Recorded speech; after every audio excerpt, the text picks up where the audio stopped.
Media yang saya hormati, pada hari ini, tepatnya hari Kamis, tanggal 2 Maret 2023, Polda Metro Jaya melakukan press conference terkait dengan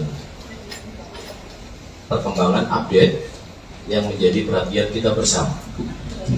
Dan tentunya pertama-tama kami di sini turut prihatin, turut mendoakan kepada Adinda D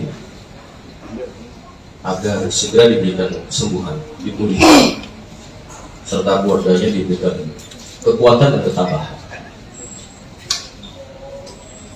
Kemudian rekan-rekan kami dari Polda Metro Jaya, ada dari Bapak Direktur Reserse Kriminal Umum Polda Metro Jaya, ada Bapak Kapolres Metro Jakarta Selatan, ada Kasubdit Renata. Kemudian kami dari stakeholder, karena penyidikan ini sifatnya interprofesi, berkolaborasi. Yang pertama hadir di sini ada Ketua KPAI, dalam hal ini adalah Ibu Ai Mariati Soliha MSI. Kemudian juga ada Deputi Kementerian PPA Bapak Nahar Esa MSI, dan kemudian juga ada Kepala Dinas PPAP Provinsi DKI Insinyur Tuti Kusumawati MM, dan satu lagi kami juga didampingi ada ahli pidana anak dari Kementerian PPA Bapak Dr. Ahmad Sofyan SHM. Rekan-rekan, pada hari ini akan ada update terkait dengan proses penyidikan yang dilakukan oleh Polda Metro Jaya. Untuk waktu, kami persilakan kepada Bapak Direktur Reserse Kriminal Umum Polda Metro Jaya. Baik, Assalamualaikum warahmatullahi wabarakatuh. Salam sejahtera buat kita semua. Yang terhormat Bapak Deputi Menteri Pemberdayaan Perempuan dan Perlindungan Anak, Bapak Nahar SHMSI. Yang kami hormati Ibu Kepala Dinas PPAP Provinsi DKI Insinyur Tuti Kusumawati MM. Yang kami hormati Ketua KPAI Ibu Ai Mariati Soliha MSI. Kemudian yang saya hormati ahli pidana anak dari Kementerian Pemberdayaan Perempuan dan Perlindungan Anak Indonesia, Bapak Dr. Ahmad Sofyan SHMA. Jadi pada kesempatan sore hari ini kami akan menjelaskan update penanganan penyidikan pada kasus yang saat ini menjadi pusat perhatian secara nasional, yaitu penganiayaan terhadap korban atas nama D. Rekan-rekan sekalian, yang pertama kami perlu jelaskan bahwa kasus ini terjadi pada tanggal 20 Februari 2023, kemudian ditangani oleh Polsek Pesanggerahan, dan pada saat itu sudah ditetapkan tersangka dan ditahan. Namun kemudian karena di Polsek tidak ada unit khusus PPA, maka dilimpahkan ke Polres Jakarta Selatan, dan kemudian dilaksanakan penyidikan dengan asistensi dan supervisi dari Direktorat Kriminal Umum Polda Metro Jaya, di mana kami mengirimkan tim penyidik Renata dan juga personil daripada pengawasan penyidikan. Jadi secara intensif kami melaksanakan supervisi dan asistensi di Polres Jakarta Selatan dalam rangka untuk optimalisasi pelaksanaan penyidikan ini dan efisiensi daripada penyidikan ini. Hari ini kami tarik ke Polda Metro Jaya. Mengapa? Karena memang kita menerapkan pola kolaborasi intervensi untuk memudahkan koordinasi, dan juga kami memiliki penyidik yang lebih banyak yang khusus menangani kasus-kasus yang melibatkan perempuan dan anak. Rekan-rekan sekalian, pada proses penyidikan ini yang ada di Jakarta Selatan, pada 3 hari pertama, penyidik sudah menentukan tersangka dan juga menahan, yaitu 2 tersangka. Kemudian 7 hari terakhir, kita adakan pendalaman terhadap proses penyidikan ini. Ya. Kami perlu jelaskan bahwa dalam proses penyidikan ini kita menghadapi 2 kelompok subjek hukum. Yang pertama adalah orang dewasa yang sudah kita tentukan tersangkanya ini. Kemudian kita juga menghadapi 2 subjek hukum, yaitu anak yang berhadapan dengan hukum. Yaitu pertama anak sebagai korban, yang kedua adalah anak sebagai saksi. Ini keduanya adalah anak yang berhadapan dengan hukum.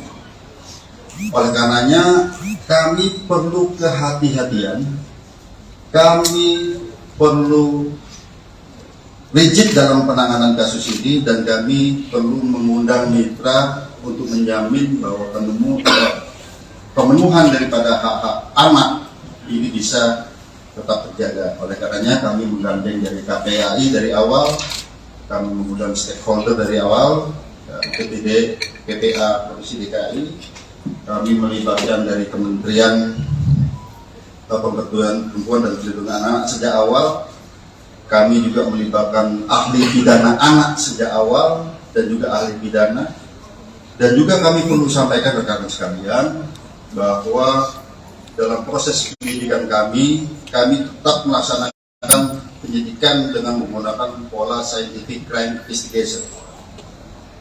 Oleh karenanya rekan-rekan sekalian, dalam proses penyidikan kami telah memeriksa 10 orang saksi. Kemudian juga kami melibatkan saksi ahli di sini, ahli pidana, ahli dari digital forensik, ahli dari psikologi. Kami melibatkan tim dari Apsikor, psikologi untuk memeriksa psikologi forensik maupun psikologi klinis terhadap anak ini, sekali lagi dalam menjamin hak-hak anak tersebut. Nah, kemudian kami perlu jelaskan rekan-rekan sekalian bahwa pada awalnya kami menerapkan dalam konstruksi pasal adalah pasal 76C junto pasal 80 Undang-Undang PPA junto 351 penganiayaan. Ya. Biasa di sini yang awal. Namun kami perlu menjelaskan bahwa penyidikan kami ini ada bersifat berkesinambungan.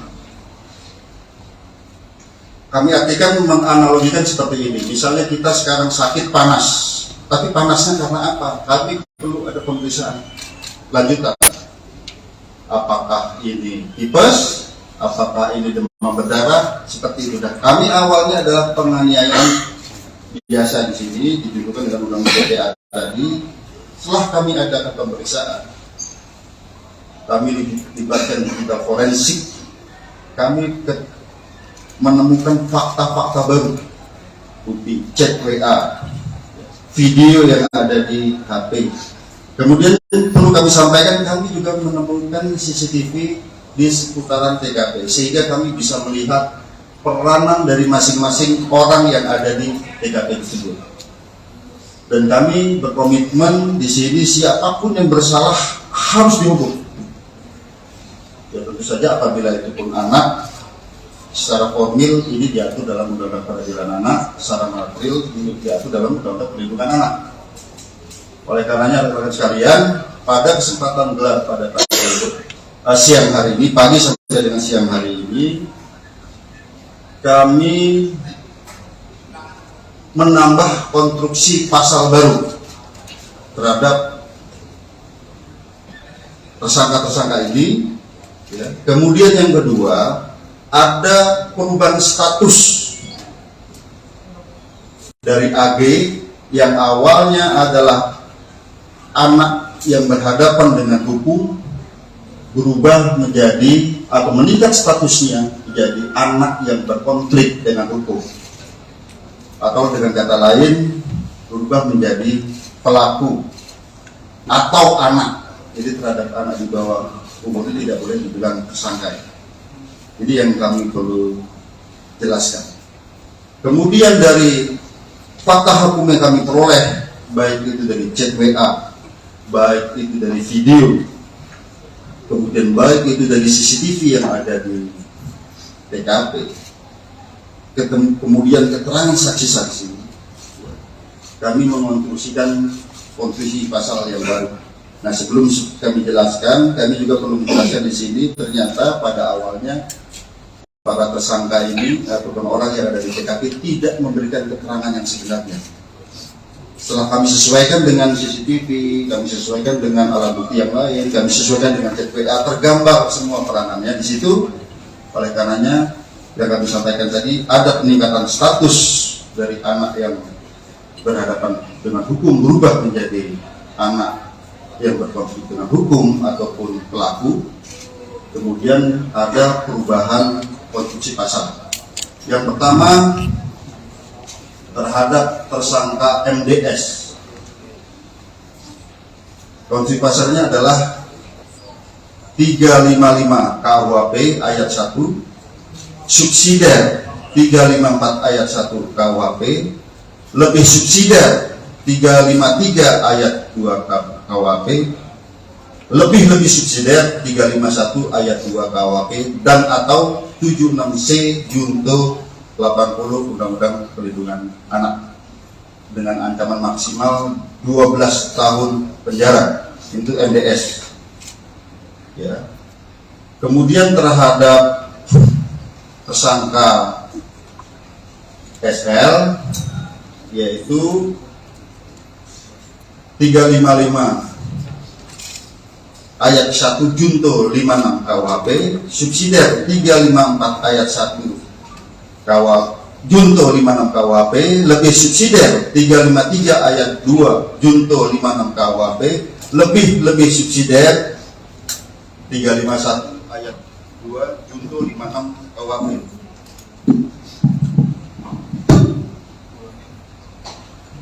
Ulangin bang.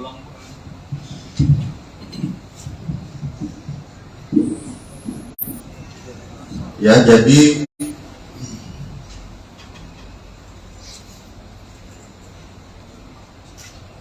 saya ulangi ya, untuk tersangka SL itu 355 KUHP, 355 ayat 1 KUHP junto 56 KUHP, subsidiar 354 ayat 1 junto 56 KUHP, lebih subsidiar 353 ayat 2 junto 56 KUHP, lebih subsidiar 351 ayat 2 junto 56 KUHP, dan atau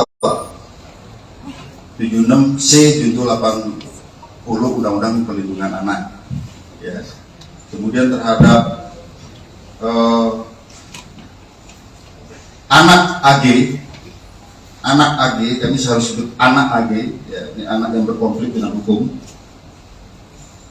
Itu pasalnya adalah 76C junto 8 pasal 80 Undang-Undang Perlindungan Anak, dan atau 355 ayat 1 junto 56, subsidiar 354 ayat 1 junto 56 KUHP, lebih subsidiar 353 ayat 2 junto 56 KUHP, lebih subsidiar 351 ayat 2 junto 56 KUHP. Tentang ancaman maksimal nanti ahli pidana yang akan menyampaikan, karena di sini sekali lagi rekan-rekan sekalian, secara formil terhadap anak di bawah umur itu ada perlakuan yang berbeda. Demikian juga apabila anak sebagai korban, ada secara material dalam Undang-Undang Perlindungan Anak. Kemudian rekan-rekan sekalian, kami melihat di sini bahwa dari bukti digital bahwa ini ada perencanaan sejak awal. Ya, pada saat mulai menelpon SL, kemudian bertemu SL, kemudian pada saat di dalam mobil bertiga ada mens rea di sana. Kemudian pada saat terjadinya penganiayaan yang ini sangat-sangat memprihatinkan, kita lihat ya, sangat-sangat sadis di sini, itu ada 3 kali tendangan ke arah kepala.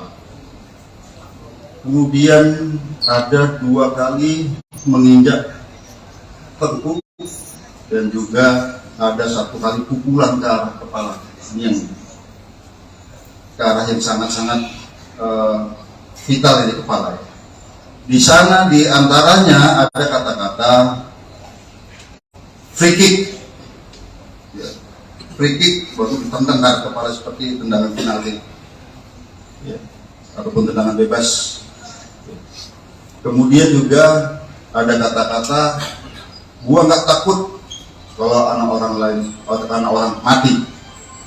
Bagi penyidik di sini dan juga kami koordinasikan konsultasi dengan saksi ahli, ini bisa merupakan suatu mens rea, niat jahat dan juga aktus serius wujud perbuatan. Jadi rangkaian perbuatan, korban sudah tidak berdaya, 2 kali ditendang sudah tidak berdaya, masih diadakan penganiayaan lebih lanjut ke arah kepala. Oleh karenanya rekan-rekan sekalian, sekali lagi hari ini kami melaksanakan gelar perkara secara komprehensif, ya, di mana yang pertama sebagai wujud penyidikan kami yang berkesinambungan dengan melihat alat bukti yang ada, dengan melihat digital forensik, hasil digital forensik, bukti chat WA, video, kemudian bukti digital forensik dari CCTV, TKP, keterangan saksi, beberapa orang saksi, 10 orang saksi yang saling bersesuaian, sehingga kami menemukan fakta hukum dan bisa menemukan peranan dari masing-masing tersangka. Maka hari ini kami menambah konstruksi pasal sebagaimana yang kami sebutkan tadi.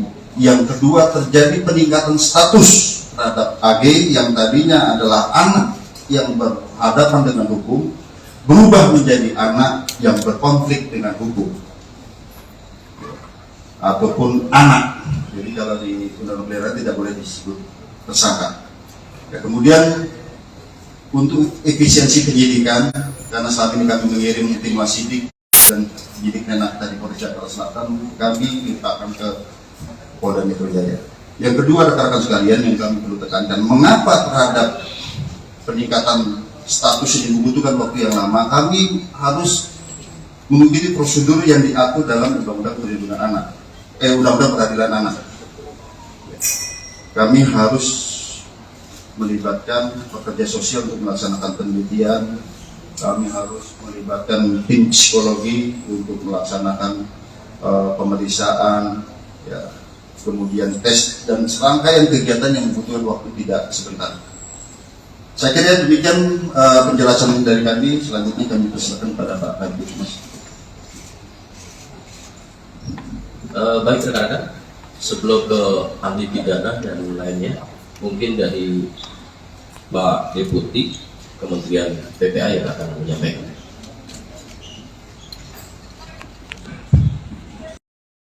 Peraturan perundang-undangan yang ada untuk menghindari hal-hal yang tidak kita harapkan.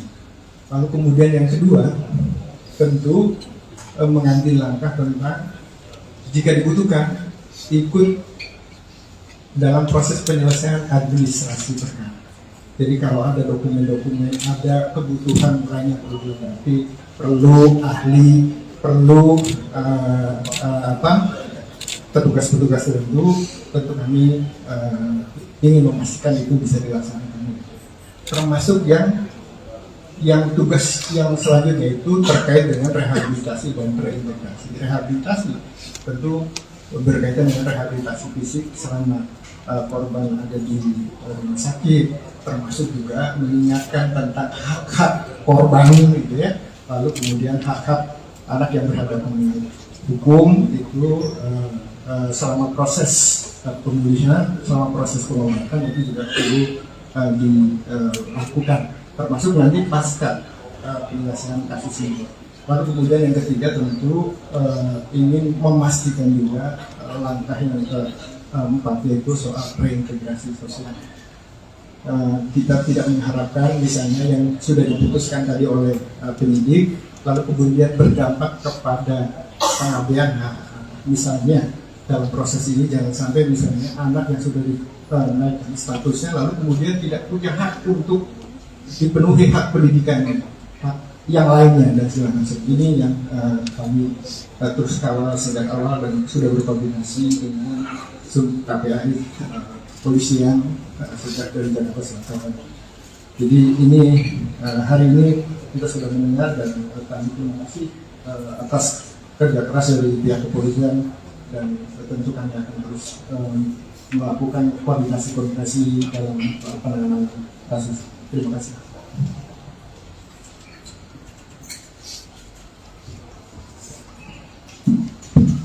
Baik, terima kasih. Assalamualaikum warahmatullahi wabarakatuh. Selamat sore, Pak Dir, serta jajaran Bapak Ibu dari Kementerian Lembaga, rekan-rekan awak media. Rasa duka dan empati tentu kami sampaikan kepada korban sampai saat ini dalam pengawasan kami yang disampaikan medis dan keluarga baru sampai bisa respon dan itu pun secara medis. Tentu ini merupakan kekerasan yang sangat serius dan KPAI mengutuk tindakan kekerasan yang dilakukan karena ini sangat mencederai martabat terutama hak dasar asasi manusia. Ini yang kami lihat sebagai tindakan pidana yang luar biasa sehingga pengawasan kami tentu terhadap korban ingin lebih memastikan bagaimana situasi dan kondisi Ananda D ini dalam perawatan intensif segera dipulihkan dan Allah segera angkat penyakitnya sehingga Ananda bisa kembali pulih dan menikmati masa anak-anaknya secara normal, secara wajar. Ini doa kita setiap saat. Yang kedua, terkait rilis hari ini tentu KPAI memberikan apresiasi atas upaya kerja keras, kerjasama, kerja koordinatif yang terus dilakukan oleh Polres Jakarta Selatan dan kemudian hari ini dilakukan di tingkat Polda Metro Jaya. Ini menunjukkan keseriusan terhadap langkah-langkah profesionalitas yang dilakukan kepolisian melihat situasi dan kondisi tindak pidana terhadap seorang anak. Sehingga kami dengan mendengarkan apa yang disampaikan oleh Pak Direktur tadi, ada konstruksi yang baru memberikan sebuah apresiasi dan sebuah pembelajaran publik bahwa anak-anak Indonesia harus terbebas dari situasi kekerasan yang hari ini dialami oleh salah satu anak kita. Berikutnya, pengawasan kami tentu bukan hanya melihat situasi dan kondisi dan bertemu korban serta keluarganya, kami juga memastikan berbagai hak yang harus didapatkan ketika kita melihat dalam aturan perundangan bahwa anak yang menjadi korban kekerasan ini tentu dipastikan siapa yang berperan secara sentral untuk memberikan perlindungan. Di antaranya adalah KPAI melihat ada hak-hak yang harus dilewati dalam proses hukumnya. Tentu kalau Selamat sore, Shalom, Om Swastiastu, Nama Budaya, Salam Kebajikan.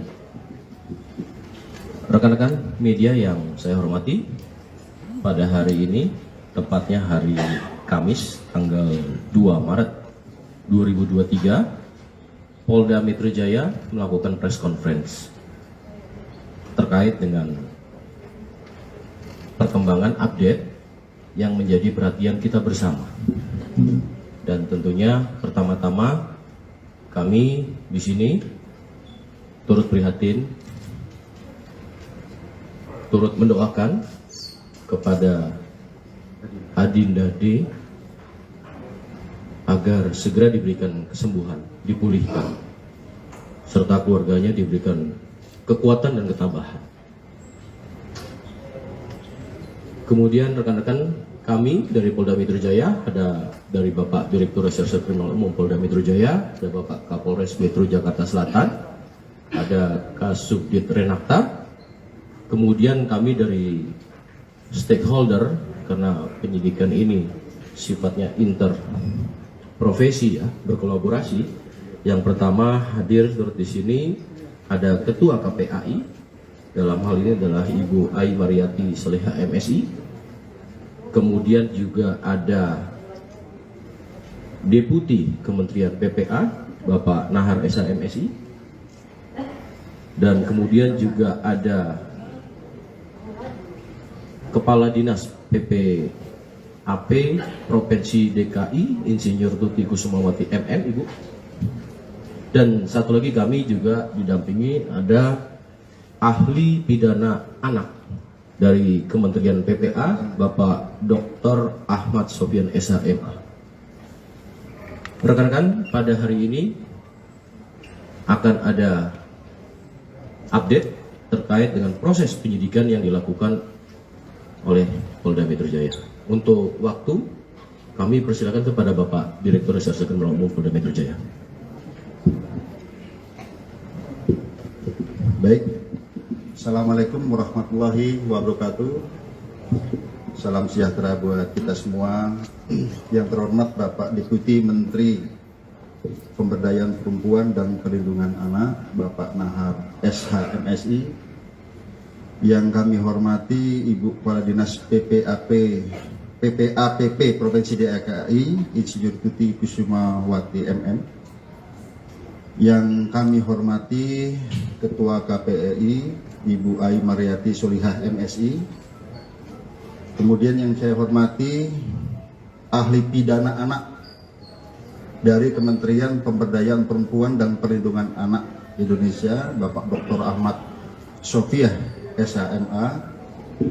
Jadi pada kesempatan sore hari ini kami akan menjelaskan update penanganan penyidikan pada kasus yang saat ini menjadi pusat perhatian secara nasional, yaitu penganiayaan terhadap korban atas nama D. Rekan-rekan sekalian, yang pertama kami perlu jelaskan bahwa kasus ini terjadi pada tanggal 20 Februari 2023, kemudian ditangani oleh Polsek Pesanggerahan, dan pada saat itu sudah ditetapkan tersangka dan ditahan. Namun kemudian karena di Polsek tidak ada unit khusus PPA, maka dilimpahkan ke Polres Jakarta Selatan dan kemudian dilaksanakan penyidikan dengan asistensi dan supervisi dari Direktorat Kriminal Umum Polda Metro Jaya, di mana kami mengirimkan tim penyidik Renakta dan juga personil daripada pengawasan penyidikan. Jadi secara intensif kami melaksanakan supervisi dan asistensi di Polres Jakarta Selatan dalam rangka untuk optimalisasi pelaksanaan penyidikan ini dan efisiensi daripada penyidikan ini. Hari ini kami tarik ke Polda Metro Jaya. Mengapa? Karena memang kita menerapkan pola kolaborasi interprofesi untuk memudahkan koordinasi, dan juga kami memiliki penyidik yang lebih banyak yang khusus menangani kasus-kasus yang melibatkan perempuan dan anak. Rekan-rekan sekalian, pada proses penyidikan ini yang ada di Jakarta Selatan, pada 3 hari pertama penyidik sudah menentukan tersangka dan juga menahan, yaitu 2 tersangka. Kemudian 7 hari terakhir kita adakan pendalaman terhadap proses penyidikan ini. Ya. Kami perlu jelaskan bahwa dalam proses penyidikan ini kita menghadapi 2 kelompok subjek hukum. Yang pertama adalah dewasa, orang dewasa yang sudah kita tentukan tersangkanya ini.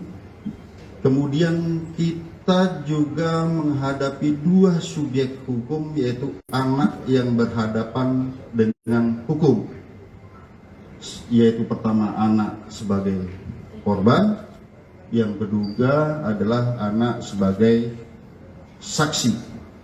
Ini keduanya adalah anak yang berhadapan dengan hukum. Oleh karenanya kami perlu kehati-hatian, kami perlu rigid dalam penanganan kasus ini, dan kami perlu mengundang mitra untuk menjamin bahwa pemenuhan daripada hak-hak anak ini bisa tetap terjaga. Oleh karenanya kami menggandeng dari KPAI dari awal, kami mengundang stakeholder dari awal, UPTD, PPA Provinsi DKI, kami melibatkan dari Kementerian Pemberdayaan Perempuan dan Perlindungan Anak sejak awal. Kami juga melibatkan ahli pidana anak sejak awal dan juga ahli pidana. Dan juga kami perlu sampaikan rekan-rekan sekalian bahwa dalam proses penyidikan kami tetap melaksanakan penyidikan dengan menggunakan pola scientific crime investigation. Oleh karenanya rekan-rekan sekalian, dalam proses penyidikan kami telah memeriksa 10 orang saksi. Ya. Kemudian juga kami melibatkan saksi ahli di sini, ahli pidana, ahli dari digital forensik, ahli dari psikologi. Kami melibatkan tim dari Apsifor, ya, psikologi untuk memeriksa psikologi forensik maupun psikologi klinis terhadap anak ini, untuk sekali lagi dalam menjamin hak-hak anak tersebut. Nah, kemudian kami perlu jelaskan rekan-rekan sekalian bahwa pada awalnya kami menerapkan dalam konstruksi pasal adalah pasal 76C junto pasal 80 Undang-Undang PPA junto 351 penganiayaan, ya, biasa di sini yang awal. Namun kami perlu menjelaskan bahwa penyidikan kami ini ada bersifat berkesinambungan. Kami artikan menganalogikan seperti ini. Misalnya kita sekarang sakit panas, tapi panasnya karena apa? Kami perlu ada pemeriksaan lanjutan. Apakah ini tipes?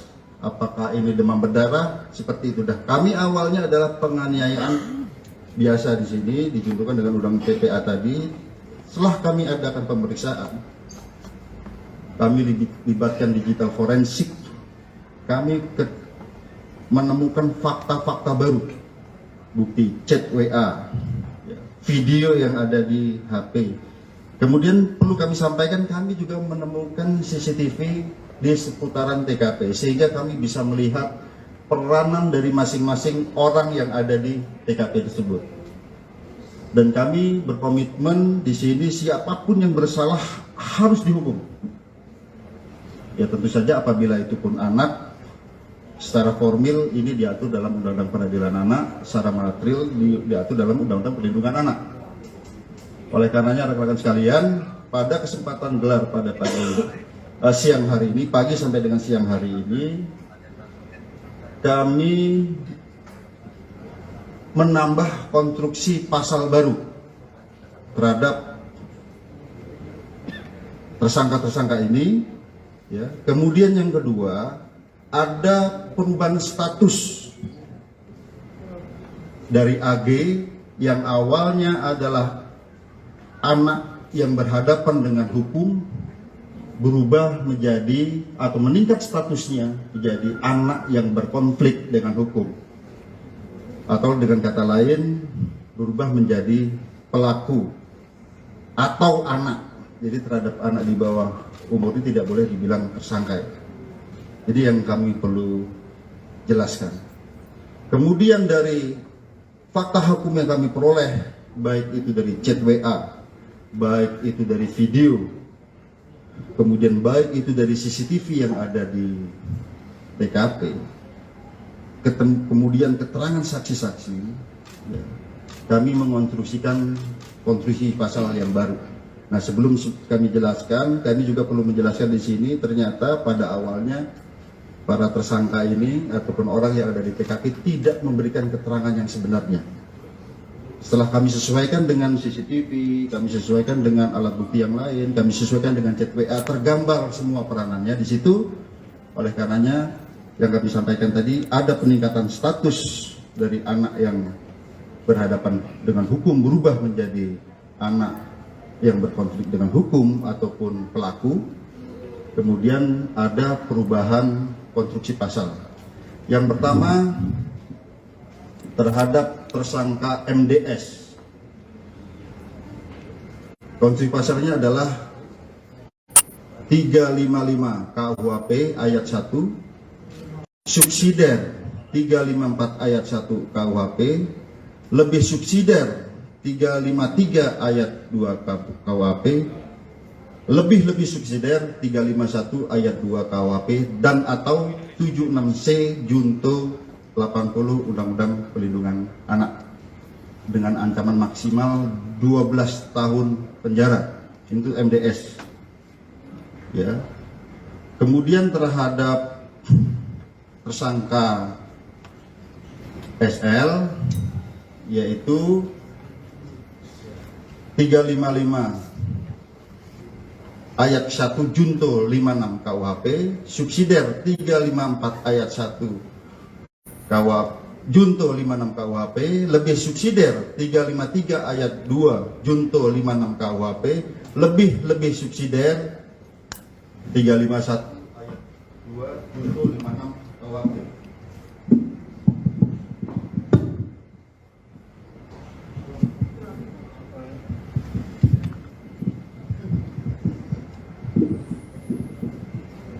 Ya, jadi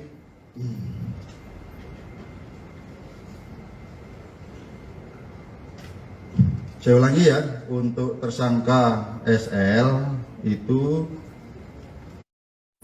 355 KUHP 355 ayat 1 KUHP junto 56 KUHP, subsidiar 354 ayat 1 junto 56 KUHP, lebih subsidiar 353 ayat 2 junto 56 KUHP, lebih subsidiar 351 ayat 2 junto 56 KUHP, dan atau 76C junto 80 Undang-Undang Perlindungan Anak. Ya. Kemudian terhadap anak AG, kami harus sebut anak AG, ya, ini anak yang berkonflik dengan hukum. Itu pasalnya adalah 76C junto 8 pasal 80 Undang-Undang Perlindungan Anak, dan atau 355 ayat 1 junto 56, subsidiar 354 ayat 1 junto 56 KUHP, lebih subsidiar 353 ayat 2 junto 56 KUHP, lebih subsidiar 351 ayat 2 junto 56 KUHP. Tentang ancaman maksimal nanti ahli pidana yang akan menyampaikan, karena di sini sekali lagi rekan-rekan sekalian, secara formil terhadap anak di bawah umur itu ada perlakuan yang berbeda. Demikian juga apabila anak sebagai korban, ada secara material dalam Undang-Undang Perlindungan Anak. Ya. Kemudian rekan-rekan sekalian, kami melihat di sini bahwa dari bukti digital bahwa ini ada perencanaan sejak awal. Ya, pada saat mulai menelpon SL, kemudian bertemu SL, kemudian pada saat di dalam mobil bertiga ada mens rea, niat di sana. Kemudian pada saat terjadinya penganiayaan yang ini sangat-sangat memprihatinkan, kita lihat ya, sangat-sangat sadis di sini. Itu ada 3 kali tendangan ke arah kepala. Kemudian ada 2 kali menginjak tengkuk, dan juga ada 1 kali pukulan ke arah kepala. Ini yang ke arah yang sangat-sangat vital ini kepala. Ya. Di sana di antaranya ada kata-kata free kick. ya, free kick baru ditendang ke arah kepala seperti tendangan penalti, ya, ataupun tendangan bebas. Ya. Kemudian juga ada kata-kata, gua nggak takut kalau anak orang lain atau anak orang mati. Bagi penyidik di sini dan juga kami koordinasikan, konsultasikan dengan saksi ahli, ini bisa merupakan suatu mens rea, niat jahat dan juga aktus serius wujud perbuatan. Ini rangkaian perbuatan, korban sudah tidak berdaya, 2 kali ditendang sudah tidak berdaya, masih diadakan penganiayaan lebih lanjut ke arah kepala. Oleh karenanya rekan-rekan sekalian, sekali lagi hari ini kami melaksanakan gelar perkara secara komprehensif, ya, di mana yang pertama sebagai wujud penyidikan kami yang berkesinambungan dengan melihat alat bukti yang ada, dengan melihat digital forensik, hasil digital forensik, bukti chat WA, video, kemudian bukti digital forensik dari CCTV, TKP, keterangan saksi, beberapa orang saksi, ini 10 orang saksi yang saling bersesuaian, sehingga kami menemukan fakta hukum dan bisa menemukan peranan dari masing-masing tersangka. Maka hari ini kami menambah konstruksi pasal sebagaimana yang kami sebutkan tadi. Yang kedua, terjadi peningkatan status terhadap AG yang tadinya adalah anak yang berhadapan dengan hukum, berubah menjadi anak yang berkonflik dengan hukum, ya, ataupun anak. Jadi kalau di Undang-Undang Pelindungan tidak boleh disebut tersangka. Ya, kemudian untuk efisiensi penyidikan, karena selama ini kami mengirim tim wasidik dan penyidik Menak dari Polres Jakarta Selatan, kami limpahkan ke Polda Metro Jaya. Yang kedua, rekan-rekan sekalian, yang kami perlu tekankan, mengapa terhadap peningkatan status ini membutuhkan waktu yang lama? Kami harus mengikuti prosedur yang diatur dalam Undang-Undang Perlindungan Anak, Undang-Undang Peradilan Anak. Ya. Kami harus melibatkan pekerja sosial untuk melaksanakan penelitian. Kami harus melibatkan tim psikologi untuk melaksanakan pemeriksaan, ya, kemudian tes dan serangkaian kegiatan yang membutuhkan waktu tidak sebentar. Saya kira demikian penjelasan dari kami. Selanjutnya kami persilakan pada Pak Kabid Humas. Baik rekan-rekan, sebelum ke ahli pidana dan lainnya, mungkin dari Pak Deputi Kementerian PPA yang akan menyampaikan.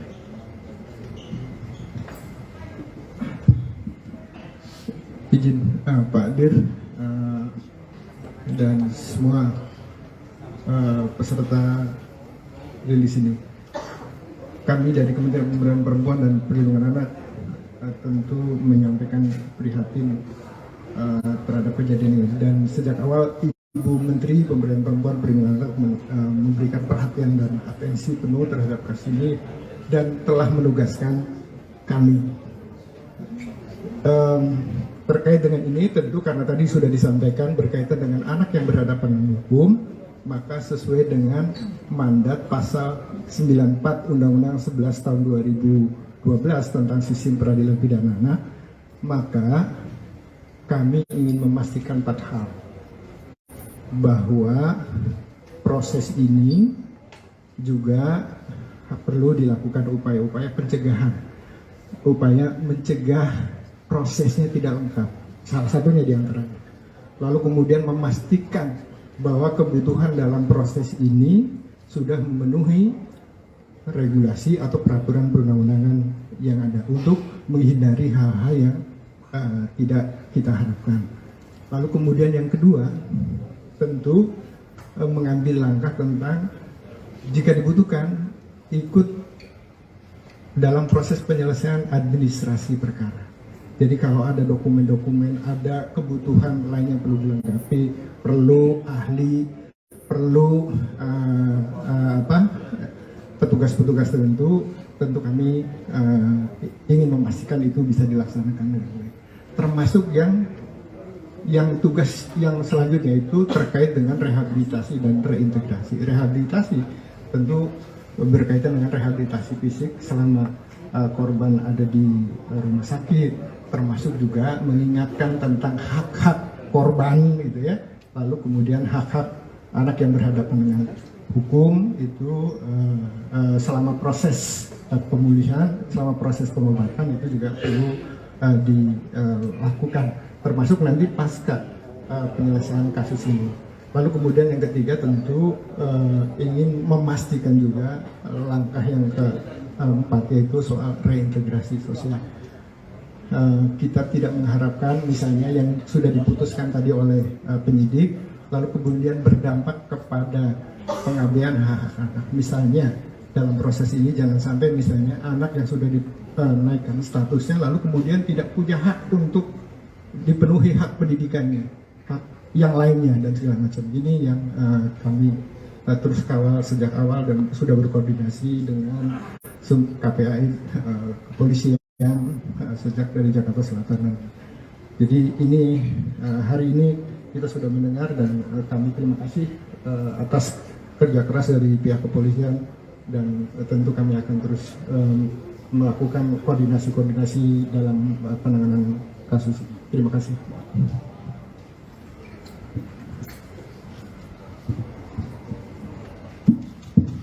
Baik, terima kasih.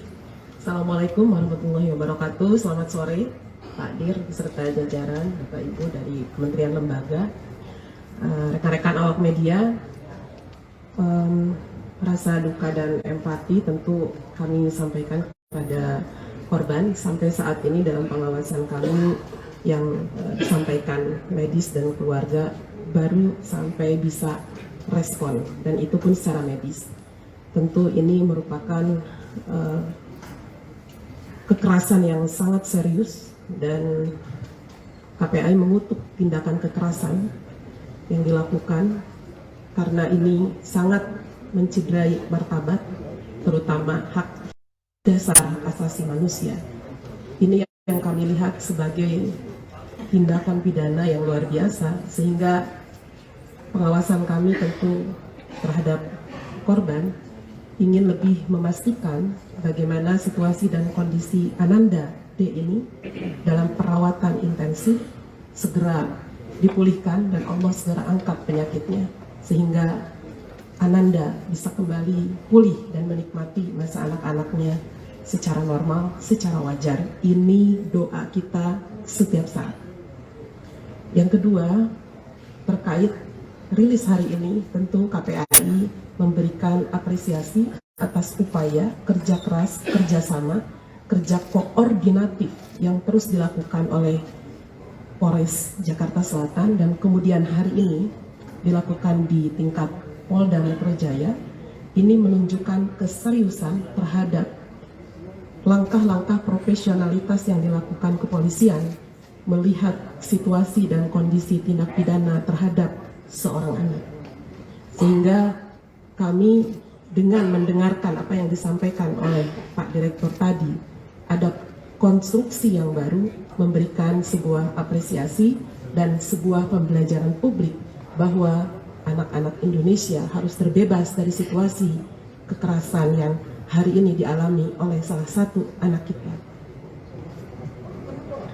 Berikutnya, pengawasan kami tentu bukan hanya melihat situasi dan kondisi dan bertemu korban serta keluarganya, kami juga memastikan berbagai hak yang harus didapatkan ketika kita melihat di dalam aturan perundangan bahwa anak yang menjadi korban kekerasan ini tentu dipastikan siapa yang berperan secara sentral untuk memberikan perlindungan. Di antaranya adalah KPAI melihat ada hak-hak yang harus dilewati dalam proses hukumnya. Tentu kalau disebut hak prosedural, baik itu pendampingannya gitu ya dalam proses hukum. Tentu ketika seorang anak masih dalam situasi kritis, kita ingin ada ruang dan pemulihan yang optimal. Kemudian juga pemulihan sampai pada situasi yang betul-betul pulih gitu. Dan berikutnya adalah hak restitusi atau ganti kerugian. Kami telah koordinasi dengan LPSK sebagai mandatori dari Undang-Undang 31 2016 untuk menyatakan bahwa ini harus dijalankan sesuai aturan yang berlaku gitu. Nah, tentu saja di dalam konteks ini kami juga melihat proses hukum yang dijalankan oleh Polres Jakarta Selatan, gitu ya. Jadi pengawasan sudah kami lakukan seiring dengan pengaduan yang diberikan oleh tim dan keluarga, tim kuasa hukum dan keluarga korban kepada KPAI pada tanggal 24 Februari 2023. Nah, berikutnya pada 28 Februari kami didatangi oleh tim kuasa hukum dan keluarganya dari Ananda AG sebagai anak yang berhadapan dengan hukum. Ini tentu menjadi sebuah situasi yang harus kami pastikan juga ruang lingkupnya bagaimana pengawasan KPAI bisa memperlakukan ya anak saksi ini secara setara di dalam konteks perlindungan dan proses hukumnya. Kami berkoordinasi apakah ada yang tidak menyenangkan di dalam kerangka pemeriksaan. Nah, itu langkah-langkah kami tentu untuk anak yang berhadapan dengan hukum. Kemudian bagaimana situasi dan kondisi Ananda ini juga kami lakukan langkah-langkah komunikasi gitu ya dan berbagai hal yang menunjukkan bahwa ini bagian pengawasan KPAI. Sesungguhnya yang paling luar biasa adalah bagaimana kami sudah koordinasi juga terkait begitu banyaknya penyebaran identitas yang seharusnya kita semua bisa menahan diri, bisa dihapus dan tidak luar biasa dipublikasi. Jadi ini yang sebetulnya dalam konteks koordinasi pengawasan dari setelah pelaporan Ananda AG yang dilakukan oleh KPAI beserta beberapa pemangku kepentingan. Terkait hari ini tentu ini bagian koordinasi yang kemudian kami lihat ada peningkatan tadi status menjadi anak berkonflik hukum atau menjadi anak terkait AG. Tentu kami menghormati jalannya prosesnya dari proses hukum ini. Karena bagi kami anak berkonflik dengan hukum mereka adalah anak korban, anak pelaku dan anak saksi menjadi kerangka dalam perlindungan anak di dalam proses hukum. Ini yang harus kita lakukan langkah-langkah memastikan hal tersebut sehingga menghormati kinerja di ranah kepolisian menjadi bagian penting pengawasan kami untuk selanjutnya. Baik, itu yang ingin saya sampaikan sehingga hak-hak yang kemudian bagaimana setelah dia menjadi anak AG ini tentu KPAI akan terus memastikan Ananda AG juga berada dalam situasi yang tidak terpublikasi secara luar biasa gitu ya. Publikasi yang kita maksud tentu ada penyebaran foto, penyebaran nama, bahkan hal-hal yang memang seharusnya terlindungi. Jadi ini menjadi salah satu yang harus kita pastikan.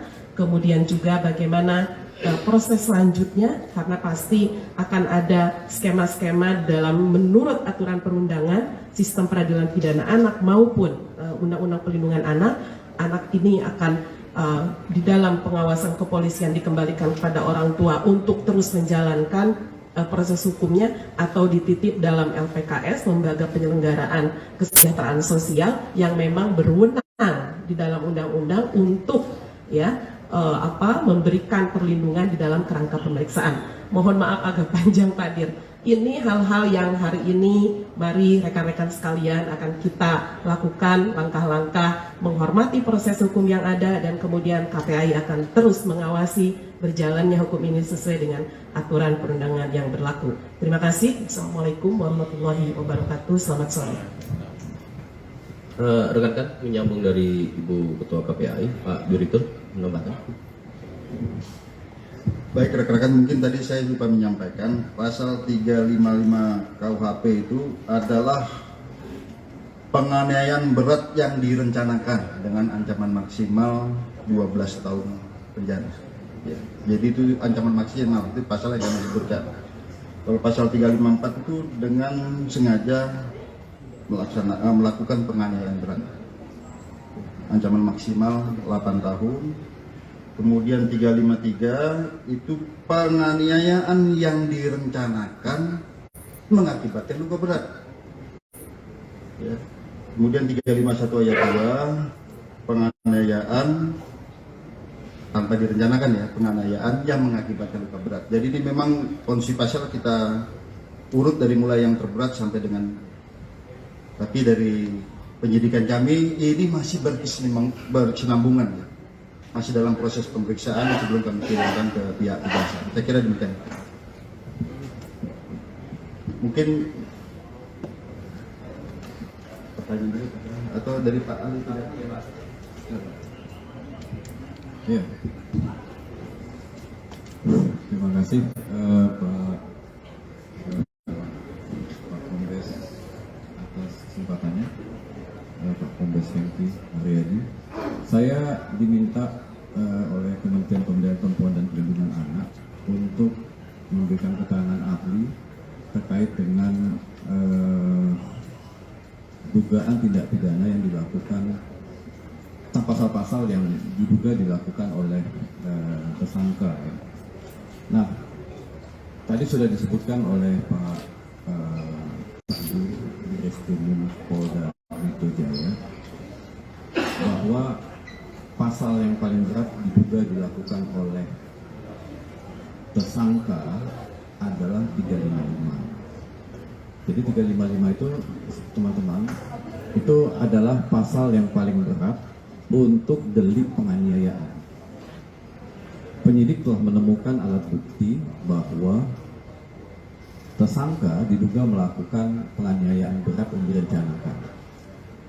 Penganiayaan berat yang direncanakan berarti adalah yang bersangkutan telah mempersiapkan, ini dugaan, ini kan si dugaan, telah mempersiapkan untuk melakukan penganiayaan berat, telah mempersiapkan dirinya untuk melakukan penganiayaan berat. Yang dikatakan penganiayaan berat itu kita mengacu kepada pasal 90 KUHP, timbulnya luka berat. Apa indikator luka berat? Tidak berdaya atau berpotensi tidak berdaya, menimbulkan pingsan, cacat, ya, dan berpotensi maut akan menimpa dirinya. Itu yang dikatakan luka berat. Jadi kalau dia 354 itu adalah penganiayaan berat tanpa direncanakan. 355, 353 penganiayaan yang direncanakan. 351 penganiayaan biasa, ya. Jadi semuanya bisa menimbulkan luka berat, tapi sikap batin jahat yang bersangkutan dan mempersiapkan tindak pidana yang diduga dilakukan oleh tersangka inilah yang menyebabkan.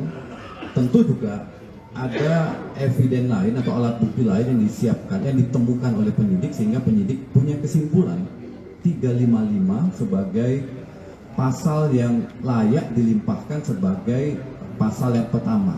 Kemudian ada yang kedua 354, 355, 353, 351, dan paling bawah nanti adalah pasal 17 huruf D, pasal 76 huruf D, Undang-Undang 35 2014 tentang Perlindungan Anak. Kemudian ada satu lagi mungkin yang perlu saya tambahkan terkait dengan AG, ya. Jadi memang di dalam Undang-Undang 11 2012 tentang Sistem Peradilan Pidana Anak, identitas anak itu tidak boleh disebutkan. Kemudian ada proses bagaimana menetapkan seseorang menjadi pelaku. Jadi dalam Undang-Undang 11 2012 ada 3 jenis anak yang berhadapan dengan hukum. Pertama adalah sebagai korban, yang kedua sebagai saksi, dan yang ketiga adalah sebagai pelaku. Jadi bisa jadi AG diduga sebagai pelaku kalau kita pakai terminologi yang ada di dalam Undang-Undang 11 2012. Jadi sebelumnya sebagai saksi, naik sebagai pelaku. Artinya pelaku yang diduga ikut serta melakukan tindak pidana sebagaimana yang disebutkan pasal-pasal tadi itu. Pasal. Kemudian juga di samping turut serta, nah turut serta berbeda, ada lagi pasal 56, ya. Tadi yang sudah disebutkan oleh Pak Direskrimum, yaitu membantu melakukan. Jadi kalau membantu melakukan berarti ancaman pidananya dikurangi sepertiga. Nah yang kedua, karena anak yang melakukan tindak pidana tadi disebutkan adalah ancaman maksimal 12, maka anak yang diduga melakukan tindak pidana dia setengah dari ancaman pidana orang dewasa. Jadi kalaupun nanti dibawa ke pengadilan sebagai terdakwa, ya misalnya, ya ini misalnya, maka ancaman pidananya maksimum adalah 6 tahun, dikurangi lagi sepertiga, karena dia kalau memang pasal 56 terbukti mencoba. Berarti dikurangi lagi, ini maksimum 4 tahun supaya teman-teman lainnya bisa membedakan anak yang berhadapan dengan hukum berbeda dengan orang dewasa yang melakukan tindak pidana, ya. Berbeda. Jadi perlakuannya berbeda. Ada proses panjang sebelum yang bersangkutan ditetapkan sebagai pelaku. Ada proses panjang.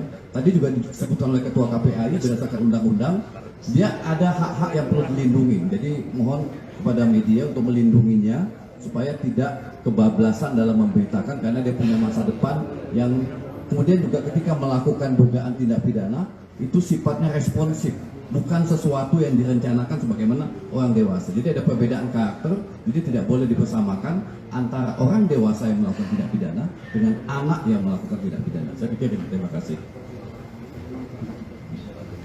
Baik, rekan-rekan. Tadi kita dengarkan seluruhnya. Sekarang rekan-rekan ada pertanyaan, silakan. Mbak Tia. Oh iya, mohon maaf, ada dari kepala dinas. Silakan, Ibu. Terima kasih. Bismillahirrahmanirrahim. Assalamualaikum warahmatullahi wabarakatuh. Kami dari Dinas Pemberdayaan, Perlindungan Anak, dan Pengendalian Penduduk Provinsi DKI Jakarta.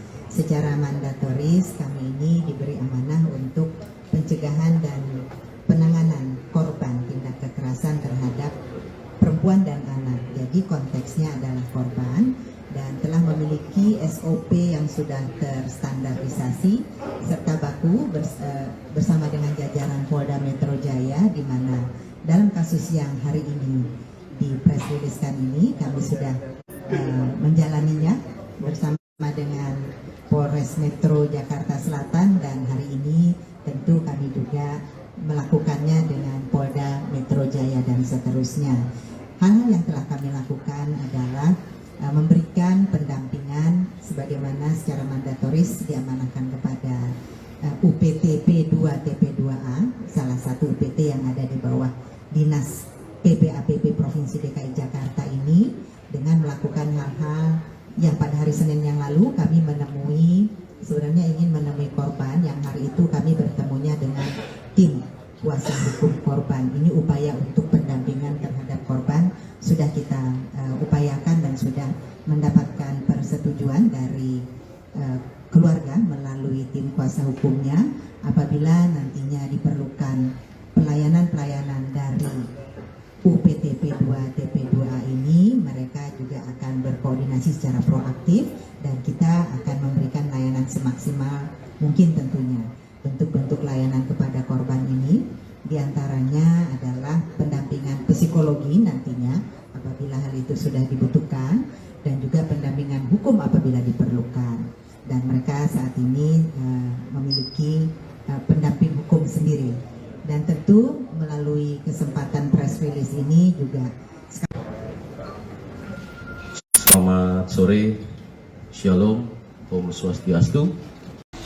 Rekan-rekan media yang saya hormati, pada hari ini, tepatnya hari Kamis, tanggal 2 Maret 2023, Polda Metro Jaya melakukan press conference terkait dengan perkembangan update yang menjadi perhatian kita bersama. Dan tentunya pertama-tama kami di sini turut prihatin, turut mendoakan kepada Adinda D agar segera diberikan kesembuhan, dipulihkan, serta keluarganya diberikan kekuatan dan ketabahan. Kemudian rekan-rekan kami dari Polda Metro Jaya, ada dari Bapak Direktur Reserse Kriminal Umum Polda Metro Jaya, ada Bapak Kapolres Metro Jakarta Selatan, ada Kasubdit Renata. Kemudian kami dari stakeholder, karena penyidikan ini sifatnya interprofesi, ya, berkolaborasi. Yang pertama hadir di sini ada Ketua KPAI, dalam hal ini adalah Ibu Ai Mariati Seliha MSI. Kemudian juga ada Deputi Kementerian PPA Bapak Nahar Esa MSI, dan kemudian juga ada Kepala Dinas PP AP Provinsi DKI Insinyur Tuti Kusumawati MM. Dan satu lagi kami juga didampingi ada ahli pidana anak dari Kementerian PPA, Bapak Dr. Ahmad Sofyan SHM.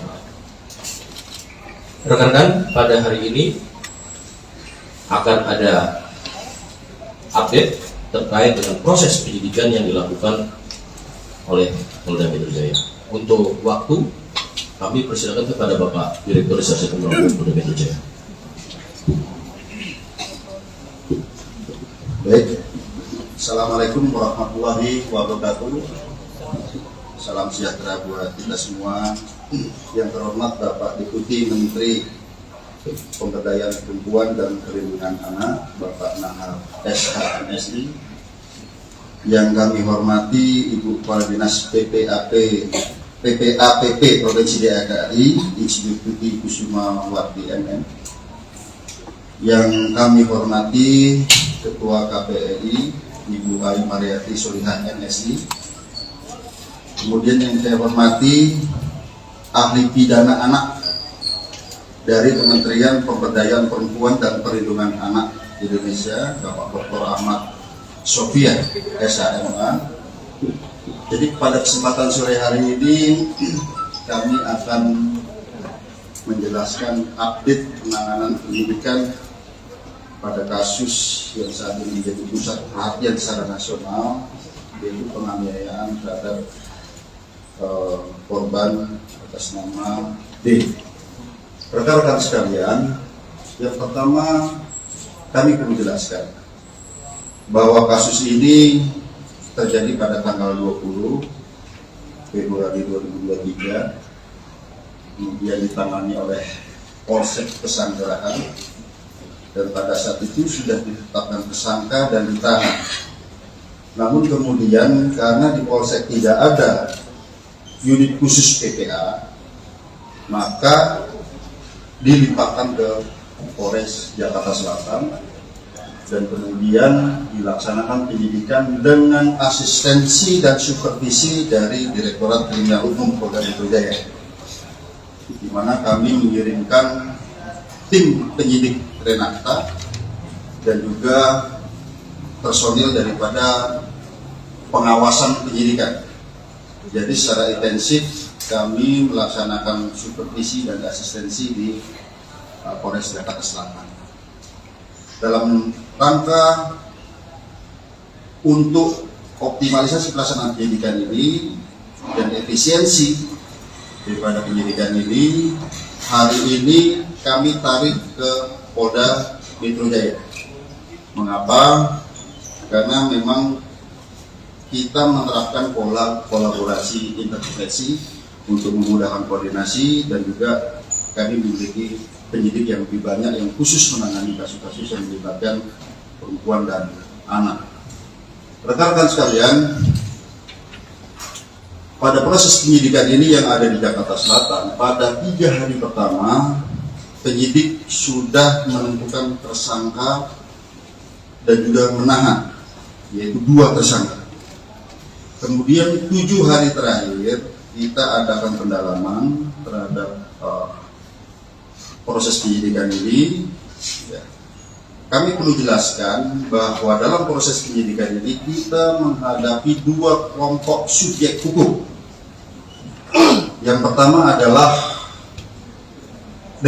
orang dewasa yang sudah kita tentukan tersangkanya ini. Kemudian kita juga menghadapi 2 subjek hukum, yaitu anak yang berhadapan dengan hukum, yaitu pertama anak sebagai korban, yang kedua adalah anak sebagai saksi. Ini keduanya adalah anak yang berhadapan dengan hukum.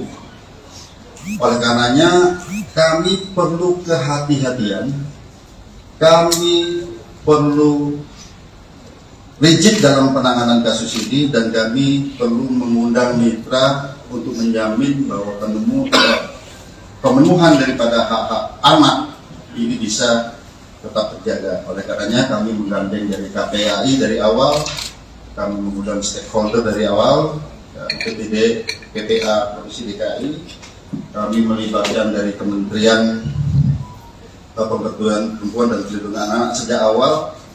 Kami juga melibatkan ahli pidana anak sejak awal dan juga ahli pidana. Dan juga kami perlu sampaikan rekan-rekan sekalian bahwa dalam proses penyidikan kami tetap melaksanakan penyidikan dengan menggunakan pola scientific crime investigation. Oleh karenanya rekan-rekan sekalian, dalam proses penyidikan kami telah memeriksa 10 orang saksi. Kemudian juga kami melibatkan saksi ahli di sini, ahli pidana, ahli dari digital forensik, ahli dari psikologi. Kami melibatkan tim dari Apsikor, psikologi untuk memeriksa psikologi forensik maupun psikologi klinis terhadap anak ini, sekali lagi dalam menjamin hak-hak anak tersebut. Nah, kemudian kami perlu jelaskan rekan-rekan sekalian bahwa pada awalnya kami menerapkan dalam konstruksi pasal adalah pasal 76C junto pasal 80 Undang-Undang PPA junto 351 penganiayaan. Ya. Biasa di sini yang awal. Namun kami perlu menjelaskan bahwa penyidikan kami ini ada bersifat berkesinambungan. Kami artikan menganalogikan seperti ini. Misalnya kita sekarang sakit panas, tapi panasnya karena apa? Kami perlu ada pemeriksaan lanjutan. Apakah ini tipes? Apakah ini demam berdarah? Seperti itu. Dan kami awalnya adalah penganiayaan biasa di sini ditentukan dengan undang-undang PPA tadi. Setelah kami adakan pemeriksaan, kami dilibatkan digital forensik, kami menemukan fakta-fakta baru, bukti chat WA, video yang ada di HP. Kemudian perlu kami sampaikan, kami juga menemukan CCTV di seputaran TKP, sehingga kami bisa melihat peranan dari masing-masing orang yang ada di TKP tersebut. Dan kami berkomitmen di sini siapapun yang bersalah harus dihukum. Ya tentu saja apabila itu pun anak, secara formil ini diatur dalam Undang-Undang Peradilan Anak, secara material ini diatur dalam Undang-Undang Perlindungan Anak. Oleh karenanya rekan-rekan sekalian, pada kesempatan gelar pada siang hari ini, pagi sampai dengan siang hari ini, kami menambah konstruksi pasal baru terhadap tersangka-tersangka ini. Ya. Kemudian yang kedua, ada perubahan status dari AG yang awalnya adalah anak yang berhadapan dengan hukum, berubah menjadi atau meningkat statusnya menjadi anak yang berkonflik dengan hukum, atau dengan kata lain berubah menjadi pelaku atau anak. Jadi terhadap anak di bawah umur itu tidak boleh dibilang tersangka. Jadi yang kami perlu jelaskan. Kemudian dari fakta hukum yang kami peroleh, baik itu dari chat WA, baik itu dari video, kemudian baik itu dari CCTV yang ada di TKP, kemudian keterangan saksi-saksi, kami mengonstruksikan konstruksi pasal yang baru. Nah, sebelum kami jelaskan, kami juga perlu menjelaskan di sini, ternyata pada awalnya para tersangka ini ataupun orang yang ada di TKP tidak memberikan keterangan yang sebenarnya. Setelah kami sesuaikan dengan CCTV, kami sesuaikan dengan alat bukti yang lain, kami sesuaikan dengan chat WA, tergambar semua peranannya di situ. Oleh karenanya, yang kami sampaikan tadi, ada peningkatan status dari anak yang berhadapan dengan hukum berubah menjadi anak yang berkonflik dengan hukum ataupun pelaku. Kemudian ada perubahan konstruksi pasal. Yang pertama terhadap tersangka MDS. Konstruksi pasalnya adalah 355 KUHP ayat 1 subsidiar 354 ayat 1 KUHP, lebih subsidiar 353 ayat 2 KUHP, lebih subsidiar 351 ayat 2 KUHP, dan atau 76C junto 80 Undang-Undang Perlindungan Anak dengan ancaman maksimal 12 tahun penjara, itu MDS. Ya. Kemudian terhadap tersangka SL, yaitu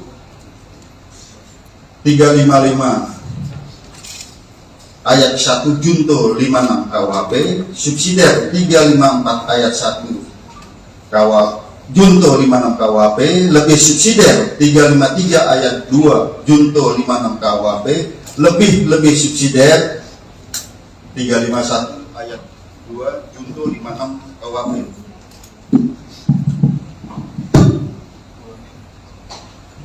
Ulangin bang.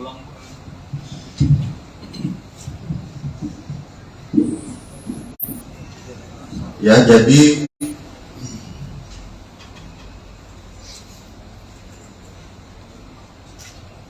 saya ulangi ya, untuk tersangka SL itu 355 KUHP, 355 ayat 1 KUHP junto 56 KUHP, subsidiar 354 ayat 1 junto 56 KUHP, lebih subsidiar 353 ayat 2 junto 56 KUHP, lebih subsidiar 351 ayat 2 junto 56 KUHP, dan atau 76C junto 80 Undang-Undang Perlindungan Anak.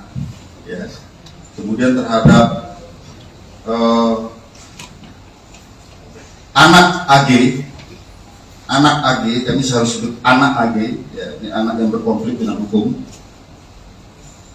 Itu pasalnya adalah 76C junto 8 pasal 80 Undang-Undang Perlindungan Anak, dan atau 355 ayat 1 junto 56, subsidiar 354 ayat 1 junto 56 KUHP, lebih subsidiar 353 ayat 2 junto 56 KUHP, lebih subsidiar 351 ayat 2 junto 56 KUHP.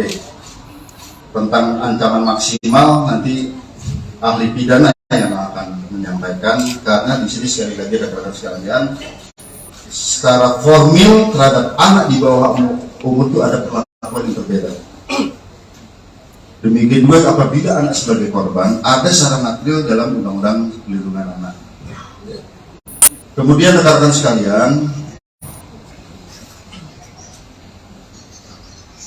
kami melihat di sini bahwa dari bukti digital bahwa ini ada perencanaan sejak awal. Ya, pada saat mulai menelpon SL, kemudian bertemu SL, kemudian pada saat di dalam mobil bertiga ada mensrea di sana. Kemudian pada saat terjadinya penganiayaan yang ini sangat-sangat memprihatinkan, kita lihat ya, sangat-sangat sadis di sini, itu ada 3 kali tendangan ke arah kepala. Kemudian ada 2 kali menginjak tengkuk, dan juga ada 1 kali pukulan ke arah kepala, ini yang ke arah yang sangat-sangat vital di kepala. Di sana di antaranya ada kata-kata free kick, ya. Free kick baru ditendang ke arah kepala seperti tendangan penalti, ya, ataupun tendangan bebas. Kemudian juga ada kata-kata gua nggak takut kalau anak orang lain, anak orang mati. Bagi penyidik di sini dan juga kami koordinasikan konsultasi dengan saksi ahli, ini bisa merupakan suatu mens rea, niat jahat dan juga aktus serius wujud perbuatan. Jadi rangkaian perbuatan, korban sudah tidak berdaya, 2 kali ditendang sudah tidak berdaya, masih diadakan penganiayaan lebih lanjut ke arah kepala. Oleh karenanya rekan-rekan sekalian, sekali lagi hari ini kami melaksanakan gelar perkara secara komprehensif, di mana yang pertama sebagai wujud penyidikan kami yang berkesinambungan dengan melihat alat bukti yang ada, dengan melihat digital forensik, hasil digital forensik, bukti chat WA, video, kemudian bukti digital forensik dari CCTV, TKP, keterangan saksi, beberapa orang saksi, 10 orang saksi yang saling bersesuaian, sehingga kami menemukan fakta hukum dan bisa menemukan peranan dari masing-masing tersangka. Maka hari ini kami menambah konstruksi pasal sebagaimana yang kami sebutkan tadi. Yang kedua, terjadi peningkatan status terhadap AG yang tadinya adalah anak yang berhadapan dengan hukum, berubah menjadi anak yang berkonflik dengan hukum ataupun anak. Jadi kalau di undang-undang pelihara tidak boleh disebut tersangka. Ya, kemudian untuk efisiensi penyidikan, karena saat ini kami mengirim tim wasidik dan penyidik Menak dari Polres Jakarta Selatan, kami limpahkan ke Polda Metro Jaya. Yang kedua, rekan-rekan sekalian, yang kami perlu tekankan, mengapa terhadap peningkatan status ini membutuhkan waktu yang lama? Kami harus mengikuti prosedur yang diatur dalam Undang-Undang Perlindungan Anak, Undang-Undang Peradilan Anak. Kami harus melibatkan pekerja sosial untuk melaksanakan penelitian, kami harus melibatkan tim psikologi untuk melaksanakan pemeriksaan, ya, kemudian tes dan serangkaian kegiatan yang membutuhkan waktu tidak sebentar. Saya kira demikian penjelasan dari kami. Selanjutnya kami persilakan pada Pak Kabid Mas. Baik rekan-rekan, sebelum ke ahli pidana dan lainnya, mungkin dari Pak Deputi Kementerian PPA yang akan menyampaikan.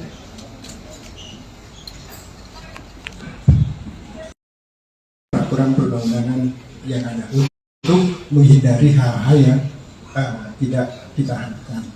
Lalu kemudian yang kedua, tentu mengambil langkah tentang jika dibutuhkan ikut dalam proses penyelesaian administrasi perkara. Jadi kalau ada dokumen-dokumen, ada kebutuhan lainnya perlu dilengkapi, perlu ahli, perlu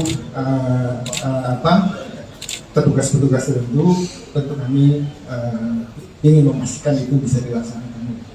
Termasuk yang tugas yang selanjutnya itu terkait dengan rehabilitasi dan reintegrasi. Rehabilitasi tentu berkaitan dengan rehabilitasi fisik selama korban ada di rumah sakit, termasuk juga mengingatkan tentang hak-hak korban gitu ya, lalu kemudian hak-hak anak yang berhadapan dengan hukum itu selama proses pemulihan, selama proses pengobatan itu juga perlu dilakukan, termasuk nanti pasca penyelesaian kasus ini. Lalu kemudian yang ketiga tentu ingin memastikan juga langkah yang keempat yaitu soal reintegrasi sosial. Kita tidak mengharapkan misalnya yang sudah diputuskan tadi oleh penyidik lalu kemudian berdampak kepada pengabaian hak.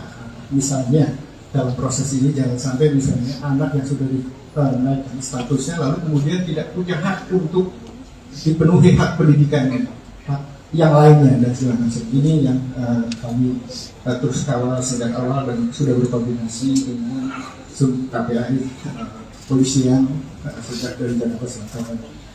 Jadi ini hari ini kita sudah mendengar dan kami terima kasih atas kerja keras dari pihak kepolisian dan tentu kami akan terus melakukan koordinasi dalam penanganan kasus. Terima kasih.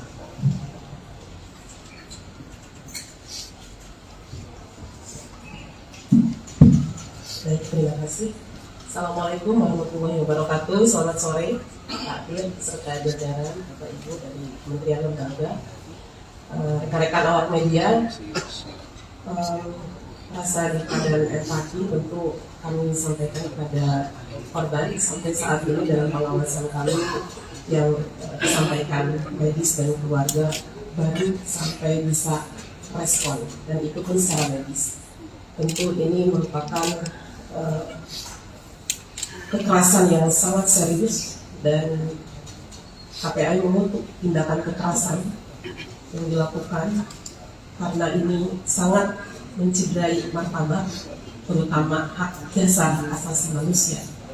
Ini yang kami lihat sebagai tindakan pidana yang luar biasa, sehingga pengawasan kami tentu terhadap korban ingin lebih memastikan bagaimana situasi dan kondisi Ananda D ini dalam perawatan intensif segera dipulihkan dan Allah segera angkat penyakitnya sehingga Ananda bisa kembali pulih dan menikmati masa anak-anaknya secara normal, secara wajar. Ini doa kita setiap saat. Yang kedua, terkait rilis hari ini, tentu KPAI memberikan apresiasi atas upaya kerja keras, kerjasama, kerja koordinatif yang terus dilakukan oleh Polres Jakarta Selatan dan kemudian hari ini dilakukan di tingkat Polda Metro Jaya. Ini menunjukkan keseriusan terhadap langkah-langkah profesionalitas yang dilakukan kepolisian melihat situasi dan kondisi tindak pidana terhadap seorang anak. Sehingga kami dengan mendengarkan apa yang disampaikan oleh Pak Direktur tadi, ada konstruksi yang baru memberikan sebuah apresiasi dan sebuah pembelajaran publik bahwa anak-anak Indonesia harus terbebas dari situasi kekerasan yang hari ini dialami oleh salah satu anak kita. Berikutnya, pengawasan kami tentu bukan hanya melihat situasi dan kondisi dan bertemu korban serta keluarganya, kami juga memastikan berbagai hak yang harus didapatkan ketika kita melihat dalam aturan perundangan bahwa anak yang menjadi korban kekerasan ini tentu dipastikan siapa yang berperan secara sentral untuk memberikan perlindungan. Di antaranya adalah KPAI melihat ada hak-hak yang harus dilewati dalam proses hukumnya. Tentu kalau Selamat sore, Shalom, Om Swastiastu, Nama Budaya, Salam Kebajikan. Rekan-rekan media yang saya hormati, pada hari ini, tepatnya hari Kamis, tanggal 2 Maret 2023, Polda Metro Jaya melakukan press conference terkait dengan perkembangan update yang menjadi perhatian kita bersama. Dan tentunya pertama-tama kami di sini turut prihatin, turut mendoakan kepada Adinda D agar segera diberikan kesembuhan, dipulihkan, serta keluarganya diberikan kekuatan dan ketabahan. Kemudian rekan-rekan kami dari Polda Metro Jaya, ada dari Bapak Direktur Reserse Kriminal Umum Polda Metro Jaya, ada Bapak Kapolres Metro Jakarta Selatan, ada Kasubdit Renakta, kemudian kami dari stakeholder, karena penyidikan ini sifatnya interprofesi ya, berkolaborasi. Yang pertama hadir turut di sini ada Ketua KPAI, dalam hal ini adalah Ibu Ai Mariati Saleha MSI. Kemudian juga ada Deputi Kementerian PPA Bapak Nahar Esa MSI. Dan kemudian juga ada Kepala Dinas PPAP Provinsi DKI Insinyur Tuti Kusumawati MM, Ibu. Dan satu lagi kami juga didampingi ada ahli pidana anak dari Kementerian PPA Bapak Dr. Ahmad Sofyan SHMA. Rekan-rekan, pada hari ini akan ada update terkait dengan proses penyidikan yang dilakukan oleh Polda Metro Jaya. Untuk waktu, kami persilakan kepada Bapak Direktur Reserse Kriminal Umum Polda Metro Jaya. Baik, Assalamualaikum warahmatullahi wabarakatuh. Salam sejahtera buat kita semua. Yang terhormat Bapak Deputi Menteri Pemberdayaan Perempuan dan Perlindungan Anak, Bapak Nahar SH MSI. Yang kami hormati Ibu Kepala Dinas PPAPP Provinsi DKI, Insinyur Tuti Kusumawati MM. Yang kami hormati Ketua KPI Ibu Ai Mariati Solihah MSI. Kemudian yang saya hormati ahli pidana anak dari Kementerian Pemberdayaan Perempuan dan Perlindungan Anak Indonesia, Bapak Dr. Ahmad Sofiah SHMA.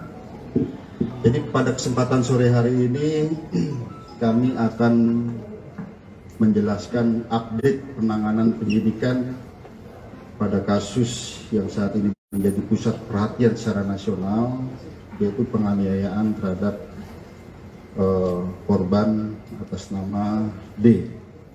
Rekan-rekan sekalian, yang pertama kami perlu jelaskan bahwa kasus ini terjadi pada tanggal 20 Februari 2023, kemudian ditangani oleh Polsek Pesanggerahan, dan pada saat itu sudah ditetapkan tersangka dan ditahan.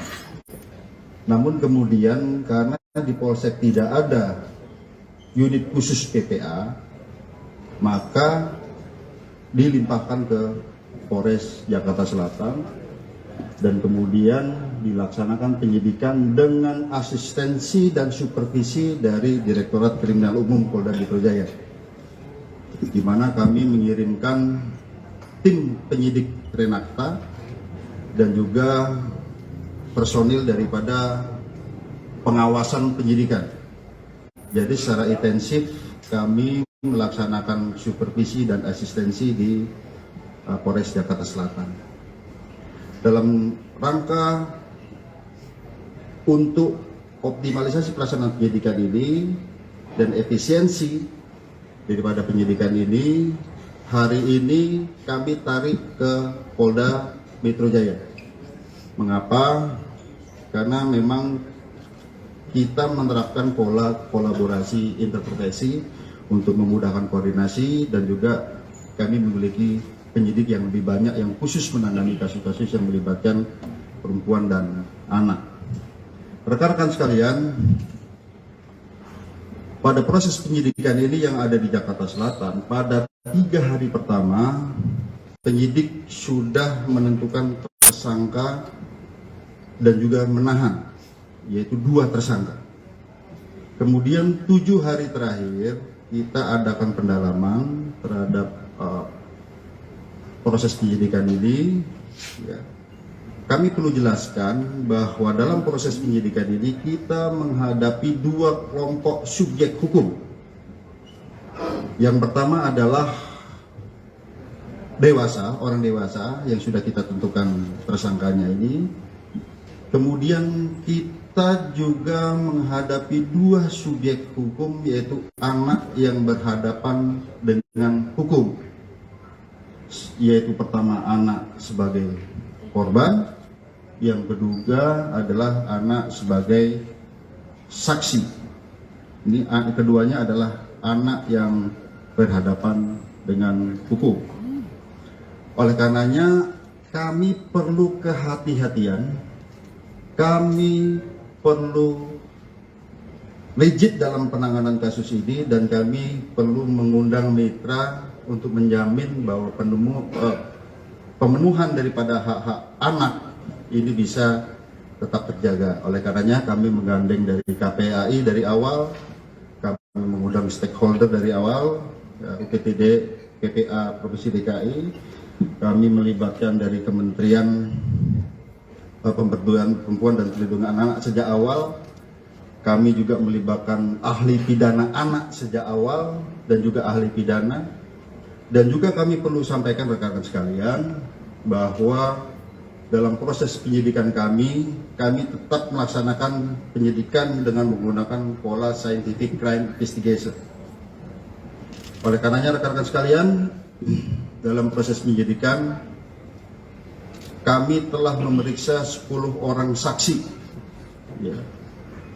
Kemudian juga kami melibatkan saksi ahli di sini, ahli pidana, ahli dari digital forensik, ahli dari psikologi. Kami melibatkan tim dari Apsifor, ya, psikologi untuk memeriksa psikologi forensik maupun psikologi klinis terhadap anak ini, untuk sekali lagi dalam menjamin hak-hak anak tersebut. Nah, kemudian kami perlu jelaskan rekan-rekan sekalian bahwa pada awalnya kami menerapkan dalam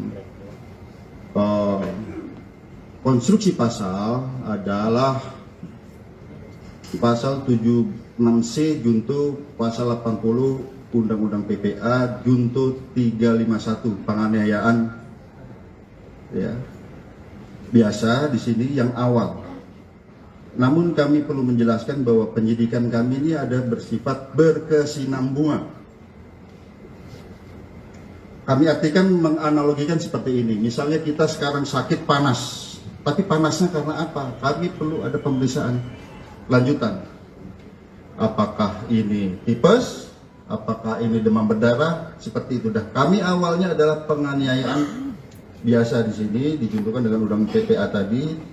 Setelah kami adakan pemeriksaan, kami libatkan digital forensik, kami menemukan fakta-fakta baru, bukti chat WA, video yang ada di HP. Kemudian perlu kami sampaikan, kami juga menemukan CCTV di seputaran TKP, sehingga kami bisa melihat peranan dari masing-masing orang yang ada di TKP tersebut. Dan kami berkomitmen di sini siapapun yang bersalah harus dihukum. Ya tentu saja apabila itu pun anak, secara formil ini diatur dalam Undang-Undang Peradilan Anak, secara material diatur dalam Undang-Undang Perlindungan Anak. Oleh karenanya rekan-rekan sekalian, pada kesempatan gelar pada siang hari ini, pagi sampai dengan siang hari ini, kami menambah konstruksi pasal baru terhadap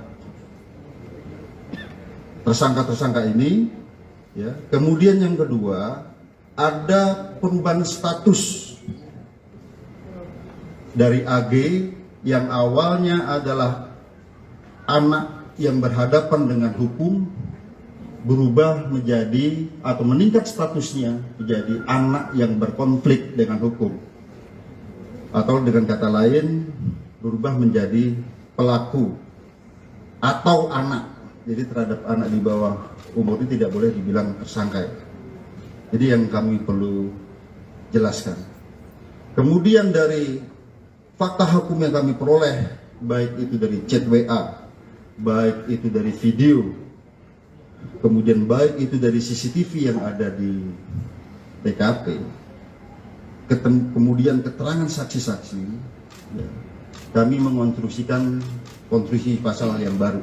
Nah, sebelum kami jelaskan, kami juga perlu menjelaskan di sini, ternyata pada awalnya para tersangka ini ataupun orang yang ada di TKP tidak memberikan keterangan yang sebenarnya. Setelah kami sesuaikan dengan CCTV, kami sesuaikan dengan alat bukti yang lain, kami sesuaikan dengan chat WA, tergambar semua peranannya di situ. Oleh karenanya, yang kami sampaikan tadi, ada peningkatan status dari anak yang berhadapan dengan hukum berubah menjadi anak yang berkonflik dengan hukum ataupun pelaku. Kemudian ada perubahan konstruksi pasal. Yang pertama, terhadap tersangka MDS. Konstruksi pasalnya adalah 355 KUHP ayat 1, subsidiar 354 ayat 1 KUHP, lebih subsidiar 353 ayat 2 KUHP, lebih subsidiar 351 ayat 2 KUHP, dan atau 76C junto 80 Undang-Undang Perlindungan Anak dengan ancaman maksimal 12 tahun penjara. Itu MDS. Ya. Kemudian terhadap tersangka SL, yaitu 355 ayat 1 junto 56 KUHP, subsidiar 354 ayat 1 junto 56 KUHP, lebih subsidiar 353 ayat 2 junto 56 KUHP, lebih subsidiar 351 ayat 2 junto 56 KUHP.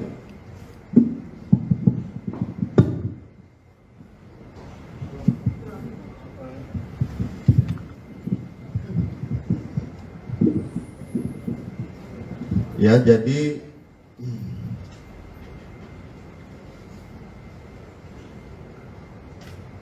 saya ulangi ya, untuk tersangka SL itu 355 KUHP 355 ayat 1 KUHP junto 56 KUHP, subsidiar 354 ayat 1 junto 56 KUHP, lebih subsidiar 353 ayat 2 junto 56 KUHP, lebih subsidiar 351 ayat 2 junto 56 KUHP, dan atau 76C junto 80 Undang-Undang Perlindungan Anak. Ya. Kemudian terhadap anak AG, kami harus sebut anak AG, ya, ini anak yang berkonflik dengan hukum. Itu pasalnya adalah 76C junto 8 pasal 80 Undang-Undang Perlindungan Anak, dan atau 355 ayat 1 junto 56, subsidiar 354 ayat 1 junto 56 KUHP, lebih subsidiar 353 ayat 2 junto 56 KUHP, lebih subsidiar 351 ayat 2 junto 56 KUHP. Tentang ancaman maksimal nanti ahli pidana yang akan menyampaikan, karena di sini sekali lagi rekan-rekan sekalian, secara formil terhadap anak di bawah umur itu ada perlakuan yang berbeda. Demikian juga apabila anak sebagai korban, ada secara material dalam Undang-Undang Perlindungan Anak. Ya. Kemudian rekan-rekan sekalian, kami melihat di sini bahwa dari bukti digital bahwa ini ada perencanaan sejak awal. Ya, pada saat mulai menelpon SL, kemudian bertemu SL, kemudian pada saat di dalam mobil bertiga ada mens rea, niat di sana. Kemudian pada saat terjadinya penganiayaan yang ini sangat-sangat memprihatinkan, kita lihat ya, sangat-sangat sadis di sini. Itu ada 3 kali tendangan ke arah kepala. Kemudian ada 2 kali menginjak tengkuk, dan juga ada 1 kali pukulan ke arah kepala. Ini yang ke arah yang sangat-sangat vital di kepala. Ya. Di sana di antaranya ada kata-kata free kick. Ya. Free kick baru ditendang ke arah kepala seperti tendangan penalti, ya, ataupun tendangan bebas. Ya. Kemudian juga ada kata-kata, gua nggak takut kalau anak orang lain atau anak orang mati. Bagi penyidik di sini dan juga kami koordinasikan, konsultasikan dengan saksi ahli, ini bisa merupakan suatu mens rea, niat jahat dan juga aktus serius wujud perbuatan. Ini rangkaian perbuatan, korban sudah tidak berdaya, 2 kali ditendang sudah tidak berdaya, masih diadakan penganiayaan lebih lanjut ke arah kepala. Oleh karenanya rekan-rekan sekalian, sekali lagi hari ini kami melaksanakan gelar perkara secara komprehensif, ya, di mana yang pertama sebagai wujud penyidikan kami yang berkesinambungan, dengan melihat alat bukti yang ada, dengan melihat digital forensik, hasil digital forensik, bukti chat WA, video, kemudian bukti digital forensik dari CCTV, TKP, keterangan saksi, beberapa orang saksi ini, 10 orang saksi yang saling bersesuaian, sehingga kami menemukan fakta hukum dan bisa menemukan peranan dari masing-masing tersangka. Maka hari ini kami menambah konstruksi pasal sebagaimana yang kami sebutkan tadi, Yang kedua, terjadi peningkatan status terhadap AG yang tadinya adalah anak yang berhadapan dengan hukum, berubah menjadi anak yang berkonflik dengan hukum, ya, ataupun anak. Jadi kalau di Undang-Undang Pelihara tidak boleh disebut tersangka. Ya, kemudian untuk efisiensi penyidikan, karena selama ini kami mengirim tim wasidik dan penyidik Menak dari Polres Jakarta Selatan, kami limpahkan ke Polda Metro Jaya. Yang kedua, rekan-rekan sekalian, yang kami perlu tekankan, mengapa terhadap peningkatan status ini membutuhkan waktu yang lama? Kami harus mengikuti prosedur yang diatur dalam Undang-Undang Perlindungan Anak, Undang-Undang Peradilan Anak. Ya. Kami harus melibatkan pekerja sosial untuk melaksanakan penelitian. Kami harus melibatkan tim psikologi untuk melaksanakan pemeriksaan, ya, kemudian tes dan serangkaian kegiatan yang membutuhkan waktu tidak sebentar. Saya kira demikian penjelasan dari kami. Selanjutnya kami persilakan pada Pak Kabid Humas. Baik rekan-rekan, sebelum ke ahli pidana dan lainnya, mungkin dari Pak Deputi Kementerian PPA yang akan menyampaikan.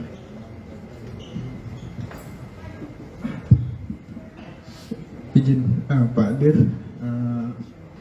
dan semua peserta rilis ini. Kami dari Kementerian Pemberdayaan Perempuan dan Perlindungan Anak tentu menyampaikan prihatin terhadap kejadian ini, dan sejak awal Ibu Menteri Pemberdayaan Perempuan Perlindungan Anak memberikan perhatian dan atensi penuh terhadap kasus ini dan telah menugaskan kami.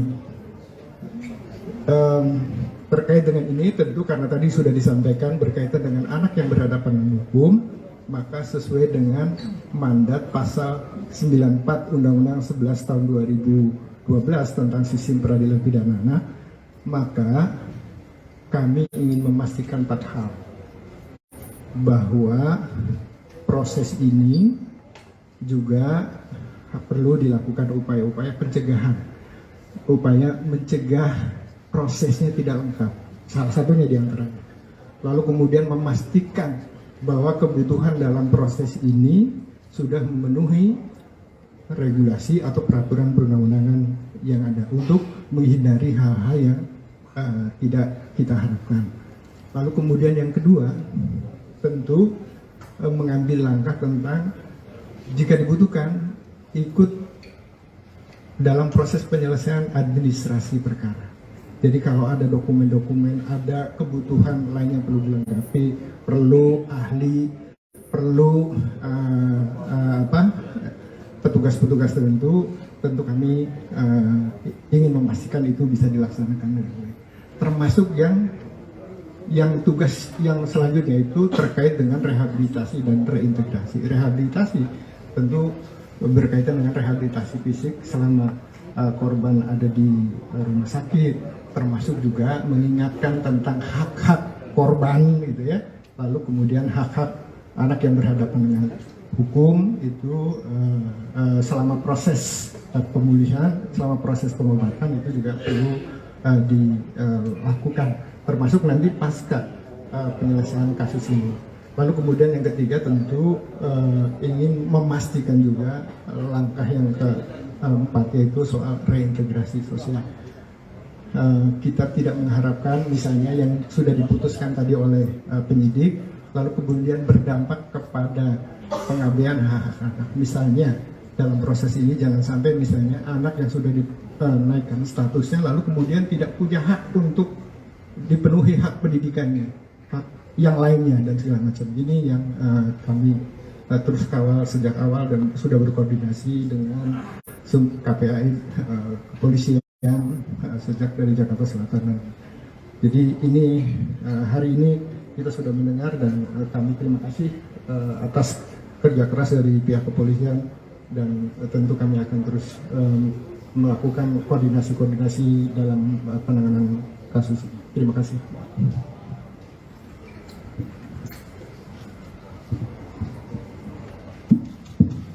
Baik, terima kasih. Assalamualaikum warahmatullahi wabarakatuh. Selamat sore Pak Dir beserta jajaran Bapak Ibu dari Kementerian Lembaga. rekan-rekan awak media, rasa duka dan empati tentu kami sampaikan kepada korban. Sampai saat ini dalam pengawasan kami yang disampaikan medis dan keluarga baru sampai bisa respon, dan itu pun secara medis. Tentu ini merupakan kekerasan yang sangat serius, dan KPAI mengutuk tindakan kekerasan yang dilakukan karena ini sangat mencederai martabat, terutama hak dasar asasi manusia. Ini yang kami lihat sebagai tindakan pidana yang luar biasa, sehingga pengawasan kami tentu terhadap korban ingin lebih memastikan bagaimana situasi dan kondisi Ananda D ini dalam perawatan intensif segera dipulihkan dan Allah segera angkat penyakitnya sehingga Ananda bisa kembali pulih dan menikmati masa anak-anaknya secara normal, secara wajar. Ini doa kita setiap saat. Yang kedua, terkait rilis hari ini, tentu KPAI memberikan apresiasi atas upaya kerja keras, kerjasama, kerja koordinatif yang terus dilakukan oleh Polres Jakarta Selatan, dan kemudian hari ini dilakukan di tingkat Polda Metro Jaya. Ini menunjukkan keseriusan terhadap langkah-langkah profesionalitas yang dilakukan kepolisian melihat situasi dan kondisi tindak pidana terhadap seorang anak. Sehingga kami dengan mendengarkan apa yang disampaikan oleh Pak Direktur tadi, ada konstruksi yang baru, memberikan sebuah apresiasi dan sebuah pembelajaran publik bahwa anak-anak Indonesia harus terbebas dari situasi kekerasan yang hari ini dialami oleh salah satu anak kita. Berikutnya, pengawasan kami tentu bukan hanya melihat situasi dan kondisi dan bertemu korban serta keluarganya, kami juga memastikan berbagai hak yang harus didapatkan ketika kita melihat di dalam aturan perundangan bahwa anak yang menjadi korban kekerasan ini tentu dipastikan siapa yang berperan secara sentral untuk memberikan perlindungan. Di antaranya adalah KPAI melihat ada hak-hak yang harus dilewati dalam proses hukumnya. Tentu kalau disebut hak prosedural, baik itu pendampingannya gitu ya dalam proses hukum. Tentu ketika seorang anak masih dalam situasi kritis, kita ingin ada ruang dan pemulihan yang optimal. Kemudian juga pemulihan sampai pada situasi yang betul-betul pulih gitu. Dan berikutnya adalah hak restitusi atau ganti kerugian.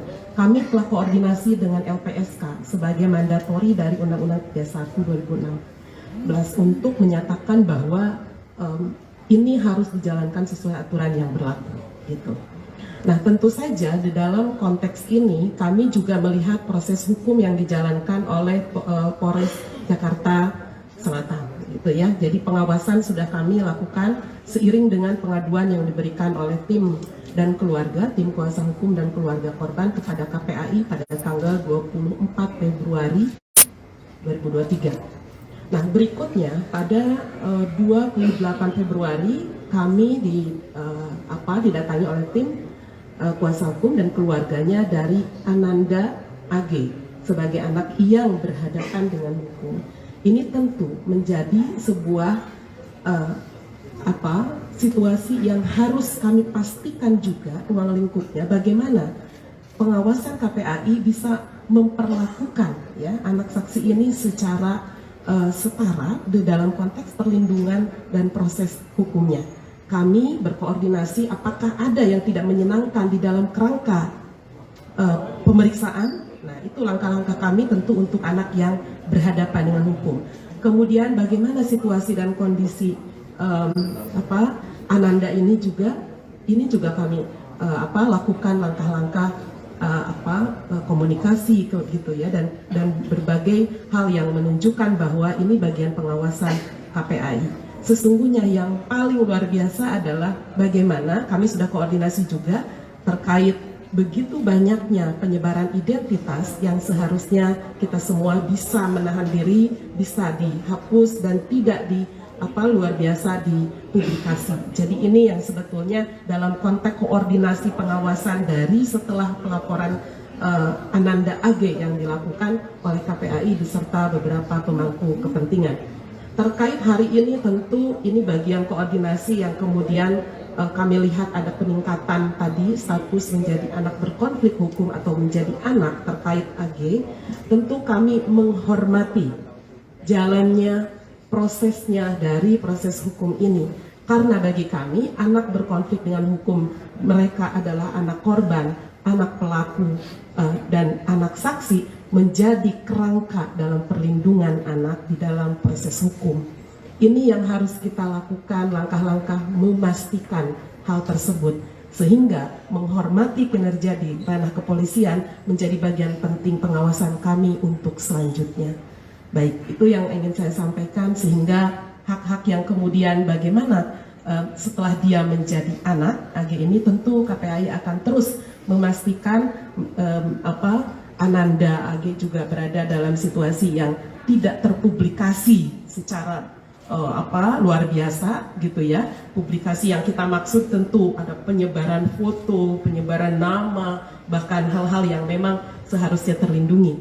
Jadi ini menjadi salah satu yang harus kita pastikan. Kemudian juga bagaimana proses selanjutnya, karena pasti akan ada skema-skema dalam menurut aturan perundangan, sistem peradilan pidana anak maupun undang-undang perlindungan anak ini akan di dalam pengawasan kepolisian dikembalikan kepada orang tua untuk terus menjalankan proses hukumnya atau dititip dalam LPKS, Lembaga Penyelenggaraan Kesejahteraan Sosial, yang memang berwenang di dalam undang-undang untuk memberikan perlindungan di dalam kerangka pemeriksaan. Mohon maaf agak panjang Pak Dir. Ini hal-hal yang hari ini mari rekan-rekan sekalian akan kita lakukan langkah-langkah menghormati proses hukum yang ada, dan kemudian KPAI akan terus mengawasi berjalannya hukum ini sesuai dengan aturan perundangan yang berlaku.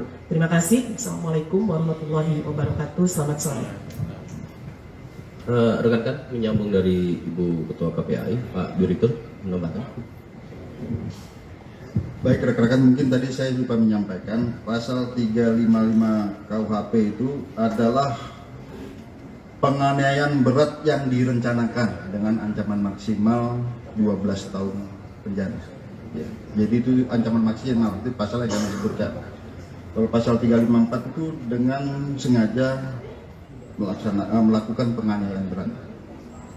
Ancaman maksimal 8 tahun. Kemudian 353 itu penganiayaan yang direncanakan mengakibatkan luka berat. Ya.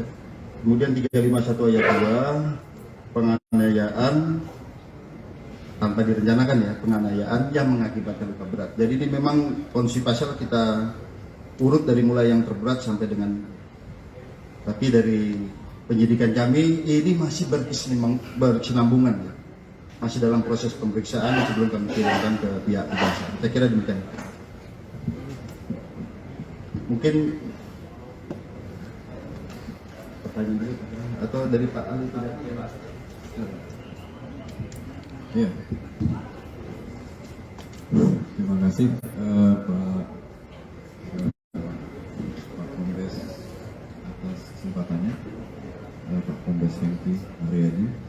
Saya diminta oleh Kementerian Pemberdayaan Perempuan dan Perlindungan Anak untuk memberikan keterangan ahli terkait dengan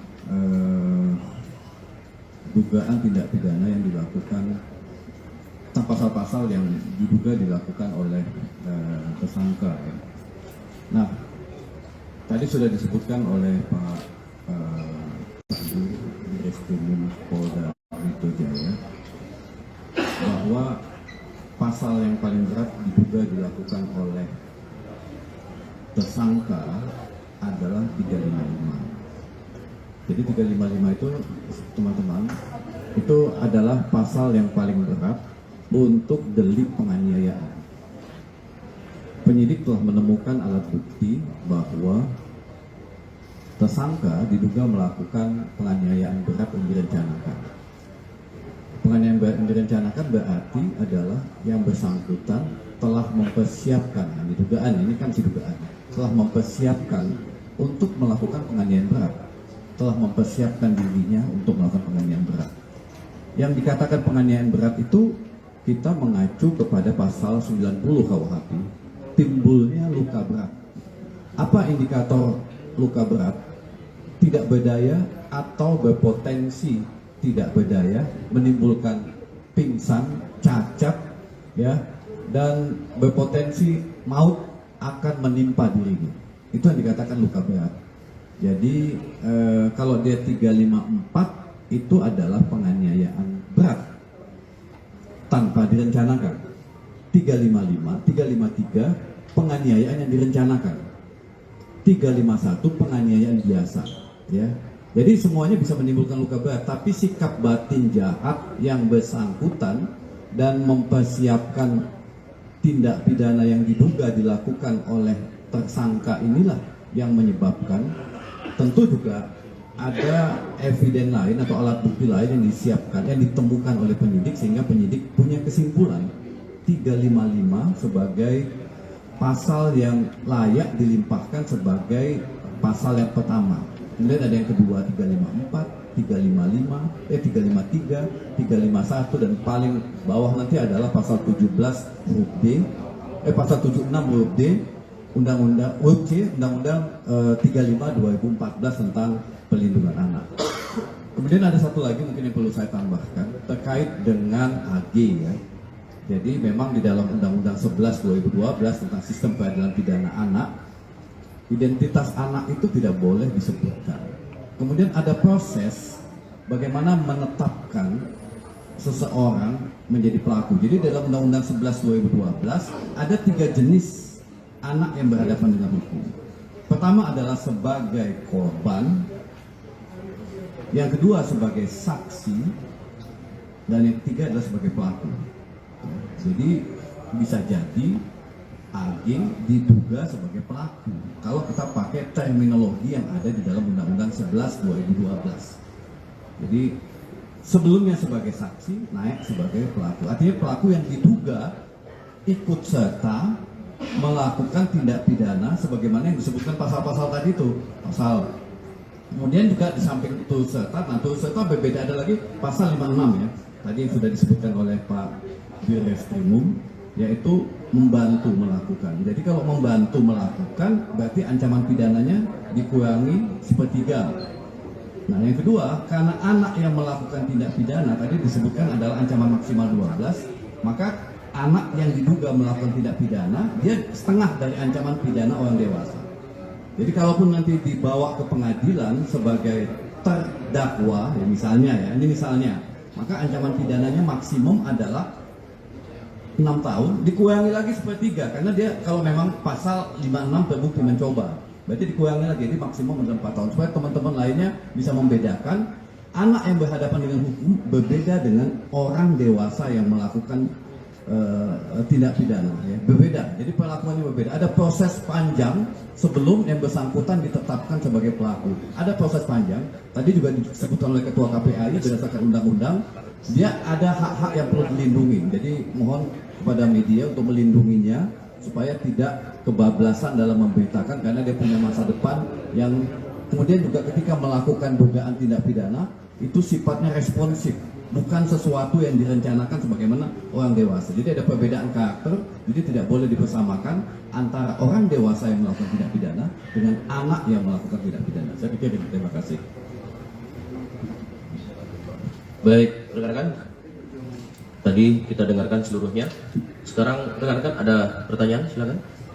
Pak Lia. Oh iya, mohon maaf, ada dari kepala dinas. Silakan, Ibu. Terima kasih. Bismillahirrahmanirrahim. Assalamualaikum warahmatullahi wabarakatuh.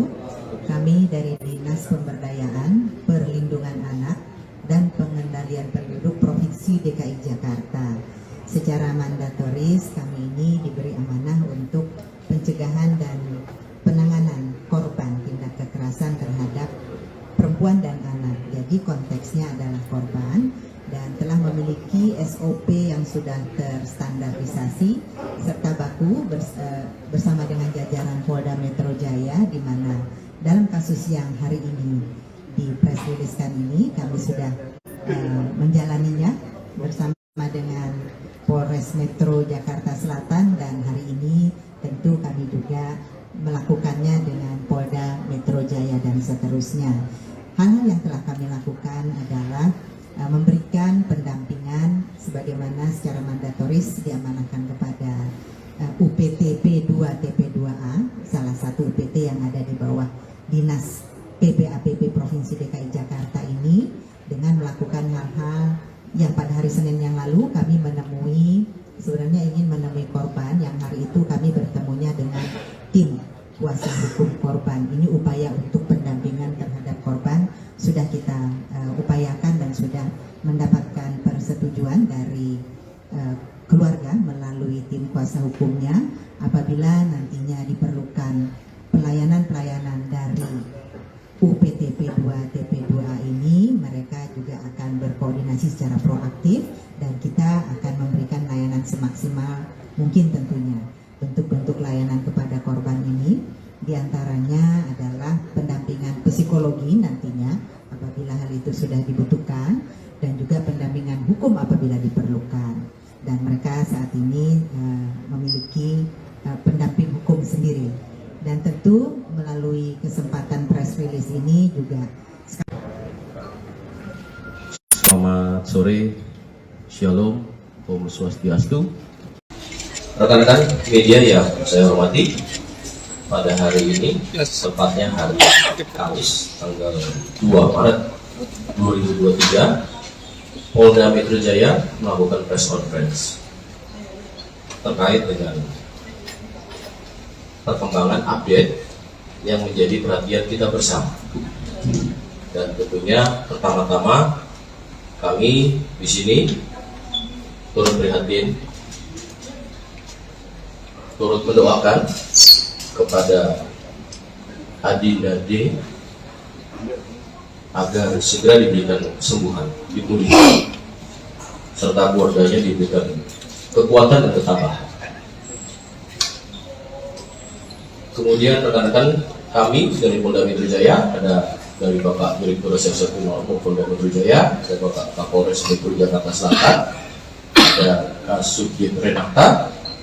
Kemudian kami dari stakeholder, karena penyidikan ini sifatnya interprofesi, ya, berkolaborasi.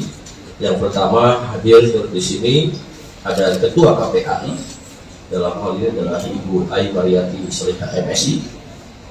Kemudian juga ada Deputi Kementerian PPA Bapak Nahar Esa MSI, dan kemudian juga ada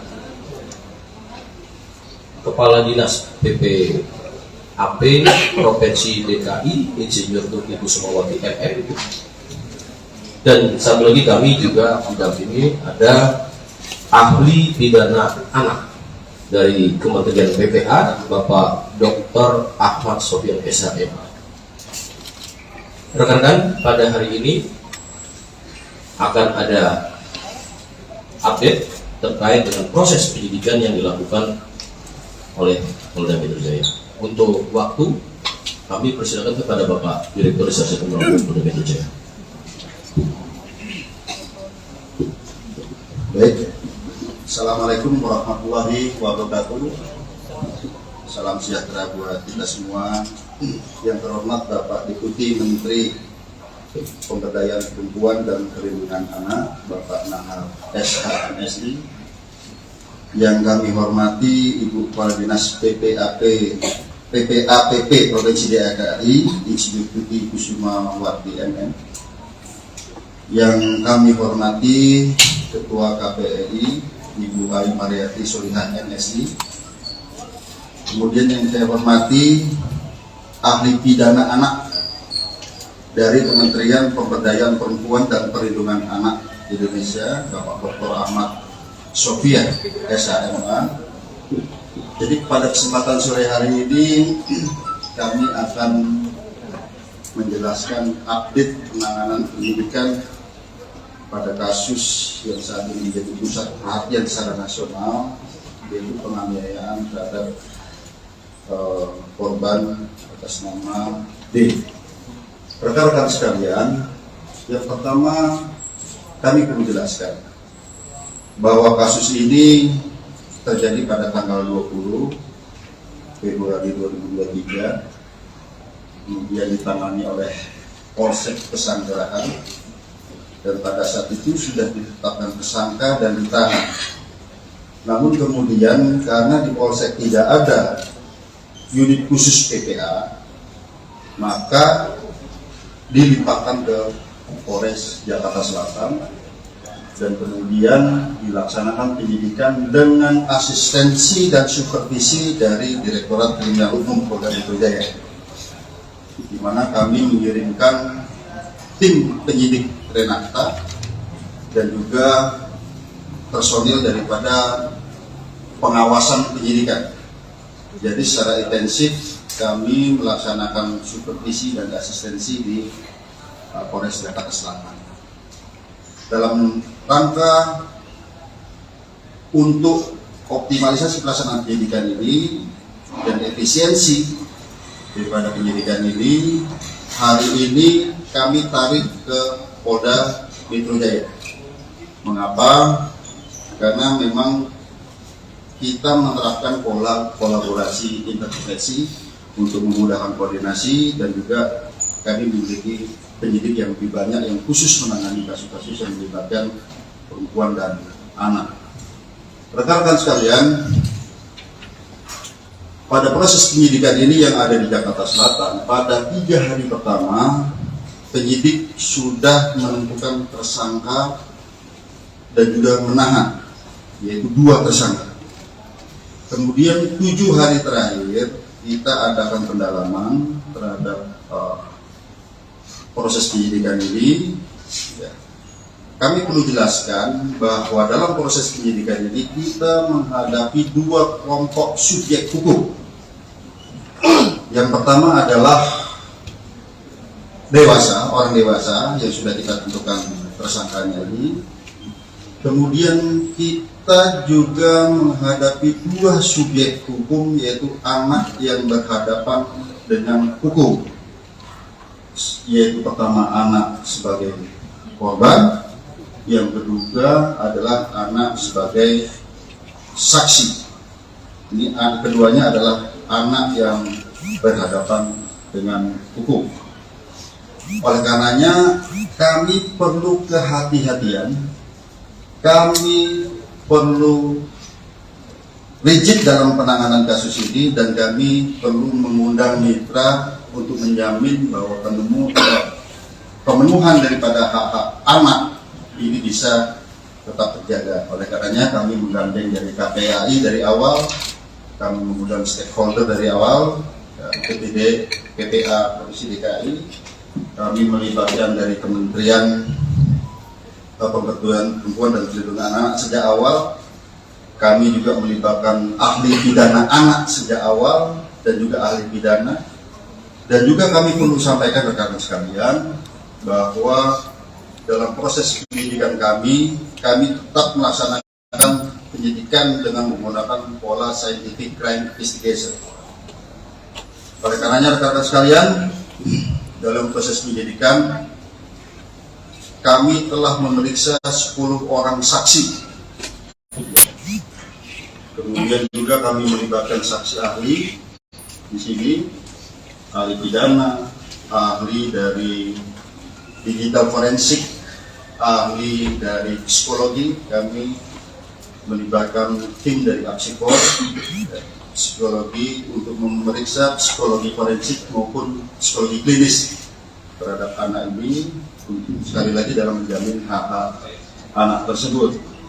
Nah, kemudian kami perlu jelaskan rekan-rekan sekalian bahwa pada awalnya kami menerapkan dalam konstruksi pasal adalah pasal 76C junto pasal 80 Undang-Undang PPA junto 351 penganiayaan. Ya. Biasa di sini yang awal. Namun kami perlu menjelaskan bahwa penyidikan kami ini ada bersifat berkesinambungan. Kami artikan menganalogikan seperti ini. Misalnya kita sekarang sakit panas, tapi panasnya karena apa? Kami perlu ada pemeriksaan lanjutan. Apakah ini tipes? Apakah ini demam berdarah? Seperti itu. Dan kami awalnya adalah penganiayaan biasa di sini didudukkan dengan undang-undang PDA tadi. Setelah kami adakan pemeriksaan, kami dilibatkan digital forensik, kami menemukan fakta-fakta baru, bukti chat WA, video yang ada di HP.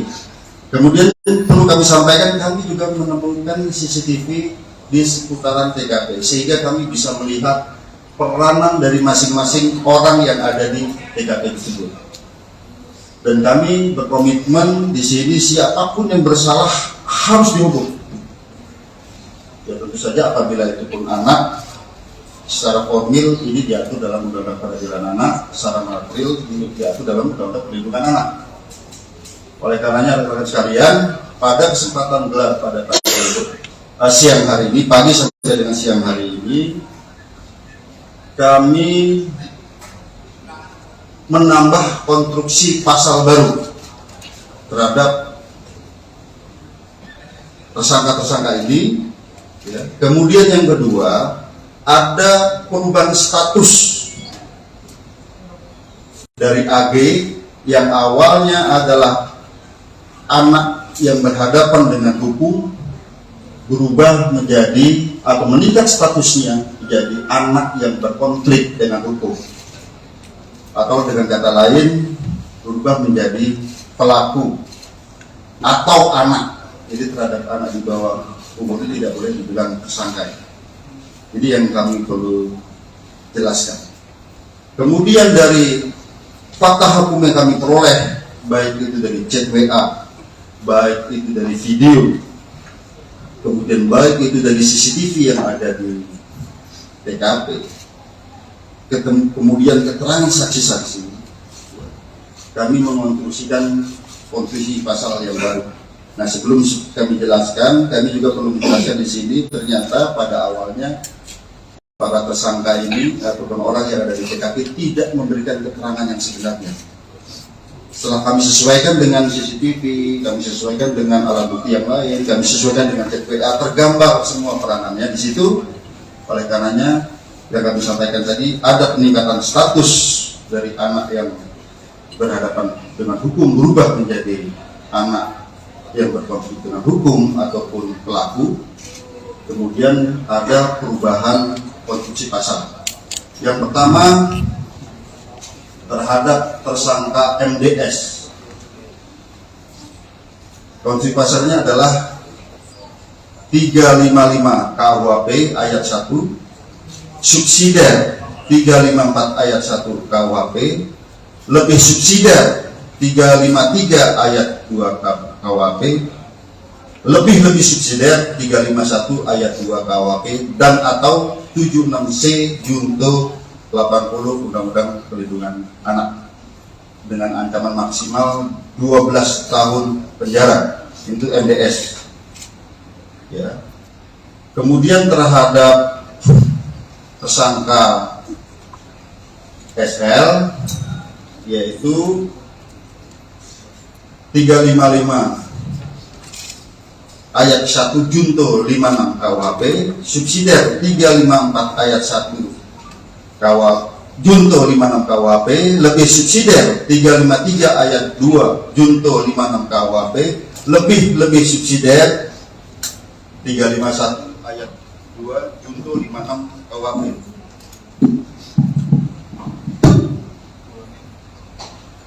Ulangin bang.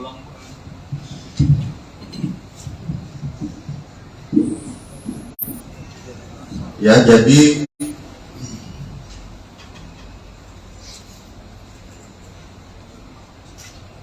saya ulangi ya, untuk tersangka SL itu 355 KUHP 355 ayat 1 KUHP, junto 56 KUHP, subsidiar 354 ayat 1 junto 56 KUHP, lebih subsidiar 353 ayat 2 junto 56 KUHP, lebih subsidiar 351 ayat 2 junto 56 KUHP, dan atau 76C junto 80 Undang-Undang Perlindungan Anak. Ya. Kemudian terhadap anak AG, kami harus sebut anak AG, ya, ini anak yang berkonflik dengan hukum.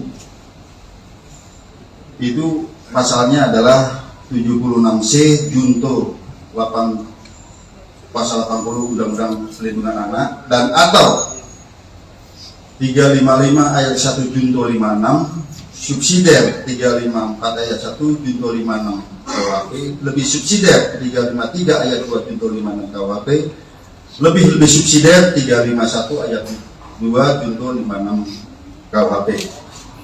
Tentang ancaman maksimal nanti ahli pidana yang akan menyampaikan, karena di sini sekali lagi rekan-rekan sekalian, secara formil terhadap anak di bawah umur itu ada perlakuan yang berbeda.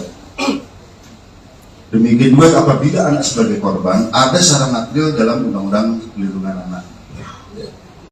Kemudian rekan-rekan sekalian, kami melihat di sini bahwa dari bukti digital bahwa ini ada perencanaan sejak awal. Ya, pada saat mulai menelpon SL, kemudian bertemu SL, kemudian pada saat di dalam mobil bertiga ada mensrea di sana. Kemudian pada saat terjadinya penganiayaan yang ini sangat-sangat memprihatinkan, kita lihat ya, sangat-sangat sadis di sini, itu ada 3 kali tendangan ke arah kepala. Kemudian ada 2 kali menginjak tengkuk, dan juga ada 1 kali pukulan ke arah kepala, ini yang ke arah yang sangat-sangat vital di kepala. Di sana di antaranya ada kata-kata free kick, ya, free kick baru ditendang ke arah kepala seperti tendangan penalti, ya, ataupun tendangan bebas. Kemudian juga ada kata-kata gua nggak takut kalau anak orang lain, anak orang mati. Bagi penyidik di sini dan juga kami koordinasikan konsultasi dengan saksi ahli, ini bisa merupakan suatu mens rea, niat jahat dan juga aktus serius wujud perbuatan.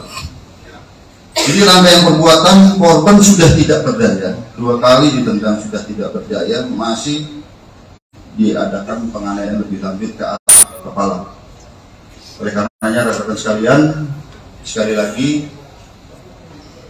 hari ini kami melaksanakan gelar perkara secara komprehensif, ya, di mana yang pertama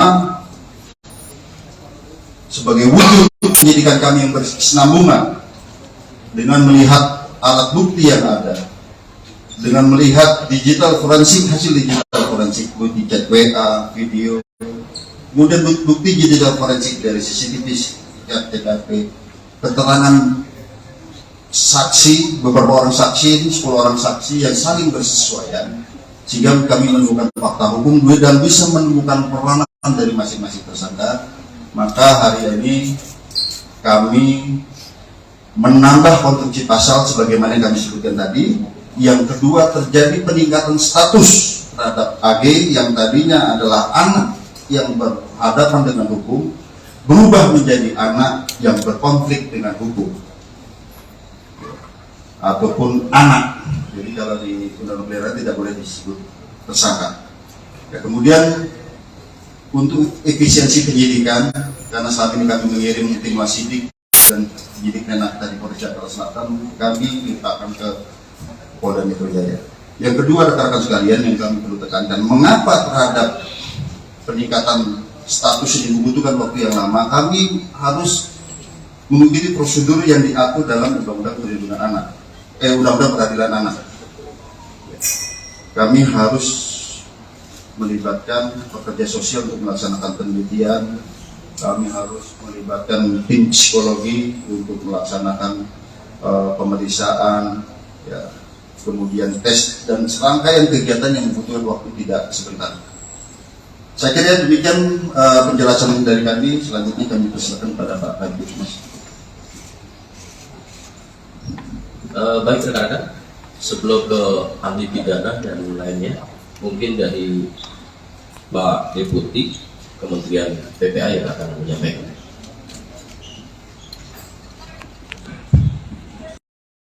Peraturan perundang-undangan yang ada untuk menghindari hal-hal yang tidak kita harapkan.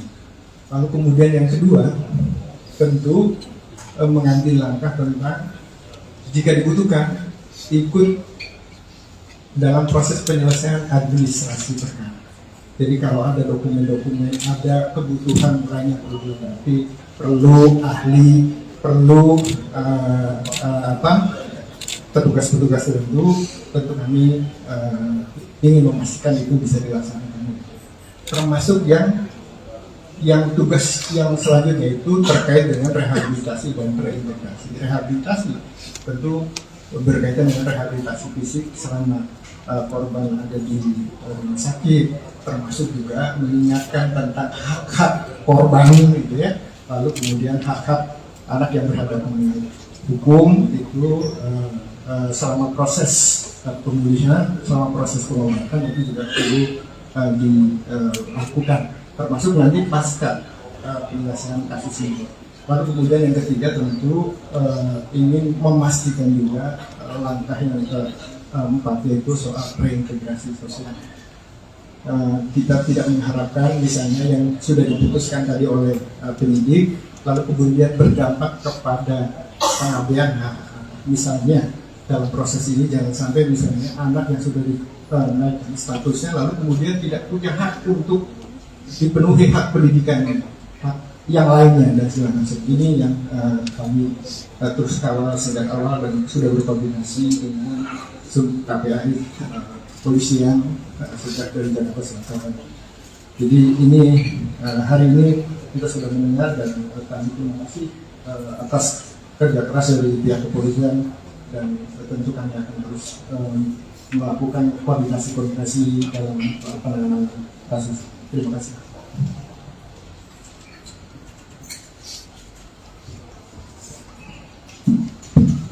Baik, terima kasih. Assalamualaikum warahmatullahi wabarakatuh. Selamat sore, Pak Dir, serta jajaran Bapak Ibu dari Kementerian Lembaga, rekan-rekan awak media.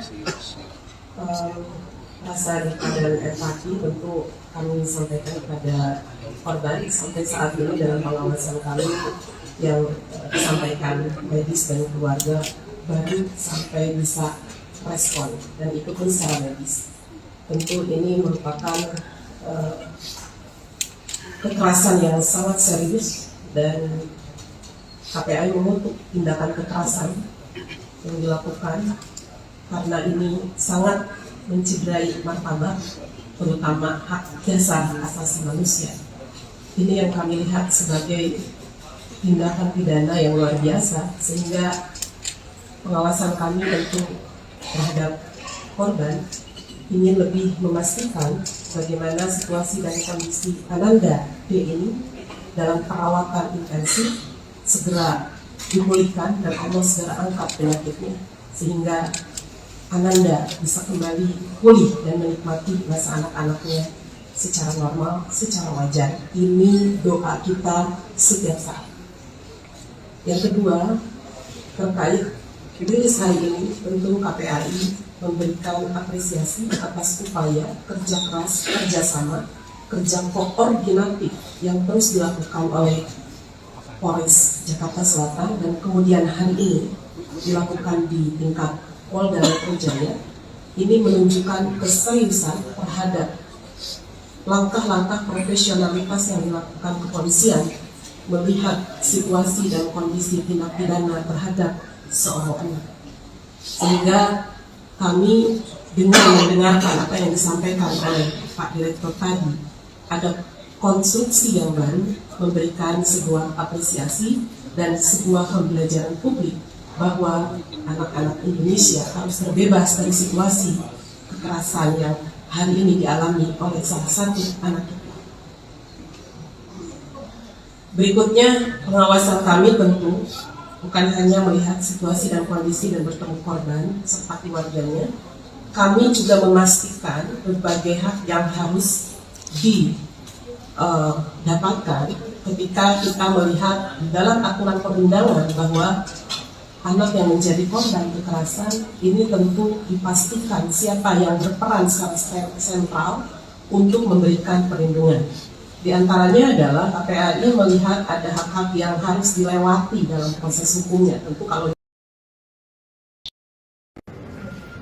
Selamat sore, Shalom, Om Swastiastu, Nama Budaya, Salam Kebajikan. Rekan-rekan media yang saya hormati, pada hari ini, tepatnya hari Kamis, tanggal 2 Maret 2023, Polda Metro Jaya melakukan press conference terkait dengan perkembangan update yang menjadi perhatian kita bersama. Dan tentunya pertama-tama kami di sini turut prihatin, turut mendoakan kepada Adinda D agar segera diberikan kesembuhan, dipulihkan, serta keluarganya diberikan kekuatan dan ketabahan. Kemudian rekan-rekan kami dari Polda Metro Jaya, ada dari Bapak Direktur Reserse Kriminal Umum Polda Metro Jaya, ada Bapak Kapolres Metro Jakarta Selatan, ada Kasubdit Renakta, kemudian kami dari stakeholder, karena penyidikan ini sifatnya interprofesi ya, berkolaborasi. Yang pertama hadir turut di sini ada Ketua KPAI, dalam hal ini adalah Ibu Ai Mariati Soleha MSI. Kemudian juga ada Deputi Kementerian PPA Bapak Nahar Esa MSI, dan kemudian juga ada Kepala Dinas PPAP Provinsi DKI Insinyur Tuti Kusumawati MM, Ibu. Dan satu lagi kami juga didampingi ada ahli pidana anak dari Kementerian PPA Bapak Dr. Ahmad Sofian SHMA. Rekan-rekan, pada hari ini akan ada update terkait dengan proses penyidikan yang dilakukan oleh Polda Metro Jaya. Untuk waktu, kami persilakan kepada Bapak Direktur Reserse Kriminal Umum Polda Metro Jaya. Baik, Assalamualaikum warahmatullahi wabarakatuh. Salam sejahtera buat kita semua. Yang terhormat Bapak Deputi Menteri Pemberdayaan Perempuan dan Perlindungan Anak, Bapak Nahar SH MSI. Yang kami hormati Ibu Kepala Dinas PPAPP Provinsi DKI Insinyur Tuti Kusumawati MM. Yang kami hormati Ketua KPAI Ibu Ai Mariati Solihah MSI. Kemudian yang saya hormati ahli pidana anak dari Kementerian Pemberdayaan Perempuan dan Perlindungan Anak Indonesia, Bapak Dr. Ahmad Sofian SHMA. Jadi pada kesempatan sore hari ini kami akan menjelaskan update penanganan penyidikan pada kasus yang saat ini menjadi pusat perhatian secara nasional, yaitu penganiayaan terhadap korban atas nama D. Rekan-rekan sekalian, yang pertama kami perlu jelaskan bahwa kasus ini terjadi pada tanggal 20 Februari 2023, kemudian ditangani oleh Polsek Pesanggerahan, dan pada saat itu sudah ditetapkan tersangka dan ditahan. Namun kemudian karena di Polsek tidak ada unit khusus PPA, maka dilimpahkan ke Polres Jakarta Selatan dan kemudian dilaksanakan penyidikan dengan asistensi dan supervisi dari Direktorat Kriminal Umum Polda Metro Jaya, di mana kami mengirimkan tim penyidik Renakta dan juga personil daripada pengawasan penyidikan. Jadi secara intensif kami melaksanakan supervisi dan asistensi di Polres Jakarta Selatan. Dalam rangka untuk optimalisasi pelaksanaan penyidikan ini dan efisiensi daripada penyidikan ini, hari ini kami tarik ke Polda Metro Jaya. Mengapa?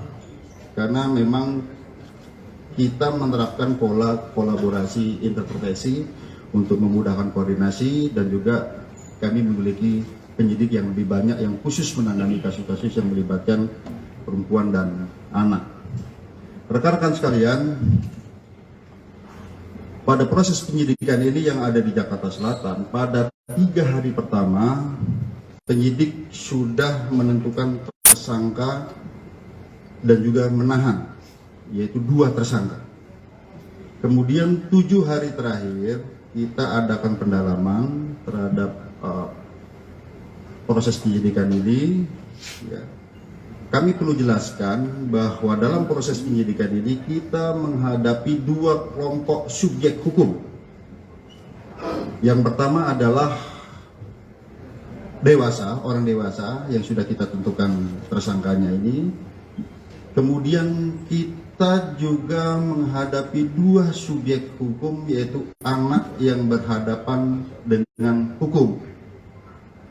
Yaitu pertama anak sebagai korban, yang kedua adalah anak sebagai saksi. Ini keduanya adalah anak yang berhadapan dengan hukum. Oleh karenanya kami perlu kehati-hatian, kami perlu legit dalam penanganan kasus ini, dan kami perlu mengundang mitra untuk menjamin bahwa pemenuhan daripada hak-hak anak ini bisa tetap terjaga. Oleh karenanya kami menggandeng dari KPAI dari awal, kami mengundang stakeholder dari awal, UPTD, PPA Provinsi DKI, kami melibatkan dari Kementerian Pemberdayaan Perempuan dan Perlindungan Anak sejak awal. Kami juga melibatkan ahli pidana anak sejak awal dan juga ahli pidana. Dan juga kami perlu sampaikan rekan-rekan sekalian bahwa dalam proses penyidikan kami tetap melaksanakan penyidikan dengan menggunakan pola scientific crime investigation. Oleh karenanya rekan-rekan sekalian, dalam proses penyidikan kami telah memeriksa 10 orang saksi. Ya. Kemudian juga kami melibatkan saksi ahli di sini, ahli pidana, ahli dari digital forensik, ahli dari psikologi. Kami melibatkan tim dari Apsifor, ya, psikologi untuk memeriksa psikologi forensik maupun psikologi klinis terhadap anak ini, sekali lagi dalam menjamin hak-hak anak tersebut. Nah, kemudian kami perlu jelaskan rekan-rekan sekalian bahwa pada awalnya kami menerapkan dalam konstruksi pasal adalah pasal 76C junto pasal 80 Undang-Undang PPA junto 351 penganiayaan, ya, biasa di sini yang awal. Namun kami perlu menjelaskan bahwa penyidikan kami ini ada bersifat berkesinambungan. Kami artikan menganalogikan seperti ini. Misalnya kita sekarang sakit panas, tapi panasnya karena apa? Kami perlu ada pemeriksaan lanjutan. Apakah ini tipes? Apakah ini demam berdarah? Seperti itu. Dah kami awalnya adalah penganiayaan biasa di sini dijuntukan dengan undang PPA tadi. Setelah kami adakan pemeriksaan, kami libatkan digital forensik, kami menemukan fakta-fakta baru, bukti chat WA, video yang ada di HP. Kemudian perlu kami sampaikan, kami juga menemukan CCTV di seputaran TKP, sehingga kami bisa melihat peranan dari masing-masing orang yang ada di TKP tersebut. Dan kami berkomitmen di sini siapapun yang bersalah harus dihukum. Ya tentu saja apabila itu pun anak, secara formil ini diatur dalam Undang-Undang Peradilan Anak, secara material diatur dalam Undang-Undang Perlindungan Anak. Oleh karenanya rekan-rekan sekalian, pada kesempatan gelar pada siang hari ini, pagi sampai dengan siang hari ini, kami menambah konstruksi pasal baru terhadap tersangka-tersangka ini. Ya. Kemudian yang kedua, ada perubahan status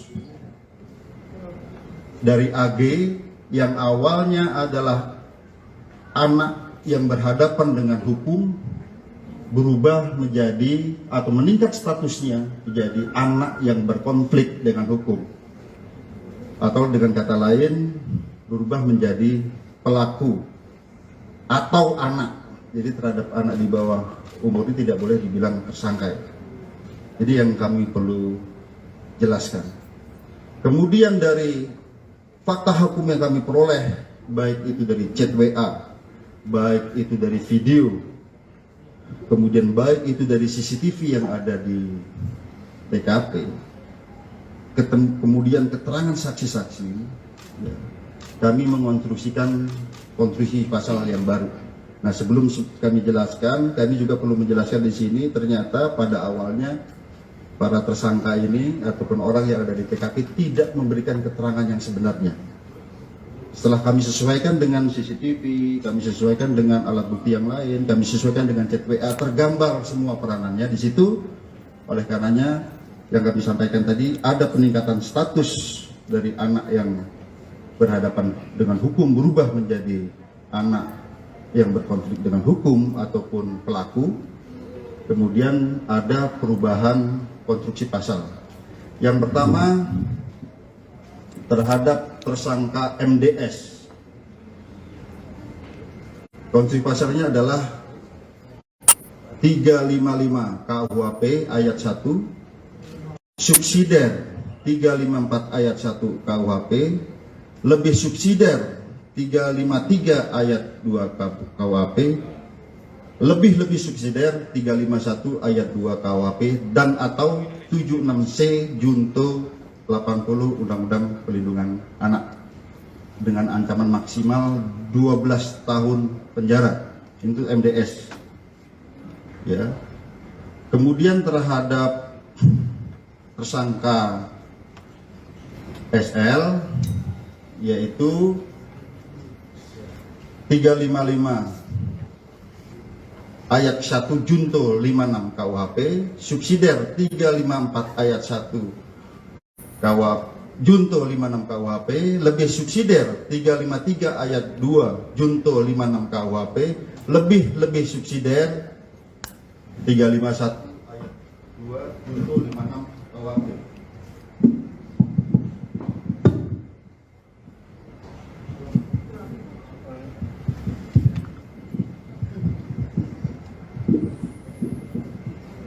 Ya, jadi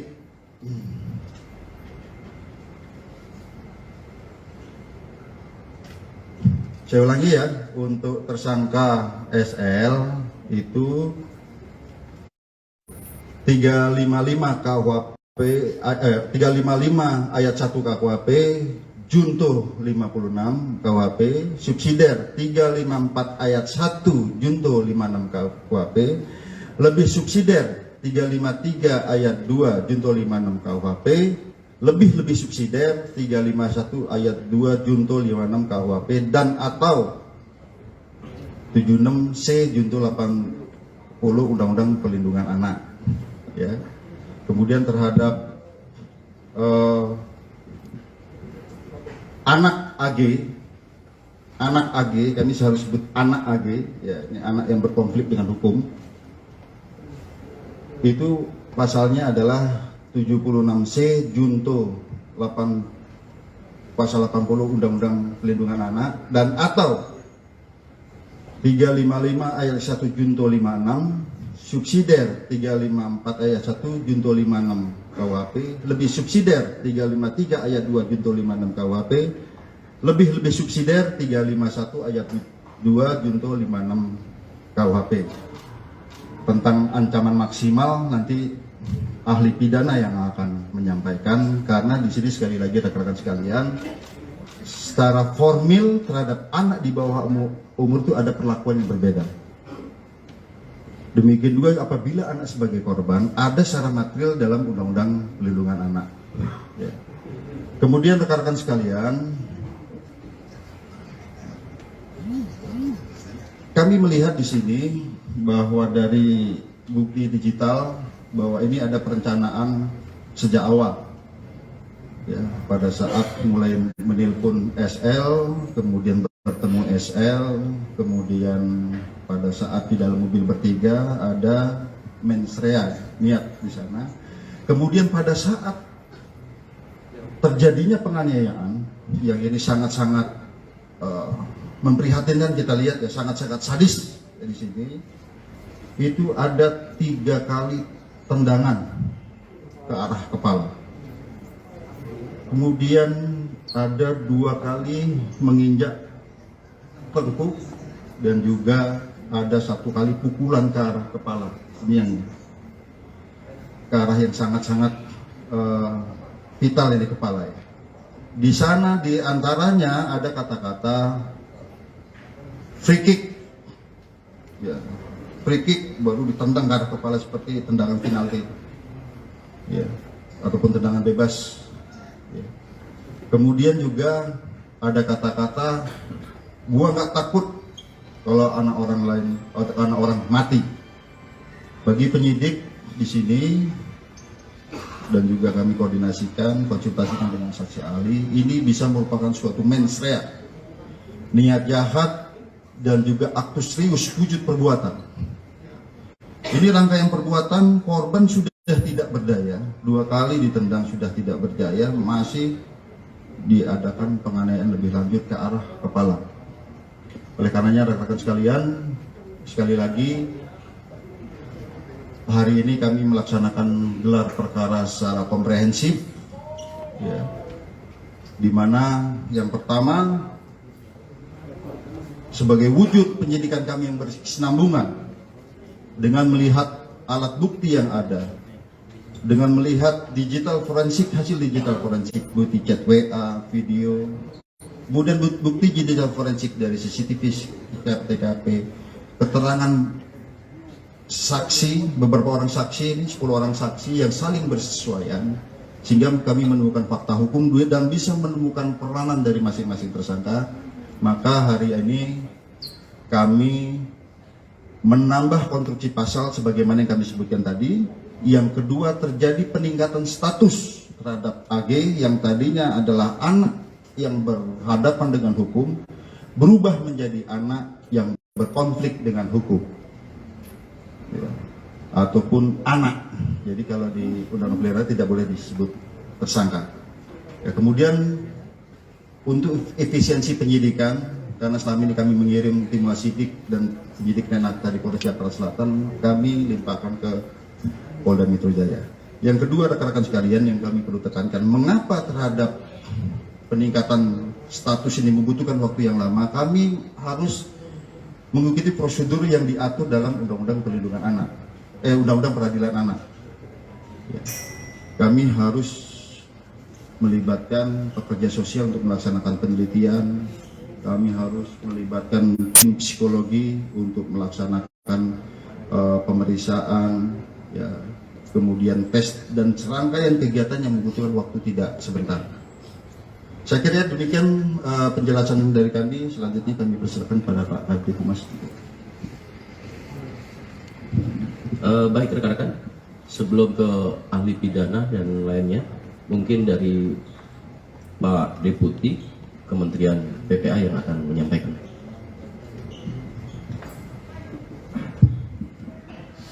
Izin Pak Dir dan semua peserta rilis ini. Kami dari Kementerian Pemberdayaan Perempuan dan Perlindungan Anak tentu menyampaikan prihatin terhadap kejadian ini, dan sejak awal Ibu Menteri Pemberdayaan Perempuan Perlindungan Anak memberikan perhatian dan atensi penuh terhadap kasus ini dan telah menugaskan kami. Terkait dengan ini tentu karena tadi sudah disampaikan berkaitan dengan anak yang berhadapan dengan hukum, maka sesuai dengan mandat pasal 94 Undang-Undang 11 tahun 2012 tentang sistem peradilan pidana anak, maka kami ingin memastikan 4 hal. Bahwa proses ini juga perlu dilakukan upaya-upaya pencegahan, upaya mencegah prosesnya tidak lengkap, salah satunya diantaranya. Lalu kemudian memastikan bahwa kebutuhan dalam proses ini sudah memenuhi regulasi atau peraturan perundang-undangan yang ada untuk menghindari hal-hal yang tidak kita harapkan. Lalu kemudian yang kedua, tentu mengambil langkah tentang jika dibutuhkan ikut dalam proses penyelesaian administrasi perkara. Jadi kalau ada dokumen-dokumen, ada kebutuhan lain yang perlu dilengkapi, perlu ahli, perlu petugas-petugas tertentu, tentu kami ingin memastikan itu bisa dilaksanakan dengan baik. Termasuk yang tugas yang selanjutnya itu terkait dengan rehabilitasi dan reintegrasi. Rehabilitasi tentu berkaitan dengan rehabilitasi fisik selama korban ada di rumah sakit, termasuk juga mengingatkan tentang hak-hak korban gitu ya. Lalu kemudian hak-hak anak yang berhadapan dengan hukum itu selama proses pemulihan, selama proses pengobatan itu juga perlu dilakukan, termasuk nanti pasca penyelesaian kasus ini. Lalu kemudian yang ketiga tentu ingin memastikan juga langkah yang keempat yaitu soal reintegrasi sosial.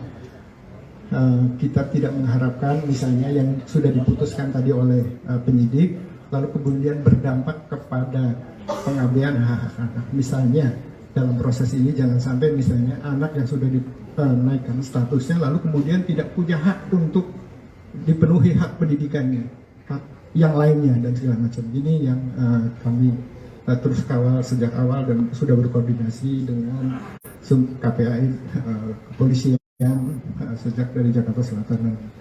Jadi ini hari ini kita sudah mendengar dan kami terima kasih atas kerja keras dari pihak kepolisian dan tentu kami akan terus melakukan koordinasi dalam penanganan kasus ini. Terima kasih.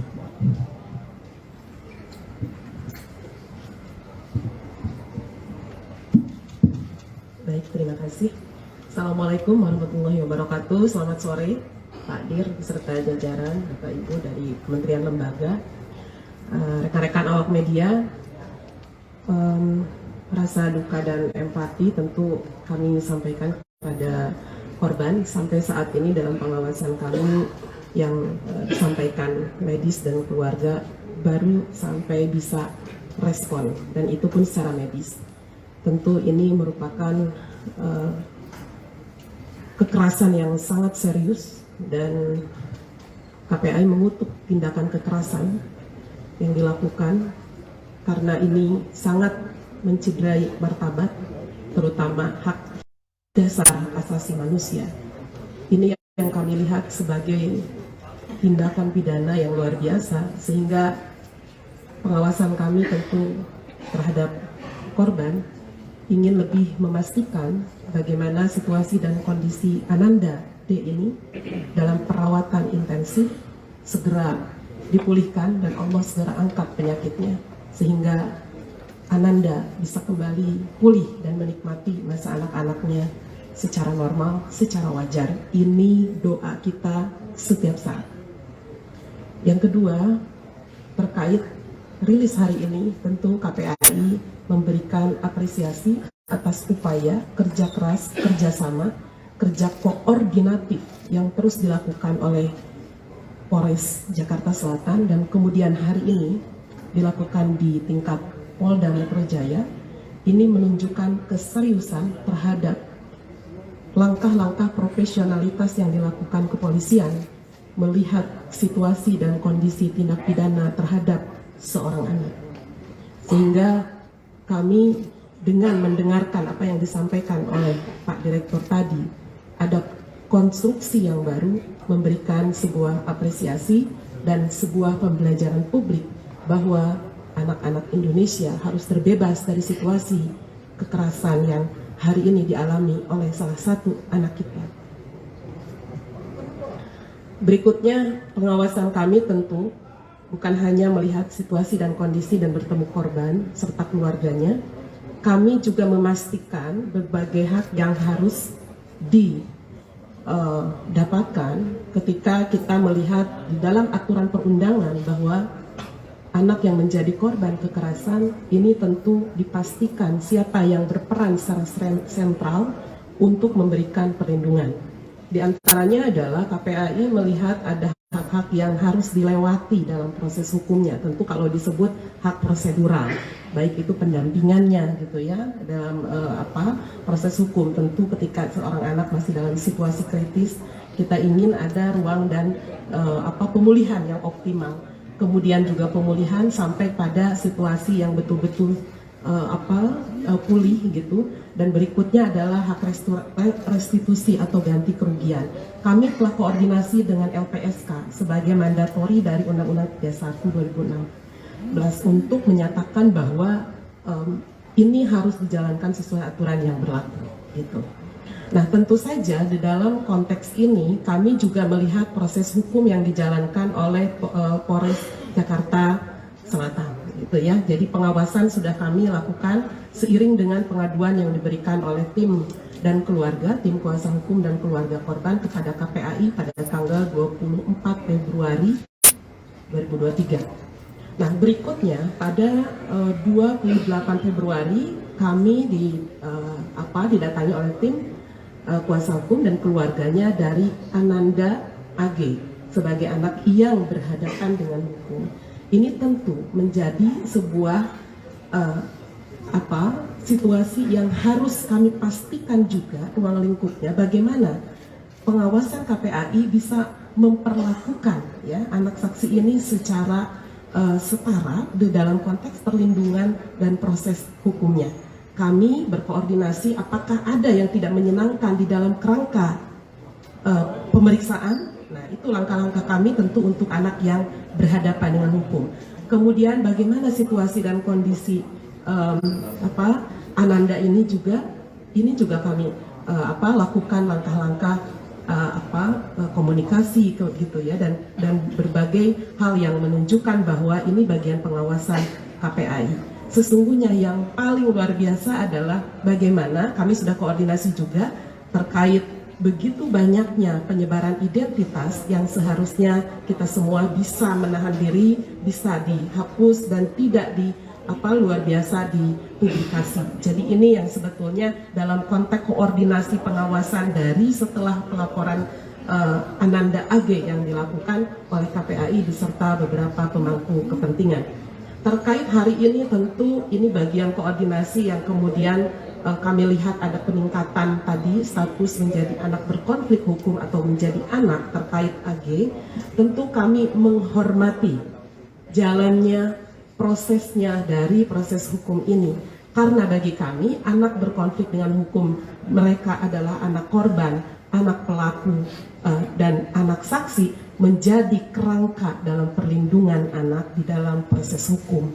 Ini yang harus kita lakukan langkah-langkah memastikan hal tersebut sehingga menghormati kinerja di ranah kepolisian menjadi bagian penting pengawasan kami untuk selanjutnya.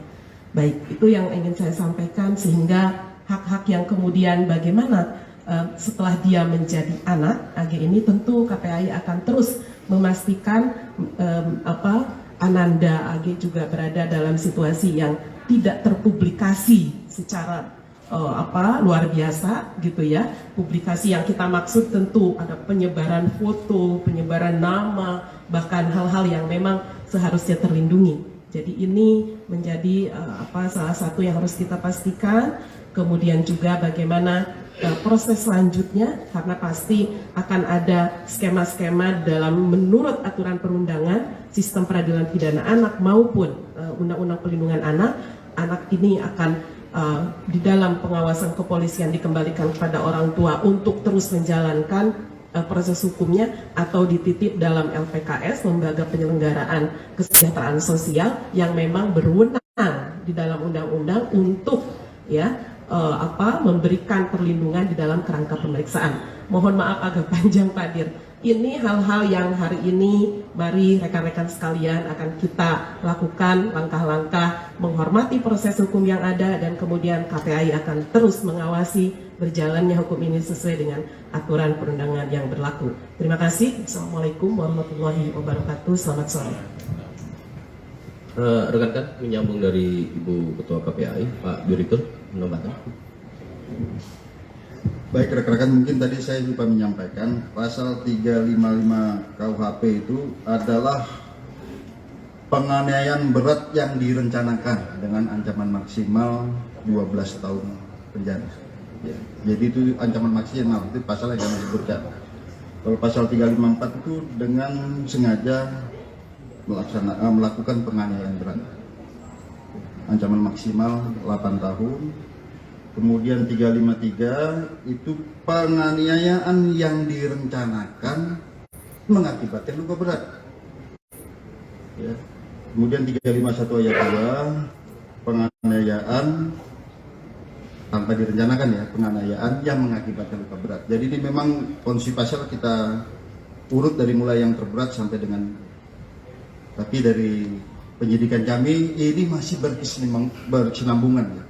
Masih dalam proses pemeriksaan sebelum kami kirimkan ke pihak kejaksaan. Saya kira demikian. Mungkin pertanyaan dulu atau dari Pak Ali tidak? Ya. Terima kasih Pak Kombes atas kesempatannya, Pak Kombes Hengki Haryadi. Saya diminta oleh Kementerian Pemberdayaan Perempuan dan Perlindungan Anak untuk memberikan keterangan ahli terkait dengan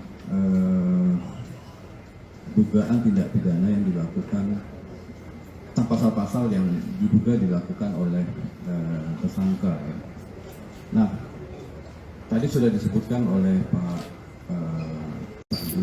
Direktur Polda Metro Jaya bahwa pasal yang paling berat diduga dilakukan oleh tersangka adalah 355. Jadi 355 itu, teman-teman, itu adalah pasal yang paling berat untuk delik penganiayaan.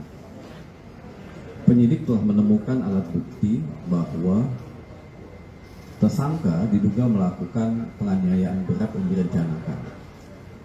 Penganiayaan berat yang direncanakan berarti adalah yang bersangkutan telah mempersiapkan, ini dugaan, ini kan si dugaan, telah mempersiapkan untuk melakukan penganiayaan berat, telah mempersiapkan dirinya untuk melakukan penganiayaan berat. Yang dikatakan penganiayaan berat itu kita mengacu kepada pasal 90 KUHP, timbulnya luka berat. Apa indikator luka berat? Tidak berdaya atau berpotensi tidak berdaya, menimbulkan pingsan, cacat, ya, dan berpotensi maut akan menimpa dirinya. Itu yang dikatakan luka berat. Jadi kalau dia 354 itu adalah penganiayaan berat tanpa direncanakan. 355, 353 penganiayaan yang direncanakan. 351 penganiayaan biasa, ya. Jadi semuanya bisa menimbulkan luka berat, tapi sikap batin jahat yang bersangkutan dan mempersiapkan tindak pidana yang diduga dilakukan oleh tersangka inilah yang menyebabkan. Tentu juga ada eviden lain atau alat bukti lain yang disiapkan, yang ditemukan oleh penyidik, sehingga penyidik punya kesimpulan 355 sebagai pasal yang layak dilimpahkan sebagai pasal yang pertama. Kemudian ada yang kedua 354, 355, 353, 351, dan paling bawah nanti adalah pasal 17 huruf D, pasal 76 huruf D Undang-Undang Undang-Undang 35/2014 tentang perlindungan anak. Kemudian ada satu lagi mungkin yang perlu saya tambahkan terkait dengan AG ya. Jadi memang di dalam Undang-Undang 11/2012 tentang sistem peradilan pidana anak, identitas anak itu tidak boleh disebutkan. Kemudian ada proses bagaimana menetapkan seseorang menjadi pelaku. Jadi dalam Undang-Undang 11/2012 ada 3 jenis anak yang berhadapan dengan hukum. Pertama adalah sebagai korban, yang kedua sebagai saksi, dan yang ketiga adalah sebagai pelaku. Jadi bisa jadi AG diduga sebagai pelaku kalau kita pakai terminologi yang ada di dalam Undang-Undang 11/2012. Jadi sebelumnya sebagai saksi, naik sebagai pelaku. Artinya pelaku yang diduga ikut serta melakukan tindak pidana sebagaimana yang disebutkan pasal-pasal tadi itu. Kemudian juga di samping turut serta, nah turut serta berbeda, ada lagi pasal 56 ya. Tadi yang sudah disebutkan oleh Pak Direskrimum, yaitu membantu melakukan. Jadi kalau membantu melakukan berarti ancaman pidananya dikurangi 1/3. Nah yang kedua, karena anak yang melakukan tindak pidana tadi disebutkan adalah ancaman maksimal 12, maka anak yang diduga melakukan tindak pidana dia setengah dari ancaman pidana orang dewasa.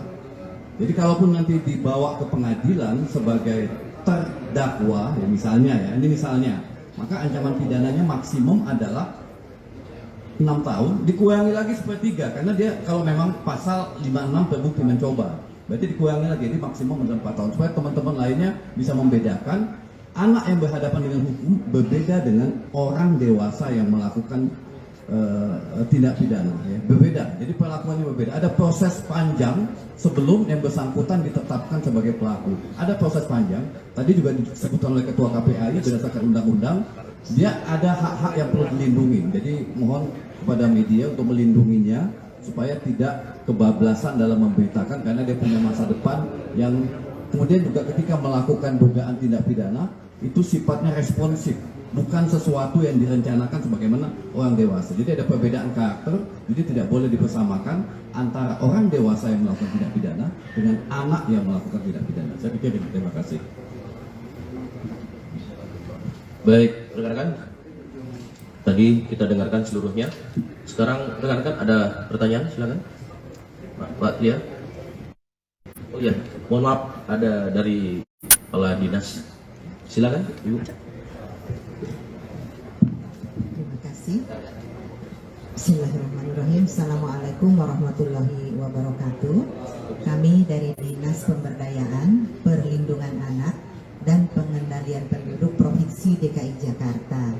Secara mandatoris kami ini diberi amanah untuk pencegahan dan penanganan korban tindak kekerasan terhadap perempuan dan anak. Jadi konteksnya adalah korban dan telah memiliki SOP yang sudah terstandarisasi serta baku bersama dengan jajaran Polda Metro Jaya, di mana dalam kasus yang hari ini di press release-kan ini kami sudah menjalaninya bersama dengan Polres Metro Jakarta Selatan, dan hari ini tentu kami juga melakukannya dengan Polda Metro Jaya dan seterusnya. Hal-hal yang telah kami lakukan adalah memberikan pendampingan sebagaimana secara mandatoris diamanahkan kepada UPT P2 TP2A, salah satu UPT yang ada di bawah Dinas PPAPP Provinsi DKI Jakarta ini, dengan melakukan hal-hal yang pada hari Senin yang lalu kami sebenarnya ingin menemui korban, yang hari itu kami bertemunya dengan tim kuasa hukum korban. Ini upaya untuk pendampingan terhadap korban sudah kita upayakan dan sudah mendapatkan persetujuan dari keluarga melalui tim kuasa hukumnya. Apabila nantinya diperlukan pelayanan-pelayanan dari UPT P2 TP2A ini, mereka juga akan berkoordinasi secara proaktif dan kita akan memberikan layanan semaksimal mungkin tentunya. Bentuk-bentuk layanan kepada korban ini diantaranya adalah pendampingan psikologi nantinya apabila hal itu sudah dibutuhkan, dan juga pendampingan hukum apabila diperlukan.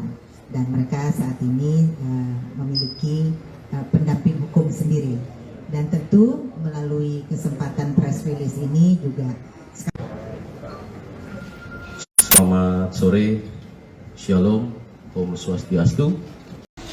Rekan-rekan media yang saya hormati, pada hari ini, tepatnya hari Kamis, tanggal 2 Maret 2023, Polda Metro Jaya melakukan press conference terkait dengan perkembangan update yang menjadi perhatian kita bersama. Dan tentunya pertama-tama kami di sini turut prihatin, turut mendoakan kepada Adinda D agar segera diberikan kesembuhan, dipulihkan, serta keluarganya diberikan kekuatan dan ketabahan. Kemudian rekan-rekan kami dari Polda Metro Jaya, ada dari Bapak Direktur Reserse Kriminal Polda Metro Jaya, ada Bapak Kapolres Metro Jakarta Selatan, ada Kasubdit Renata. Kemudian kami dari stakeholder, karena penyidikan ini sifatnya interprofesi, ya, berkolaborasi. Yang pertama hadir di sini ada Ketua KPAI, dalam hal ini adalah Ibu Ai Mariati Soliha MSI.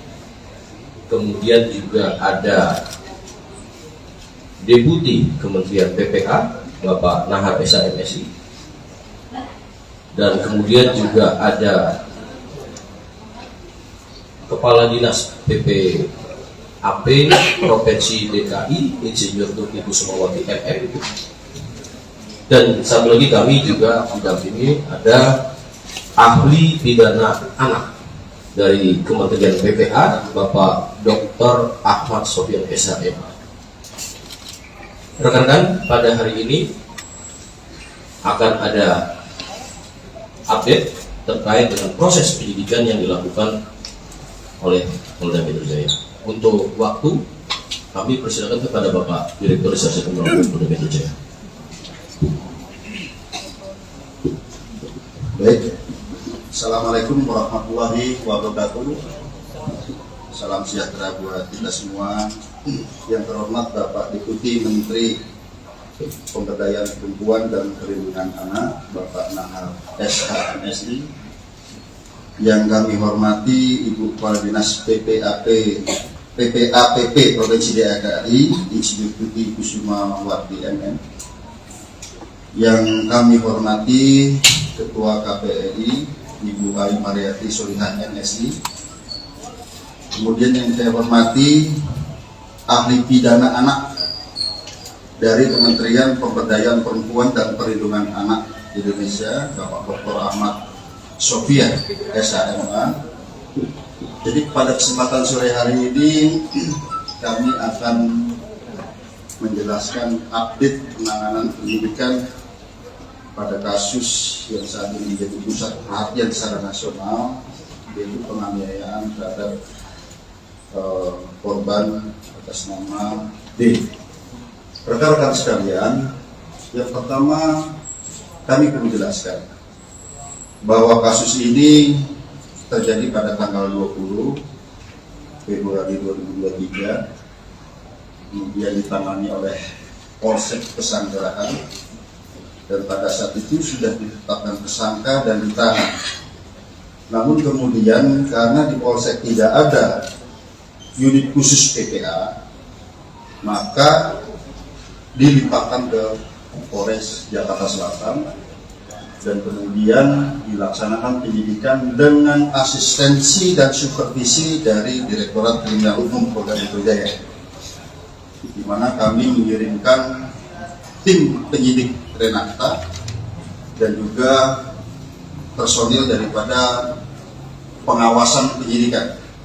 Jadi secara intensif kami melaksanakan supervisi dan asistensi di Polres Jakarta Selatan dalam rangka untuk optimalisasi pelaksanaan penyidikan ini dan efisiensi daripada penyidikan ini.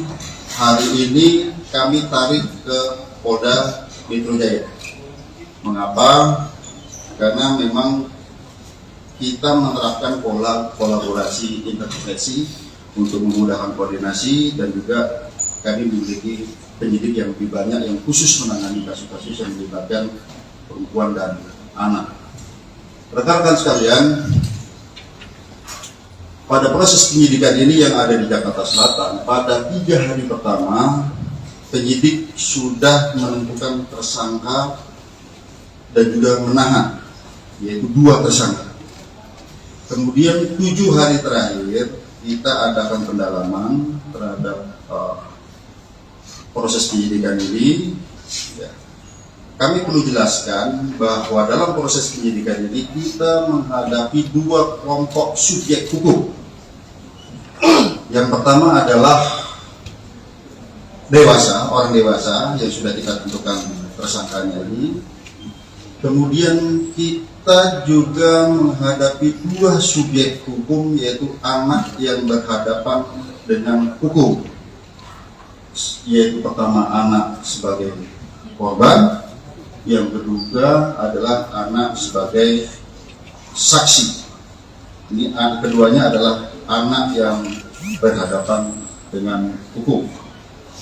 Oleh karenanya kami perlu kehati-hatian, kami perlu rigid dalam penanganan kasus ini, dan kami perlu mengundang mitra untuk menjamin bahwa pemenuhan daripada hak-hak anak ini bisa tetap terjaga. Oleh karenanya kami menggandeng dari KPAI dari awal, kami mengundang stakeholder dari awal, PPD, PPA, Provinsi DKI, kami melibatkan dari Kementerian Pemberdayaan Perempuan dan Perlindungan Anak sejak awal. Kami juga melibatkan ahli pidana anak sejak awal dan juga ahli pidana. Dan juga kami perlu sampaikan rekan-rekan sekalian bahwa dalam proses penyidikan kami tetap melaksanakan penyidikan dengan menggunakan pola scientific crime investigation. Oleh karenanya rekan-rekan sekalian, dalam proses penyidikan kami telah memeriksa 10 orang saksi. Kemudian juga kami melibatkan saksi ahli di sini, ahli pidana, ahli dari digital forensik, ahli dari psikologi. Kami melibatkan tim dari Apsikor, psikologi untuk memeriksa psikologi forensik maupun psikologi klinis terhadap anak ini, sekali lagi dalam menjamin hak-hak anak tersebut. Nah, kemudian kami perlu jelaskan rekan-rekan sekalian bahwa pada awalnya kami menerapkan dalam konstruksi pasal adalah pasal 76C junto pasal 80 Undang-Undang PPA junto 351 penganiayaan. Ya. Biasa di sini yang awal. Namun kami perlu menjelaskan bahwa penyidikan kami ini ada bersifat berkesinambungan. Kami artikan menganalogikan seperti ini. Misalnya kita sekarang sakit panas, tapi panasnya karena apa? Kami perlu ada pemeriksaan lanjutan. Apakah ini tipes? Apakah ini demam berdarah? Seperti itu. Dan kami awalnya adalah penganiayaan biasa di sini dituduhkan dengan undang-undang PPA tadi. Setelah kami adakan pemeriksaan, kami dilibatkan digital forensik, kami menemukan fakta-fakta baru, bukti chat WA, video yang ada di HP.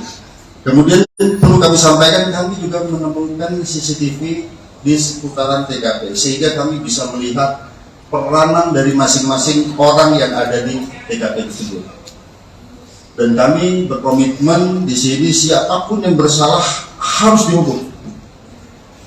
Ya tentu saja apabila itu pun anak, secara formil ini diatur dalam Undang-Undang Peradilan Anak, secara material ini diatur dalam Undang-Undang Perlindungan Anak. Oleh karenanya rekan-rekan sekalian, pada kesempatan gelar pada siang hari ini, pagi sampai dengan siang hari ini, kami menambah konstruksi pasal baru terhadap tersangka-tersangka ini. Ya. Kemudian yang kedua, ada perubahan status dari AG yang awalnya adalah anak yang berhadapan dengan hukum, berubah menjadi atau meningkat statusnya menjadi anak yang berkonflik dengan hukum, atau dengan kata lain berubah menjadi pelaku atau anak.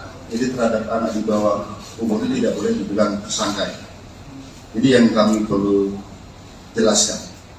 Kemudian dari fakta hukum yang kami peroleh, baik itu dari chat WA, baik itu dari video, kemudian baik itu dari CCTV yang ada di TKP, kemudian keterangan saksi-saksi, kami mengonstruksikan konstruksi pasal yang baru. Nah, sebelum kami jelaskan, kami juga perlu menjelaskan di sini, ternyata pada awalnya para tersangka ini ataupun orang yang ada di TKP tidak memberikan keterangan yang sebenarnya. Setelah kami sesuaikan dengan CCTV, kami sesuaikan dengan alat bukti yang lain, kami sesuaikan dengan chat WA, tergambar semua peranannya di situ. Oleh karenanya, yang kami sampaikan tadi, ada peningkatan status dari anak yang berhadapan dengan hukum berubah menjadi anak yang berkonflik dengan hukum ataupun pelaku. Kemudian ada perubahan konstruksi pasal. Yang pertama, terhadap tersangka MDS, konstruksi pasalnya adalah 355 KUHP ayat 1, subsidiar 354 ayat 1 KUHP, lebih subsidiar 353 ayat 2 KUHP, lebih subsidiar 351 ayat 2 KUHP, dan atau 76C junto 80 Undang-Undang Perlindungan Anak dengan ancaman maksimal 12 tahun penjara. Itu MDS. Ya. Kemudian terhadap tersangka SL, yaitu 355 ayat 1 junto 56 KUHP, subsidiar 354 ayat 1 junto 56 KUHP, lebih subsidiar 353 ayat 2 junto 56 KUHP, lebih subsidiar 351 ayat 2 junto 56 KUHP.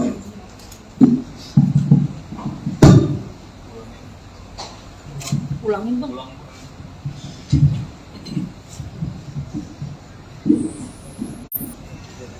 Ya, jadi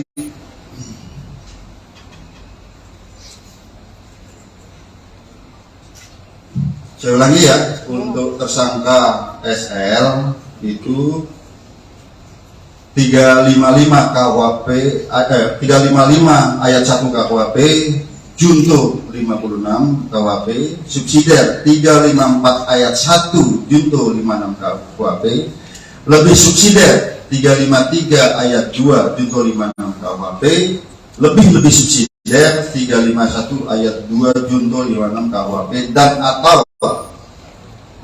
76C junto 80 Undang-Undang Perlindungan Anak.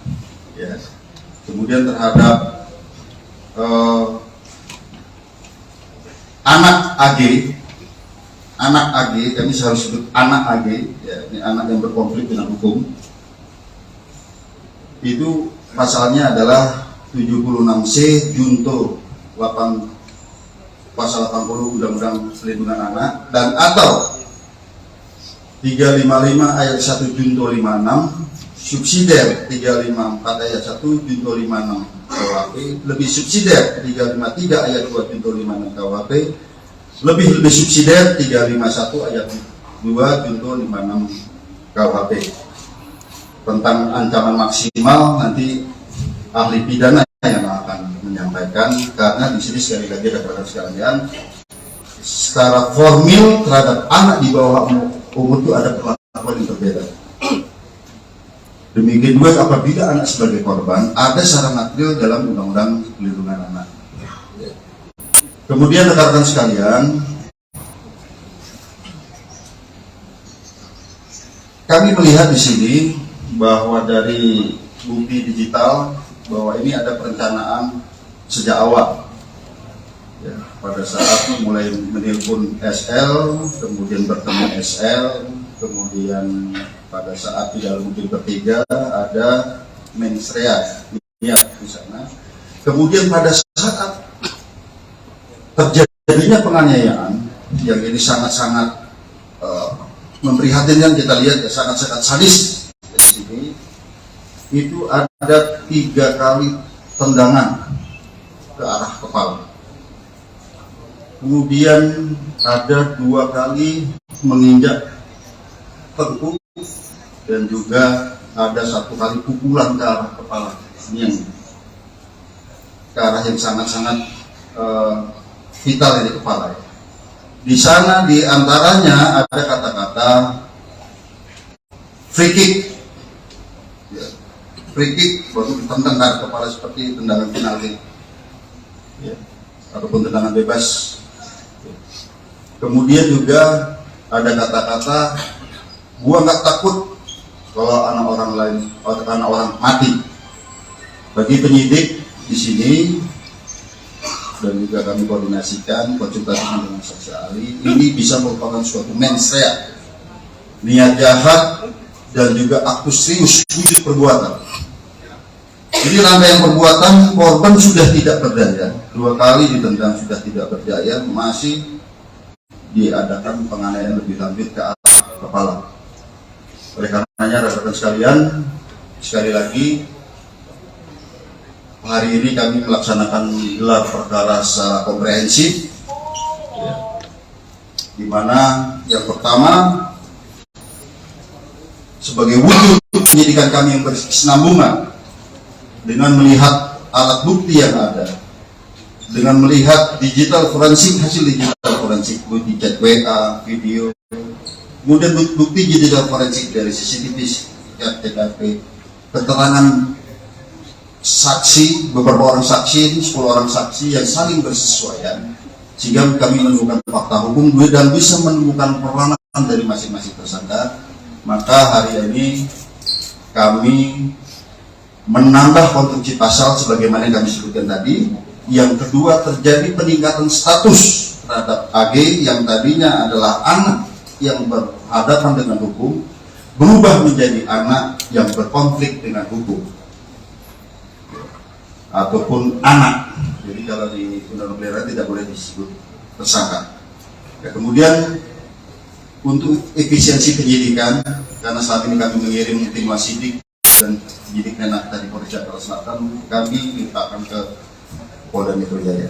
Yang kedua, rekan-rekan sekalian, yang kami perlu tekankan, mengapa terhadap peningkatan status ini membutuhkan waktu yang lama? Kami harus mengikuti prosedur yang diatur dalam Undang-Undang Perlindungan Anak, Undang-Undang Peradilan Anak.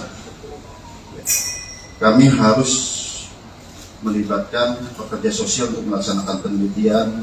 Kami harus melibatkan tim psikologi untuk melaksanakan pemeriksaan, ya, kemudian tes dan serangkaian kegiatan yang membutuhkan waktu tidak sebentar.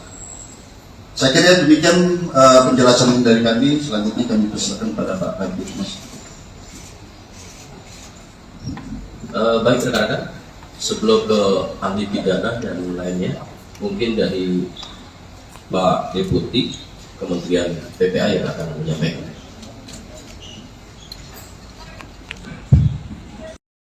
Peraturan perundang-undangan yang ada untuk menghindari hal-hal yang tidak kita harapkan.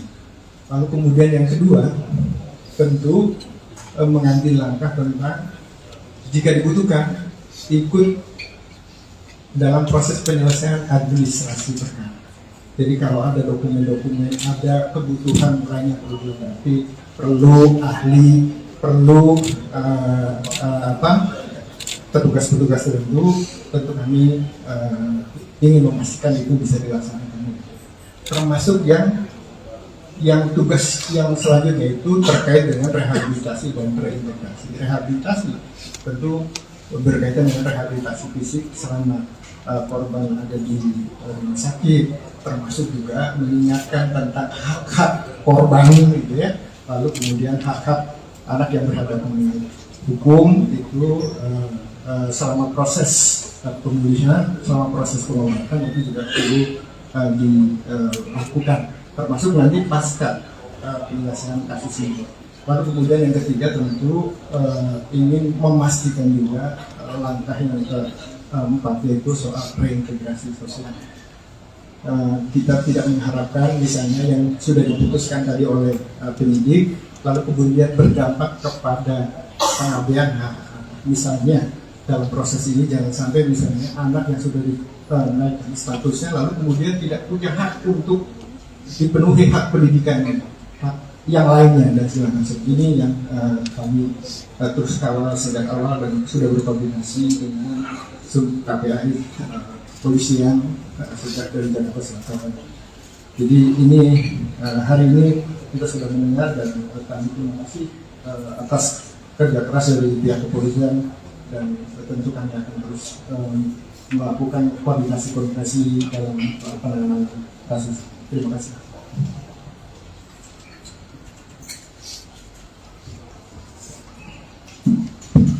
Baik, terima kasih. Assalamualaikum warahmatullahi wabarakatuh. Selamat sore, Pak Dir serta jajaran Bapak Ibu dari Kementerian Lembaga, rekan-rekan awak media. Rasa duka dan empati tentu kami sampaikan kepada korban sampai saat ini dalam pengawasan kami yang disampaikan medis dan keluarga baru sampai bisa respon dan itu pun secara medis. Tentu ini merupakan kekerasan yang sangat serius dan KPAI mengutuk tindakan kekerasan yang dilakukan karena ini sangat mencederai martabat, terutama hak dasar asasi manusia. Ini yang kami lihat sebagai tindakan pidana yang luar biasa, sehingga pengawasan kami tentu terhadap korban ingin lebih memastikan bagaimana situasi dan kondisi Ananda D ini dalam perawatan intensif segera dipulihkan dan Allah segera angkat penyakitnya sehingga Ananda bisa kembali pulih dan menikmati masa anak-anaknya secara normal, secara wajar. Ini doa kita setiap saat. Yang kedua, terkait rilis hari ini, tentu KPAI memberikan apresiasi atas upaya kerja keras, kerjasama, kerja koordinatif yang terus dilakukan oleh Polres Jakarta Selatan dan kemudian hari ini dilakukan di tingkat Polda Metro Jaya. Ini menunjukkan keseriusan terhadap langkah-langkah profesionalitas yang dilakukan kepolisian melihat situasi dan kondisi tindak pidana terhadap seorang anak. Sehingga kami dengan mendengarkan apa yang disampaikan oleh Pak Direktur tadi, ada konstruksi yang baru memberikan sebuah apresiasi dan sebuah pembelajaran publik bahwa anak-anak Indonesia harus terbebas dari situasi kekerasan yang hari ini dialami oleh salah satu anak kita. Berikutnya, pengawasan kami tentu bukan hanya melihat situasi dan kondisi dan bertemu korban serta keluarganya, kami juga memastikan berbagai hak yang harus didapatkan ketika kita melihat dalam aturan perundangan bahwa anak yang menjadi korban kekerasan ini tentu dipastikan siapa yang berperan secara sentral untuk memberikan perlindungan. Di antaranya adalah KPAI melihat ada hak-hak yang harus dilewati dalam proses hukumnya. Tentu kalau Selamat sore, Shalom, Om Swastiastu, Nama Budaya, Salam Kebajikan. Rekan-rekan media yang saya hormati, pada hari ini, tepatnya hari Kamis, tanggal 2 Maret 2023, Polda Metro Jaya melakukan press conference terkait dengan perkembangan update yang menjadi perhatian kita bersama. Dan tentunya pertama-tama kami di sini turut prihatin, turut mendoakan kepada Adinda D agar segera diberikan kesembuhan, dipulihkan, serta keluarganya diberikan kekuatan dan ketabahan. Kemudian rekan-rekan kami dari Polda Metro Jaya, ada dari Bapak Direktur Reserse Kriminal Umum Polda Metro Jaya, ada Bapak Kapolres Metro Jakarta Selatan, ada Kasubdit Renakta, kemudian kami dari stakeholder, karena penyidikan ini sifatnya interprofesi ya, berkolaborasi. Yang pertama hadir di sini ada Ketua KPAI, dalam hal ini adalah Ibu Ai Mariati Solihah MSI. Kemudian juga ada Deputi Kementerian PPA Bapak Nahar Esa MSI, dan kemudian juga ada Kepala Dinas PPAP Provinsi DKI Insinyur Tuti Kusumawati MM Ibu. Dan satu lagi kami juga didampingi ada ahli pidana anak dari Kementerian PPA Bapak Dr. Ahmad Sofian SHMA. Rekan-rekan, pada hari ini akan ada update terkait dengan proses penyidikan yang dilakukan oleh Polda Metro Jaya. Untuk waktu, kami persilakan kepada Bapak Direktur Reserse Kriminal Umum Polda Metro Jaya. Baik, Assalamualaikum warahmatullahi wabarakatuh. Salam sejahtera buat kita semua. Yang terhormat Bapak Deputi Menteri Pemberdayaan Perempuan dan Perlindungan Anak, Bapak Nahar SH MSI. Yang kami hormati Ibu Kepala Dinas PPAPP Provinsi DKI, Insinyur Tuti Kusumawati MM. Yang kami hormati Ketua KPAI Ibu Ai Mariati Solihah MSI. Kemudian yang saya hormati ahli pidana anak dari Kementerian Pemberdayaan Perempuan dan Perlindungan Anak Indonesia, Bapak Dr. Ahmad Sofian SHMA. Jadi pada kesempatan sore hari ini kami akan menjelaskan update penanganan penyidikan pada kasus yang saat ini menjadi pusat perhatian secara nasional, yaitu penganiayaan terhadap korban atas nama D. Rekan-rekan sekalian, yang pertama kami perlu jelaskan bahwa kasus ini terjadi pada tanggal 20 Februari 2023, kemudian ditangani oleh Polsek Pesanggerahan, dan pada saat itu sudah ditetapkan tersangka dan ditahan. Namun kemudian karena di Polsek tidak ada unit khusus PPA, maka dilimpahkan ke Polres Jakarta Selatan, dan kemudian dilaksanakan penyidikan dengan asistensi dan supervisi dari Direktorat Kriminal Umum Polda Metro Jaya, di mana kami mengirimkan tim penyidik Renakta dan juga personil daripada pengawasan penyidikan. Jadi secara intensif kami melaksanakan supervisi dan asistensi di Polres Jakarta Selatan. Dalam rangka untuk optimalisasi pelaksanaan penyidikan ini dan efisiensi daripada penyidikan ini, hari ini kami tarik ke Polda Metro Jaya. Mengapa? Karena memang kita menerapkan pola kolaborasi interprofesi untuk memudahkan koordinasi, dan juga kami memiliki penyidik yang lebih banyak yang khusus menangani kasus-kasus yang melibatkan perempuan dan anak. Rekan-rekan sekalian, pada proses penyidikan ini yang ada di Jakarta Selatan, pada 3 hari pertama, penyidik sudah menentukan tersangka dan juga menahan, yaitu 2 tersangka. Kemudian 7 hari terakhir, kita adakan pendalaman terhadap proses penyidikan ini. Ya. Kami perlu jelaskan bahwa dalam proses penyidikan ini kita menghadapi 2 kelompok subjek hukum. Yang pertama adalah dewasa, orang dewasa yang sudah kita tentukan tersangkanya ini.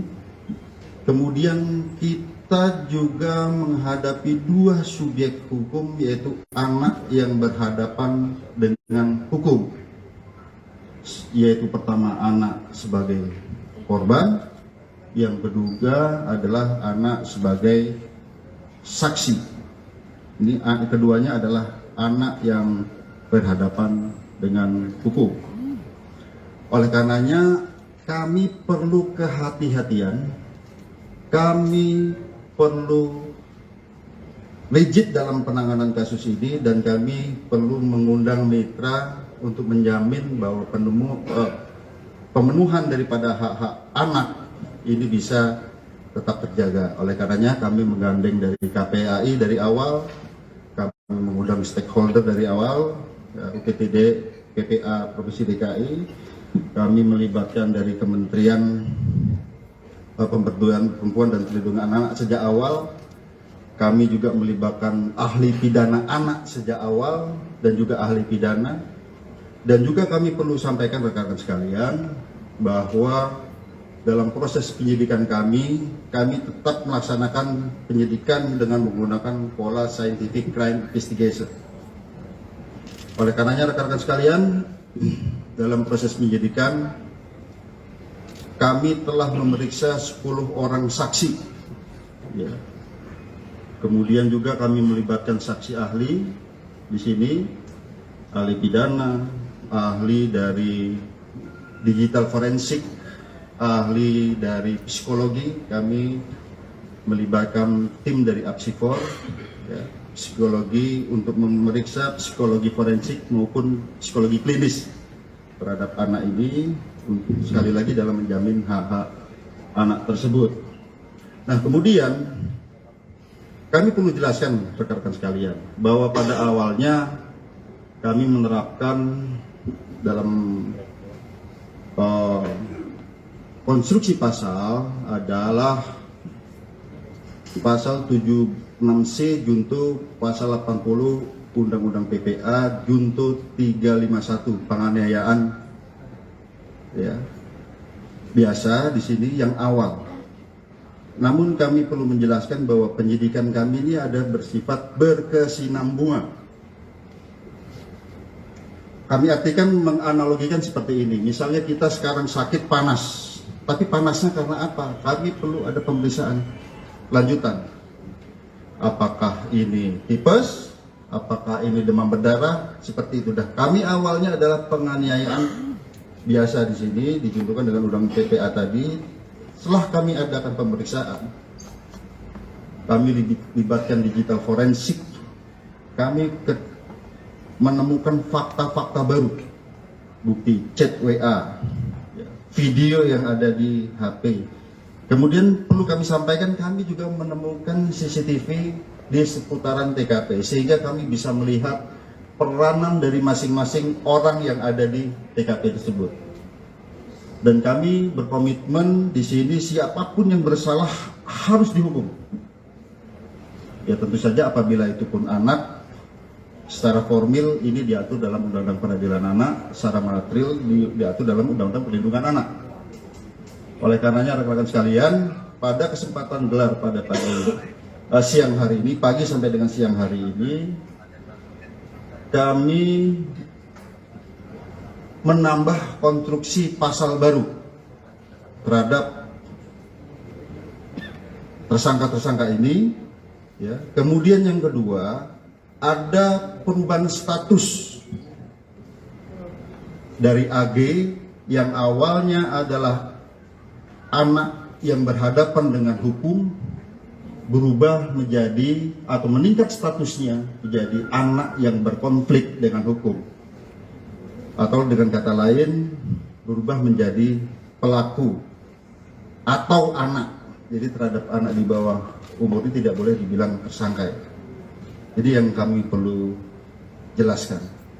Kemudian dari fakta hukum yang kami peroleh, baik itu dari chat WA, baik itu dari video, kemudian baik itu dari CCTV yang ada di TKP, kemudian keterangan saksi-saksi, ya, kami mengonstruksikan konstruksi pasal yang baru.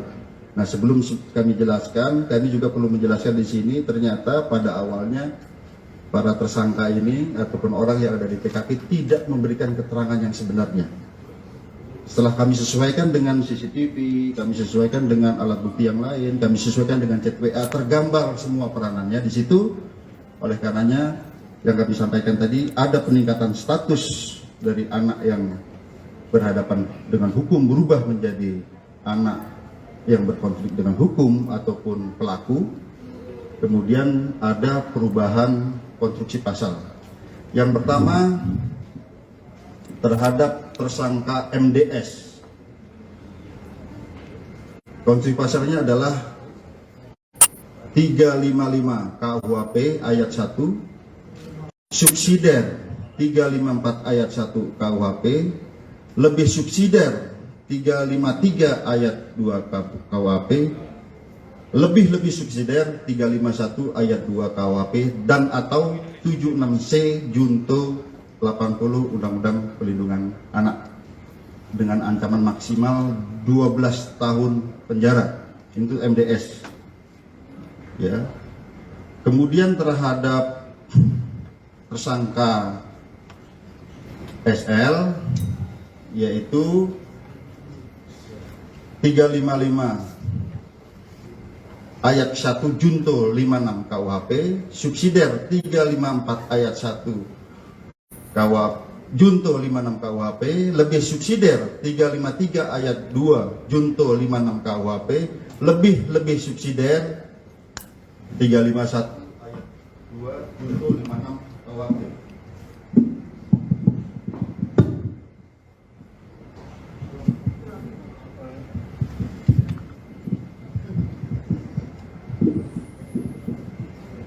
Ya, jadi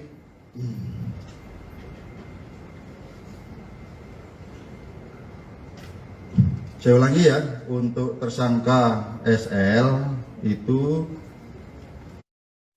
355 KUHP 355 ayat 1 KUHP junto 56 KUHP, subsidiar 354 ayat 1 junto 56 KUHP, lebih subsidiar 353 ayat 2 junto 56 KUHP, lebih subsidiar 351 ayat 2 junto 56 KUHP, dan atau 76C junto 80 Undang-Undang Perlindungan Anak.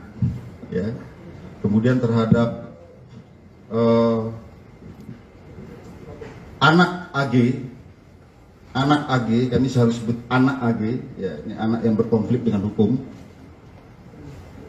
Itu pasalnya adalah 76C junto 8 pasal 80 Undang-Undang Perlindungan Anak, dan atau 355 ayat 1 junto 56, subsidiar 354 ayat 1 junto 56 KUHP, lebih subsidiar 353 ayat 2 junto 56 KUHP, lebih subsidiar 351 ayat 2 junto 56 KUHP. Tentang ancaman maksimal nanti ahli pidana yang akan menyampaikan, karena di sini sekali lagi rekan-rekan sekalian, secara formil terhadap anak di bawah umur itu ada perlakuan yang berbeda. Demikian juga apabila anak sebagai korban, ada secara material dalam Undang-Undang Perlindungan Anak. Ya. Kemudian rekan-rekan sekalian, kami melihat di sini bahwa dari bukti digital bahwa ini ada perencanaan sejak awal. Ya, pada saat mulai menelpon SL, kemudian bertemu SL, kemudian pada saat di dalam mobil bertiga ada mensrea niat di sana. Kemudian pada saat terjadinya penganiayaan yang ini sangat-sangat memprihatinkan, kita lihat ya, sangat-sangat sadis di sini. Itu ada 3 kali tendangan ke arah kepala. Kemudian ada 2 kali menginjak tengkuk, dan juga ada 1 kali pukulan ke arah kepala. Ini yang ke arah yang sangat-sangat vital ini kepala ya. Di sana di antaranya ada kata-kata free kick. Ya, free kick baru ditendang ke arah kepala seperti tendangan penalti. Ya, ataupun tendangan bebas. Ya. Kemudian juga ada kata-kata gua nggak takut kalau anak orang lain atau anak orang mati. Bagi penyidik di sini dan juga kami konsultasikan dengan saksi ahli, ini bisa merupakan suatu mens rea, niat jahat dan juga aktus serius wujud perbuatan. Ini rangkaian perbuatan, korban sudah tidak berdaya, 2 kali ditendang sudah tidak berdaya, masih diadakan penganiayaan lebih lanjut ke arah kepala. Oleh karenanya rekan-rekan sekalian, sekali lagi hari ini kami melaksanakan gelar perkara secara komprehensif, ya, di mana yang pertama sebagai wujud penyidikan kami yang berkesinambungan dengan melihat alat bukti yang ada, dengan melihat digital forensik, hasil digital forensik, bukti chat WA, video, kemudian bukti digital forensik dari CCTV, TKP, keterangan saksi, beberapa orang saksi, ini 10 orang saksi yang saling bersesuaian, sehingga kami menemukan fakta hukum dan bisa menemukan peranan dari masing-masing tersangka. Maka hari ini kami menambah konstruksi pasal sebagaimana yang kami sebutkan tadi. Yang kedua, terjadi peningkatan status terhadap AG yang tadinya adalah anak yang berhadapan dengan hukum, berubah menjadi anak yang berkonflik dengan hukum, ya, ataupun anak. Jadi kalau di Undang-Undang Pelindungan tidak boleh disebut tersangka. Ya, kemudian untuk efisiensi penyidikan, karena selama ini kami mengirim tim wasidik dan penyidik Menak dari Polres Jakarta Selatan, kami limpahkan ke Polda Metro Jaya. Yang kedua, rekan-rekan sekalian, yang kami perlu tekankan, mengapa terhadap peningkatan status ini membutuhkan waktu yang lama? Kami harus mengikuti prosedur yang diatur dalam Undang-Undang Perlindungan Anak, Undang-Undang Peradilan Anak. Ya. Kami harus melibatkan pekerja sosial untuk melaksanakan penelitian. Kami harus melibatkan tim psikologi untuk melaksanakan pemeriksaan, ya, kemudian tes dan serangkaian kegiatan yang membutuhkan waktu tidak sebentar. Saya kira demikian penjelasan dari kami. Selanjutnya kami persilakan pada Pak Kabid Humas. Baik rekan-rekan, sebelum ke ahli pidana dan lainnya, mungkin dari Pak Deputi Kementerian PPA yang akan menyampaikan.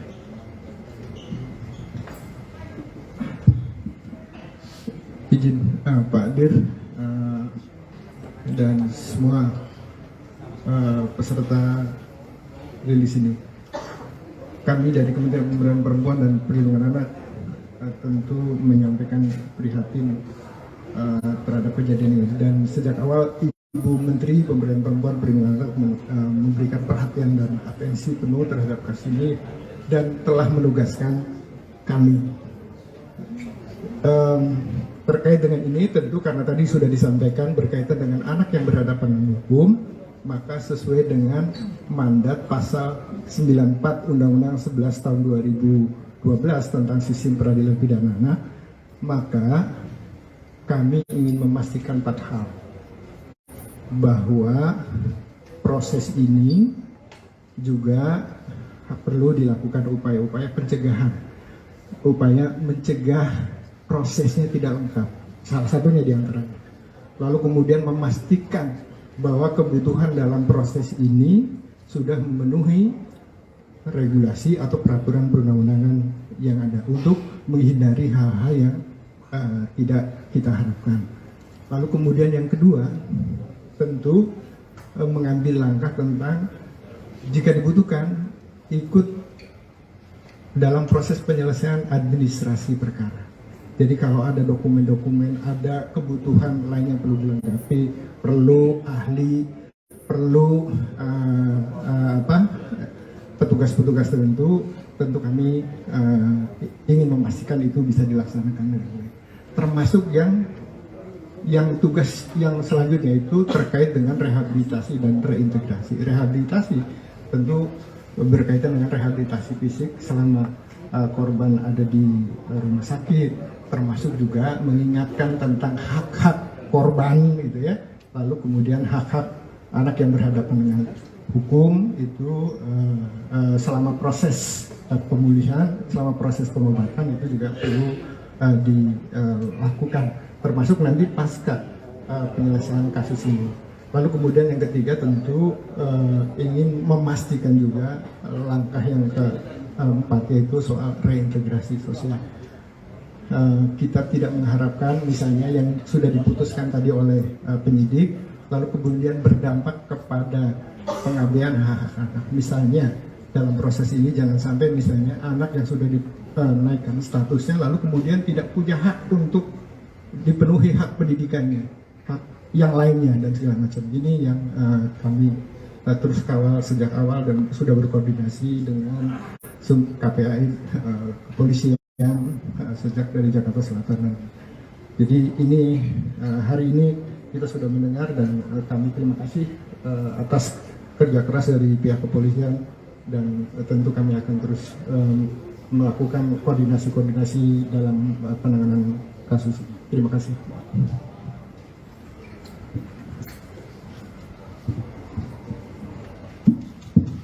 Baik, terima kasih. Assalamualaikum warahmatullahi wabarakatuh. Selamat sore Pak Dir beserta jajaran Bapak Ibu dari Kementerian Lembaga, rekan-rekan awak media. Rasa duka dan empati tentu kami sampaikan kepada korban. Sampai saat ini dalam pengawasan kami yang disampaikan medis dan keluarga baru sampai bisa respon, dan itu pun secara medis. Tentu ini merupakan kekerasan yang sangat serius dan KPAI mengutuk tindakan kekerasan yang dilakukan karena ini sangat mencederai martabat, terutama hak dasar asasi manusia. Ini yang kami lihat sebagai tindakan pidana yang luar biasa, sehingga pengawasan kami tentu terhadap korban ingin lebih memastikan bagaimana situasi dan kondisi Ananda D ini dalam perawatan intensif segera dipulihkan dan Allah segera angkat penyakitnya sehingga Ananda bisa kembali pulih dan menikmati masa anak-anaknya secara normal, secara wajar. Ini doa kita setiap saat. Yang kedua, terkait rilis hari ini, tentu KPAI memberikan apresiasi atas upaya kerja keras, kerjasama, kerja koordinatif yang terus dilakukan oleh Polres Jakarta Selatan dan kemudian hari ini dilakukan di tingkat Polda Metro Jaya. Ini menunjukkan keseriusan terhadap langkah-langkah profesionalitas yang dilakukan kepolisian melihat situasi dan kondisi tindak pidana terhadap seorang anak. Sehingga kami dengan mendengarkan apa yang disampaikan oleh Pak Direktur tadi, ada konstruksi yang baru memberikan sebuah apresiasi dan sebuah pembelajaran publik bahwa anak-anak Indonesia harus terbebas dari situasi kekerasan yang hari ini dialami oleh salah satu anak kita. Berikutnya, pengawasan kami tentu bukan hanya melihat situasi dan kondisi dan bertemu korban serta keluarganya, kami juga memastikan berbagai hak yang harus didapatkan ketika kita melihat di dalam aturan perundangan bahwa anak yang menjadi korban kekerasan ini tentu dipastikan siapa yang berperan secara sentral untuk memberikan perlindungan.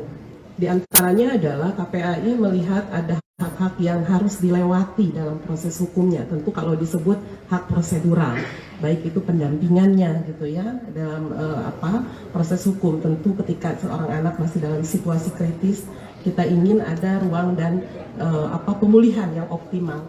Kemudian juga pemulihan sampai pada situasi yang betul-betul pulih gitu, dan berikutnya adalah hak restitusi atau ganti kerugian. Kami telah koordinasi dengan LPSK sebagai mandatori dari Undang-Undang 31 2016 untuk menyatakan bahwa ini harus dijalankan sesuai aturan yang berlaku gitu.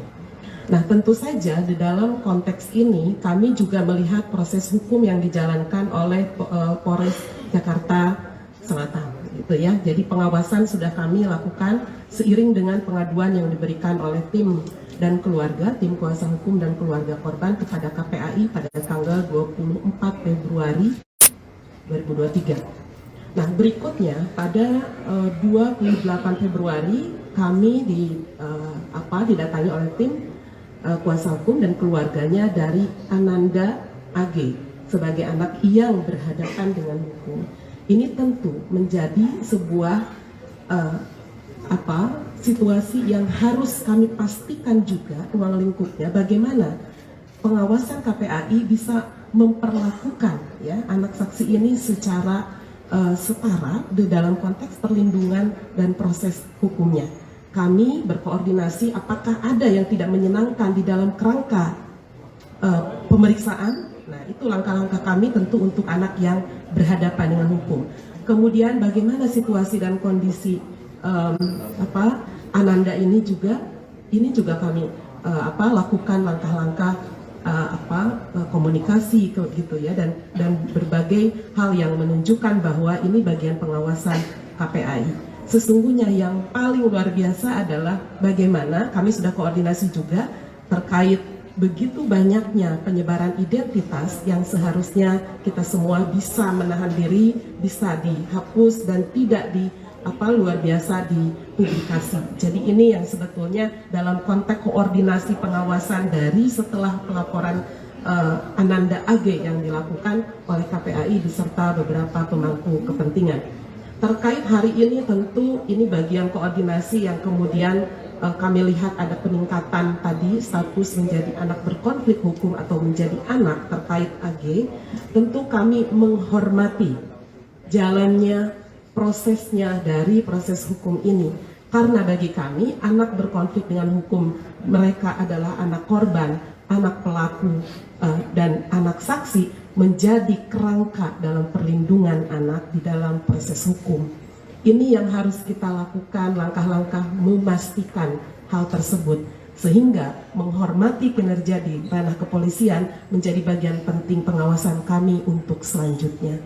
Baik, itu yang ingin saya sampaikan, sehingga hak-hak yang kemudian bagaimana setelah dia menjadi anak AG ini tentu KPAI akan terus memastikan Ananda AG juga berada dalam situasi yang tidak terpublikasi secara luar biasa gitu ya. Publikasi yang kita maksud tentu ada penyebaran foto, penyebaran nama, bahkan hal-hal yang memang seharusnya terlindungi. Jadi ini menjadi salah satu yang harus kita pastikan. Kemudian juga bagaimana proses selanjutnya, karena pasti akan ada skema-skema dalam menurut aturan perundangan, sistem peradilan pidana anak maupun undang-undang perlindungan anak ini akan di dalam pengawasan kepolisian dikembalikan kepada orang tua untuk terus menjalankan proses hukumnya atau dititip dalam LPKS, lembaga penyelenggaraan kesejahteraan sosial yang memang berwenang di dalam undang-undang untuk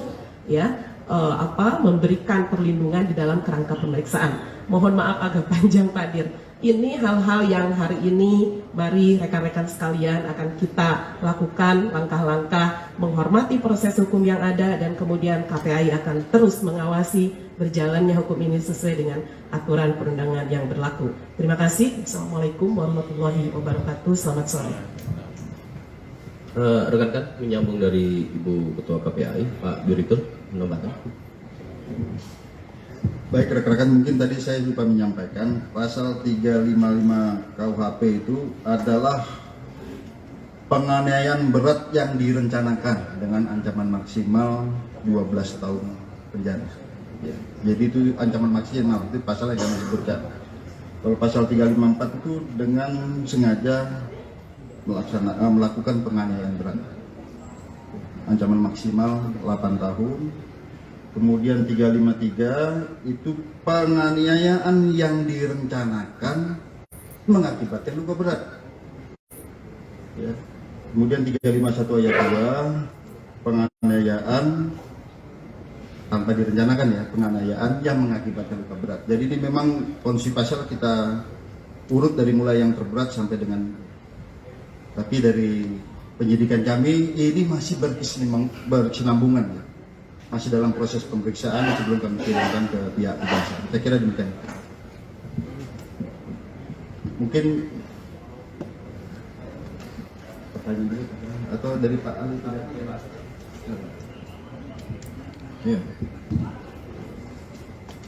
Terima kasih Pak Kombes atas kesempatannya, Pak Kombes Hengki Haryadi. Saya diminta oleh Kementerian Pemberdayaan Perempuan dan Perlindungan Anak untuk memberikan keterangan ahli terkait dengan dugaan tindak pidana yang dilakukan, pasal-pasal yang diduga dilakukan oleh tersangka. Nah, tadi sudah disebutkan oleh Pak Direskrim Polda Metro Jaya bahwa pasal yang paling berat diduga dilakukan oleh tersangka adalah 355. Jadi 355 itu, teman-teman, itu adalah pasal yang paling berat untuk delik penganiayaan. Penyidik telah menemukan alat bukti bahwa tersangka diduga melakukan penganiayaan berat yang direncanakan. Penganiayaan berat yang direncanakan berarti adalah yang bersangkutan telah mempersiapkan, ini dugaan, ini kan si dugaan, telah mempersiapkan untuk melakukan penganiayaan berat, telah mempersiapkan dirinya untuk melakukan penganiayaan berat. Yang dikatakan penganiayaan berat itu kita mengacu kepada pasal 90 KUHP, timbulnya luka berat. Apa indikator luka berat? Tidak berdaya atau berpotensi tidak berdaya, menimbulkan pingsan, cacat, ya, dan berpotensi maut akan menimpa dirinya. Itu yang dikatakan luka berat. Jadi kalau dia 354 itu adalah penganiayaan berat tanpa direncanakan. 355, 353 penganiayaan yang direncanakan. 351 penganiayaan biasa, ya. Jadi semuanya bisa menimbulkan luka berat, tapi sikap batin jahat yang bersangkutan dan mempersiapkan tindak pidana yang diduga dilakukan oleh tersangka inilah yang menyebabkan. Tentu juga ada eviden lain atau alat bukti lain yang disiapkan, yang ditemukan oleh penyidik, sehingga penyidik punya kesimpulan 355 sebagai pasal yang layak dilimpahkan sebagai pasal yang pertama. Kemudian ada yang kedua 354, 355, 353, 351, dan paling bawah nanti adalah pasal 17 huruf D, pasal 76 huruf D, Undang-Undang 35 2014 tentang perlindungan anak. Kemudian ada satu lagi mungkin yang perlu saya tambahkan terkait dengan AG, ya. Jadi memang di dalam Undang-Undang 11 2012 tentang sistem peradilan pidana anak, identitas anak itu tidak boleh disebutkan. Kemudian ada proses bagaimana menetapkan seseorang menjadi pelaku. Jadi dalam Undang-Undang 11 2012 ada 3 jenis anak yang berhadapan dengan hukum. Pertama adalah sebagai korban, yang kedua sebagai saksi, dan yang ketiga adalah sebagai pelaku. Jadi bisa jadi AG diduga sebagai pelaku kalau kita pakai terminologi yang ada di dalam Undang-Undang 11 2012. Jadi sebelumnya sebagai saksi, naik sebagai pelaku. Artinya pelaku yang diduga ikut serta melakukan tindak pidana sebagaimana yang disebutkan pasal-pasal tadi itu. Pasal. Kemudian juga di samping turut serta, nah turut serta berbeda, ada lagi pasal 56, ya. Tadi yang sudah disebutkan oleh Pak Direskrimum, yaitu membantu melakukan. Jadi kalau membantu melakukan berarti ancaman pidananya dikurangi sepertiga. Nah, yang kedua, karena anak yang melakukan tindak pidana tadi disebutkan adalah ancaman maksimal 12, maka anak yang diduga melakukan tindak pidana, dia setengah dari ancaman pidana orang dewasa. Jadi kalaupun nanti dibawa ke pengadilan sebagai terdakwa, ya misalnya ya, ini misalnya, maka ancaman pidananya maksimum adalah 6 tahun, dikurangi lagi sepertiga, karena dia kalau memang pasal 56 terbukti mencoba, berarti dikurangi lagi, jadi maksimum adalah 4 tahun, supaya teman-teman lainnya bisa membedakan anak yang berhadapan dengan hukum berbeda dengan orang dewasa yang melakukan tindak pidana, ya, berbeda. Jadi perlakuannya berbeda. Ada proses panjang sebelum yang bersangkutan ditetapkan sebagai pelaku. Ada proses panjang. Tadi juga disebutkan oleh Ketua KPAI berdasarkan undang-undang, dia ada hak-hak yang perlu dilindungi. Jadi mohon kepada media untuk melindunginya supaya tidak kebablasan dalam memberitakan, karena dia punya masa depan yang kemudian juga ketika melakukan dugaan tindak pidana itu sifatnya responsif, bukan sesuatu yang direncanakan sebagaimana orang dewasa. Jadi ada perbedaan karakter, jadi tidak boleh dipersamakan antara orang dewasa yang melakukan tindak pidana dengan anak yang melakukan tindak pidana. Saya pikir ini. Terima kasih. Baik, rekan-rekan. Tadi kita dengarkan seluruhnya. Sekarang rekan-rekan ada pertanyaan, silakan. Pak Lia. Oh iya, mohon maaf, ada dari Kepala Dinas. Silakan, Ibu. Terima kasih. Bismillahirrahmanirrahim. Assalamualaikum warahmatullahi wabarakatuh. Kami dari Dinas Pemberdayaan, Perlindungan Anak, dan Pengendalian Penduduk Provinsi DKI Jakarta. Secara mandatoris kami ini diberi amanah untuk pencegahan dan penanganan korban tindak kekerasan terhadap perempuan dan anak. Jadi konteksnya adalah korban dan telah memiliki SOP yang sudah terstandarisasi serta baku bersama dengan jajaran Polda Metro Jaya, di mana dalam kasus yang hari ini di press release-kan ini kami sudah menjalaninya bersama dengan Polres Metro Jakarta Selatan, dan hari ini tentu kami juga melakukannya dengan Polda Metro Jaya dan seterusnya. Hal-hal yang telah kami lakukan adalah memberikan pendampingan sebagaimana secara mandatoris diamanahkan kepada UPT P2 TP2A, salah satu UPT yang ada di bawah Dinas PPAPP Provinsi DKI Jakarta ini, dengan melakukan hal-hal yang pada hari Senin yang lalu kami sebenarnya ingin menemui korban, yang hari itu kami bertemunya dengan tim kuasa hukum korban. Ini upaya untuk pendampingan terhadap korban sudah kita upayakan dan sudah mendapatkan persetujuan dari keluarga melalui tim kuasa hukumnya. Apabila nantinya diperlukan pelayanan-pelayanan dari UPT P2 TP2A ini, mereka juga akan berkoordinasi secara proaktif dan kita akan memberikan layanan semaksimal mungkin tentunya. Bentuk-bentuk layanan kepada korban ini diantaranya adalah pendampingan psikologi nantinya apabila hal itu sudah dibutuhkan, dan juga pendampingan hukum apabila diperlukan. Dan mereka saat ini memiliki pendamping hukum sendiri. Dan tentu melalui kesempatan press release ini juga. Selamat sore, Shalom, Om Swastiastu. Rekan-rekan media yang saya hormati, pada hari ini, tepatnya hari Kamis, tanggal 2 Maret 2023, Polda Metro Jaya melakukan press conference terkait dengan perkembangan update yang menjadi perhatian kita bersama. Dan tentunya pertama-tama kami di sini turut prihatin, turut mendoakan kepada Adinda D agar segera diberikan kesembuhan, dipulihkan, serta keluarganya diberikan kekuatan dan ketabahan. Kemudian rekan-rekan kami dari Polda Metro Jaya, ada dari Bapak Direktur Reserse Kriminal Umum Polda Metro Jaya, ada Bapak Kapolres Metro Jakarta Selatan, ada Kasubdit Renata. Kemudian kami dari stakeholder, karena penyidikan ini sifatnya interprofesi, ya, berkolaborasi. Yang pertama hadir di sini ada Ketua KPAI, dalam hal ini adalah Ibu Ai Mariati Solihah MSI. Kemudian juga ada Deputi Kementerian PPA Bapak Nahar Esa MSI, dan kemudian juga ada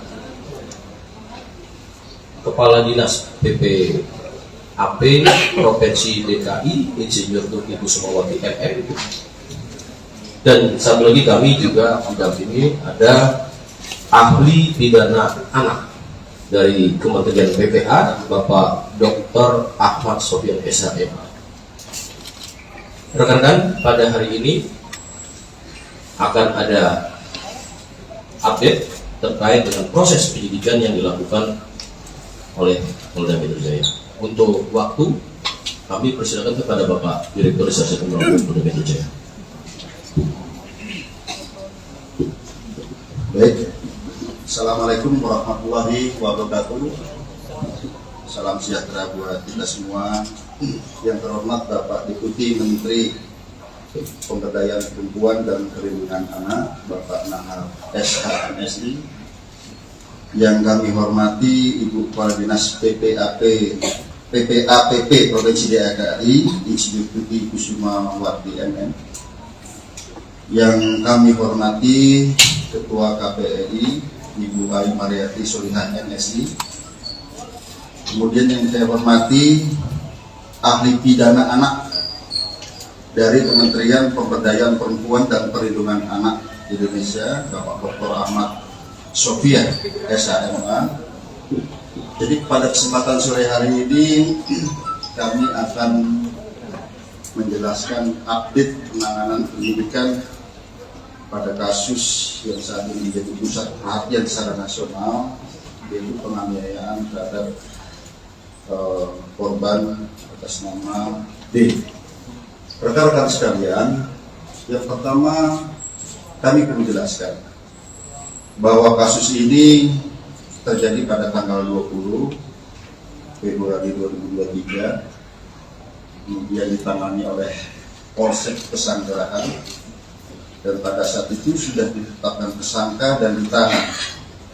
Namun kemudian karena di Polsek tidak ada unit khusus PPA, maka dilimpahkan ke Polres Jakarta Selatan dan kemudian dilaksanakan penyidikan dengan asistensi dan supervisi dari Direktorat Kriminal Umum Polda Metro Jaya, di mana kami mengirimkan tim penyidik Renata dan juga personil daripada pengawasan penyidikan.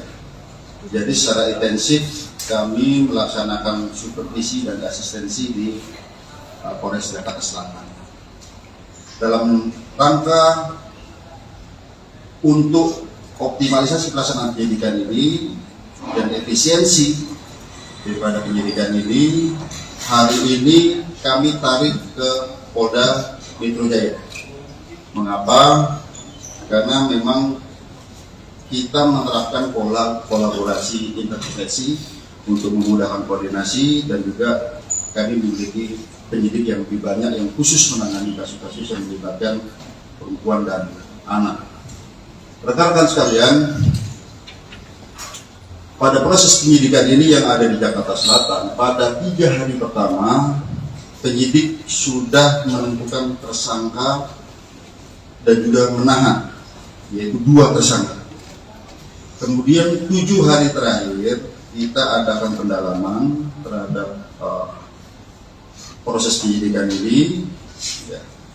Kami perlu jelaskan bahwa dalam proses penyidikan ini kita menghadapi 2 kelompok subjek hukum. Yang pertama adalah orang dewasa yang sudah kita tentukan tersangkanya ini. Kemudian kita juga menghadapi 2 subjek hukum, yaitu anak yang berhadapan dengan hukum, yaitu pertama anak sebagai korban, yang kedua adalah anak sebagai saksi. Ini keduanya adalah anak yang berhadapan dengan hukum. Oleh karenanya kami perlu kehati-hatian. Kami perlu rigid dalam penanganan kasus ini, dan kami perlu mengundang mitra untuk menjamin bahwa pemenuhan daripada hak-hak anak ini bisa tetap terjaga. Oleh karenanya kami menggandeng dari KPAI dari awal, kami mengundang stakeholder dari awal, PTD, PPA Provinsi DKI, kami melibatkan dari Kementerian Pemberdayaan Perempuan dan Perlindungan Anak sejak awal. Kami juga melibatkan ahli pidana anak sejak awal dan juga ahli pidana. Dan juga kami perlu sampaikan rekan-rekan sekalian bahwa dalam proses penyidikan kami tetap melaksanakan penyidikan dengan menggunakan pola scientific crime investigation. Oleh karenanya rekan-rekan sekalian, dalam proses penyidikan kami telah memeriksa 10 orang saksi.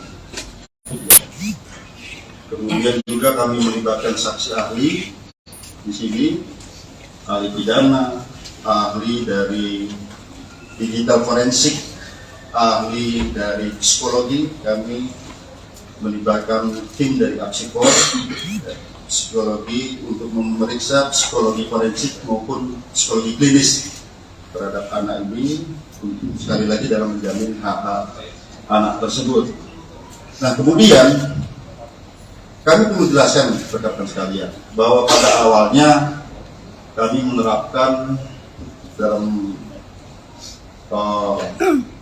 konstruksi pasal adalah pasal 76C junto pasal 80 Undang-Undang PPA junto 351 penganiayaan. Ya. Biasa di sini yang awal. Namun kami perlu menjelaskan bahwa penyidikan kami ini ada bersifat berkesinambungan. Kami artikan menganalogikan seperti ini. Misalnya kita sekarang sakit panas, tapi panasnya karena apa? Kami perlu ada pemeriksaan lanjutan. Apakah ini tipes? Apakah ini demam berdarah? Seperti itu. Dan kami awalnya adalah penganiayaan biasa di sini dituduhkan dengan undang-undang PPA tadi. Setelah kami adakan pemeriksaan, kami dilibatkan digital forensik, kami menemukan fakta-fakta baru, bukti chat WA, video yang ada di HP. Kemudian perlu kami sampaikan, kami juga menemukan CCTV di seputaran TKP, sehingga kami bisa melihat peranan dari masing-masing orang yang ada di TKP tersebut. Dan kami berkomitmen di sini siapapun yang bersalah harus dihukum. Ya tentu saja apabila itu pun anak, secara formil ini diatur dalam Undang-Undang Peradilan Anak, secara material ini diatur dalam Undang-Undang Perlindungan Anak. Oleh karenanya rekan-rekan sekalian, pada kesempatan gelar pada siang hari ini, pagi sampai dengan siang hari ini, kami menambah konstruksi pasal baru terhadap tersangka-tersangka ini. Ya. Kemudian yang kedua, ada perubahan status dari AG yang awalnya adalah anak yang berhadapan dengan hukum, berubah menjadi atau meningkat statusnya menjadi anak yang berkonflik dengan hukum. Atau dengan kata lain berubah menjadi pelaku atau anak. Jadi terhadap anak di bawah umur itu tidak boleh dibilang tersangka. Jadi yang kami perlu jelaskan.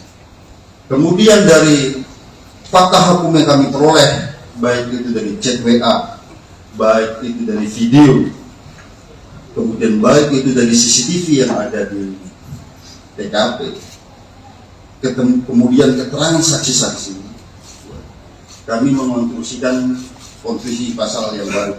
Nah, sebelum kami jelaskan, kami juga perlu menjelaskan di sini, ternyata pada awalnya para tersangka ini ataupun orang yang ada di TKP tidak memberikan keterangan yang sebenarnya. Setelah kami sesuaikan dengan CCTV, kami sesuaikan dengan alat bukti yang lain, kami sesuaikan dengan chat WA, tergambar semua peranannya di situ. Oleh karenanya, yang kami sampaikan tadi, ada peningkatan status dari anak yang berhadapan dengan hukum berubah menjadi anak yang berkonflik dengan hukum ataupun pelaku. Kemudian ada perubahan konstruksi pasal. Yang pertama terhadap tersangka MDS. Konstruksi pasalnya adalah 355 KUHP ayat 1, subsidiar 354 ayat 1 KUHP, lebih subsidiar 353 ayat 2 KUHP, lebih subsidiar 351 ayat 2 KUHP, dan atau 76C junto 80 Undang-Undang Perlindungan Anak dengan ancaman maksimal 12 tahun penjara. Itu MDS. Ya. Kemudian terhadap tersangka SL yaitu 355 ayat 1 junto 56 KUHP, subsidiar 354 ayat 1 junto 56 KUHP, lebih subsidiar 353 ayat 2 junto 56 KUHP, lebih subsidiar 351 ayat 2 junto 56 KUHP.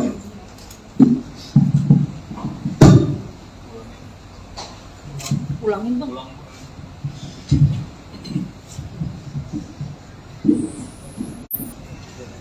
Ya, jadi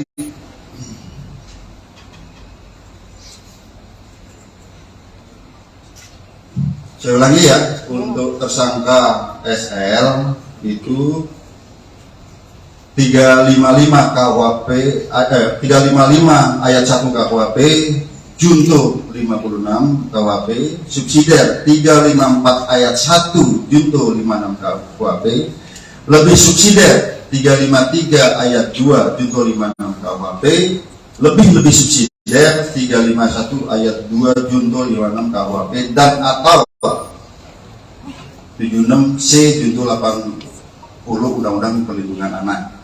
Ya. Kemudian terhadap anak AG, kami harus sebut anak AG, ya, ini anak yang berkonflik dengan hukum.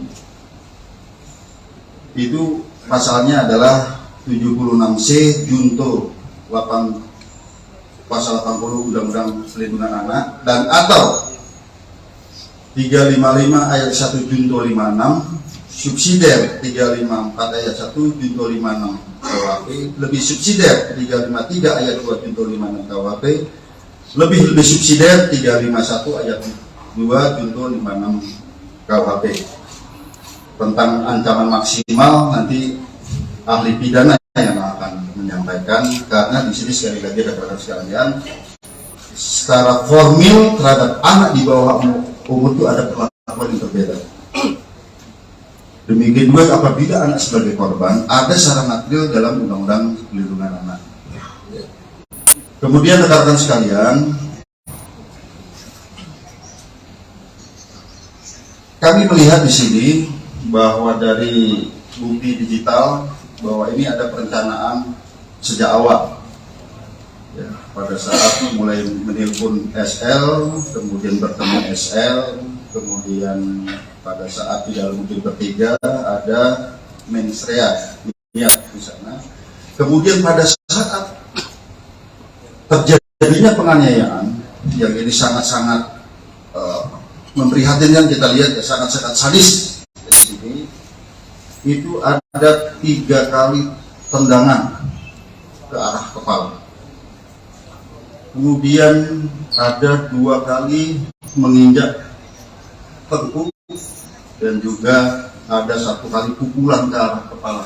Ini yang ke arah yang sangat-sangat vital di kepala. Di sana di antaranya ada kata-kata free kick. Ya. Free kick baru ditendang ke kepala seperti tendangan penalti. Ya. Ataupun tendangan bebas.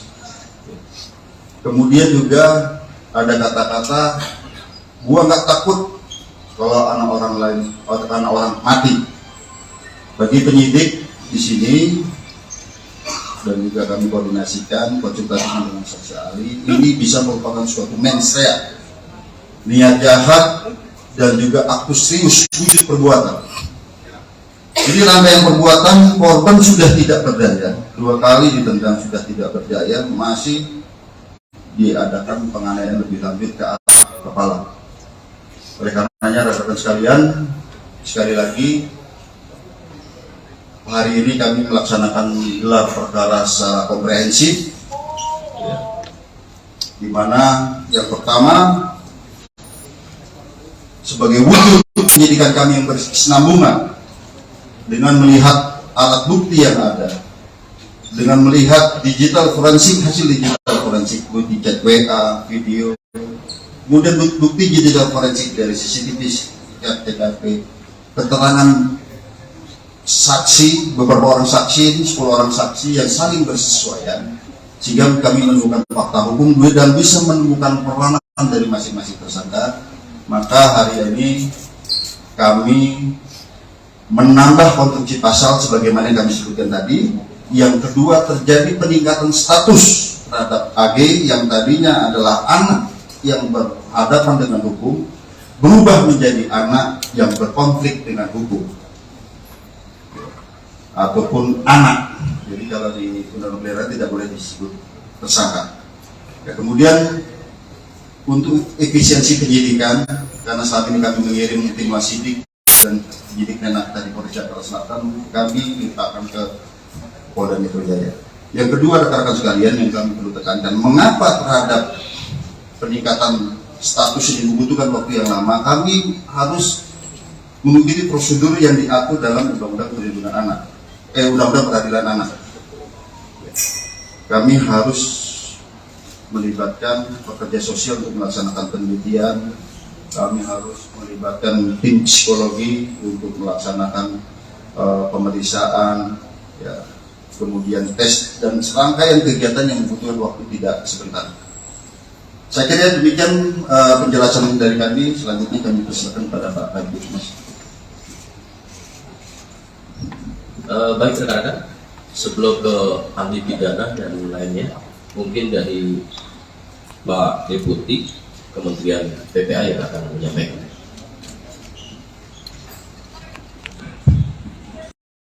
Peraturan perundang-undangan yang ada untuk menghindari hal-hal yang tidak kita harapkan. Lalu kemudian yang kedua, tentu mengambil langkah tentang jika dibutuhkan ikut dalam proses penyelesaian administrasi perkara. Jadi kalau ada dokumen-dokumen, ada kebutuhan lainnya perlu dilengkapi, perlu ahli, perlu petugas-petugas tertentu, tentu kami ingin memastikan itu bisa dilaksanakan. Termasuk yang tugas yang selanjutnya itu terkait dengan rehabilitasi dan reintegrasi. Rehabilitasi tentu berkaitan dengan rehabilitasi fisik selama korban ada di rumah sakit, termasuk juga mengingatkan tentang hak-hak korban gitu ya. Lalu kemudian hak-hak anak yang berhadapan dengan hukum itu selama proses pemulihan, selama proses pengobatan itu juga perlu dilakukan, termasuk nanti pasca penyelesaian kasus ini. Lalu kemudian yang ketiga tentu ingin memastikan juga langkah yang keempat yaitu soal reintegrasi sosial. Kita tidak mengharapkan misalnya yang sudah diputuskan tadi oleh penyidik lalu kemudian berdampak kepada pengabaian hak. Misalnya dalam proses ini jangan sampai misalnya anak yang sudah dinaikkan statusnya lalu kemudian tidak punya hak untuk dipenuhi hak pendidikan yang lainnya dan segala macam. Ini yang kami terus kawal sejak awal dan sudah berkoordinasi dengan sub KPAI polisian sejak dari Jakarta Selatan. Jadi ini hari ini kita sudah mendengar dan kami terima kasih atas kerja keras dari pihak kepolisian dan tentu kami akan terus melakukan koordinasi dalam penanganan kasus. Terima kasih.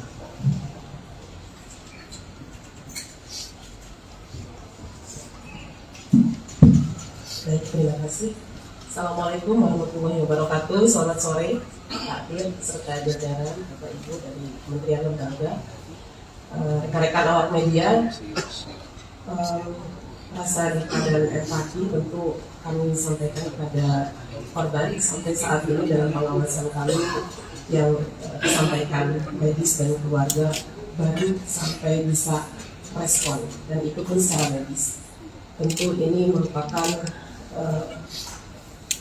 kekerasan yang sangat serius, dan KPAI mengutuk tindakan kekerasan yang dilakukan karena ini sangat mencederai martabat, terutama hak dasar asasi manusia.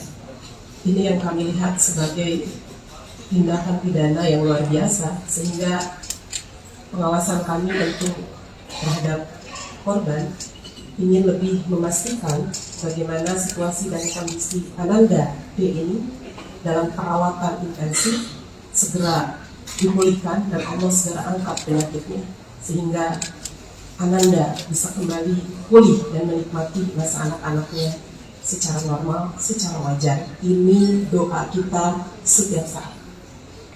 Yang kedua, terkait rilis hari ini, tentu KPAI memberikan apresiasi atas upaya kerja keras, kerjasama, kerja koordinatif yang terus dilakukan oleh Polres Jakarta Selatan, dan kemudian hari ini dilakukan di tingkat Polda Metro Jaya. Ini menunjukkan keseriusan terhadap langkah-langkah profesionalitas yang dilakukan kepolisian melihat situasi dan kondisi tindak pidana terhadap seorang anak.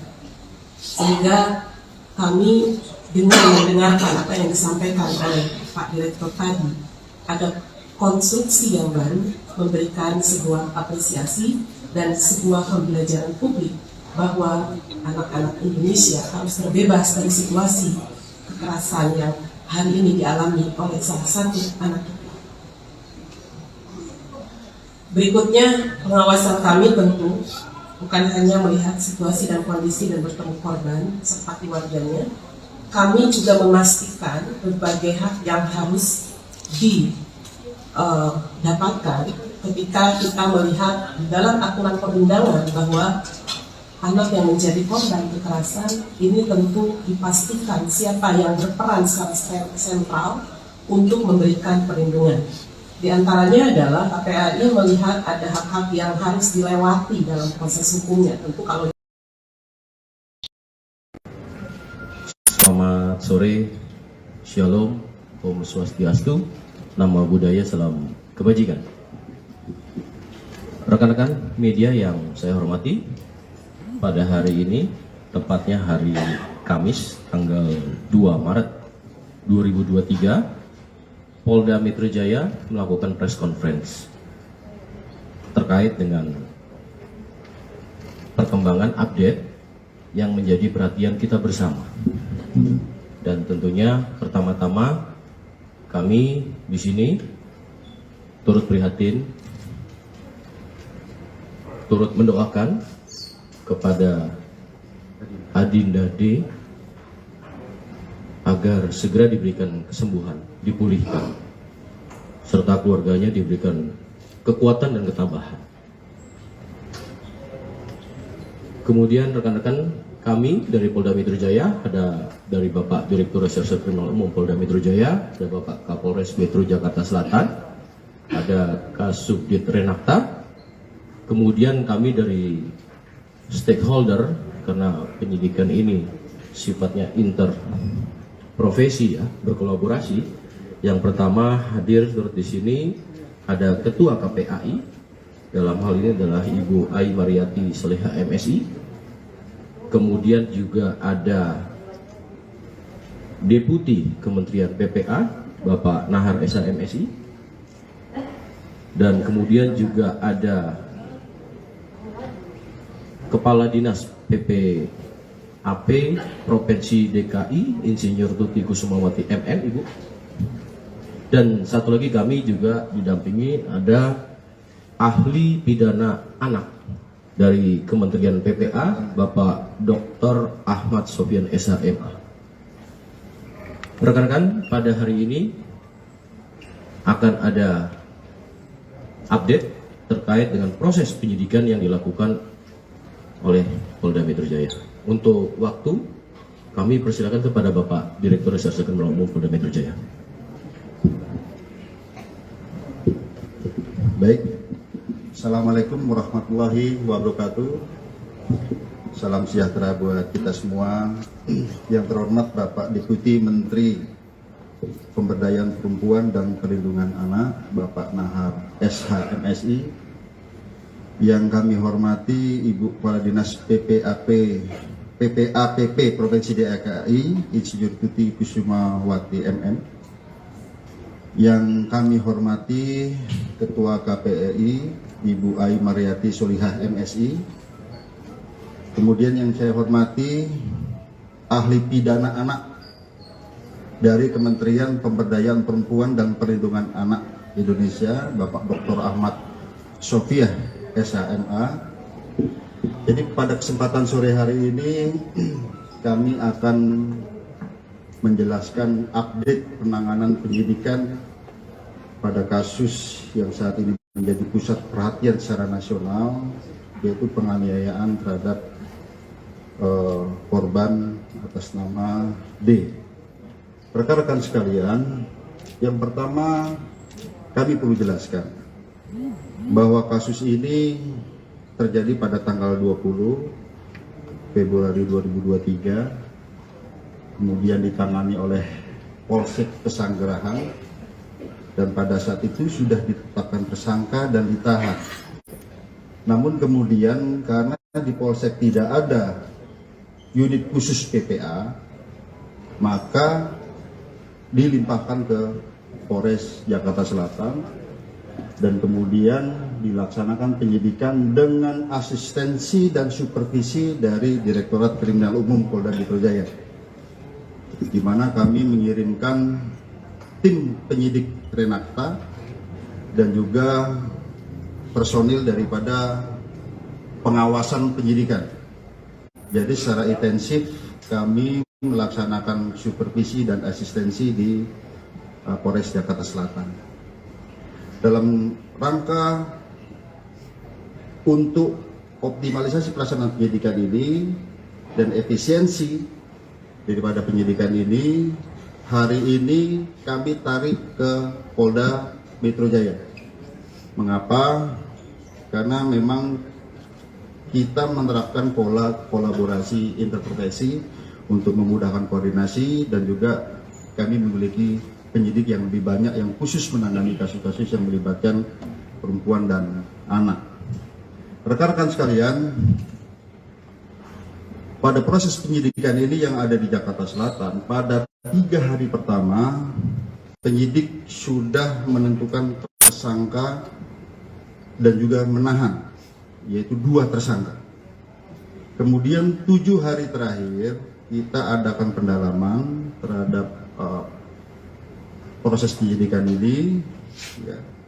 Kami perlu jelaskan bahwa dalam proses penyidikan ini kita menghadapi 2 kelompok subjek hukum. Yang pertama adalah orang dewasa yang sudah kita tentukan tersangkanya ini. Kemudian kita juga menghadapi 2 subjek hukum, yaitu anak yang berhadapan dengan hukum. Yaitu pertama anak sebagai korban, yang kedua adalah anak sebagai saksi. Ini keduanya adalah anak yang berhadapan dengan hukum.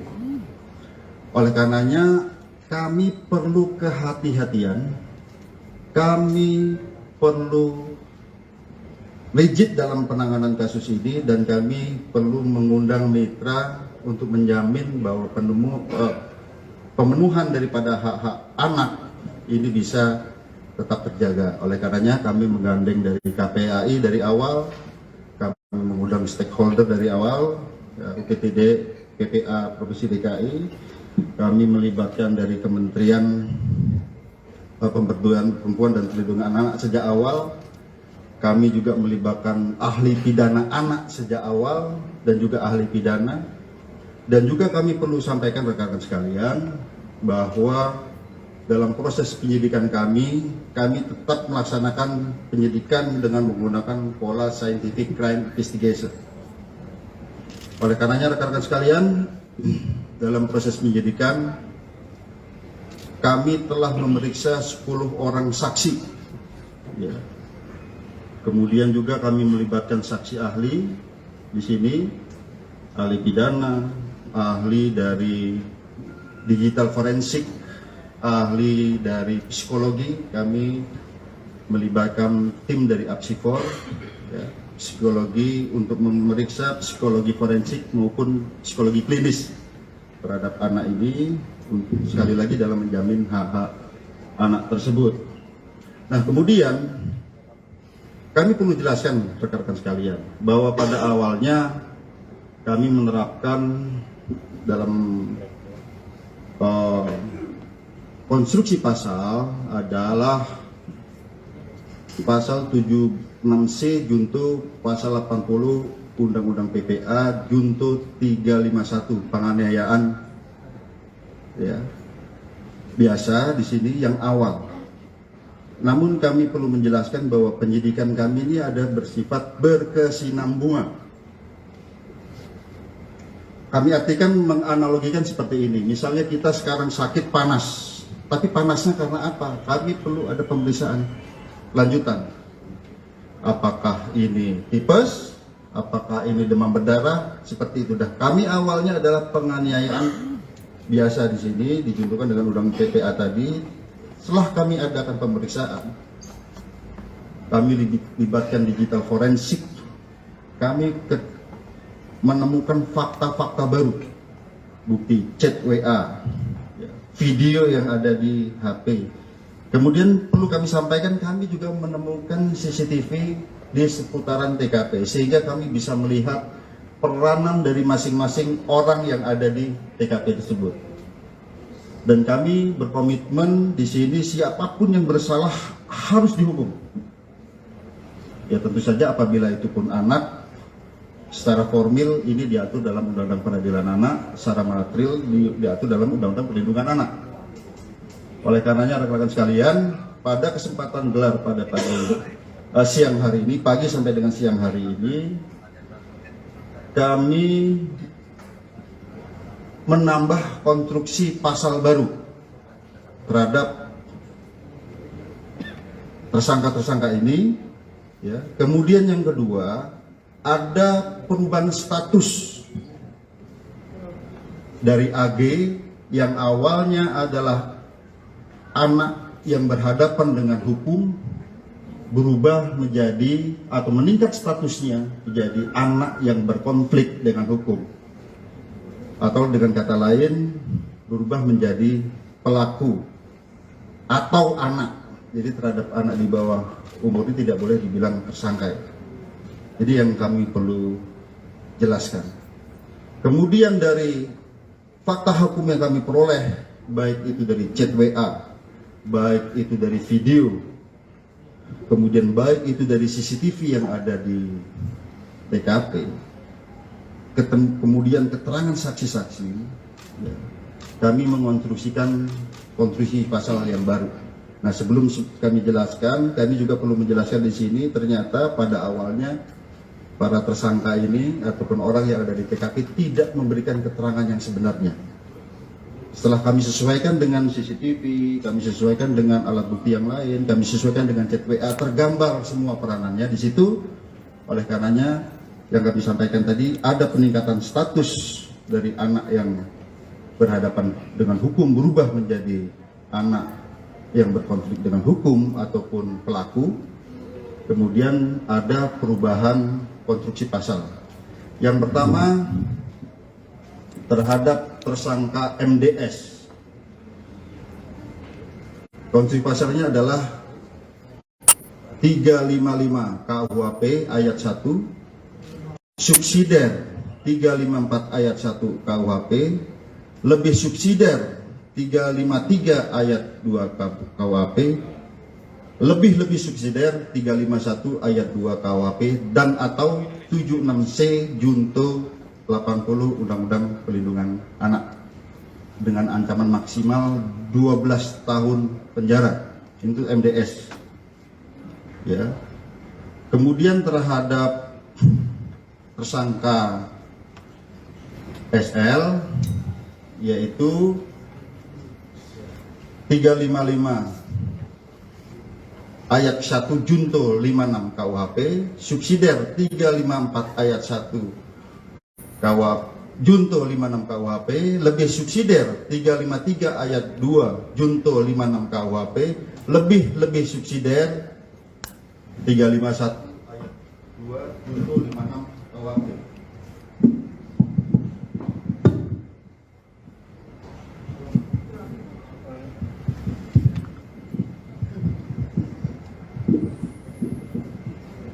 Ya, jadi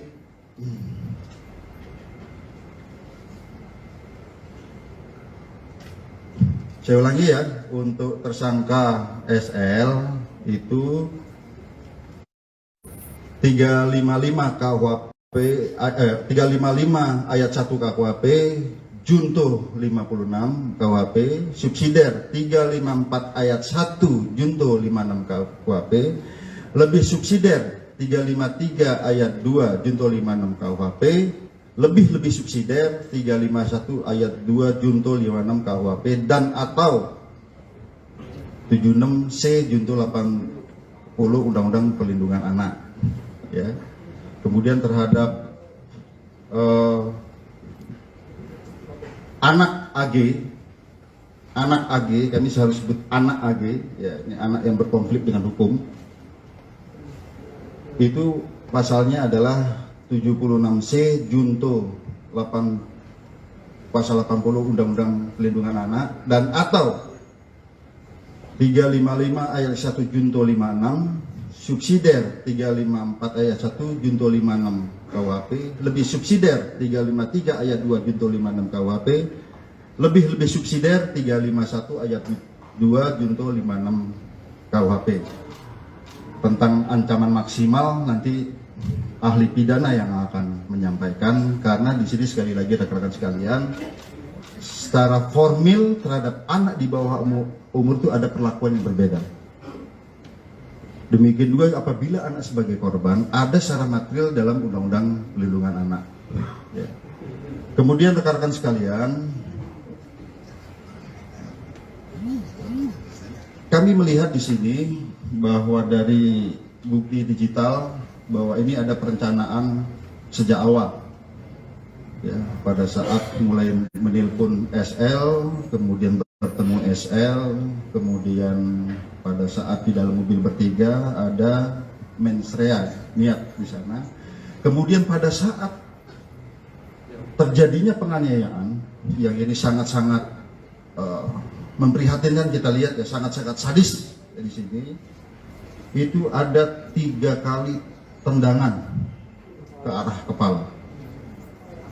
Kemudian ada 2 kali menginjak tengkuk, dan juga ada 1 kali pukulan ke arah kepala. Ini yang ke arah yang sangat-sangat vital di kepala. Ya. Di sana di antaranya ada kata-kata free kick. Ya. Free kick baru ditendang ke arah kepala seperti tendangan penalti, ya, ataupun tendangan bebas. Ya.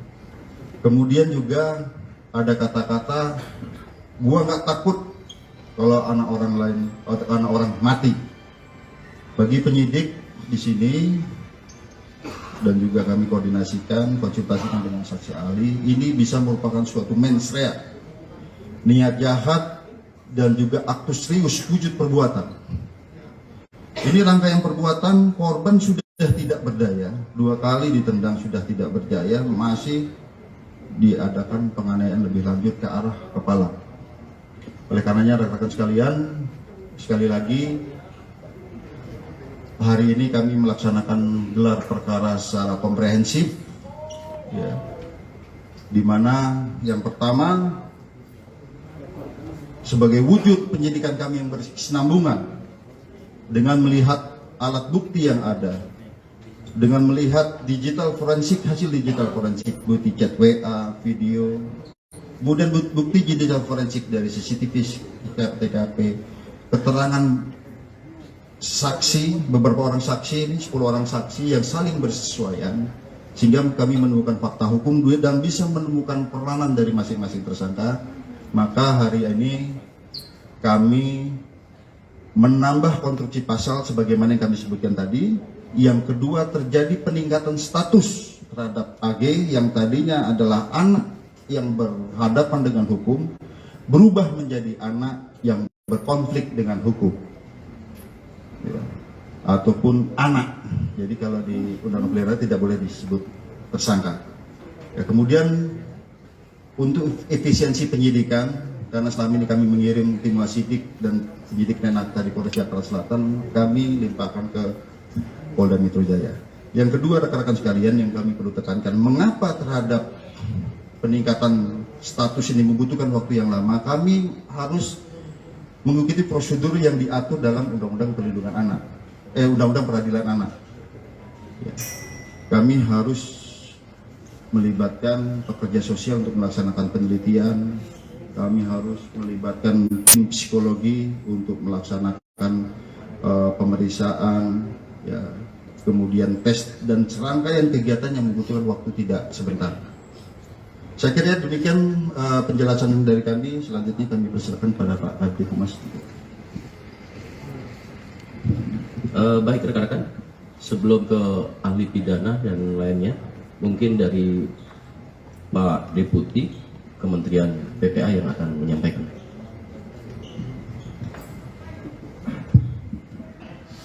Izin Pak Dir dan semua peserta rilis ini. Kami dari Kementerian Pemberdayaan Perempuan dan Perlindungan Anak tentu menyampaikan prihatin terhadap kejadian ini, dan sejak awal Ibu Menteri Pemberdayaan Perempuan Perlindungan Anak memberikan perhatian dan atensi penuh terhadap kasus ini dan telah menugaskan kami. Terkait dengan ini, tentu karena tadi sudah disampaikan berkaitan dengan anak yang berhadapan dengan hukum, maka sesuai dengan mandat pasal 94 Undang-Undang 11 tahun 2012 tentang sistem peradilan pidana anak, maka kami ingin memastikan 4 hal. Bahwa proses ini juga perlu dilakukan upaya-upaya pencegahan, upaya mencegah prosesnya tidak lengkap, salah satunya diantaranya. Lalu kemudian memastikan bahwa kebutuhan dalam proses ini sudah memenuhi regulasi atau peraturan perundang-undangan yang ada untuk menghindari hal-hal yang tidak kita harapkan. Lalu kemudian yang kedua, tentu mengambil langkah tentang jika dibutuhkan ikut dalam proses penyelesaian administrasi perkara. Jadi kalau ada dokumen-dokumen, ada kebutuhan lain yang perlu dilengkapi, perlu ahli, perlu petugas-petugas tertentu, tentu kami ingin memastikan itu bisa dilaksanakan dengan baik. Termasuk yang tugas yang selanjutnya itu terkait dengan rehabilitasi dan reintegrasi. Rehabilitasi tentu berkaitan dengan rehabilitasi fisik selama korban ada di rumah sakit, termasuk juga mengingatkan tentang hak-hak korban gitu ya. Lalu kemudian hak-hak anak yang berhadapan dengan hukum itu selama proses pemulihan, selama proses pengobatan itu juga perlu dilakukan, termasuk nanti pasca penyelesaian kasus ini. Lalu kemudian yang ketiga tentu ingin memastikan juga langkah yang keempat, yaitu soal reintegrasi sosial. Kita tidak mengharapkan misalnya yang sudah diputuskan tadi oleh penyidik lalu kemudian berdampak kepada pengabaian hak-hak anak. Misalnya dalam proses ini jangan sampai misalnya anak yang sudah dinaikkan statusnya lalu kemudian tidak punya hak untuk dipenuhi hak pendidikannya, hak yang lainnya dan segala macam. Ini yang kami terus kawal sejak awal dan sudah berkoordinasi dengan KPAI, kepolisian sejak dari Jakarta Selatan. Jadi ini hari ini kita sudah mendengar dan kami terima kasih atas kerja keras dari pihak kepolisian dan tentu kami akan terus melakukan koordinasi dalam penanganan kasus ini. Terima kasih.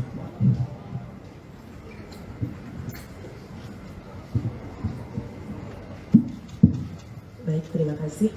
Assalamualaikum warahmatullahi wabarakatuh. Selamat sore Pak Dir beserta jajaran Bapak Ibu dari Kementerian Lembaga, rekan-rekan awak media.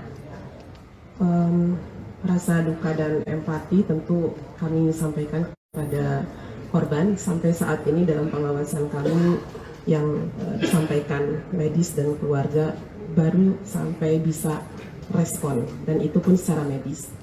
Tentu ini merupakan kekerasan yang sangat serius, dan KPAI mengutuk tindakan kekerasan yang dilakukan karena ini sangat mencederai martabat, terutama hak dasar asasi manusia.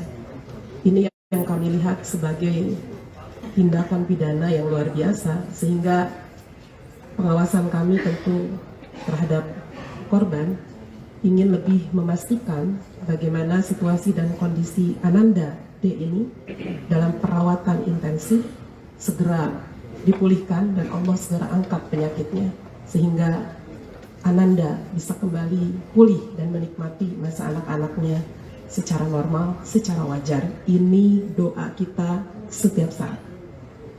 Yang kedua, terkait rilis hari ini, tentu KPAI memberikan apresiasi atas upaya kerja keras, kerjasama, kerja koordinatif yang terus dilakukan oleh Polres Jakarta Selatan, dan kemudian hari ini dilakukan di tingkat Polda Metro Jaya.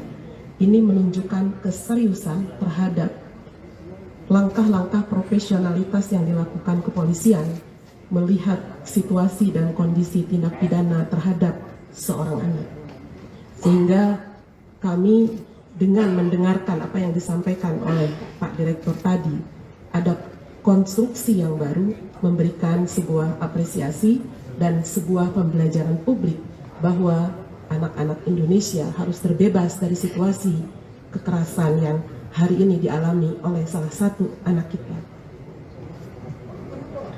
Berikutnya, pengawasan kami tentu bukan hanya melihat situasi dan kondisi dan bertemu korban serta keluarganya, kami juga memastikan berbagai hak yang harus didapatkan ketika kita melihat di dalam aturan perundangan bahwa anak yang menjadi korban kekerasan ini tentu dipastikan siapa yang berperan secara sentral untuk memberikan perlindungan. Di antaranya adalah KPAI melihat ada hak-hak yang harus dilewati dalam proses hukumnya. Tentu kalau disebut hak prosedural, baik itu pendampingannya gitu ya dalam proses hukum. Tentu ketika seorang anak masih dalam situasi kritis, kita ingin ada ruang dan pemulihan yang optimal. Kemudian juga pemulihan sampai pada situasi yang betul-betul pulih gitu. Dan berikutnya adalah hak restitusi atau ganti kerugian. Kami telah koordinasi dengan LPSK sebagai mandatori dari Undang-Undang 31 2016 untuk menyatakan bahwa ini harus dijalankan sesuai aturan yang berlaku gitu. Nah, tentu saja di dalam konteks ini kami juga melihat proses hukum yang dijalankan oleh Polres Jakarta Selatan gitu ya. Jadi pengawasan sudah kami lakukan seiring dengan pengaduan yang diberikan oleh tim dan keluarga, tim kuasa hukum dan keluarga korban kepada KPAI pada tanggal 24 Februari 2023. Nah, berikutnya pada 28 Februari kami didatangi oleh tim kuasa hukum dan keluarganya dari Ananda AG sebagai anak yang berhadapan dengan hukum. Ini tentu menjadi sebuah situasi yang harus kami pastikan juga ruang lingkupnya bagaimana pengawasan KPAI bisa memperlakukan ya anak saksi ini secara setara di dalam konteks perlindungan dan proses hukumnya. Kami berkoordinasi apakah ada yang tidak menyenangkan di dalam kerangka pemeriksaan. Nah, itu langkah-langkah kami tentu untuk anak yang berhadapan dengan hukum. Kemudian bagaimana situasi dan kondisi Ananda ini juga kami lakukan langkah-langkah komunikasi gitu ya dan berbagai hal yang menunjukkan bahwa ini bagian pengawasan KPAI.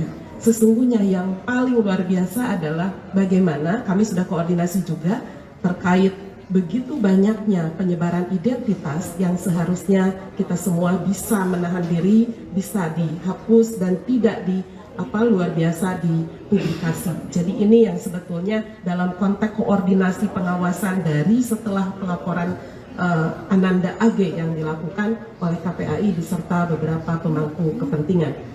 Terkait hari ini tentu ini bagian koordinasi yang kemudian kami lihat ada peningkatan tadi status menjadi anak berkonflik hukum atau menjadi anak terkait AG. Tentu kami menghormati jalannya prosesnya dari proses hukum ini. Karena bagi kami anak berkonflik dengan hukum mereka adalah anak korban, anak pelaku, dan anak saksi menjadi kerangka dalam perlindungan anak di dalam proses hukum. Ini yang harus kita lakukan, langkah-langkah memastikan hal tersebut. Sehingga menghormati kinerja di ranah kepolisian menjadi bagian penting pengawasan kami untuk selanjutnya. Baik, itu yang ingin saya sampaikan sehingga hak-hak yang kemudian bagaimana setelah dia menjadi anak AG ini tentu KPAI akan terus memastikan Ananda AG juga berada dalam situasi yang tidak terpublikasi secara luar biasa gitu ya. Publikasi yang kita maksud tentu ada penyebaran foto, penyebaran nama, bahkan hal-hal yang memang seharusnya terlindungi. Jadi ini menjadi salah satu yang harus kita pastikan. Kemudian juga bagaimana proses selanjutnya, karena pasti akan ada skema-skema dalam menurut aturan perundangan, sistem peradilan pidana anak maupun undang-undang perlindungan anak. Anak ini akan di dalam pengawasan kepolisian dikembalikan kepada orang tua untuk terus menjalankan proses hukumnya atau dititip dalam LPKS, Lembaga Penyelenggaraan Kesejahteraan Sosial, yang memang berwenang di dalam undang-undang untuk memberikan perlindungan di dalam kerangka pemeriksaan. Mohon maaf agak panjang Pak Dir. Ini hal-hal yang hari ini mari rekan-rekan sekalian akan kita lakukan langkah-langkah menghormati proses hukum yang ada, dan kemudian KPAI akan terus mengawasi berjalannya hukum ini sesuai dengan aturan perundangan yang berlaku. Terima kasih. Assalamualaikum warahmatullahi wabarakatuh. Selamat sore. Rekan-rekan menyambung dari Ibu Ketua KPAI, Pak Direktur, menambahkan. Baik rekan-rekan, mungkin tadi saya lupa menyampaikan pasal 355 KUHP itu adalah penganiayaan berat yang direncanakan dengan ancaman maksimal 12 tahun penjara. Ya, jadi itu ancaman maksimal, itu pasal yang kami sebutkan. Kalau pasal 354 itu dengan sengaja melakukan penganiayaan berat. Ancaman maksimal 8 tahun. Kemudian 353 itu penganiayaan yang direncanakan mengakibatkan luka berat. Ya. Kemudian 351 ayat 2 penganiayaan tanpa direncanakan, ya, penganiayaan yang mengakibatkan luka berat. Jadi ini memang kondisi pasal kita urut dari mulai yang terberat sampai dengan, tapi dari penyidikan kami ini masih berkesinambungan, ya. Masih dalam proses pemeriksaan sebelum kami kirimkan ke pihak kejaksaan. Saya kira demikian. Mungkin pertanyaan dulu atau dari Pak Ali tidak? Ya. Terima kasih Pak Kombes atas kesempatannya, Pak Kombes Hengki Haryadi. Saya diminta oleh Kementerian Pemberdayaan Perempuan dan Perlindungan Anak untuk memberikan keterangan ahli terkait dengan dugaan tindak pidana yang dilakukan, pasal-pasal yang diduga dilakukan oleh tersangka. Ya. Nah, tadi sudah disebutkan oleh Pak Direktur Polda Metro Jaya bahwa pasal yang paling berat diduga dilakukan oleh tersangka adalah 355. Jadi 355 itu, teman-teman, itu adalah pasal yang paling berat untuk delik penganiayaan. penyidik telah menemukan alat bukti bahwa tersangka diduga melakukan penganiayaan berat yang direncanakan. Penganiayaan berat yang direncanakan berarti adalah yang bersangkutan telah mempersiapkan, ini dugaan, ini kan si dugaan, telah mempersiapkan untuk melakukan penganiayaan berat, telah mempersiapkan dirinya untuk melakukan penganiayaan berat. Yang dikatakan penganiayaan berat itu kita mengacu kepada pasal 90 KUHP, timbulnya luka berat. Apa indikator luka berat? Tidak berdaya atau berpotensi tidak berdaya, menimbulkan pingsan, cacat, ya, dan berpotensi maut akan menimpa dirinya. Itu yang dikatakan luka berat. Jadi kalau dia 354 itu adalah penganiayaan berat tanpa direncanakan. 355, 353 penganiayaan yang direncanakan. 351 penganiayaan biasa, ya. Jadi semuanya bisa menimbulkan luka berat, tapi sikap batin jahat yang bersangkutan dan mempersiapkan tindak pidana yang diduga dilakukan oleh tersangka inilah yang menyebabkan. Tentu juga ada eviden lain atau alat bukti lain yang disiapkan, yang ditemukan oleh penyidik sehingga penyidik punya kesimpulan 355 sebagai pasal yang layak dilimpahkan sebagai pasal yang pertama. Kemudian ada yang kedua 354, 355, 353, 351 dan paling bawah nanti adalah pasal 17 huruf D, pasal 76 huruf D, Undang-Undang huruf C, Undang-Undang 35/2014 tentang pelindungan anak. Kemudian ada satu lagi mungkin yang perlu saya tambahkan terkait dengan AG, ya. Jadi memang di dalam Undang-Undang 11/2012 tentang sistem peradilan pidana anak, identitas anak itu tidak boleh disebutkan. Kemudian ada proses bagaimana menetapkan seseorang menjadi pelaku. Jadi dalam Undang-Undang 11/2012 ada 3 jenis anak yang berhadapan dengan hukum. Pertama adalah sebagai korban, yang kedua sebagai saksi, dan yang ketiga adalah sebagai pelaku. Jadi bisa jadi AG diduga sebagai pelaku kalau kita pakai terminologi yang ada di dalam Undang-Undang 11/2012. Jadi sebelumnya sebagai saksi, naik sebagai pelaku. Artinya pelaku yang diduga ikut serta melakukan tindak pidana sebagaimana yang disebutkan pasal-pasal tadi itu. Kemudian juga di samping turut serta, nah turut serta berbeda, ada lagi pasal 56, ya. Tadi yang sudah disebutkan oleh Pak Direskrimum, yaitu membantu melakukan. Jadi kalau membantu melakukan berarti ancaman pidananya dikurangi 1/3. Nah yang kedua, karena anak yang melakukan tindak pidana tadi disebutkan adalah ancaman maksimal 12, maka anak yang diduga melakukan tindak pidana dia setengah dari ancaman pidana orang dewasa. Jadi kalaupun nanti dibawa ke pengadilan sebagai terdakwa, ya misalnya, ya ini misalnya, maka ancaman pidananya maksimum adalah 6 tahun, dikurangi lagi 1/3 karena dia kalau memang pasal 56 terbukti mencoba, berarti dikurangi lagi, jadi maksimum adalah 4 tahun supaya teman-teman lainnya bisa membedakan anak yang berhadapan dengan hukum berbeda dengan orang dewasa yang melakukan tindak pidana, ya, berbeda. Jadi perlakuannya berbeda. Ada proses panjang sebelum yang bersangkutan ditetapkan sebagai pelaku. Ada proses panjang.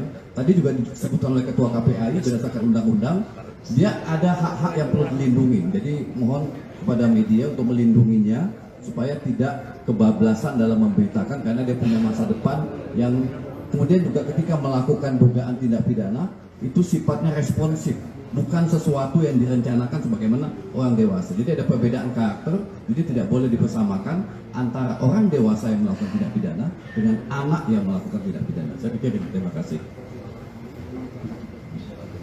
Baik, rekan-rekan. Tadi kita dengarkan seluruhnya. Sekarang rekan-rekan ada pertanyaan, silakan. Pak Lia. Oh iya, mohon maaf, ada dari Kepala Dinas. Silakan, Ibu. Bismillahirrahmanirrahim. Assalamualaikum warahmatullahi wabarakatuh. Kami dari Dinas Pemberdayaan, Perlindungan Anak, dan Pengendalian Penduduk Provinsi DKI Jakarta. Secara mandatoris kami ini diberi amanah untuk pencegahan dan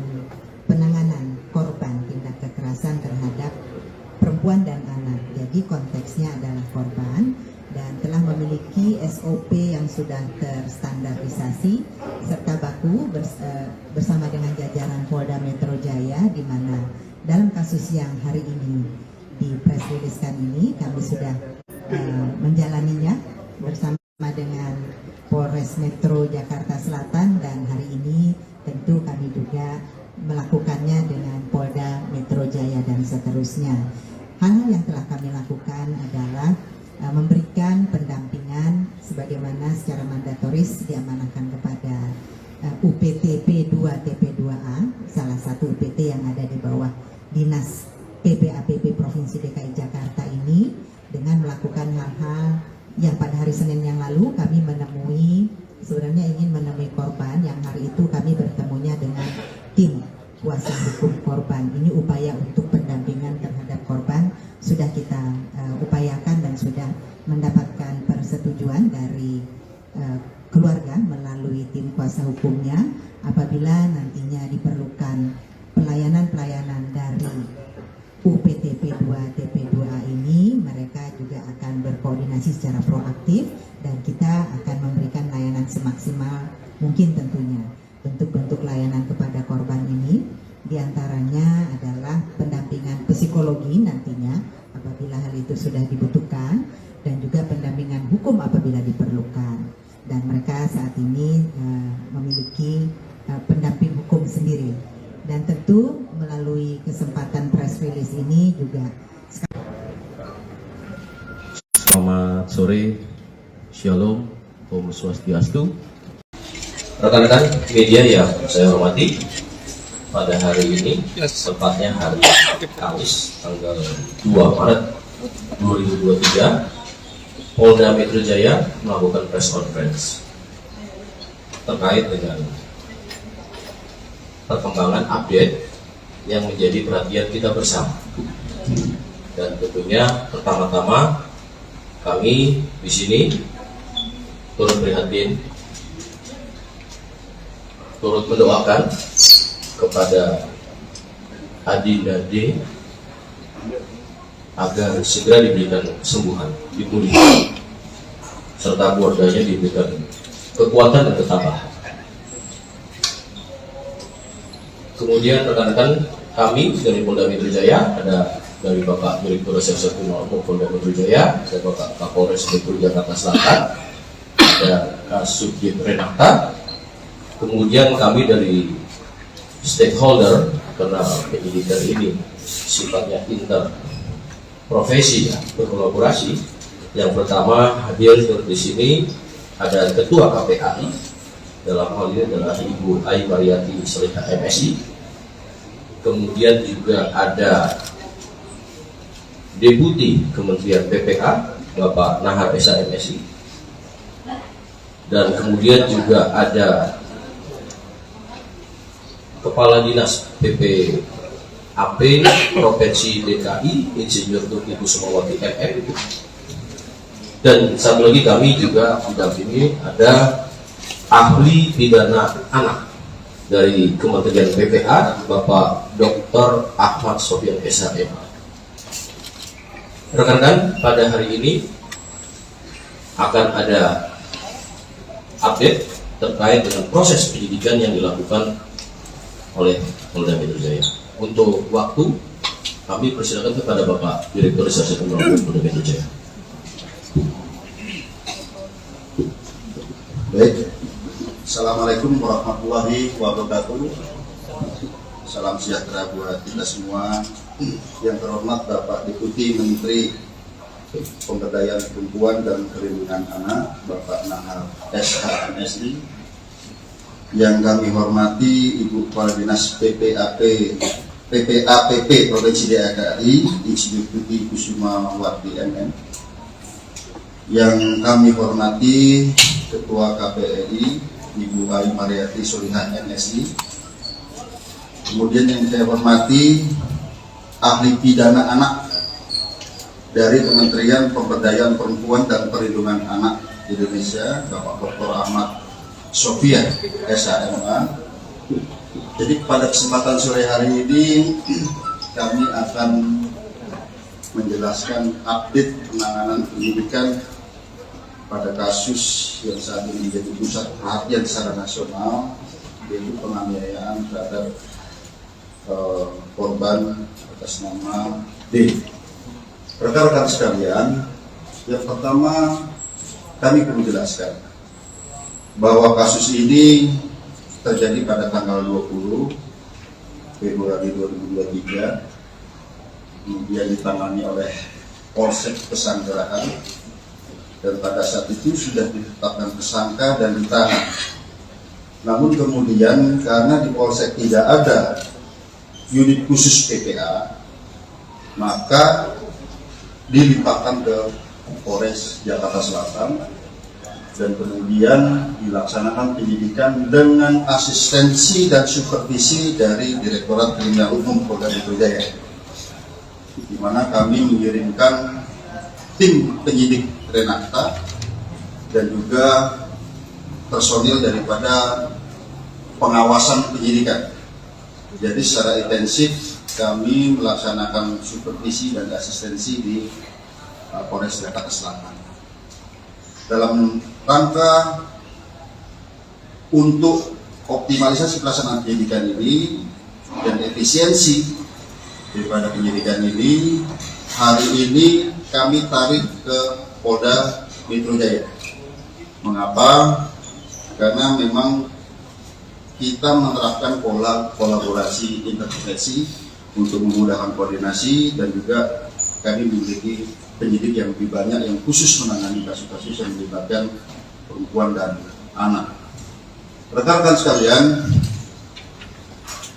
pada proses penyidikan ini yang ada di Jakarta Selatan, pada 3 hari pertama penyidik sudah menentukan tersangka dan juga menahan, yaitu 2 tersangka.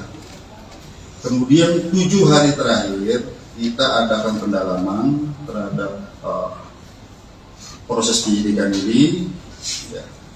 Kami perlu jelaskan bahwa dalam proses penyidikan ini kita menghadapi 2 kelompok subjek hukum.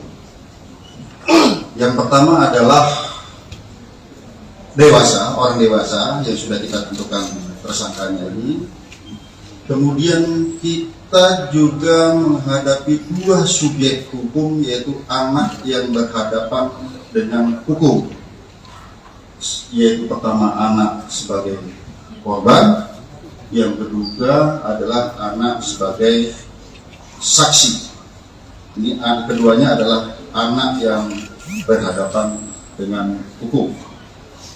Oleh karenanya kami perlu kehati-hatian, kami perlu rigid dalam penanganan kasus ini, dan kami perlu mengundang mitra untuk menjamin bahwa pemenuhan daripada hak-hak anak ini bisa tetap terjaga. Oleh karenanya kami menggandeng dari KPAI dari awal, kami mengundang stakeholder dari awal, PPD, PPA Provinsi DKI, kami melibatkan dari Kementerian Pemberdayaan Perempuan dan Perlindungan Anak sejak awal. Kami juga melibatkan ahli pidana anak sejak awal dan juga ahli pidana. Dan juga kami perlu sampaikan rekan-rekan sekalian bahwa dalam proses penyidikan kami tetap melaksanakan penyidikan dengan menggunakan pola scientific crime investigation. Oleh karenanya rekan-rekan sekalian, dalam proses penyidikan kami telah memeriksa 10 orang saksi. Kemudian juga kami melibatkan saksi ahli di sini, ahli pidana, ahli dari digital forensik, ahli dari psikologi. Kami melibatkan tim dari Apsikor, psikologi untuk memeriksa psikologi forensik maupun psikologi klinis terhadap anak ini, sekali lagi dalam menjamin hak-hak anak tersebut. Nah, kemudian kami perlu jelaskan rekan-rekan sekalian bahwa pada awalnya kami menerapkan dalam konstruksi pasal adalah pasal 76C junto pasal 80 Undang-Undang PPA junto 351 penganiayaan. Ya. Biasa di sini yang awal. Namun kami perlu menjelaskan bahwa penyidikan kami ini ada bersifat berkesinambungan. Kami artikan menganalogikan seperti ini. Misalnya kita sekarang sakit panas, tapi panasnya karena apa? Kami perlu ada pemeriksaan lanjutan. Apakah ini tipes? Apakah ini demam berdarah? Seperti itu. Dan kami awalnya adalah penganiayaan biasa di sini dituduhkan dengan undang-undang PDA tadi.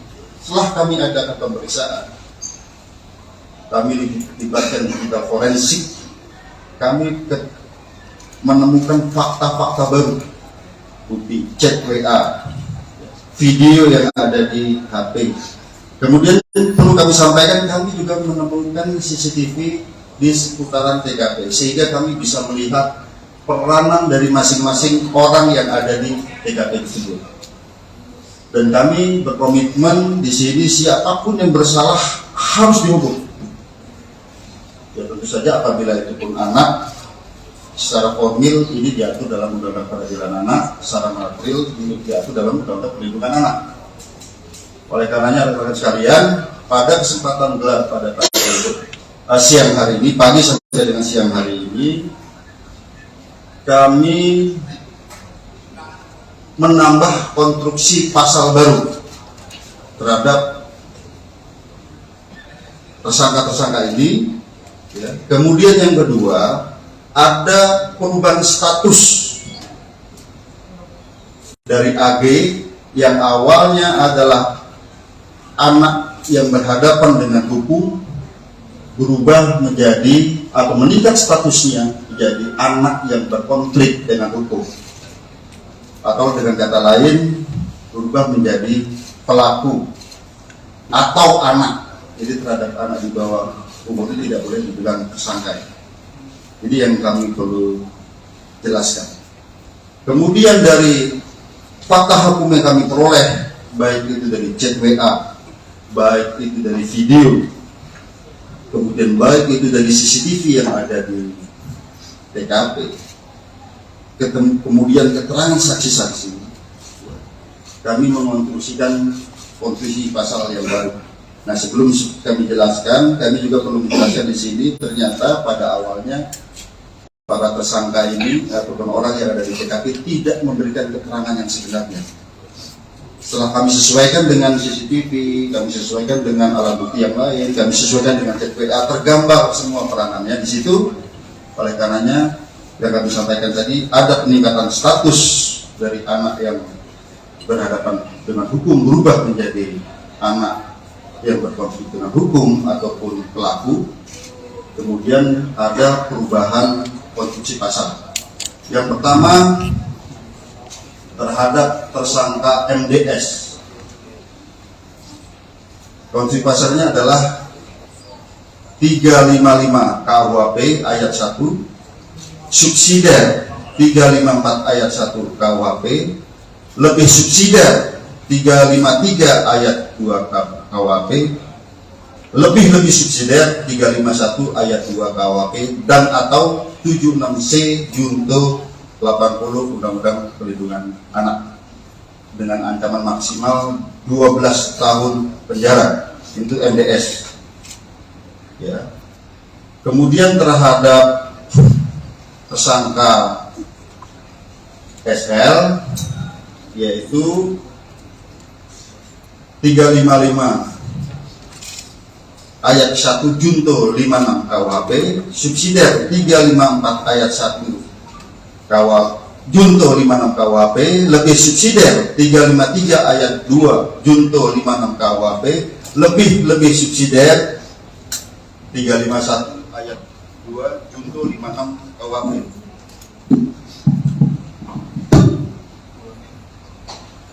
Ulangin bang.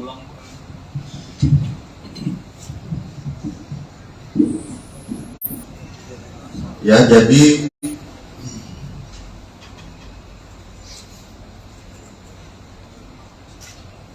saya ulangi ya, untuk tersangka SL itu 355 KUHP 355 ayat 1 KUHP, junto 56 KUHP, subsidiar 354 ayat 1 junto 56 KUHP, lebih subsidiar 353 ayat 2 junto 56 KUHP, lebih subsidiar 351 ayat 2 junto 56 KUHP, dan atau 76C junto 80 Undang-Undang Perlindungan Anak. Ya. Kemudian terhadap anak AG, kami harus sebut anak AG, ya, ini anak yang berkonflik dengan hukum. Itu pasalnya adalah 76C junto 8 pasal 80 Undang-Undang Perlindungan Anak, dan atau 355 ayat 1 junto 56 subsidiar 354 ayat 1 junto 56 KUHP, lebih subsidiar 353 ayat 2 junto 56 KUHP, lebih subsidiar 351 ayat 2 junto 56 KUHP. Tentang ancaman maksimal nanti ahli pidana yang akan menyampaikan, karena di sini sekali lagi rekan-rekan sekalian, secara formil terhadap anak di bawah umur itu ada perlakuan yang berbeda. Demikian juga apabila anak sebagai korban, ada secara material dalam Undang-Undang Perlindungan Anak. Kemudian rekan-rekan sekalian,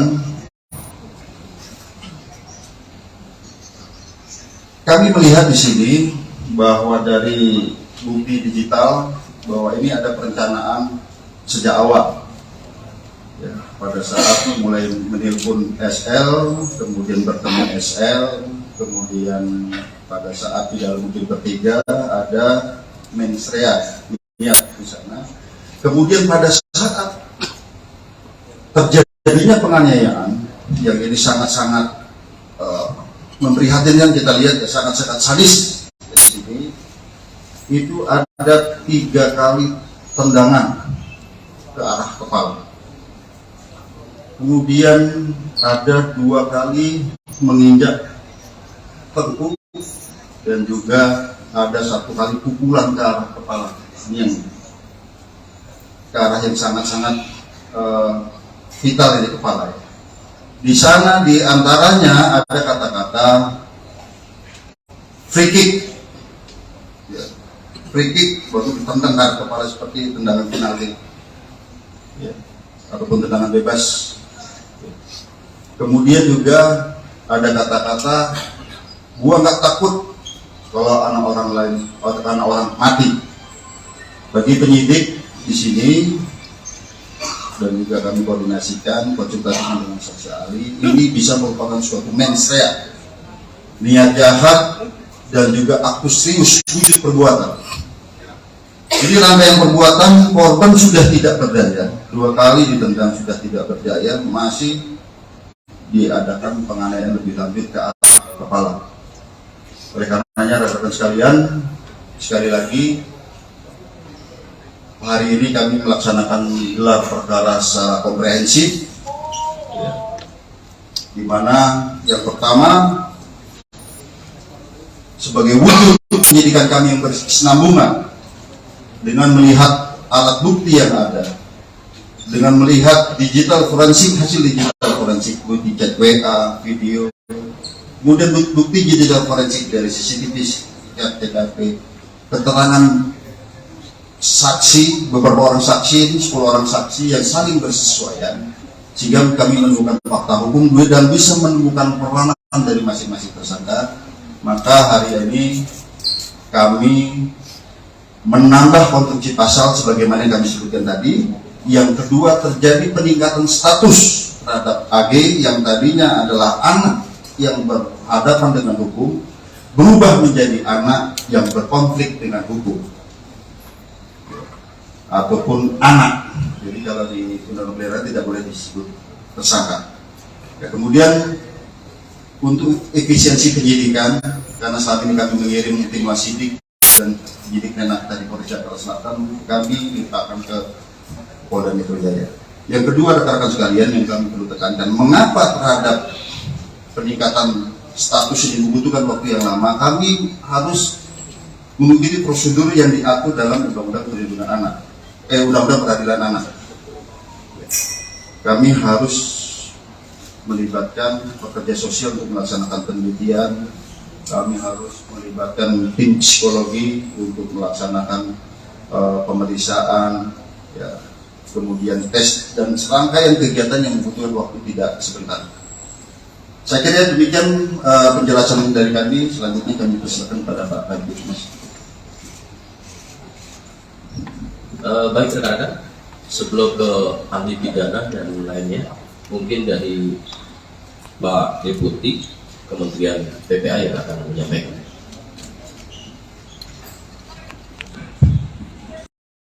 Peraturan perundang-undangan yang ada untuk menghindari hal-hal yang tidak kita harapkan.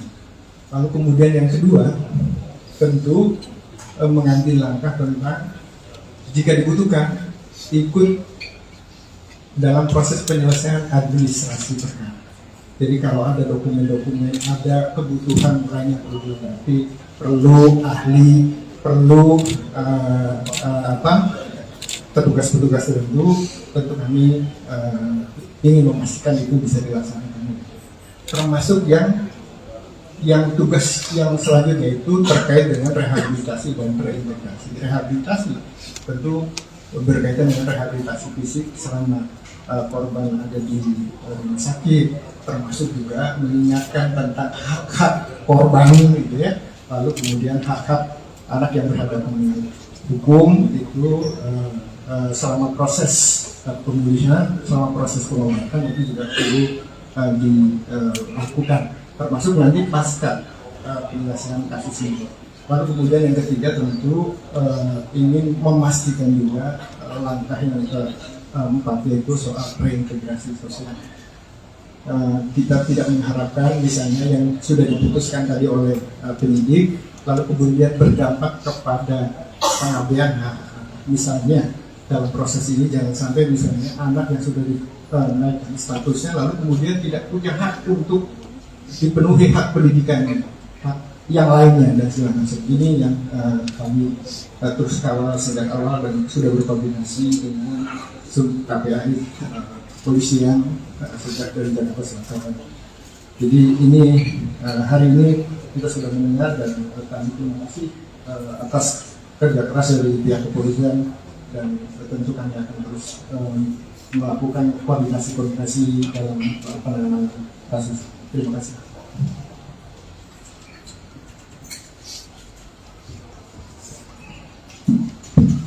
Baik, terima kasih. Assalamualaikum warahmatullahi wabarakatuh. Selamat sore, Pak Dir, serta jajaran Bapak Ibu dari Kementerian Lembaga, rekan-rekan awak media. Rasa duka dan empati tentu kami sampaikan kepada korban sampai saat ini dalam pengawasan kami yang disampaikan medis dan keluarga baru sampai bisa respon dan itu pun secara medis. Tentu ini merupakan kekerasan yang sangat serius dan KPAI mengutuk tindakan kekerasan yang dilakukan karena ini sangat mencederai martabat terutama hak dasar asasi manusia. Ini yang kami lihat sebagai tindakan pidana yang luar biasa sehingga pengawasan kami tentu terhadap korban ingin lebih memastikan bagaimana situasi dan kondisi Ananda D ini dalam perawatan intensif segera dipulihkan dan Allah segera angkat penyakitnya sehingga Ananda bisa kembali pulih dan menikmati masa anak-anaknya secara normal, secara wajar. Ini doa kita setiap saat. Yang kedua, terkait rilis hari ini, tentu KPAI memberikan apresiasi atas upaya kerja keras, kerjasama, kerja koordinatif yang terus dilakukan oleh Polres Jakarta Selatan dan kemudian hari ini dilakukan di tingkat Polda Metro Jaya.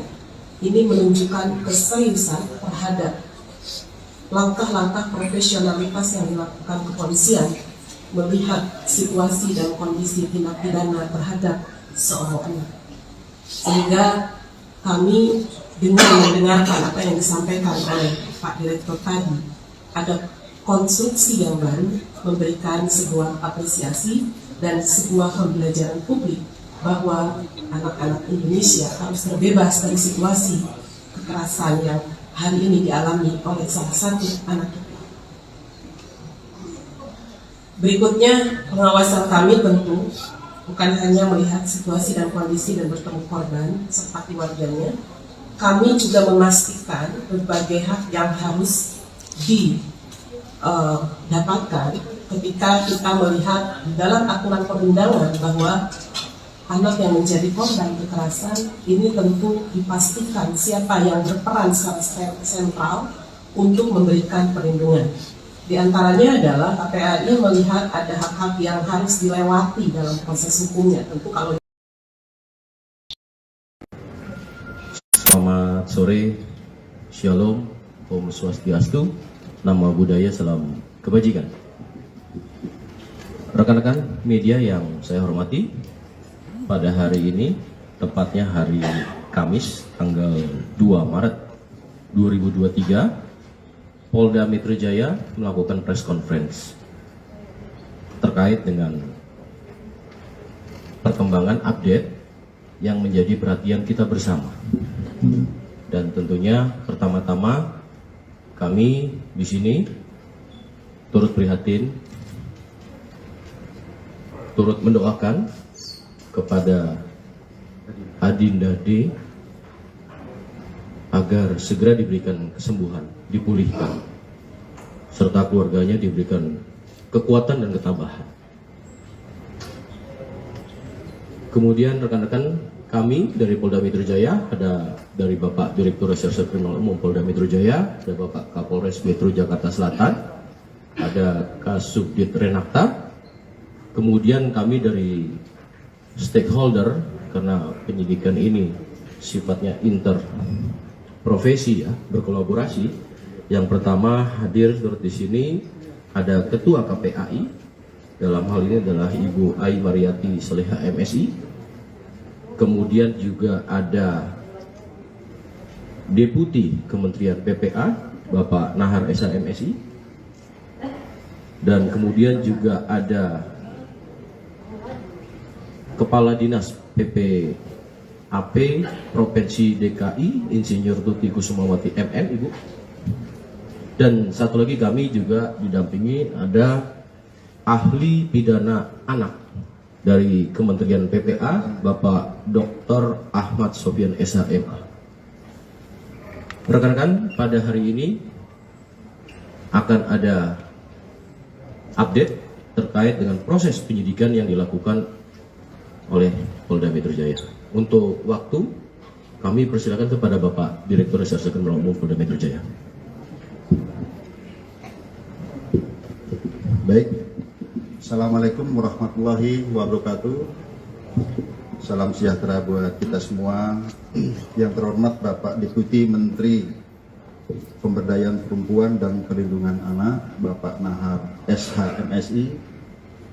Yang kami hormati Ibu Kepala Dinas PPAPP Provinsi DKI Insinyur Tuti Kusumawati MM.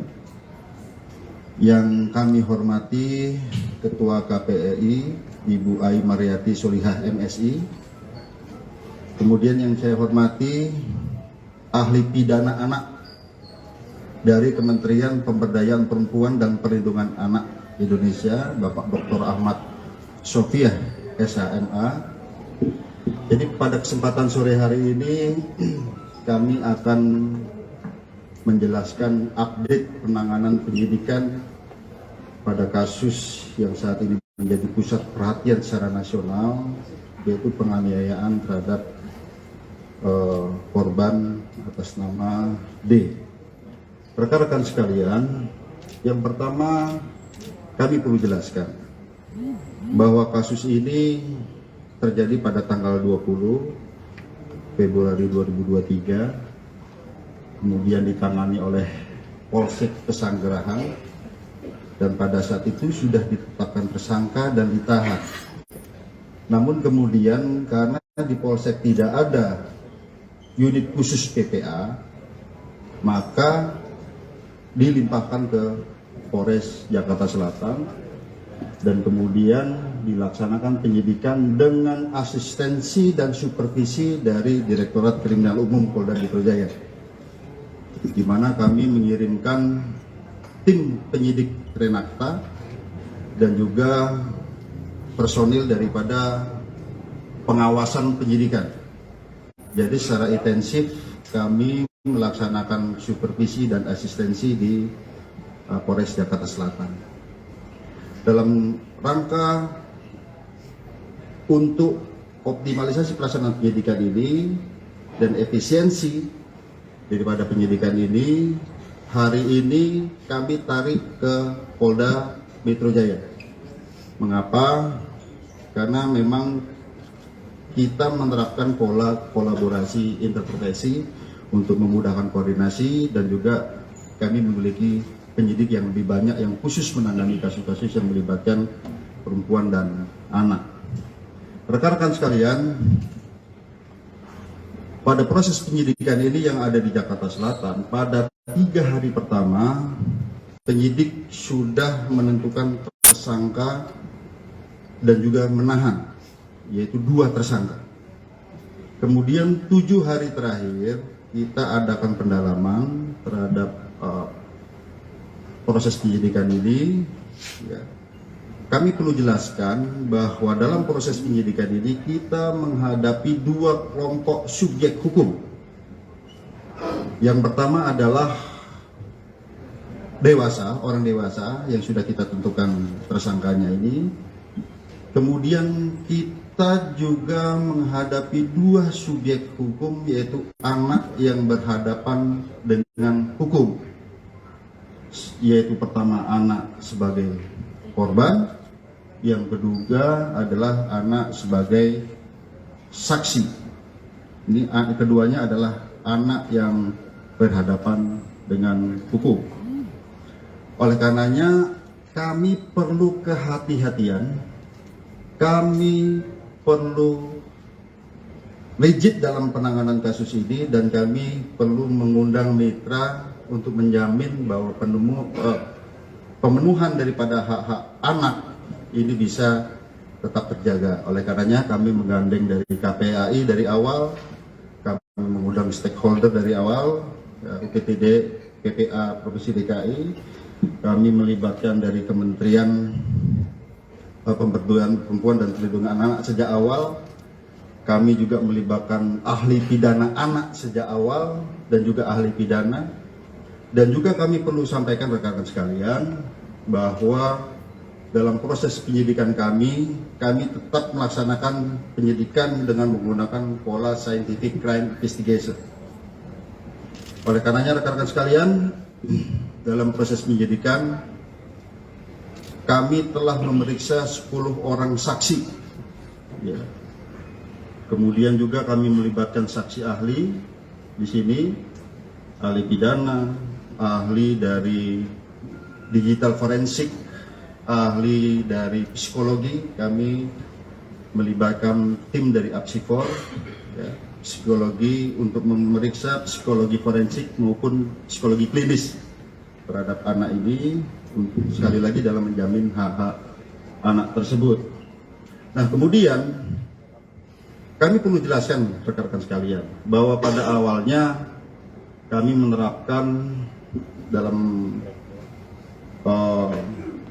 konstruksi pasal adalah pasal 76C junto pasal 80 Undang-Undang PPA junto 351 penganiayaan, ya, biasa di sini yang awal.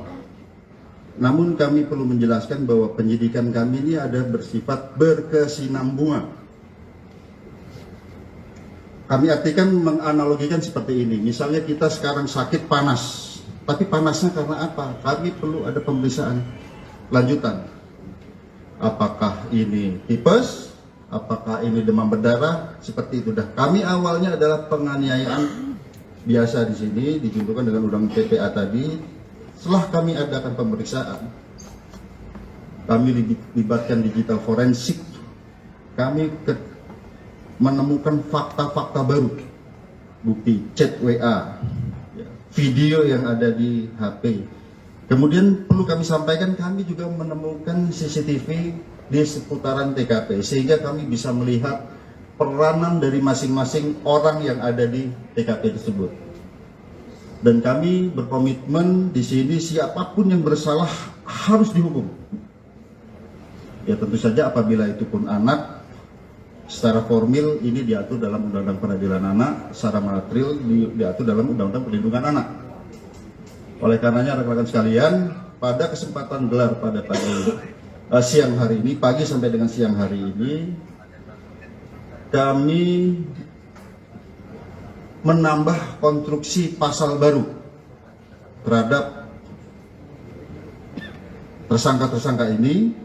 Ya. Kemudian yang kedua, ada perubahan status dari AG yang awalnya adalah anak yang berhadapan dengan hukum, berubah menjadi atau meningkat statusnya menjadi anak yang berkonflik dengan hukum, atau dengan kata lain berubah menjadi pelaku atau anak. Jadi terhadap anak di bawah umur ini tidak boleh dibilang tersangka. Jadi yang kami perlu jelaskan.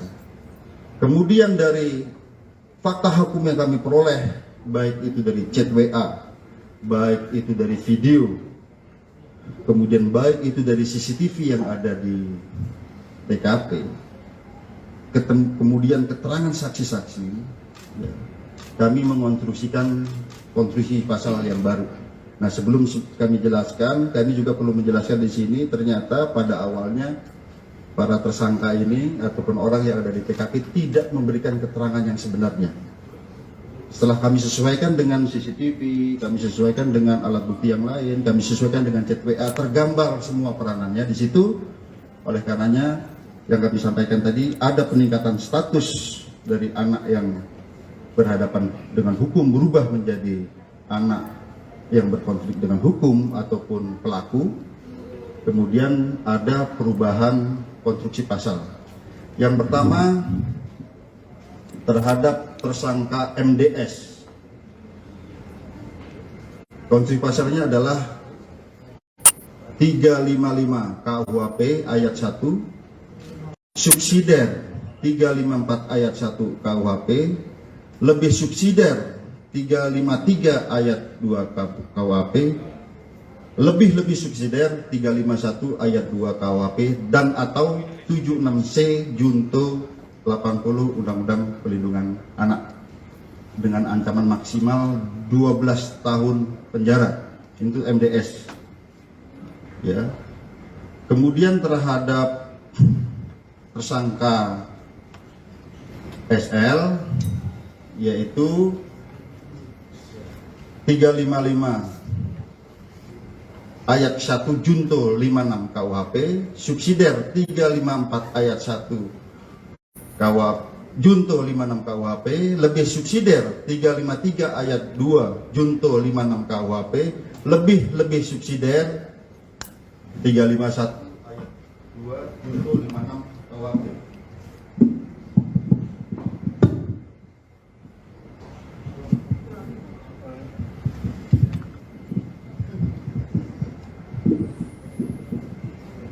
Ya, jadi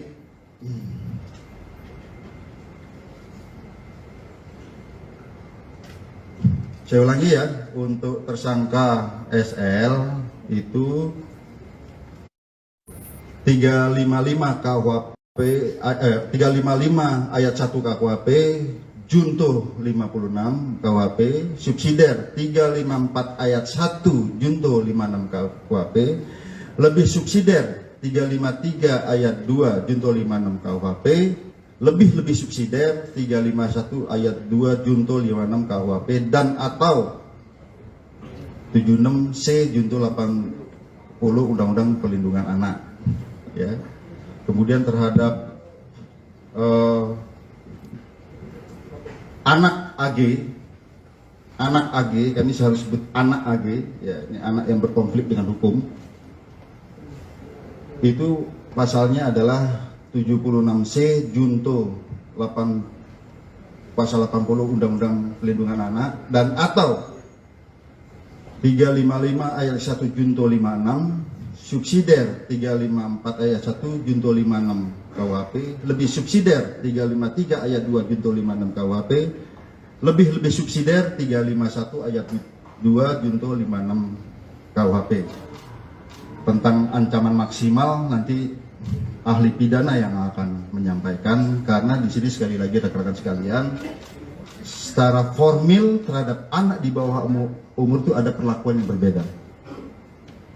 Demikian juga apabila anak sebagai korban ada secara material dalam Undang-Undang Perlindungan Anak. Ya. Kemudian rekan-rekan sekalian, kami melihat di sini bahwa dari bukti digital bahwa ini ada perencanaan sejak awal. Ya, pada saat mulai menelpon SL, kemudian bertemu SL, kemudian pada saat di dalam mobil bertiga ada mens rea, niat di sana. Kemudian pada saat terjadinya penganiayaan yang ini sangat-sangat memprihatinkan, kita lihat ya, sangat-sangat sadis di sini. Itu ada 3 kali tendangan ke arah kepala. Kemudian ada 2 kali menginjak tengkuk dan juga ada 1 kali pukulan ke arah kepala. Ini yang ke arah yang sangat-sangat vital di kepala ya. Di sana di antaranya ada kata-kata free kick. Ya. Free kick baru ditendang ke arah kepala seperti tendangan penalti, ya, ataupun tendangan bebas. Ya. Kemudian juga ada kata-kata, gua nggak takut kalau anak orang lain, anak orang mati. Bagi penyidik di sini dan juga kami koordinasikan, konsultasikan dengan saksi ahli, ini bisa merupakan suatu mens rea, niat jahat dan juga aktus serius wujud perbuatan. Ini rangkaian perbuatan, korban sudah tidak berdaya, 2 kali ditendang sudah tidak berdaya, masih diadakan penganiayaan lebih lanjut ke arah kepala. Oleh karenanya rekan-rekan sekalian, sekali lagi hari ini kami melaksanakan gelar perkara secara komprehensif, ya, di mana yang pertama sebagai wujud penyidikan kami yang berkesinambungan dengan melihat alat bukti yang ada, dengan melihat digital forensik, hasil digital forensik, bukti chat WA, video, kemudian bukti digital forensik dari CCTV, TKP, keterangan saksi, beberapa orang saksi ini, 10 orang saksi yang saling bersesuaian, sehingga kami menemukan fakta hukum dan bisa menemukan peranan dari masing-masing tersangka. Maka hari ini kami menambah konstruksi pasal sebagaimana yang kami sebutkan tadi. Yang kedua, terjadi peningkatan status terhadap AG yang tadinya adalah anak yang berhadapan dengan hukum, berubah menjadi anak yang berkonflik dengan hukum, ya, ataupun anak. Jadi kalau di Undang-Undang Pelindungan tidak boleh disebut tersangka. Ya, kemudian untuk efisiensi penyidikan, karena selama ini kami mengirim tim wasidik dan penyidik Nenakta di Polres Jakarta Selatan, kami limpahkan ke Polda Metro Jaya. Yang kedua, rekan-rekan sekalian, yang kami perlu tekankan, mengapa terhadap peningkatan status ini membutuhkan waktu yang lama? Kami harus mengikuti prosedur yang diatur dalam Undang-Undang Perlindungan Anak, Undang-Undang Peradilan Anak. Ya. Kami harus melibatkan pekerja sosial untuk melaksanakan penelitian. Kami harus melibatkan tim psikologi untuk melaksanakan pemeriksaan, ya, kemudian tes dan serangkaian kegiatan yang membutuhkan waktu tidak sebentar. Saya kira demikian penjelasan dari kami. Selanjutnya kami persilakan pada Pak Kabid Humas. Baik rekan-rekan, sebelum ke ahli pidana dan lainnya, mungkin dari Pak Deputi Kementerian PPA yang akan menyampaikan.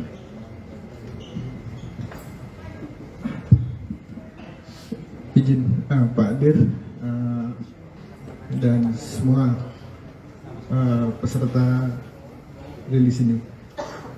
Kami dari Kementerian Pemberdayaan Perempuan dan Perlindungan Anak tentu menyampaikan prihatin terhadap kejadian ini, dan sejak awal Ibu Menteri Pemberdayaan Perempuan Perlindungan Anak memberikan perhatian dan atensi penuh terhadap kasus ini dan telah menugaskan kami. Terkait dengan ini tentu karena tadi sudah disampaikan berkaitan dengan anak yang berhadapan dengan hukum, maka sesuai dengan mandat pasal 94 Undang-Undang 11 tahun 2012 tentang sistem peradilan pidana anak, maka kami ingin memastikan 4 hal. Bahwa proses ini juga perlu dilakukan upaya-upaya pencegahan, upaya mencegah prosesnya tidak lengkap, salah satunya diantaranya. Lalu kemudian memastikan bahwa kebutuhan dalam proses ini sudah memenuhi regulasi atau peraturan perundang-undangan yang ada untuk menghindari hal-hal yang tidak kita harapkan. Lalu kemudian yang kedua, tentu mengambil langkah tentang jika dibutuhkan ikut dalam proses penyelesaian administrasi perkara. Jadi kalau ada dokumen-dokumen, ada kebutuhan lain yang perlu dilengkapi, perlu ahli, perlu petugas-petugas tertentu, tentu kami ingin memastikan itu bisa dilaksanakan dengan baik. Termasuk yang tugas yang selanjutnya itu terkait dengan rehabilitasi dan reintegrasi. Rehabilitasi tentu berkaitan dengan rehabilitasi fisik selama korban ada di rumah sakit, termasuk juga mengingatkan tentang hak-hak korban gitu ya.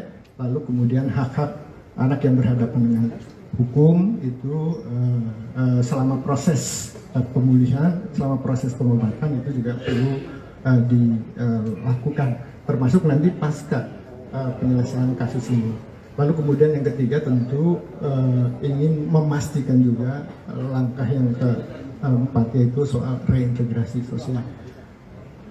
Kita tidak mengharapkan misalnya yang sudah diputuskan tadi oleh penyidik lalu kemudian berdampak kepada pengabaian hak-hak anak. Misalnya dalam proses ini jangan sampai misalnya anak yang sudah dinaikkan statusnya lalu kemudian tidak punya hak untuk dipenuhi hak pendidikannya, hak yang lainnya dan segala macam. Ini yang kami terus kawal sejak awal dan sudah berkoordinasi dengan KPAI kepolisian sejak dari Jakarta Selatan.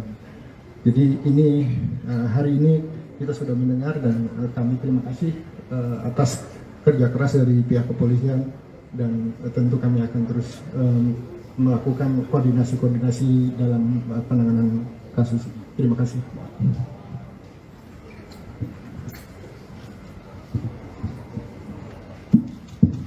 Baik, terima kasih. Assalamualaikum warahmatullahi wabarakatuh. Selamat sore Pak Dir beserta jajaran Bapak Ibu dari Kementerian Lembaga, rekan-rekan awak media.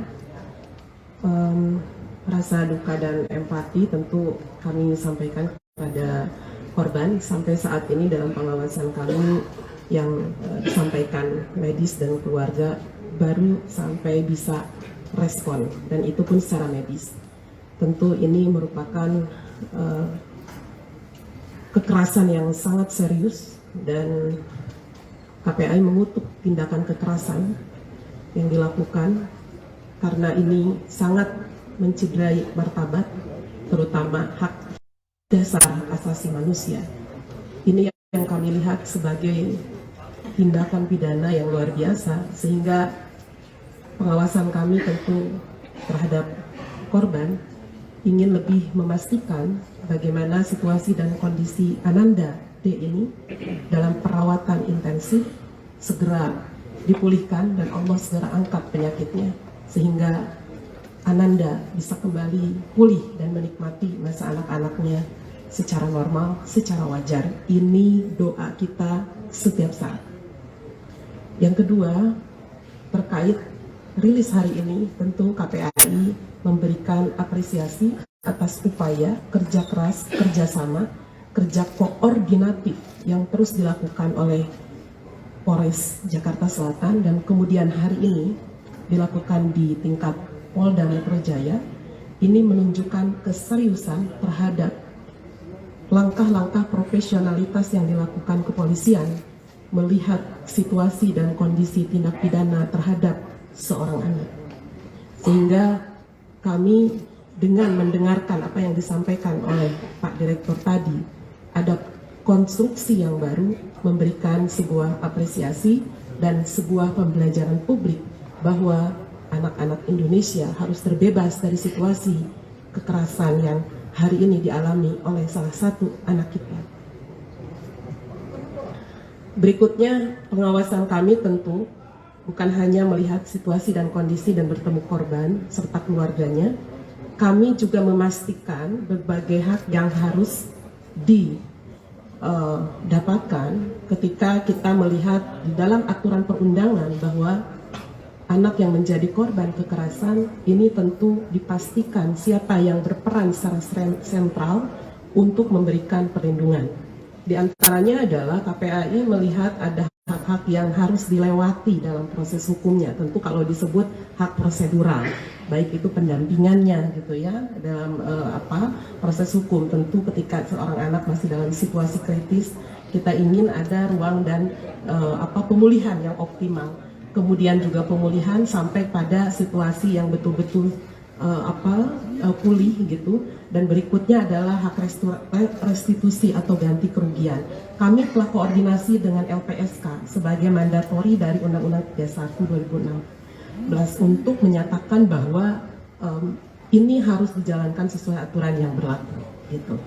Nah, tentu saja di dalam konteks ini kami juga melihat proses hukum yang dijalankan oleh Polres Jakarta Selatan gitu ya. Jadi pengawasan sudah kami lakukan seiring dengan pengaduan yang diberikan oleh tim dan keluarga, tim kuasa hukum dan keluarga korban kepada KPAI pada tanggal 24 Februari 2023.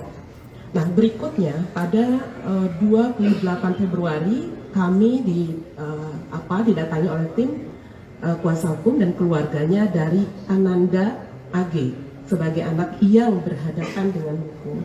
Ini tentu menjadi sebuah situasi yang harus kami pastikan juga ruang lingkupnya bagaimana pengawasan KPAI bisa memperlakukan ya anak saksi ini secara setara di dalam konteks perlindungan dan proses hukumnya. Kami berkoordinasi apakah ada yang tidak menyenangkan di dalam kerangka pemeriksaan. Nah, itu langkah-langkah kami tentu untuk anak yang berhadapan dengan hukum. Kemudian bagaimana situasi dan kondisi Ananda ini juga kami lakukan langkah-langkah komunikasi gitu ya dan berbagai hal yang menunjukkan bahwa ini bagian pengawasan KPAI.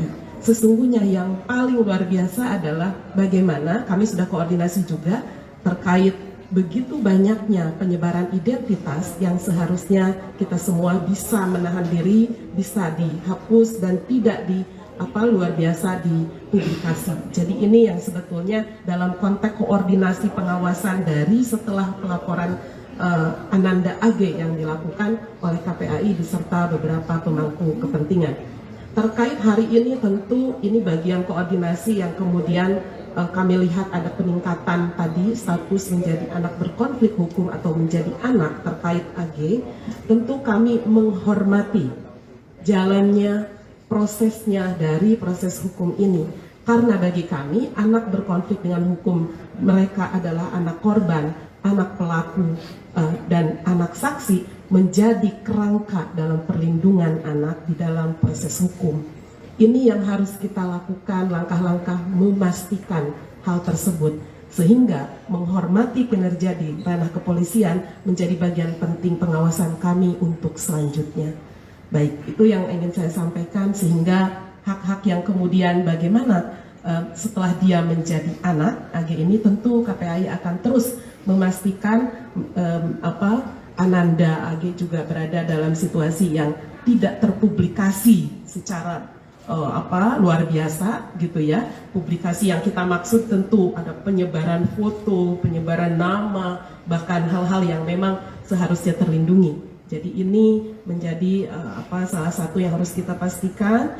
Kemudian juga bagaimana proses selanjutnya, karena pasti akan ada skema-skema dalam menurut aturan perundangan, sistem peradilan pidana anak maupun undang-undang perlindungan anak ini akan di dalam pengawasan kepolisian dikembalikan kepada orang tua untuk terus menjalankan proses hukumnya atau dititip dalam LPKS, Lembaga Penyelenggaraan Kesejahteraan Sosial, yang memang berwenang di dalam undang-undang untuk memberikan perlindungan di dalam kerangka pemeriksaan.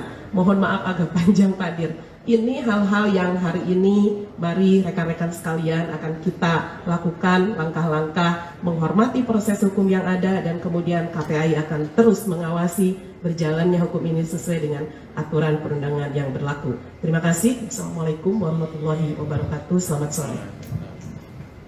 Rekan-rekan, menyambung dari Ibu Ketua KPAI, Pak Direktur, menambahkan. Baik rekan-rekan, mungkin tadi saya lupa menyampaikan pasal 355 KUHP itu adalah penganiayaan berat yang direncanakan dengan ancaman maksimal 12 tahun penjara. Ya, jadi itu ancaman maksimal, itu pasal yang kami sebutkan. Kalau pasal 354 itu dengan sengaja melakukan penganiayaan berat, ancaman maksimal 8 tahun. Kemudian 353 itu penganiayaan yang direncanakan mengakibatkan luka berat. Ya.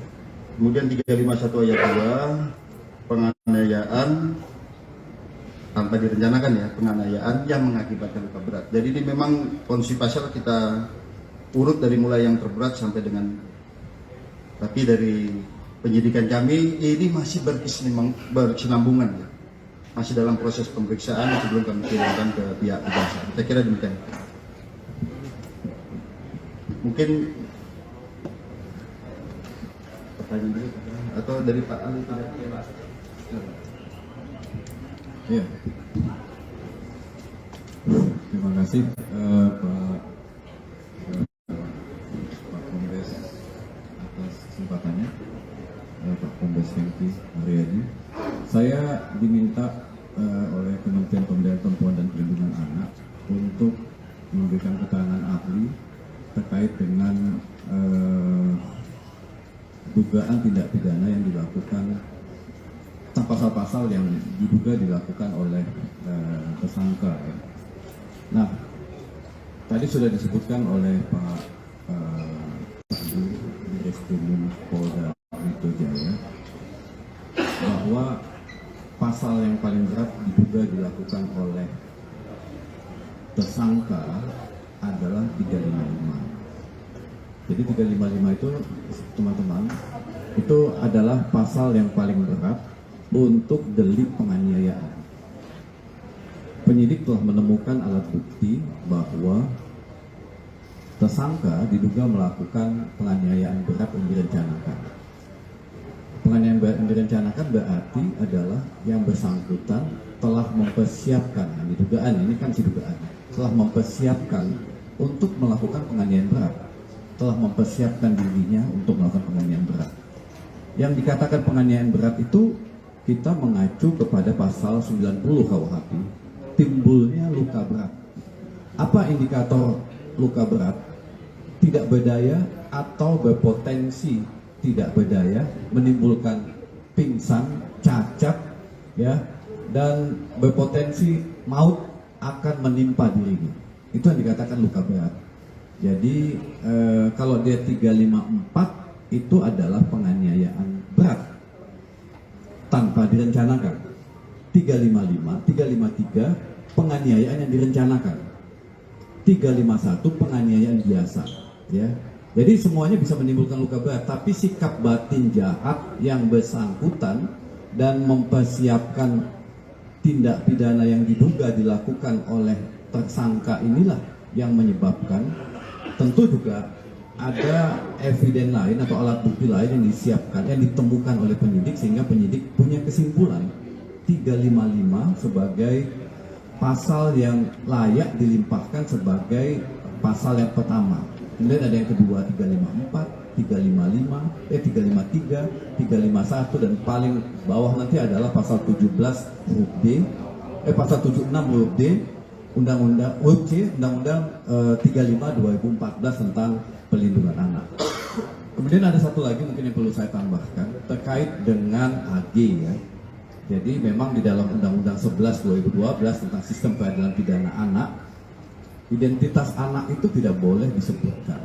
Kemudian ada proses bagaimana menetapkan seseorang menjadi pelaku. Jadi dalam Undang-Undang 11/2012 ada 3 jenis anak yang berhadapan dengan hukum. Pertama adalah sebagai korban, yang kedua sebagai saksi, dan yang ketiga adalah sebagai pelaku. Jadi bisa jadi AG diduga sebagai pelaku kalau kita pakai terminologi yang ada di dalam Undang-Undang 11/2012. Jadi sebelumnya sebagai saksi, naik sebagai pelaku. Artinya pelaku yang diduga ikut serta melakukan tindak pidana sebagaimana yang disebutkan pasal-pasal tadi itu. Kemudian juga di samping turut serta, nah turut serta berbeda, ada lagi pasal 56 ya. Tadi yang sudah disebutkan oleh Pak Dirreskrimum, yaitu membantu melakukan. Jadi kalau membantu melakukan berarti ancaman pidananya dikurangi 1/3. Nah yang kedua, karena anak yang melakukan tindak pidana tadi disebutkan adalah ancaman maksimal 12, maka anak yang diduga melakukan tindak pidana, dia setengah dari ancaman pidana orang dewasa.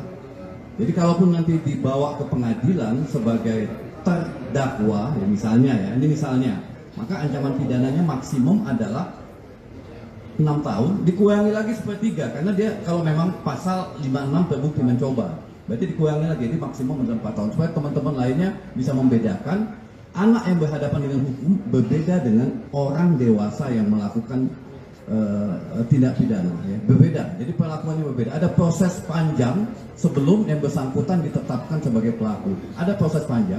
Tadi juga disebutkan oleh Ketua KPAI berdasarkan undang-undang, dia ada hak-hak yang perlu dilindungi. Jadi mohon kepada media untuk melindunginya supaya tidak kebablasan dalam memberitakan, karena dia punya masa depan yang kemudian juga ketika melakukan dugaan tindak pidana itu sifatnya responsif, bukan sesuatu yang direncanakan sebagaimana orang dewasa. Jadi ada perbedaan karakter, jadi tidak boleh dipersamakan antara orang dewasa yang melakukan tindak pidana dengan anak yang melakukan tindak pidana. Saya pikir ini. Terima kasih.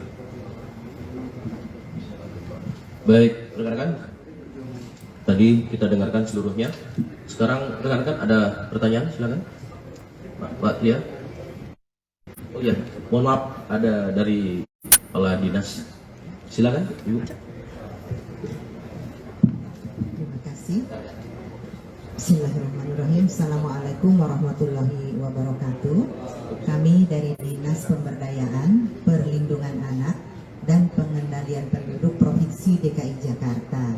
Secara mandatoris kami ini diberi amanah untuk pencegahan dan penanganan korban tindak kekerasan terhadap perempuan dan anak. Jadi konteksnya adalah korban dan telah memiliki SOP yang sudah terstandarisasi serta baku bersama dengan jajaran Polda Metro Jaya, di mana dalam kasus yang hari ini di press release-kan ini kami sudah menjalaninya bersama dengan Polres Metro Jakarta Selatan, dan hari ini tentu kami juga melakukannya dengan Polda Metro Jaya dan seterusnya. Hal yang telah kami lakukan adalah memberikan pendampingan sebagaimana secara mandatoris diamanahkan kepada UPT P2 TP2A, salah satu UPT yang ada di bawah Dinas PPAPP Provinsi DKI Jakarta ini, dengan melakukan hal-hal yang pada hari Senin yang lalu kami sebenarnya ingin menemui korban, yang hari itu kami bertemunya dengan tim kuasa hukum korban. Ini upaya untuk pendampingan terhadap korban sudah kita upayakan dan sudah mendapatkan persetujuan dari keluarga melalui tim kuasa hukumnya. Apabila nantinya diperlukan pelayanan-pelayanan dari UPT P2 TP2A ini, mereka juga akan berkoordinasi secara proaktif dan kita akan memberikan layanan semaksimal mungkin tentunya. Bentuk-bentuk layanan kepada korban ini diantaranya adalah pendampingan psikologi nantinya apabila hal itu sudah dibutuhkan, dan juga pendampingan hukum apabila diperlukan.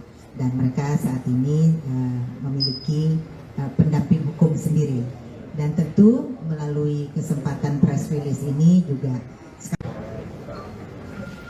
Selamat sore, Shalom, Om Swastiastu. Rekan-rekan media yang saya hormati, pada hari ini, tepatnya hari Kamis, tanggal 2 Maret 2023, Polda Metro Jaya melakukan press conference terkait dengan perkembangan update yang menjadi perhatian kita bersama. Dan tentunya pertama-tama kami di sini turut prihatin, turut mendoakan kepada Adinda D agar segera diberikan kesembuhan, dipulihkan, serta keluarganya diberikan kekuatan dan ketabahan. Kemudian rekan-rekan kami dari Polda Metro Jaya, ada dari Bapak Direktur Reserse Kriminal Umum Polda Metro Jaya, ada Bapak Kapolres Metro Jakarta Selatan, ada Kasubdit Renata. Kemudian kami dari stakeholder, karena penyidikan ini sifatnya interprofesi, ya, berkolaborasi. Yang pertama hadir di sini ada Ketua KPAI, dalam hal ini adalah Ibu Ai Mariati Solihah MSI.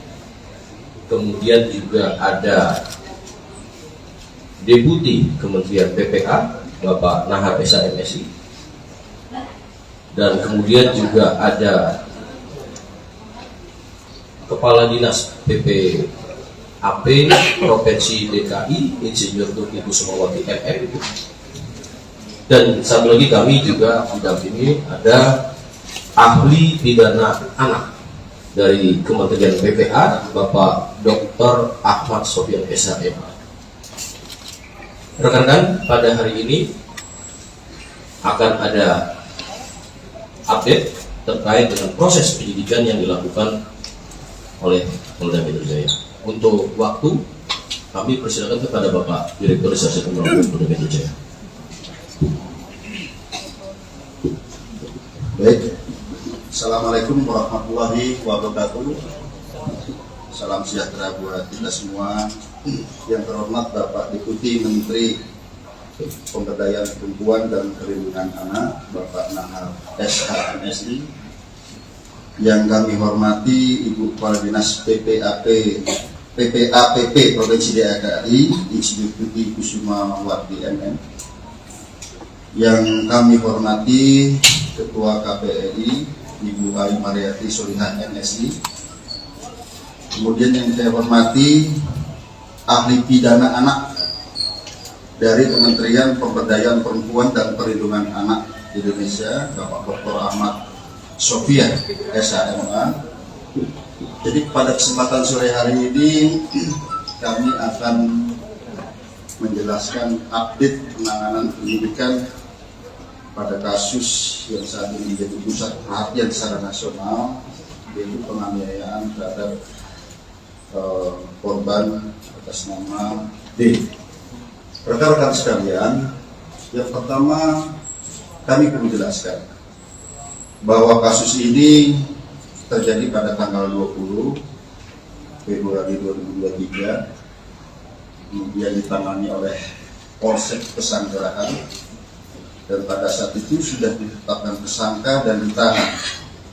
Namun kemudian karena di Polsek tidak ada unit khusus PPA, maka dilimpahkan ke Polres Jakarta Selatan dan kemudian dilaksanakan penyidikan dengan asistensi dan supervisi dari Direktorat Kriminal Umum Polda Metro Jaya, di mana kami mengirimkan tim penyidik Renata dan juga personil daripada pengawasan penyidikan. Jadi secara intensif kami melaksanakan supervisi dan asistensi di Polres Jakarta Selatan dalam rangka untuk optimalisasi pelaksanaan penyidikan ini dan efisiensi daripada penyidikan ini. Hari ini kami tarik ke Polda Metro Jaya. Mengapa? Karena memang kita menerapkan pola kolaborasi intervensi untuk memudahkan koordinasi, dan juga kami memiliki penyidik yang lebih banyak yang khusus menangani kasus-kasus yang melibatkan perempuan dan anak. Rekan-rekan sekalian,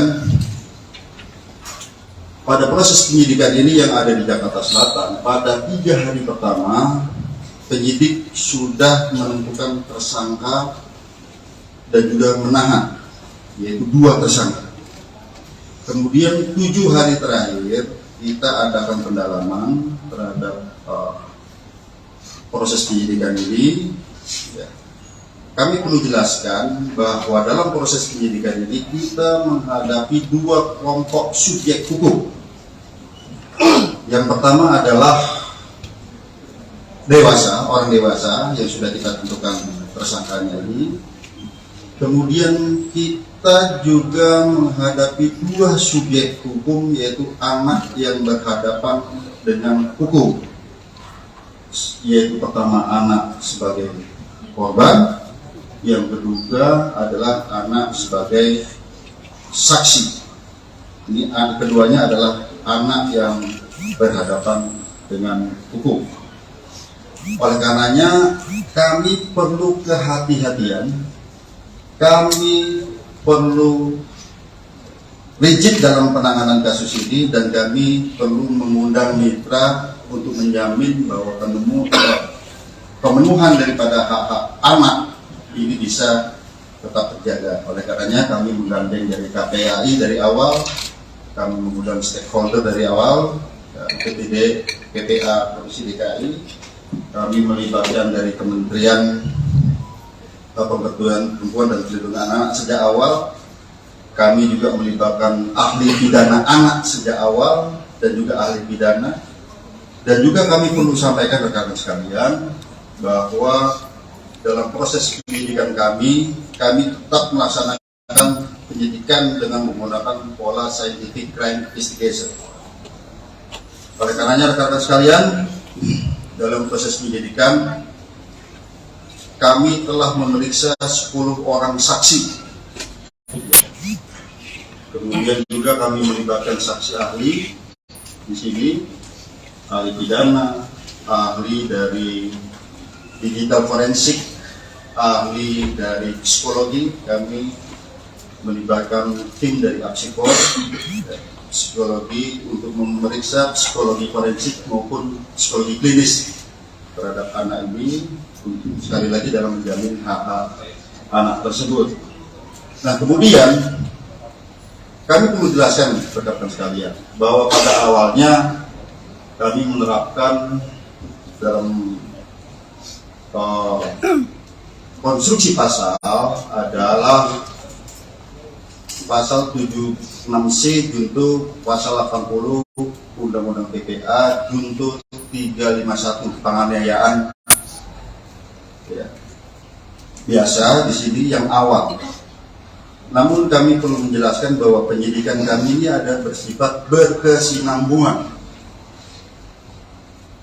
Kami artikan menganalogikan seperti ini. Misalnya kita sekarang sakit panas, tapi panasnya karena apa? Kami perlu ada pemeriksaan lanjutan. Apakah ini tipes?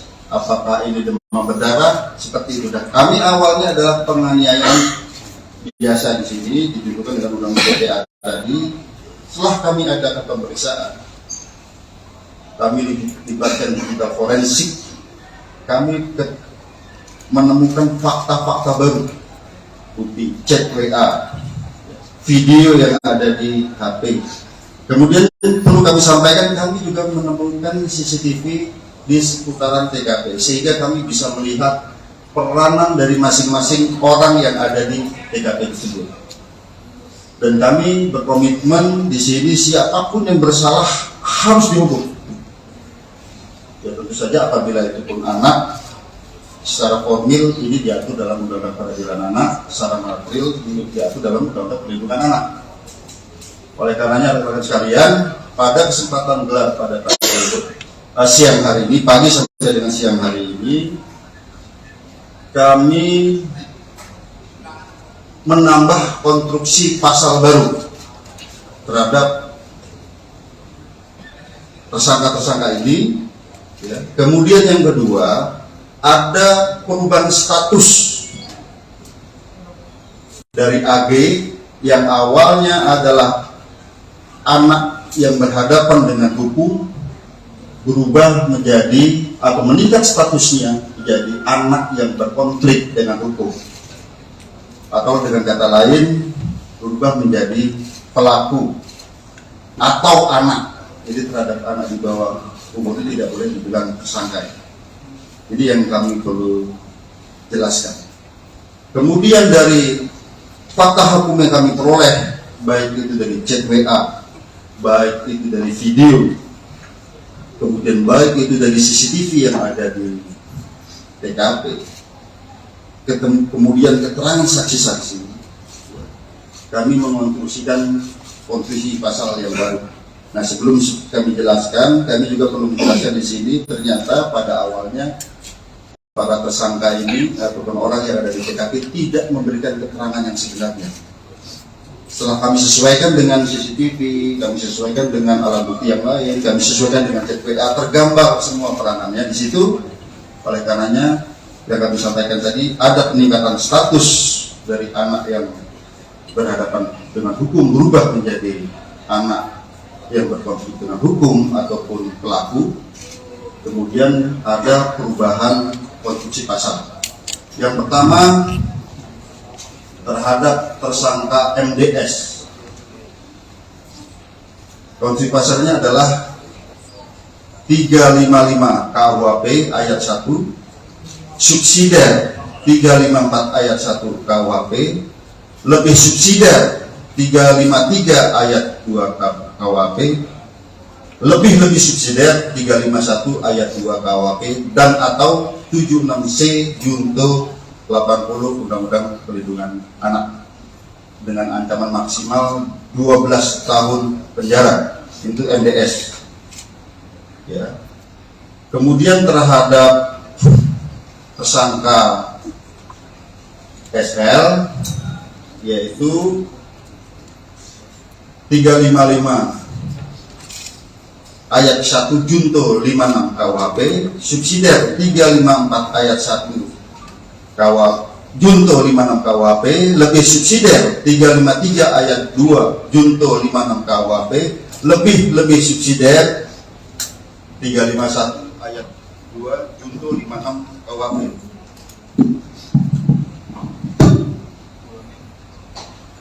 Ulangin bang.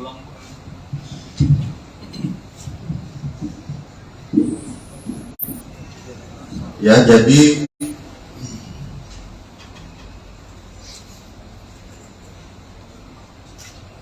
saya ulangi ya, untuk tersangka SL itu 355 KUHP, 355 ayat 1 KUHP junto 56 KUHP, subsidiar 354 ayat 1 junto 56 KUHP, lebih subsidiar 353 ayat 2 junto 56 KUHP, lebih subsidiar 351 ayat 2 junto 56 KUHP, dan atau 76C junto 80 Undang-Undang Perlindungan Anak.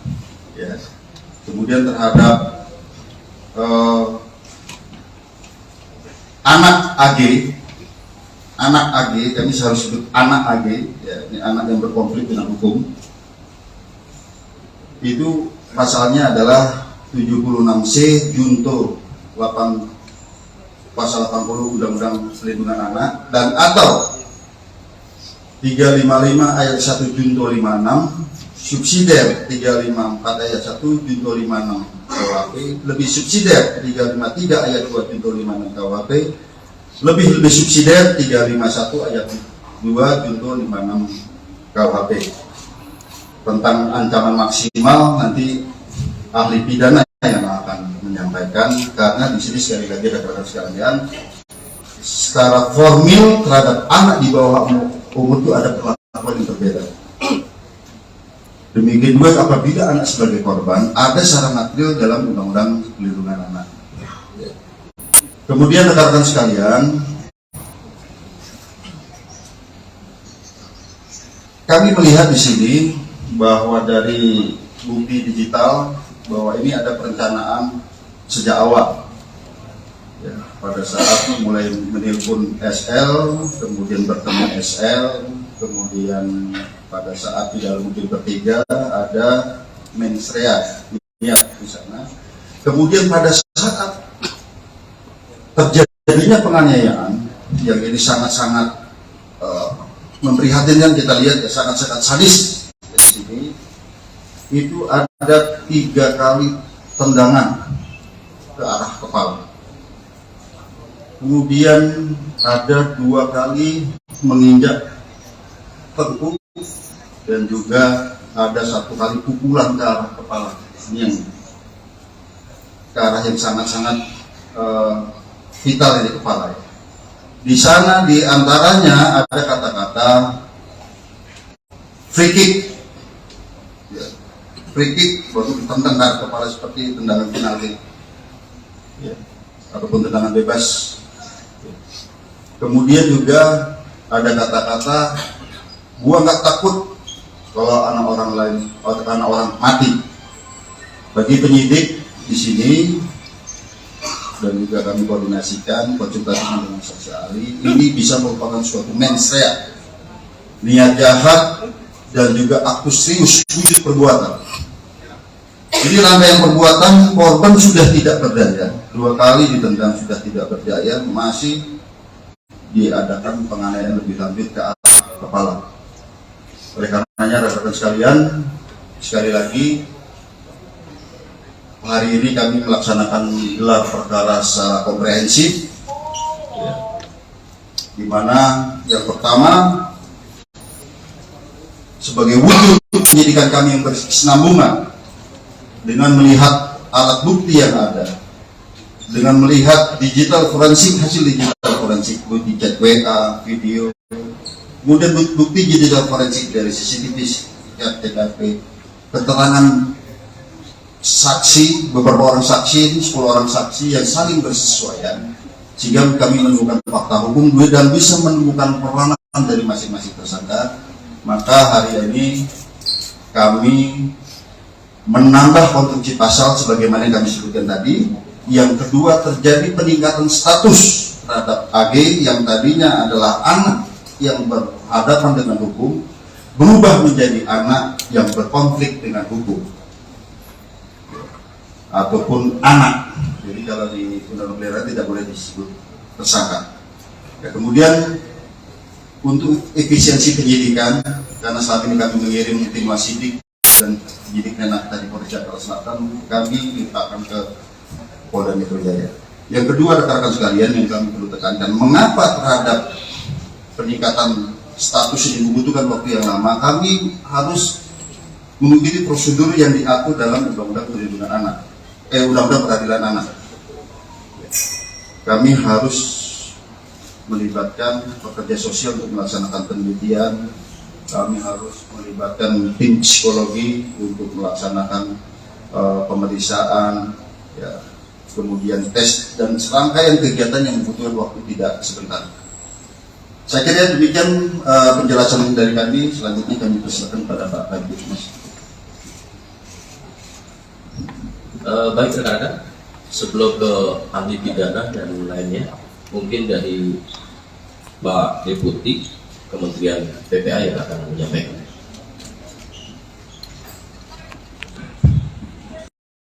Peraturan perundang-undangan yang ada untuk menghindari hal-hal yang tidak kita harapkan. Lalu kemudian yang kedua, tentu mengambil langkah tentang jika dibutuhkan ikut dalam proses penyelesaian administrasi perkara. Jadi kalau ada dokumen-dokumen, ada kebutuhan lain yang perlu dilengkapi, perlu ahli, perlu petugas-petugas tertentu, tentu kami ingin memastikan itu bisa dilaksanakan. Termasuk yang tugas yang selanjutnya itu terkait dengan rehabilitasi dan reintegrasi. Rehabilitasi tentu berkaitan dengan rehabilitasi fisik selama korban ada di rumah sakit, termasuk juga mengingatkan tentang hak-hak korban gitu ya, lalu kemudian hak-hak anak yang berhadapan dengan hukum itu selama proses pemulihan, selama proses pengobatan itu juga perlu dilakukan, termasuk nanti pasca penyelesaian kasus ini. Lalu kemudian yang ketiga tentu ingin memastikan juga langkah yang keempat, yaitu soal reintegrasi sosial. Kita tidak mengharapkan misalnya yang sudah diputuskan tadi oleh penyidik lalu kemudian berdampak kepada pengabaian hak. Misalnya dalam proses ini jangan sampai misalnya anak yang sudah dinaikkan statusnya lalu kemudian tidak punya hak untuk dipenuhi hak pendidikannya, hak yang lainnya dan segala macam. Ini yang kami terus kawal sejak awal dan sudah berkoordinasi dengan KPAI polisian sejak dari Jakarta Selatan. Jadi ini hari ini kita sudah mendengar dan kami terima kasih atas kerja keras dari pihak kepolisian, dan tentu kami akan terus melakukan koordinasi dalam penanganan kasus. Terima kasih.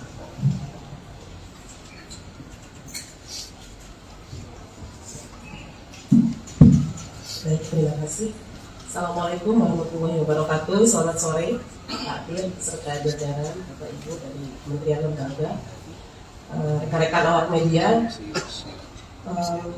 Rasa duka dan empati tentu kami sampaikan kepada korban sampai saat ini dalam pengawasan kami yang disampaikan medis dan keluarga baru sampai bisa respon dan itu pun secara medis.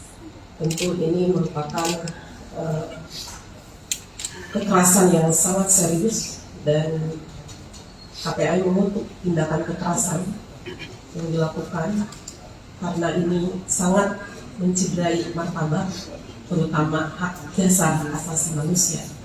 Ini yang kami lihat sebagai tindakan pidana yang luar biasa, sehingga pengawasan kami tentu terhadap korban ingin lebih memastikan bagaimana situasi dan kondisi Ananda D ini dalam perawatan intensif segera dipulihkan dan Allah segera angkat penyakitnya sehingga Ananda bisa kembali pulih dan menikmati masa anak-anaknya secara normal, secara wajar. Ini doa kita setiap saat.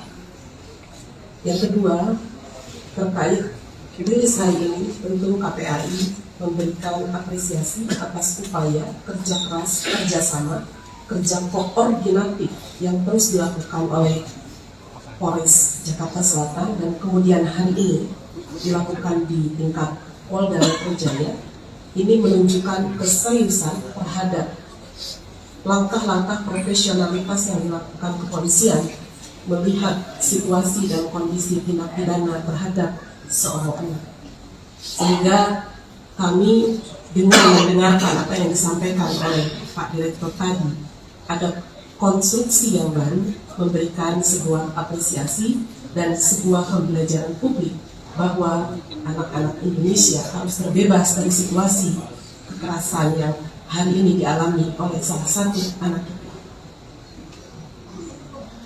Berikutnya, pengawasan kami tentu bukan hanya melihat situasi dan kondisi dan bertemu korban serta keluarganya, kami juga memastikan berbagai hak yang harus didapatkan ketika kita melihat dalam aturan perundangan bahwa anak yang menjadi korban kekerasan ini tentu dipastikan siapa yang berperan secara sentral untuk memberikan perlindungan.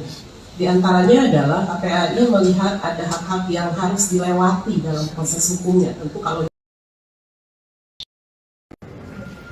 Selamat sore, Shalom, Om Swastiastu, Nama Budaya, Salam Kebajikan. Rekan-rekan media yang saya hormati, pada hari ini, tepatnya hari Kamis, tanggal 2 Maret 2023, Polda Metro Jaya melakukan press conference terkait dengan perkembangan update yang menjadi perhatian kita bersama. Dan tentunya pertama-tama kami di sini turut prihatin, turut mendoakan kepada Adinda D agar agar segera diberikan kesembuhan, dipulihkan, serta keluarganya diberikan kekuatan dan ketabahan. Kemudian rekan-rekan kami dari Polda Metro Jaya, ada dari Bapak Direktur Reserse Kriminal Umum Polda Metro Jaya, ada Bapak Kapolres Metro Jakarta Selatan, ada Kasubdit Renakta, kemudian kami dari stakeholder, karena penyidikan ini sifatnya interprofesi ya, berkolaborasi. Yang pertama hadir turut di sini ada Ketua KPAI, dalam hal ini adalah Ibu Ai Mariati Solihah MSI. Kemudian juga ada Deputi Kementerian PPA Bapak Nahar Esa MSI. Dan kemudian juga ada Kepala Dinas PPAP Provinsi DKI Insinyur Tuti Kusumawati MM, Ibu. Dan satu lagi kami juga didampingi ada ahli pidana anak dari Kementerian PPA Bapak Dr. Ahmad Sofian SH MA. Rekan-rekan, pada hari ini akan ada update terkait dengan proses penyidikan yang dilakukan oleh Polda Metro Jaya. Untuk waktu, kami persilakan kepada Bapak Direktur Reserse Kriminal Umum Polda Metro Jaya. Baik, Assalamualaikum warahmatullahi wabarakatuh.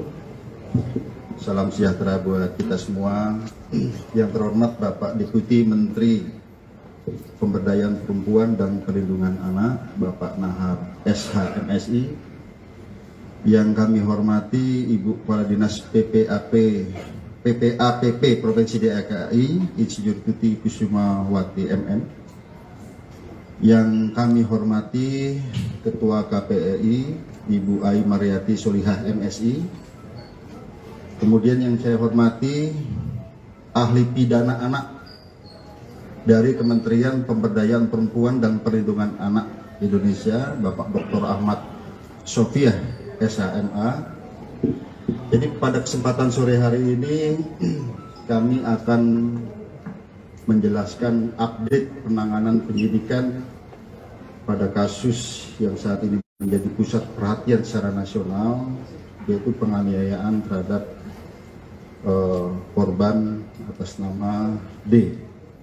Rekan-rekan sekalian, yang pertama kami perlu jelaskan bahwa kasus ini terjadi pada tanggal 20 Februari 2023, kemudian ditangani oleh Polsek Pesanggerahan, dan pada saat itu sudah ditetapkan tersangka dan ditahan. Namun kemudian karena di Polsek tidak ada unit khusus PPA, maka dilimpahkan ke Polres Jakarta Selatan dan kemudian dilaksanakan penyidikan dengan asistensi dan supervisi dari Direktorat Kriminal Umum Polda Metro Jaya, di mana kami mengirimkan tim penyidik Renakta dan juga personil daripada pengawasan penyidikan. Jadi secara intensif kami melaksanakan supervisi dan asistensi di Polres Jakarta Selatan.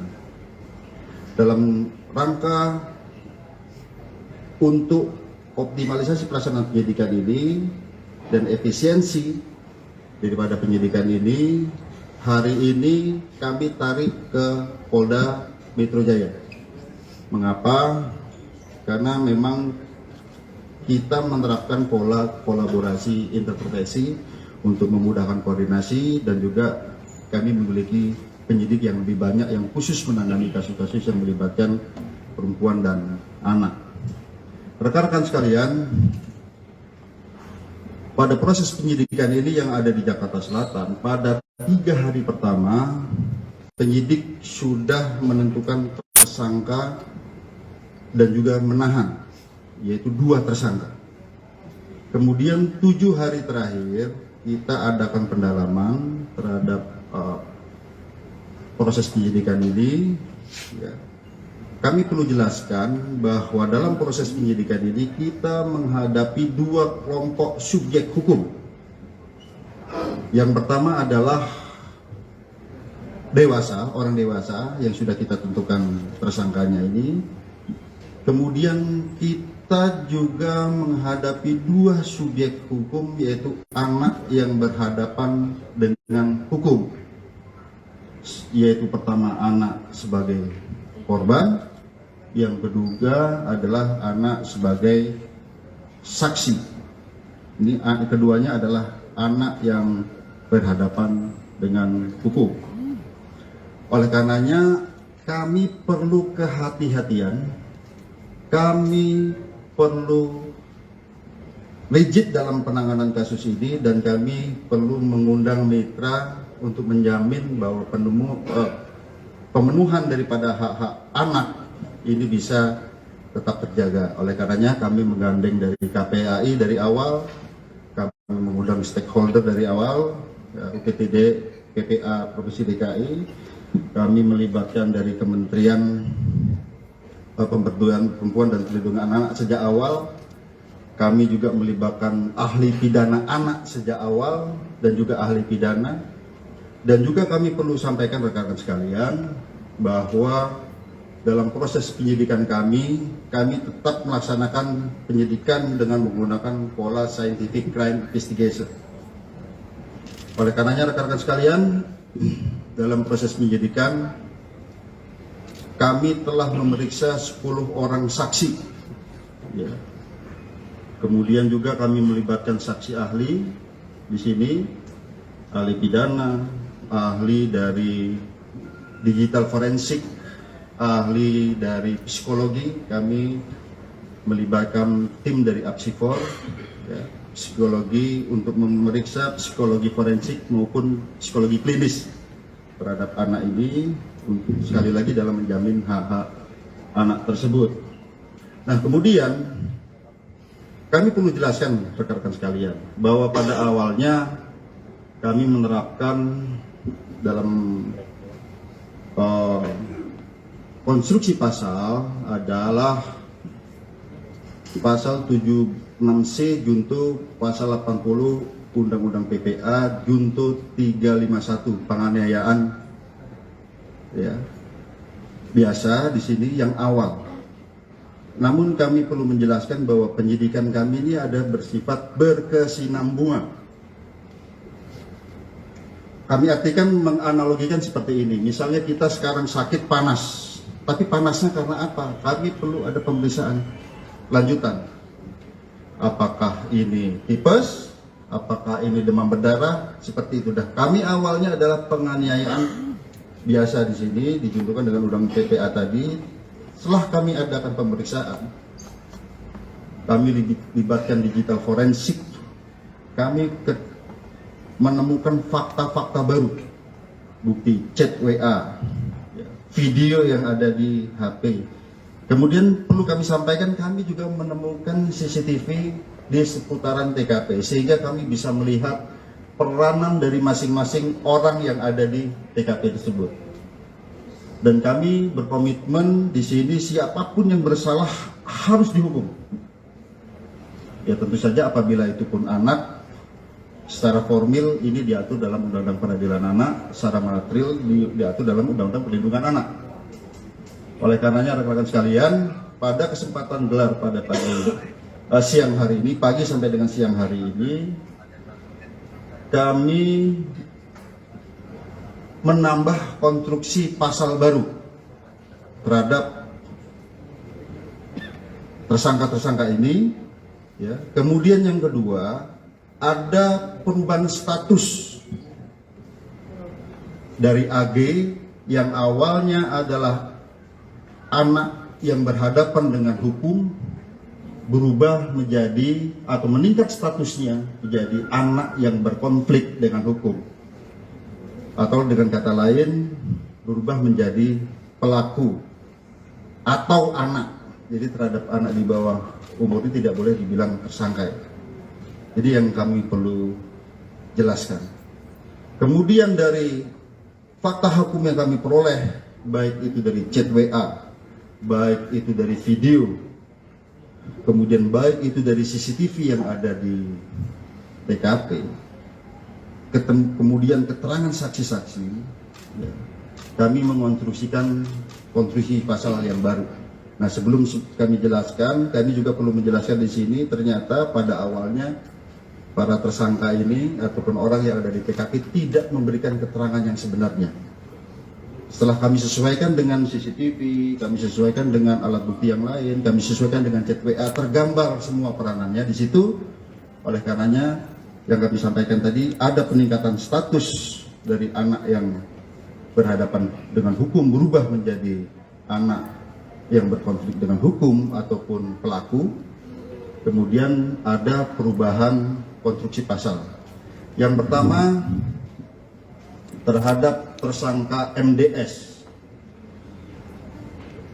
Konstruksi pasalnya adalah 355 KUHP ayat 1, subsidiar 354 ayat 1 KUHP, lebih subsidiar 353 ayat 2 KUHP, lebih subsidiar 351 ayat 2 KUHP, dan atau 76C junto 80 Undang-Undang Perlindungan Anak dengan ancaman maksimal 12 tahun penjara.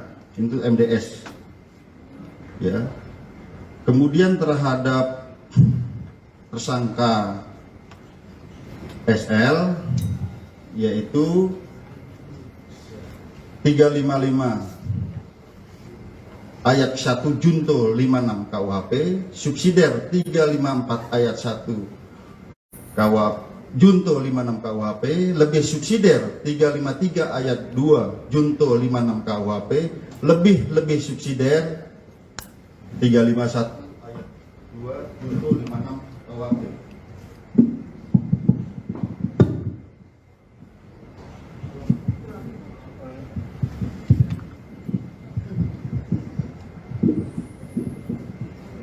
Ya, jadi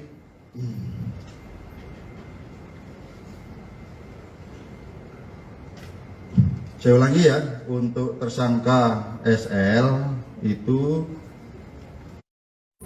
355 KUHP 355 ayat 1 KUHP junto 56 KUHP, subsidiar 354 ayat 1 junto 56 KUHP, lebih subsidiar 353 ayat 2 junto 56 KUHP, lebih subsidiar 351 ayat 2 junto 56 KUHP, dan atau 76C junto 80 Undang-Undang Perlindungan Anak. Ya. Kemudian terhadap anak AG, kami harus sebut anak AG, ya, ini anak yang berkonflik dengan hukum. Itu pasalnya adalah 76C junto 8 pasal 80 Undang-Undang Perlindungan Anak, dan atau 355 ayat 1 junto 56, subsidiar 354 ayat 1 junto 56 KUHP, lebih subsidiar 353 ayat 2 junto 56 KUHP, lebih subsidiar 351 ayat 2 junto 56 KUHP. Tentang ancaman maksimal nanti ahli pidana yang akan menyampaikan, karena di sini sekali lagi rekan-rekan sekalian, secara formil terhadap anak di bawah umur itu ada perlakuan yang berbeda. Demikian juga apabila anak sebagai korban, ada secara material dalam Undang-Undang Perlindungan Anak. Ya. Kemudian rekan-rekan sekalian, kami melihat di sini bahwa dari bukti digital bahwa ini ada perencanaan sejak awal. Ya, pada saat mulai menelpon SL, kemudian bertemu SL, kemudian pada saat di dalam mobil bertiga ada mens rea, niat di sana. Kemudian pada saat terjadinya penganiayaan yang ini sangat-sangat memprihatinkan, kita lihat ya, sangat-sangat sadis di sini. Itu ada 3 kali tendangan ke arah kepala. Kemudian ada 2 kali menginjak tengkuk, dan juga ada 1 kali pukulan ke arah kepala. Ini yang ke arah yang sangat-sangat vital ini kepala ya. Di sana di antaranya ada kata-kata free kick. Ya, free kick baru ditendang ke arah kepala seperti tendangan penalti. Ya, ataupun tendangan bebas. Ya. Kemudian juga ada kata-kata gua nggak takut kalau anak orang lain, anak orang mati. Bagi penyidik di sini dan juga kami koordinasikan, konsultasikan dengan saksi ahli, ini bisa merupakan suatu mens rea, niat jahat dan juga aktus serius wujud perbuatan. Ini rangkaian perbuatan, korban sudah tidak berdaya, 2 kali ditendang sudah tidak berdaya, masih diadakan penganiayaan lebih lanjut ke arah kepala. Oleh karenanya rekan-rekan sekalian, sekali lagi hari ini kami melaksanakan gelar perkara secara komprehensif, ya, di mana yang pertama sebagai wujud penyidikan kami yang berkesinambungan dengan melihat alat bukti yang ada, dengan melihat digital forensik, hasil digital forensik, bukti chat WA, video, kemudian bukti digital forensik dari CCTV, TKP, keterangan saksi, beberapa orang saksi ini 10 orang saksi yang saling bersesuaian, sehingga kami menemukan fakta hukum dan bisa menemukan peranan dari masing-masing tersangka. Maka hari ini kami menambah konstruksi pasal sebagaimana yang kami sebutkan tadi. Yang kedua, terjadi peningkatan status terhadap AG yang tadinya adalah anak yang berhadapan dengan hukum, berubah menjadi anak yang berkonflik dengan hukum, ya, ataupun anak. Jadi kalau di Undang-Undang Pelindungan Anak tidak boleh disebut tersangka. Ya, kemudian untuk efisiensi penyidikan, karena selama ini kami mengirim tim wasidik dan penyidik Menak dari Polres Jakarta Selatan, kami limpahkan ke Polda Metro Jaya. Yang kedua, rekan-rekan sekalian, yang kami perlu tekankan, mengapa terhadap peningkatan status ini membutuhkan waktu yang lama? Kami harus mengikuti prosedur yang diatur dalam Undang-Undang Perlindungan Anak, Undang-Undang Peradilan Anak. Ya. Kami harus melibatkan pekerja sosial untuk melaksanakan penelitian. Kami harus melibatkan tim psikologi untuk melaksanakan pemeriksaan, ya, kemudian tes dan serangkaian kegiatan yang membutuhkan waktu tidak sebentar. Saya kira demikian penjelasan dari kami. Selanjutnya kami persilakan pada Pak Kabid Humas. Baik rekan-rekan, sebelum ke ahli pidana dan lainnya, mungkin dari Pak Deputi Kementerian PPA yang akan menyampaikan.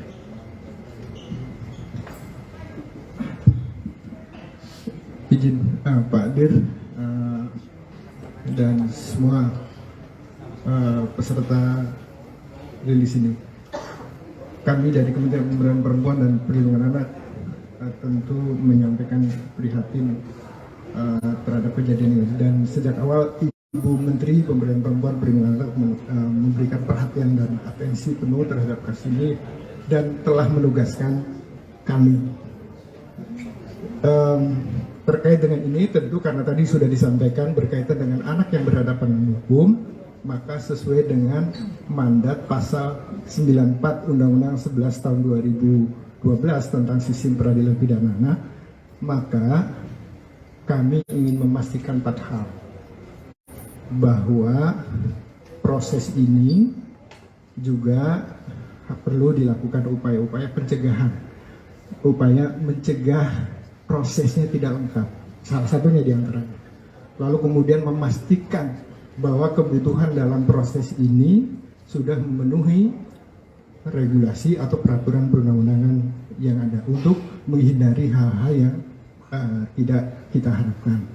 Lalu kemudian yang kedua, tentu mengambil langkah tentang jika dibutuhkan ikut dalam proses penyelesaian administrasi perkara. Jadi kalau ada dokumen-dokumen, ada kebutuhan lain yang perlu dilengkapi, perlu ahli, perlu petugas-petugas tertentu, tentu kami ingin memastikan itu bisa dilaksanakan dengan baik.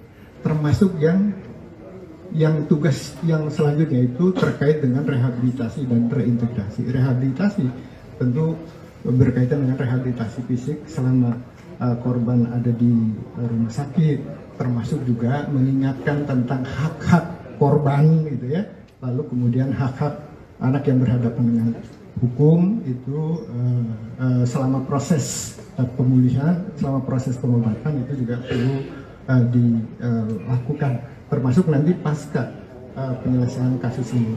Lalu kemudian yang ketiga tentu ingin memastikan juga langkah yang keempat yaitu soal reintegrasi sosial.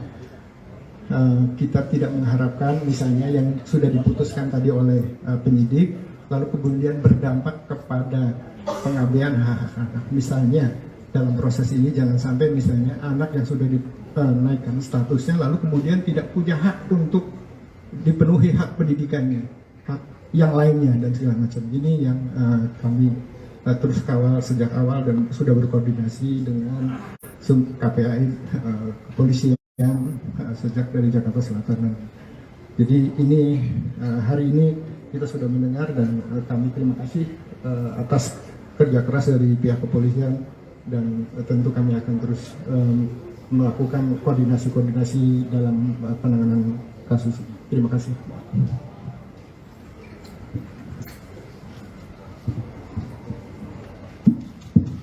Baik, terima kasih. Assalamualaikum warahmatullahi wabarakatuh. Selamat sore Pak Dir beserta jajaran Bapak Ibu dari Kementerian Lembaga, rekan-rekan awak media. Rasa duka dan empati tentu kami sampaikan kepada korban. Sampai saat ini dalam pengawasan kami yang disampaikan medis dan keluarga baru sampai bisa respon, dan itu pun secara medis. Tentu ini merupakan kekerasan yang sangat serius dan KPAI mengutuk tindakan kekerasan yang dilakukan karena ini sangat mencederai martabat, terutama hak dasar hak asasi manusia. Ini yang kami lihat sebagai tindakan pidana yang luar biasa, sehingga pengawasan kami tentu terhadap korban ingin lebih memastikan bagaimana situasi dan kondisi Ananda D ini dalam perawatan intensif segera dipulihkan dan Allah segera angkat penyakitnya sehingga Ananda bisa kembali pulih dan menikmati masa anak-anaknya secara normal, secara wajar. Ini doa kita setiap saat. Yang kedua, terkait rilis hari ini, tentu KPAI memberikan apresiasi atas upaya kerja keras, kerjasama, kerja koordinatif yang terus dilakukan oleh Polres Jakarta Selatan dan kemudian hari ini dilakukan di tingkat Polda Metro Jaya. Ini menunjukkan keseriusan terhadap langkah-langkah profesionalitas yang dilakukan kepolisian melihat situasi dan kondisi tindak pidana terhadap seorang anak. Sehingga kami dengan mendengarkan apa yang disampaikan oleh Pak Direktur tadi, ada konstruksi yang baru memberikan sebuah apresiasi dan sebuah pembelajaran publik bahwa anak-anak Indonesia harus terbebas dari situasi kekerasan yang hari ini dialami oleh salah satu anak kita. Berikutnya, pengawasan kami tentu bukan hanya melihat situasi dan kondisi dan bertemu korban serta keluarganya, kami juga memastikan berbagai hak yang harus didapatkan ketika kita melihat di dalam aturan perundangan bahwa anak yang menjadi korban kekerasan ini tentu dipastikan siapa yang berperan secara sentral untuk memberikan perlindungan. Di antaranya adalah KPAI melihat ada hak-hak yang harus dilewati dalam proses hukumnya. Tentu kalau disebut hak prosedural, baik itu pendampingannya gitu ya dalam proses hukum. Tentu ketika seorang anak masih dalam situasi kritis, kita ingin ada ruang dan pemulihan yang optimal. Kemudian juga pemulihan sampai pada situasi yang betul-betul pulih gitu, dan berikutnya adalah hak restitusi atau ganti kerugian. Kami telah koordinasi dengan LPSK sebagai mandatori dari Undang-Undang 31 2016 untuk menyatakan bahwa ini harus dijalankan sesuai aturan yang berlaku gitu. Nah, tentu saja di dalam konteks ini kami juga melihat proses hukum yang dijalankan oleh Polres Jakarta Selatan gitu ya. Jadi pengawasan sudah kami lakukan seiring dengan pengaduan yang diberikan oleh tim dan keluarga, tim kuasa hukum dan keluarga korban kepada KPAI pada tanggal 24 Februari 2023. Nah, berikutnya pada 28 Februari kami didatangi oleh tim kuasa hukum dan keluarganya dari Ananda AG sebagai anak yang berhadapan dengan hukum. Ini tentu menjadi sebuah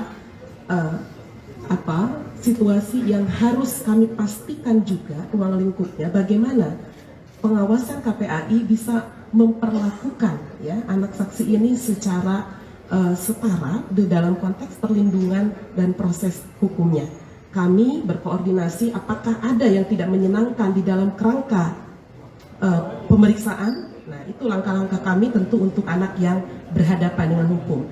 Kemudian bagaimana situasi dan kondisi Ananda ini juga kami lakukan langkah-langkah komunikasi gitu ya, dan berbagai hal yang menunjukkan bahwa ini bagian pengawasan KPAI. Sesungguhnya yang paling luar biasa adalah bagaimana kami sudah koordinasi juga terkait begitu banyaknya penyebaran identitas yang seharusnya kita semua bisa menahan diri, bisa dihapus dan tidak luar biasa dipublikasi. Jadi ini yang sebetulnya dalam konteks koordinasi pengawasan dari setelah pelaporan Ananda AG yang dilakukan oleh KPAI beserta beberapa pemangku kepentingan. Terkait hari ini tentu ini bagian koordinasi yang kemudian kami lihat ada peningkatan tadi status menjadi anak berkonflik hukum atau menjadi anak terkait AG. Tentu kami menghormati jalannya prosesnya dari proses hukum ini, karena bagi kami anak berkonflik dengan hukum mereka adalah anak korban, anak pelaku dan anak saksi menjadi kerangka dalam perlindungan anak di dalam proses hukum.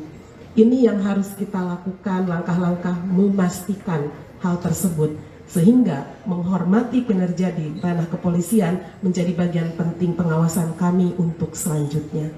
Baik, itu yang ingin saya sampaikan, sehingga hak-hak yang kemudian bagaimana setelah dia menjadi anak AG ini tentu KPAI akan terus memastikan Ananda AG juga berada dalam situasi yang tidak terpublikasi secara luar biasa gitu ya. Publikasi yang kita maksud tentu ada penyebaran foto, penyebaran nama, bahkan hal-hal yang memang seharusnya terlindungi. Jadi ini menjadi salah satu yang harus kita pastikan.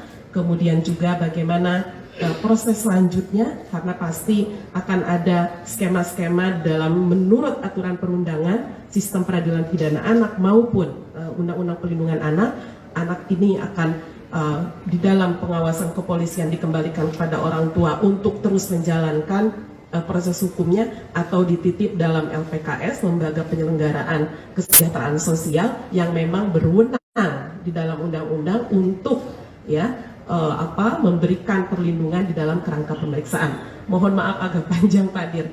Ini hal-hal yang hari ini mari rekan-rekan sekalian akan kita lakukan langkah-langkah menghormati proses hukum yang ada, dan kemudian KPAI akan terus mengawasi berjalannya hukum ini sesuai dengan aturan perundangan yang berlaku. Terima kasih. Assalamualaikum warahmatullahi wabarakatuh. Selamat sore. Rekan-rekan menyambung dari Ibu Ketua KPAI, Pak Direktur menambahkan. Baik rekan-rekan, mungkin tadi saya lupa menyampaikan pasal 355 KUHP itu adalah penganiayaan berat yang direncanakan dengan ancaman maksimal 12 tahun penjara. Ya, jadi itu ancaman maksimal, itu pasal yang kami sebutkan. Kalau pasal 354 itu dengan sengaja melakukan penganiayaan berat. Ancaman maksimal 8 tahun kemudian 353 itu penganiayaan yang direncanakan mengakibatkan luka berat. Ya. Kemudian 351 ayat 2 penganiayaan tanpa direncanakan, ya, penganiayaan yang mengakibatkan luka berat. Jadi ini memang kondisi pasal kita urut dari mulai yang terberat sampai dengan, tapi dari penyidikan kami ini masih berkesinambungan, ya. Masih dalam proses pemeriksaan sebelum kami kirimkan ke pihak kejaksaan. Saya kira demikian. Mungkin pertanyaan dulu atau dari Pak Ali tidak? Ya. Terima kasih Pak Kombes atas kesempatannya, Pak Kombes Hengki Haryadi. Saya diminta oleh Kementerian Pemberdayaan Perempuan dan Perlindungan Anak untuk memberikan keterangan ahli terkait dengan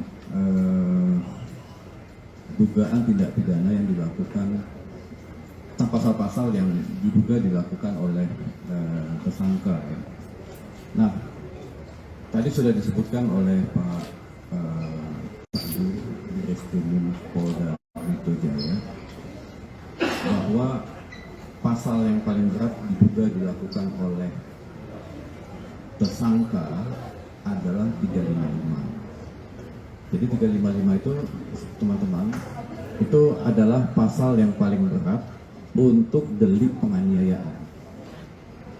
Penyidik telah menemukan alat bukti bahwa tersangka diduga melakukan penganiayaan berat yang direncanakan. Penganiayaan berat yang direncanakan berarti adalah yang bersangkutan telah mempersiapkan, ini dugaan, ini kan si dugaan, telah mempersiapkan untuk melakukan penganiayaan berat, telah mempersiapkan dirinya untuk melakukan penganiayaan berat. Yang dikatakan penganiayaan berat itu kita mengacu kepada pasal 90 KUHP, timbulnya luka berat. Apa indikator luka berat? Tidak berdaya atau berpotensi tidak berdaya, menimbulkan pingsan, cacat, ya, dan berpotensi maut akan menimpa dirinya. Itu yang dikatakan luka berat. Jadi kalau dia 354 itu adalah penganiayaan berat tanpa direncanakan. 355, 353 penganiayaan yang direncanakan. 351 penganiayaan biasa, ya. Jadi semuanya bisa menimbulkan luka berat, tapi sikap batin jahat yang bersangkutan dan mempersiapkan tindak pidana yang diduga dilakukan oleh tersangka inilah yang menyebabkan. Tentu juga ada eviden lain atau alat bukti lain yang disiapkan, yang ditemukan oleh penyidik, sehingga penyidik punya kesimpulan 355 sebagai pasal yang layak dilimpahkan sebagai pasal yang pertama. Kemudian ada yang kedua 354, 355, 353, 351, dan paling bawah nanti adalah pasal 17 huruf D, pasal 76 huruf D, Undang-Undang 35 2014 tentang Pelindungan Anak. Kemudian ada satu lagi mungkin yang perlu saya tambahkan terkait dengan AG, ya. Jadi memang di dalam Undang-Undang 11 2012 tentang Sistem Peradilan Pidana Anak, identitas anak itu tidak boleh disebutkan. Kemudian ada proses bagaimana menetapkan seseorang menjadi pelaku. Jadi dalam Undang-Undang 11 2012 ada 3 jenis anak yang berhadapan dengan hukum. Pertama adalah sebagai korban, yang kedua sebagai saksi, dan yang ketiga adalah sebagai pelaku.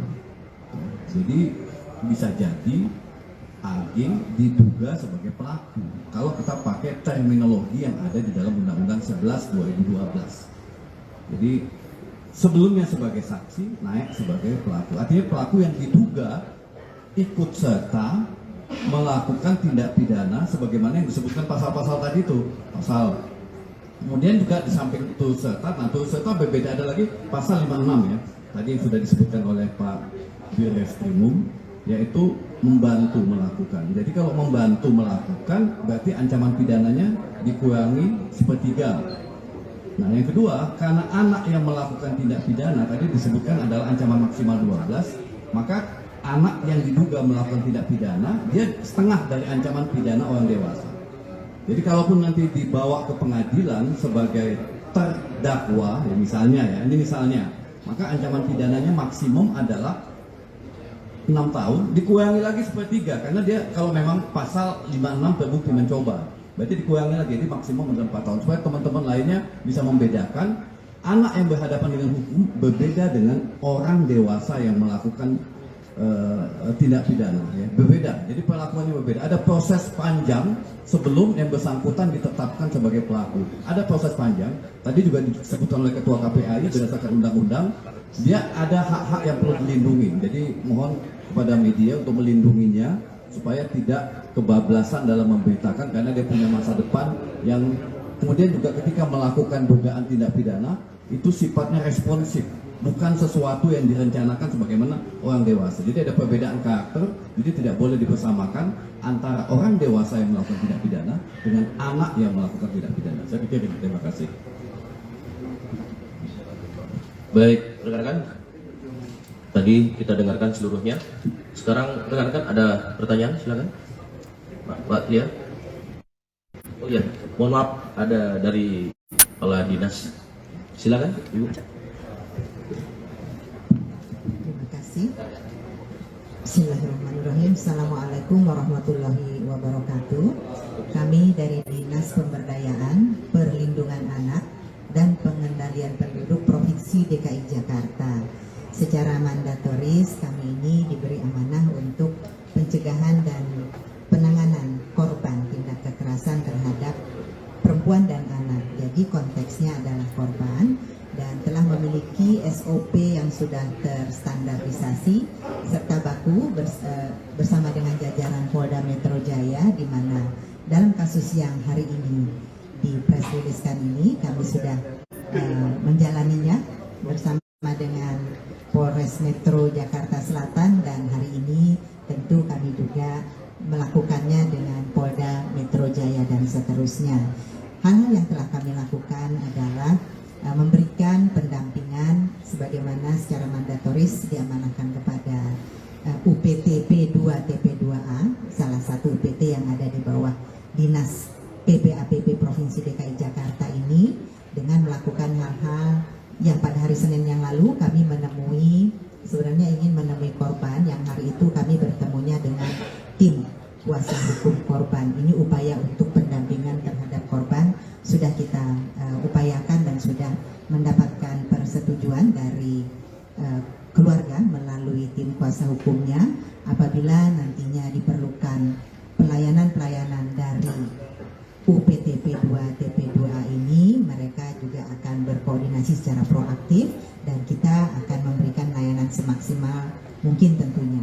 Bentuk-bentuk layanan kepada korban ini diantaranya adalah pendampingan psikologi nantinya apabila hal itu sudah dibutuhkan, dan juga pendampingan hukum apabila diperlukan. Dan mereka saat ini memiliki pendamping hukum sendiri. Dan tentu melalui kesempatan press release ini juga. Selamat sore, Shalom, Om Swastiastu. Rekan-rekan media yang saya hormati, pada hari ini, tepatnya hari Kamis, tanggal 2 Maret 2023, Polda Metro Jaya melakukan press conference terkait dengan perkembangan update yang menjadi perhatian kita bersama. Dan tentunya pertama-tama kami di sini turut prihatin, turut mendoakan kepada Adinda D agar segera diberikan kesembuhan, dipulihkan, serta keluarganya diberikan kekuatan dan ketabahan.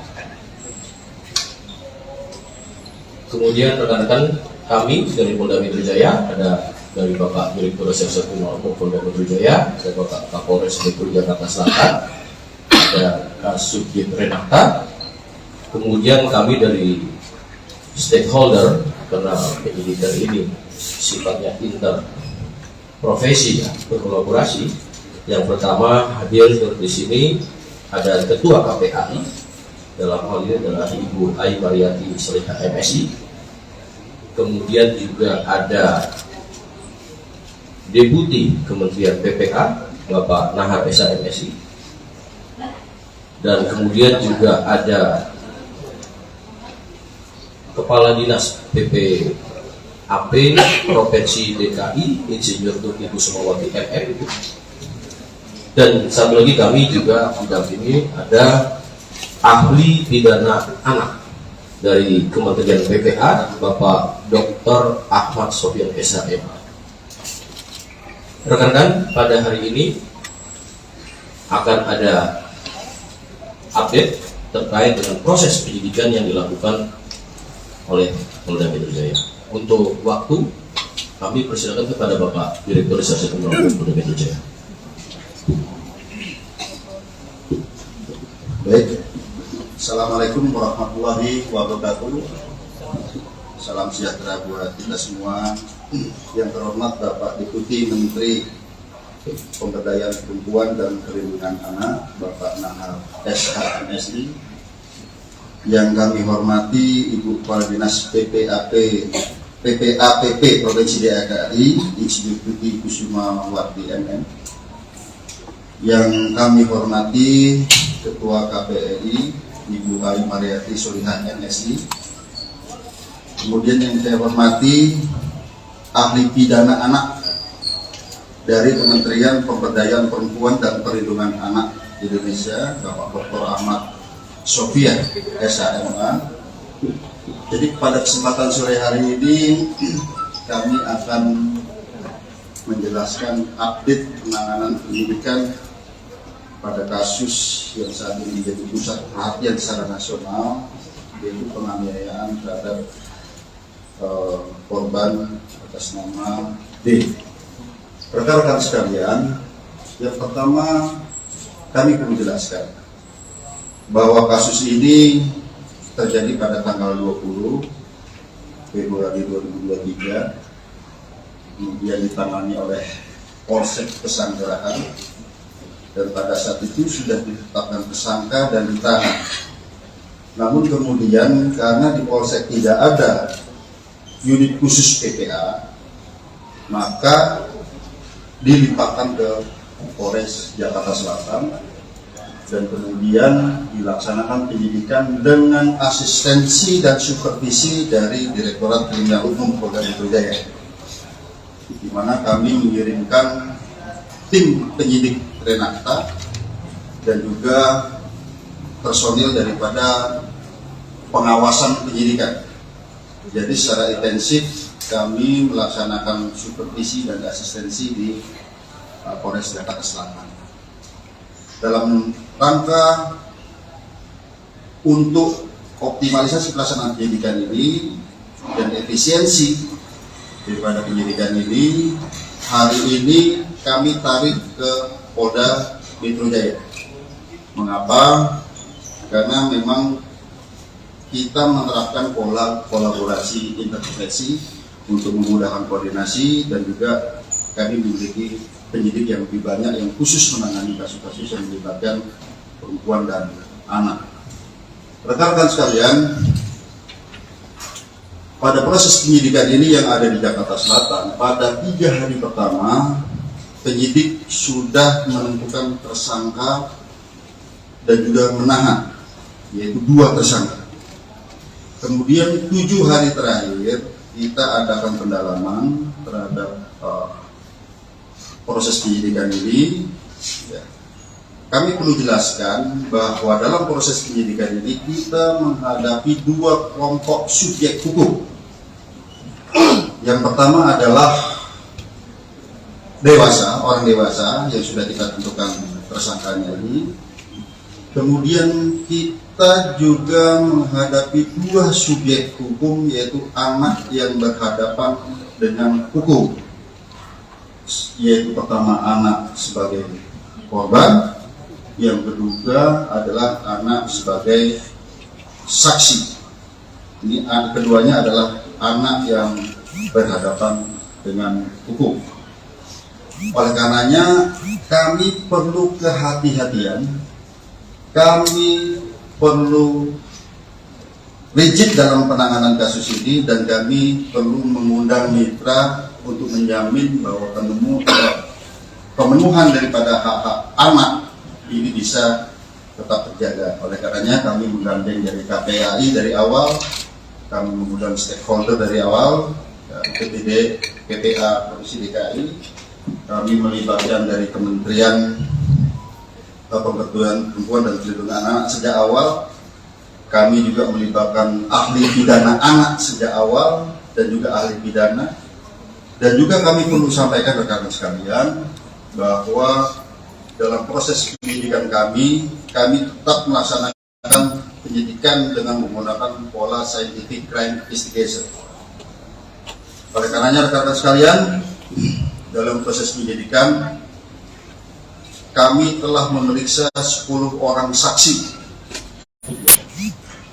Kemudian juga kami melibatkan saksi ahli di sini, ahli pidana, ahli dari digital forensik, ahli dari psikologi. Kami melibatkan tim dari Apsikor, psikologi untuk memeriksa psikologi forensik maupun psikologi klinis terhadap anak ini, sekali lagi dalam menjamin hak-hak anak tersebut.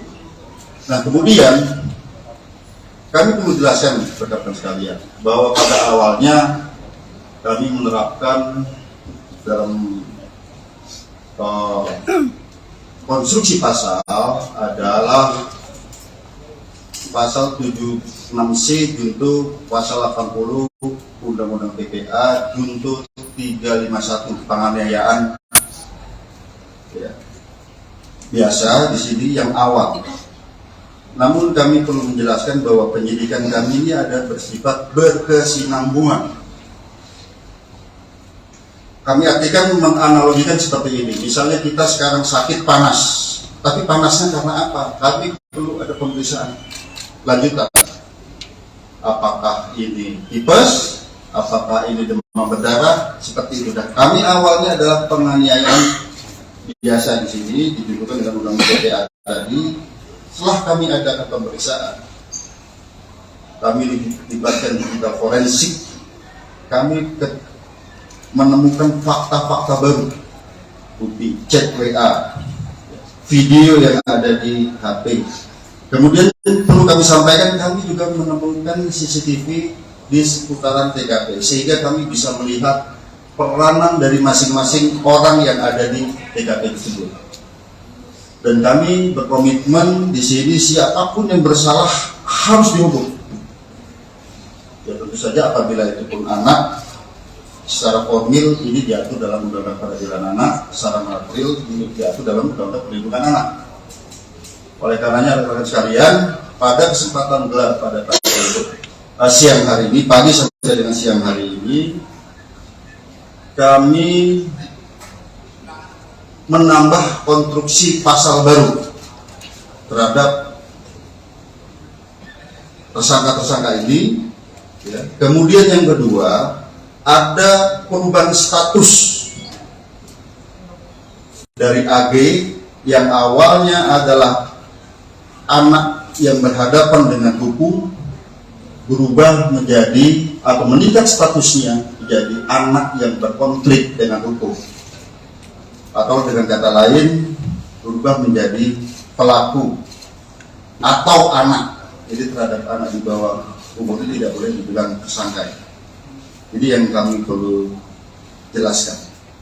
Kemudian dari fakta hukum yang kami peroleh, baik itu dari chat WA, baik itu dari video, kemudian baik itu dari CCTV yang ada di TKP, kemudian keterangan saksi-saksi, kami mengonstruksikan konstruksi pasal yang baru. Nah, sebelum kami jelaskan, kami juga perlu menjelaskan di sini, ternyata pada awalnya para tersangka ini ataupun orang yang ada di TKP tidak memberikan keterangan yang sebenarnya. Setelah kami sesuaikan dengan CCTV, kami sesuaikan dengan alat bukti yang lain, kami sesuaikan dengan chat WA, tergambar semua peranannya di situ.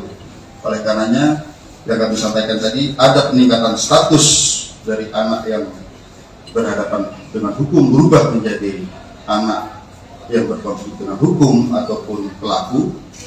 Kemudian ada perubahan konstruksi pasal. Yang pertama terhadap tersangka MDS.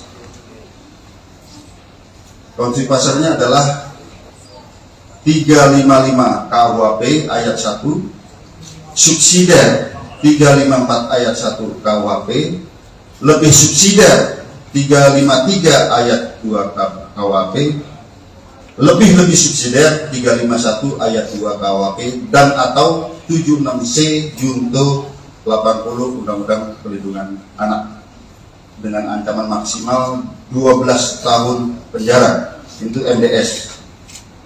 Ya. Kemudian terhadap tersangka SL yaitu 355 ayat 1 junto 56 KUHP, subsidiar 354 ayat 1 junto 56 KUHP, lebih subsidiar 353 ayat 2 junto 56 KUHP, lebih subsidiar 351 ayat 2 junto 56 KUHP.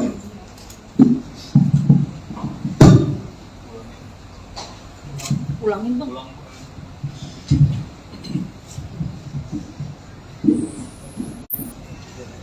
Ya, jadi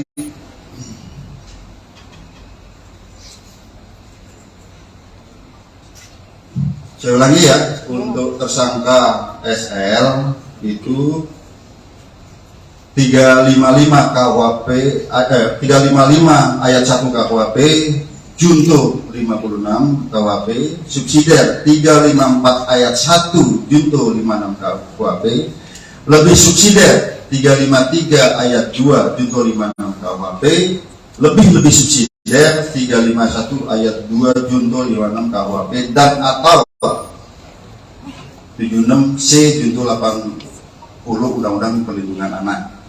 Ya. Kemudian terhadap anak AG, kami harus sebut anak AG, ya, ini anak yang berkonflik dengan hukum. Itu pasalnya adalah 76C junto 8 pasal 80 Undang-Undang Perlindungan Anak, dan atau 355 ayat 1 junto 56, subsidiar 354 ayat 1 junto 56 KUHP, lebih subsidiar 353 ayat 2 junto 56 KUHP, lebih subsidiar 351 ayat 2 junto 56 KUHP. Tentang ancaman maksimal nanti ahli pidana yang akan menyampaikan, karena di sini sekali lagi rekan-rekan sekalian, secara formil terhadap anak di bawah umur itu ada perlakuan yang berbeda. Demikian juga apabila anak sebagai korban ada secara material dalam Undang-Undang Perlindungan Anak.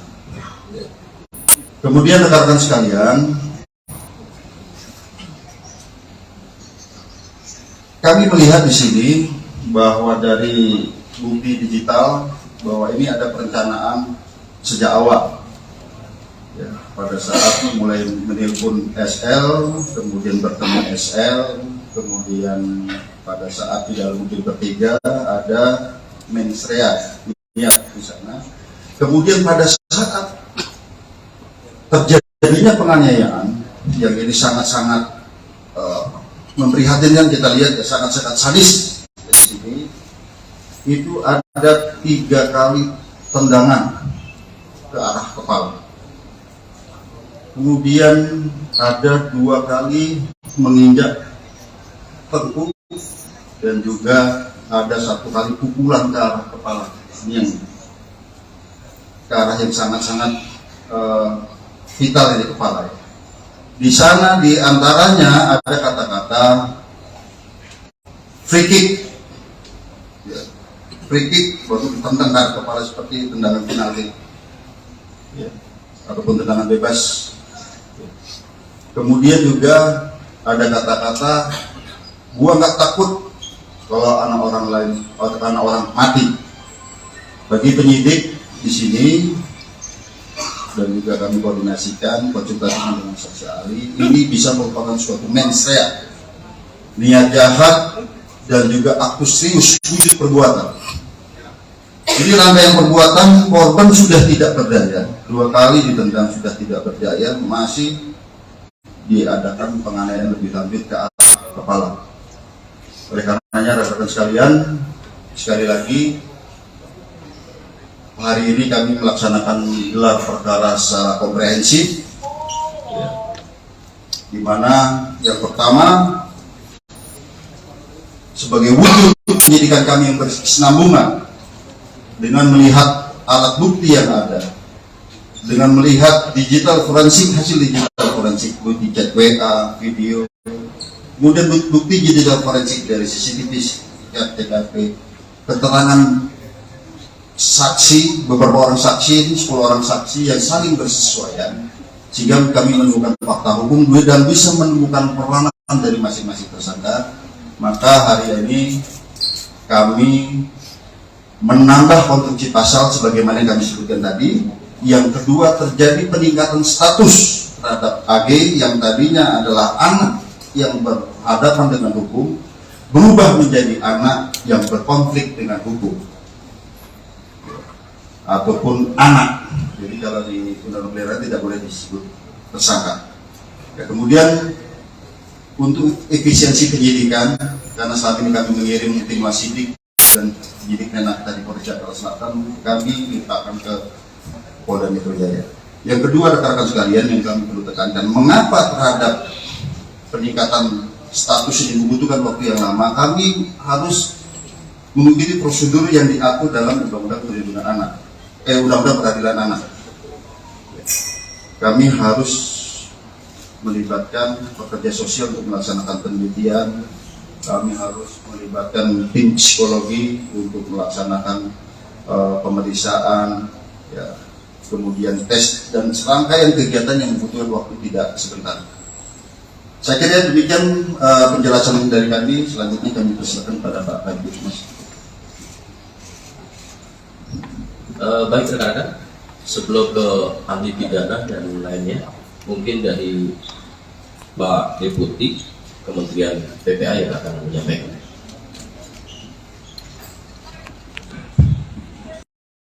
Peraturan perundang-undangan yang ada untuk menghindari hal-hal yang tidak kita harapkan. Lalu kemudian yang kedua, tentu mengambil langkah tentang jika dibutuhkan ikut dalam proses penyelesaian administrasi perkara. Jadi kalau ada dokumen-dokumen, ada kebutuhan lain yang perlu dilengkapi, perlu ahli, perlu petugas-petugas tertentu, tentu kami ingin memastikan itu bisa dilaksanakan. Termasuk yang tugas yang selanjutnya itu terkait dengan rehabilitasi dan reintegrasi. Rehabilitasi tentu berkaitan dengan rehabilitasi fisik selama korban ada di rumah sakit, termasuk juga mengingatkan tentang hak-hak korban gitu ya. Lalu kemudian hak-hak anak yang berhadapan dengan hukum itu selama proses pemulihan, selama proses pengobatan itu juga perlu dilakukan, termasuk nanti pasca penyelesaian kasus ini. Lalu kemudian yang ketiga tentu ingin memastikan juga langkah yang keempat yaitu soal reintegrasi sosial. Kita tidak mengharapkan misalnya yang sudah diputuskan tadi oleh penyidik lalu kemudian berdampak kepada pengabaian hak. Misalnya dalam proses ini jangan sampai misalnya anak yang sudah dinaikkan statusnya lalu kemudian tidak punya hak untuk dipenuhi hak pendidikannya, hak yang lainnya dan segala macam. Ini yang kami terus kawal sejak awal dan sudah berkoordinasi dengan KPAI polisian sejak dari Jakarta Selatan. Jadi ini hari ini kita sudah mendengar dan kami terima kasih atas kerja keras dari pihak kepolisian dan tentu kami akan terus melakukan koordinasi dalam penanganan kasus. Terima kasih.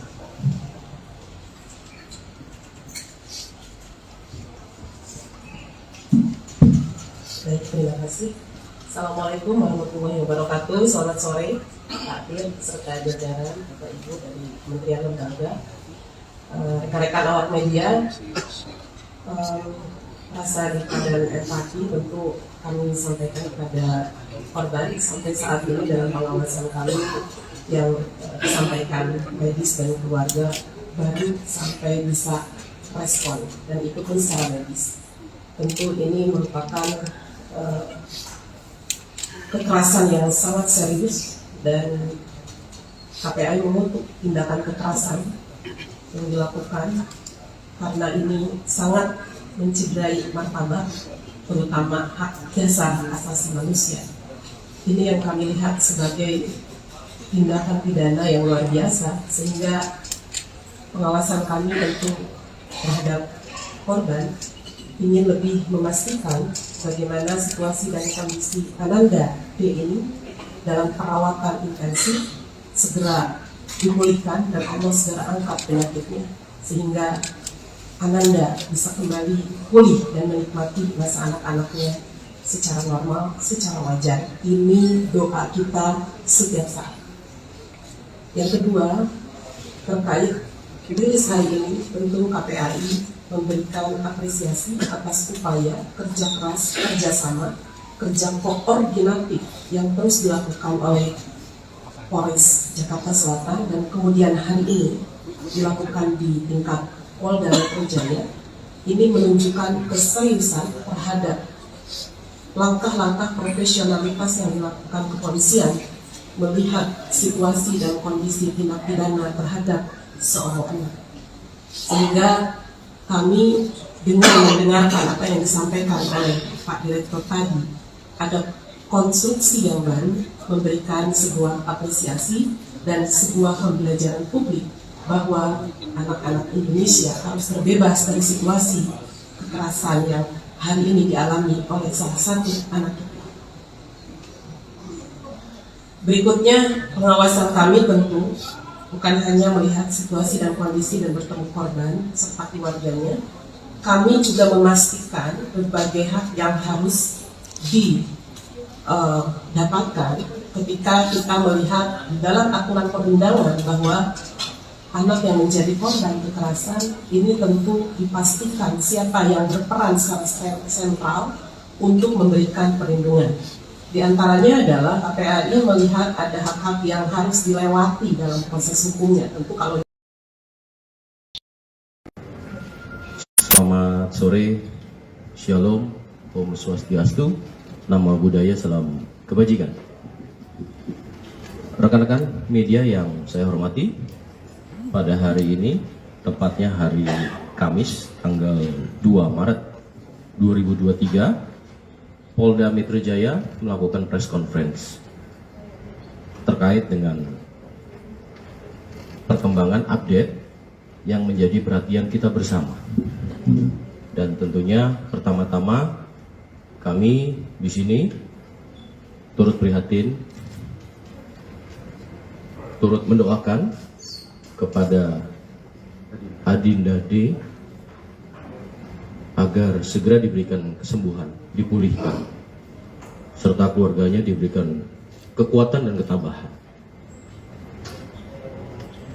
Kemudian rekan-rekan kami dari Polda Metro Jaya, ada dari Bapak Direktur Reserse Kriminal Umum Polda Metro Jaya, ada Bapak Kapolres Metro Jakarta Selatan, ada Kasubdit Renakta, kemudian kami dari stakeholder, karena penyidikan ini sifatnya interprofesi ya, berkolaborasi. Yang pertama hadir turut di sini ada Ketua KPAI, dalam hal ini adalah Ibu Ai Mariati Soleha MSI. Kemudian juga ada Deputi Kementerian PPA Bapak Nahar Esa MSI, dan kemudian juga ada Kepala Dinas PPAP Provinsi DKI Insinyur Tuti Kusumawati MM, Ibu. Dan satu lagi kami juga didampingi ada ahli pidana anak dari Kementerian PPA Bapak Dr. Ahmad Sofyan SHMA. Rekan-rekan, pada hari ini akan ada update terkait dengan proses penyidikan yang dilakukan oleh Polda Metro Jaya. Untuk waktu Kami persilakan kepada Bapak Direktur Reserse Kriminal Umum Polda Metro Jaya. Baik, Assalamualaikum warahmatullahi wabarakatuh. Salam sejahtera buat kita semua. Yang terhormat Bapak Deputi Menteri Pemberdayaan Perempuan dan Perlindungan Anak, Bapak Nahar SH MSI. Yang kami hormati Ibu Kepala Dinas PPAPP Provinsi DKI, Insinyur Tuti Kusumawati MM. Yang kami hormati Ketua KPRI Ibu Ai Mariati Solihah MSI. Kemudian yang saya hormati ahli pidana anak dari Kementerian Pemberdayaan Perempuan dan Perlindungan Anak Indonesia, Bapak Dr. Ahmad Sofiah SHMA. Jadi pada kesempatan sore hari ini kami akan menjelaskan update penanganan penyidikan pada kasus yang saat ini menjadi pusat perhatian secara nasional, yaitu penganiayaan terhadap korban atas nama D. Rekan-rekan sekalian, yang pertama kami perlu jelaskan bahwa kasus ini terjadi pada tanggal 20 Februari 2023, kemudian ditangani oleh Polsek Pesanggerahan, dan pada saat itu sudah ditetapkan tersangka dan ditahan. Namun kemudian karena di Polsek tidak ada unit khusus PPA, maka dilimpahkan ke Polres Jakarta Selatan dan kemudian dilaksanakan penyidikan dengan asistensi dan supervisi dari Direktorat Kriminal Umum Polda Metro Jaya, di mana kami mengirimkan tim penyidik Renakta dan juga personil daripada pengawasan penyidikan. Jadi secara intensif kami melaksanakan supervisi dan asistensi di Polres Jakarta Selatan. Dalam rangka untuk optimalisasi pelaksanaan penyidikan ini dan efisiensi daripada penyidikan ini, hari ini kami tarik ke Polda Metro Jaya. Mengapa? Karena memang kita menerapkan pola kolaborasi interprofesi untuk memudahkan koordinasi, dan juga kami memiliki penyidik yang lebih banyak yang khusus menangani kasus-kasus yang melibatkan perempuan dan anak. Rekan-rekan sekalian, pada proses penyidikan ini yang ada di Jakarta Selatan, pada 3 hari pertama penyidik sudah menentukan tersangka dan juga menahan, yaitu 2 tersangka. Kemudian 7 hari terakhir kita adakan pendalaman terhadap proses penyidikan ini. Ya. Kami perlu jelaskan bahwa dalam proses penyidikan ini kita menghadapi 2 kelompok subjek hukum. Yang pertama adalah dewasa, orang dewasa yang sudah kita tentukan tersangkanya ini. Kemudian kita juga menghadapi 2 subjek hukum, yaitu anak yang berhadapan dengan hukum, yaitu pertama anak sebagai korban, yang kedua adalah anak sebagai saksi. Ini keduanya adalah anak yang berhadapan dengan hukum.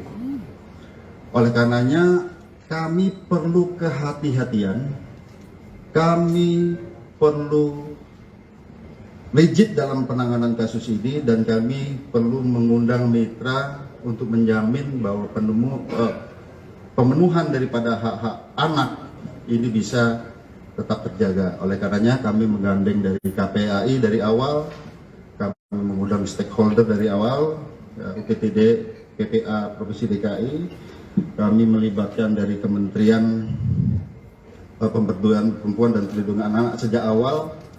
Kami juga melibatkan ahli pidana anak sejak awal dan juga ahli pidana. Dan juga kami perlu sampaikan rekan-rekan sekalian bahwa dalam proses penyidikan kami tetap melaksanakan penyidikan dengan menggunakan pola scientific crime investigation. Oleh karenanya rekan-rekan sekalian, dalam proses penyidikan kami telah memeriksa 10 orang saksi. Ya. Kemudian juga kami melibatkan saksi ahli di sini, ahli pidana, ahli dari digital forensik, ahli dari psikologi. Kami melibatkan tim dari Apsifor, ya, psikologi untuk memeriksa psikologi forensik maupun psikologi klinis terhadap anak ini, sekali lagi dalam menjamin hak-hak anak tersebut. Nah, kemudian kami perlu jelaskan rekan-rekan sekalian bahwa pada awalnya kami menerapkan dalam konstruksi pasal adalah pasal 76C junto pasal 80 Undang-Undang PPA junto 351 penganiayaan, ya, biasa di sini yang awal. Namun kami perlu menjelaskan bahwa penyidikan kami ini ada bersifat berkesinambungan. Kami artikan menganalogikan seperti ini. Misalnya kita sekarang sakit panas, tapi panasnya karena apa? Kami perlu ada pemeriksaan lanjutan. Apakah ini tipes? Apakah ini demam berdarah? Seperti itu dah. Kami awalnya adalah penganiayaan biasa di sini dijuntukan dengan undang PPA tadi. Setelah kami adakan pemeriksaan, kami libatkan digital forensik, kami menemukan fakta-fakta baru, bukti chat WA, video yang ada di HP. Kemudian perlu kami sampaikan, kami juga menemukan CCTV di seputaran TKP, sehingga kami bisa melihat peranan dari masing-masing orang yang ada di TKP tersebut. Dan kami berkomitmen di sini siapapun yang bersalah harus dihukum. Ya tentu saja apabila itu pun anak, secara formil ini diatur dalam Undang-Undang Peradilan Anak, secara material diatur dalam Undang-Undang Perlindungan Anak. Oleh karenanya rekan-rekan sekalian, pada kesempatan gelar pada siang hari ini, pagi sampai dengan siang hari ini, kami menambah konstruksi pasal baru terhadap tersangka-tersangka ini, ya. Kemudian yang kedua, ada perubahan status dari AG yang awalnya adalah anak yang berhadapan dengan hukum, berubah menjadi atau meningkat statusnya menjadi anak yang berkonflik dengan hukum. Atau dengan kata lain, berubah menjadi pelaku atau anak. Jadi terhadap anak di bawah umur ini tidak boleh dibilang tersangka. Jadi yang kami perlu jelaskan. Kemudian dari fakta hukum yang kami peroleh, baik itu dari chat WA, baik itu dari video, kemudian baik itu dari CCTV yang ada di TKP, kemudian keterangan saksi-saksi, ya, kami mengonstruksikan konstruksi pasal yang baru. Nah, sebelum kami jelaskan, kami juga perlu menjelaskan di sini, ternyata pada awalnya para tersangka ini ataupun orang yang ada di TKP tidak memberikan keterangan yang sebenarnya. Setelah kami sesuaikan dengan CCTV, kami sesuaikan dengan alat bukti yang lain, kami sesuaikan dengan chat WA, tergambar semua peranannya di situ. Oleh karenanya, yang kami sampaikan tadi, ada peningkatan status dari anak yang berhadapan dengan hukum berubah menjadi anak yang berkonflik dengan hukum ataupun pelaku. Kemudian ada perubahan konstruksi pasal. Yang pertama, terhadap tersangka MDS. Konstruksi pasalnya adalah 355 KUHP ayat 1, subsidiar 354 ayat 1 KUHP, lebih subsidiar 353 ayat 2 KUHP, lebih subsidiar 351 ayat 2 KUHP, dan atau 76C junto 80 Undang-Undang Perlindungan Anak dengan ancaman maksimal 12 tahun penjara. Itu MDS. Ya. Kemudian terhadap tersangka SL, yaitu 355 ayat 1 junto 56 KUHP, subsidiar 354 ayat 1 junto 56 KUHP, lebih subsidiar 353 ayat 2 junto 56 KUHP, lebih subsidiar 351 ayat 2 junto 56 KUHP.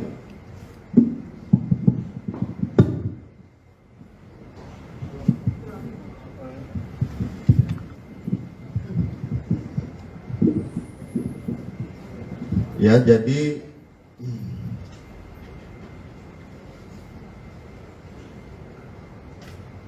saya ulangi ya, untuk tersangka SL itu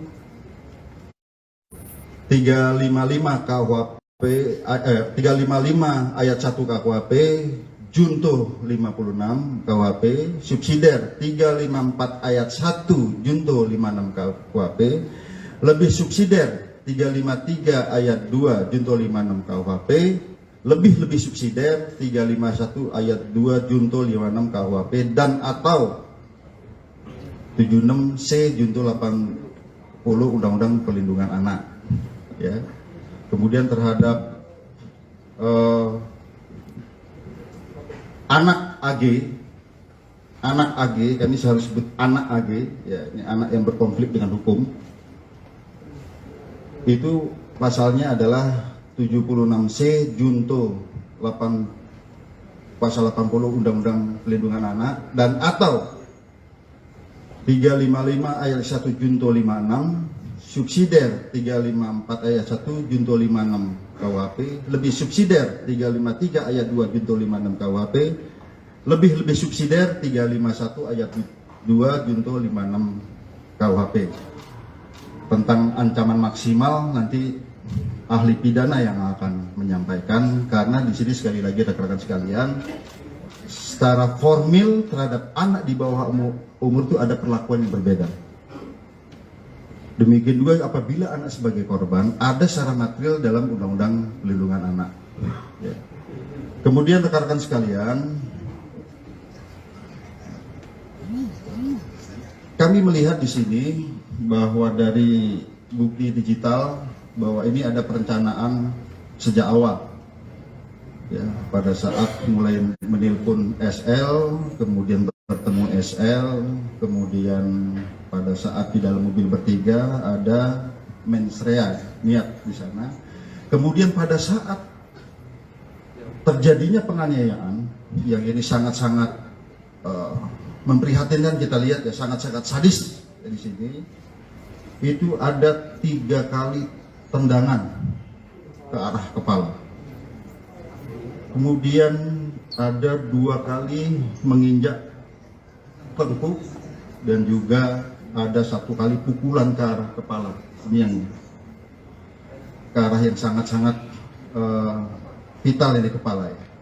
Di sana di antaranya ada kata-kata free kick. Ya. Free kick baru ditendang ke arah kepala seperti tendangan penalti. Ya. Ataupun tendangan bebas. Ya. Kemudian juga ada kata-kata, gua nggak takut kalau anak orang lain, anak orang mati.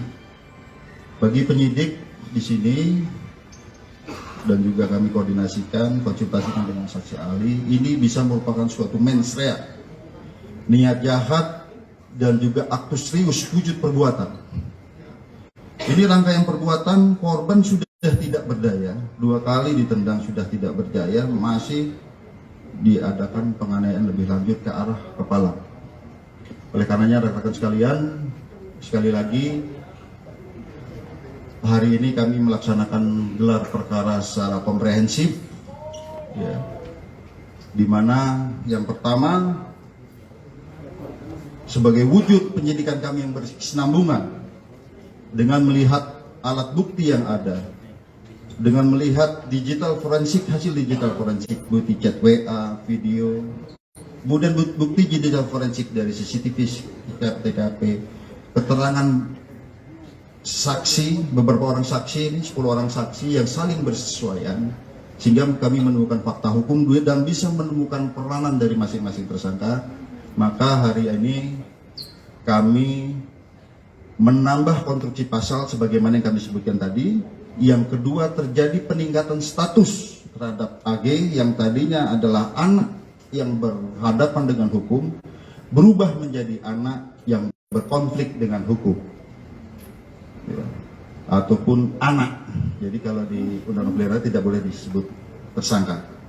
Ya, kemudian untuk efisiensi penyidikan, karena selama ini kami mengirim tim wasidik dan penyidik Nenakta di Polres Jakarta Selatan, kami limpahkan ke Polda Metro Jaya.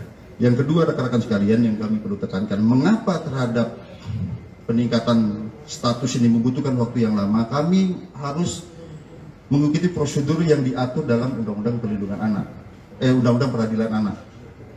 Ya. Kami harus melibatkan pekerja sosial untuk melaksanakan penelitian. Kami harus melibatkan tim psikologi untuk melaksanakan pemeriksaan, ya, kemudian tes dan serangkaian kegiatan yang membutuhkan waktu tidak sebentar. Saya kira demikian penjelasan dari kami. Selanjutnya kami persilakan pada Pak Kabid Humas. Baik rekan-rekan, sebelum ke ahli pidana dan lainnya, mungkin dari Pak Deputi Kementerian PPA yang akan menyampaikan.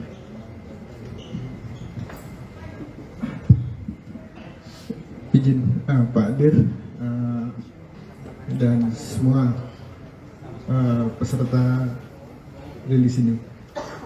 Kami dari Kementerian Pemberdayaan Perempuan dan Perlindungan Anak tentu menyampaikan prihatin terhadap kejadian ini, dan sejak awal Ibu Menteri Pemberdayaan Perempuan Perlindungan Anak memberikan perhatian dan atensi penuh terhadap kasus ini dan telah menugaskan kami.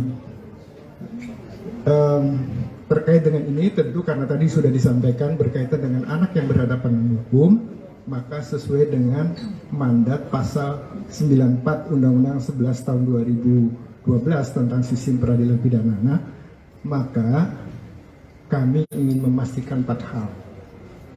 Bahwa proses ini juga perlu dilakukan upaya-upaya pencegahan, upaya mencegah prosesnya tidak lengkap, salah satunya diantaranya.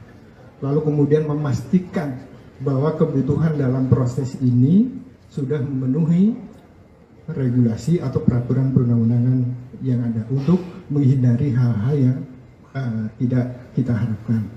Lalu kemudian yang kedua, tentu mengambil langkah tentang jika dibutuhkan ikut dalam proses penyelesaian administrasi perkara. Jadi kalau ada dokumen-dokumen, ada kebutuhan lain yang perlu dilengkapi, perlu ahli, perlu petugas-petugas tertentu, tentu kami ingin memastikan itu bisa dilaksanakan dengan baik. Termasuk yang tugas yang selanjutnya itu terkait dengan rehabilitasi dan reintegrasi. Rehabilitasi tentu berkaitan dengan rehabilitasi fisik selama korban ada di rumah sakit, termasuk juga mengingatkan tentang hak-hak korban gitu ya. Lalu kemudian hak-hak anak yang berhadapan dengan hukum itu selama proses pemulihan, selama proses pengobatan itu juga perlu dilakukan, termasuk nanti pasca penyelesaian kasus ini. Lalu kemudian yang ketiga tentu ingin memastikan juga langkah yang keempat, yaitu soal reintegrasi sosial.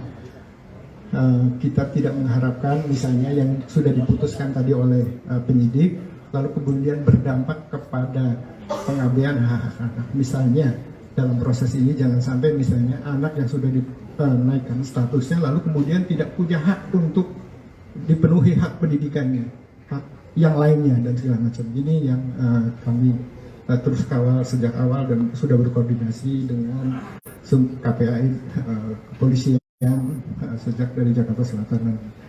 Jadi ini hari ini kita sudah mendengar dan kami terima kasih atas kerja keras dari pihak kepolisian dan tentu kami akan terus melakukan koordinasi dalam penanganan kasus ini. Terima kasih.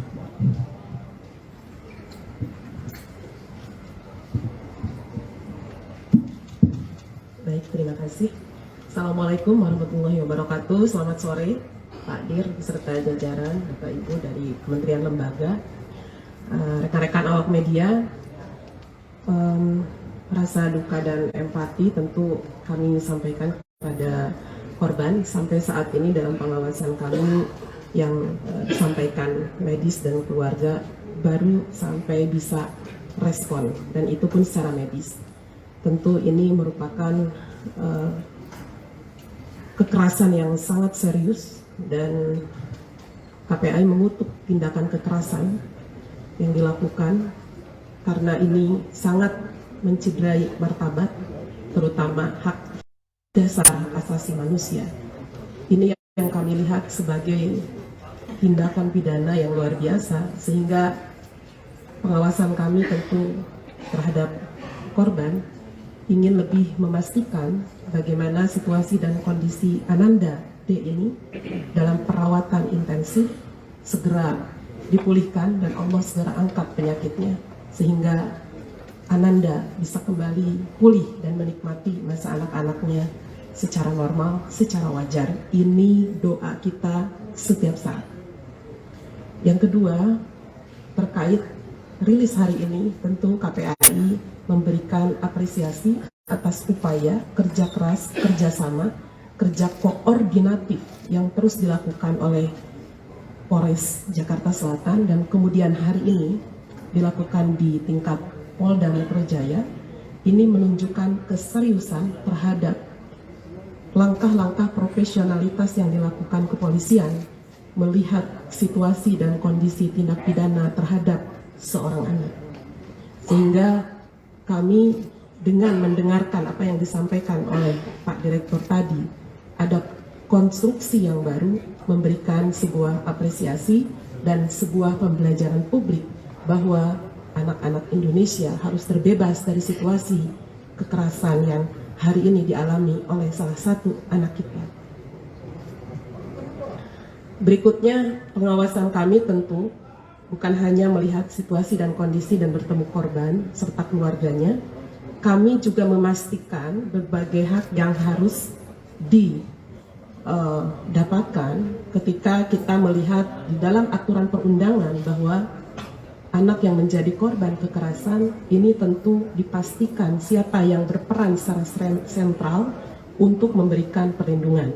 Di antaranya adalah KPAI melihat ada hak-hak yang harus dilewati dalam proses hukumnya. Tentu kalau disebut hak prosedural, baik itu pendampingannya gitu ya dalam proses hukum. Tentu ketika seorang anak masih dalam situasi kritis, kita ingin ada ruang dan pemulihan yang optimal.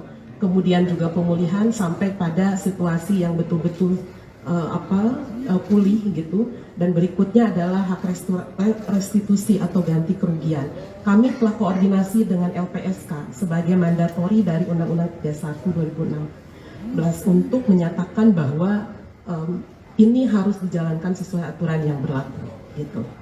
Nah, tentu saja di dalam konteks ini kami juga melihat proses hukum yang dijalankan oleh Polres Jakarta Selatan, gitu ya. Jadi pengawasan sudah kami lakukan seiring dengan pengaduan yang diberikan oleh tim dan keluarga, tim kuasa hukum dan keluarga korban kepada KPAI pada tanggal 24 Februari 2023.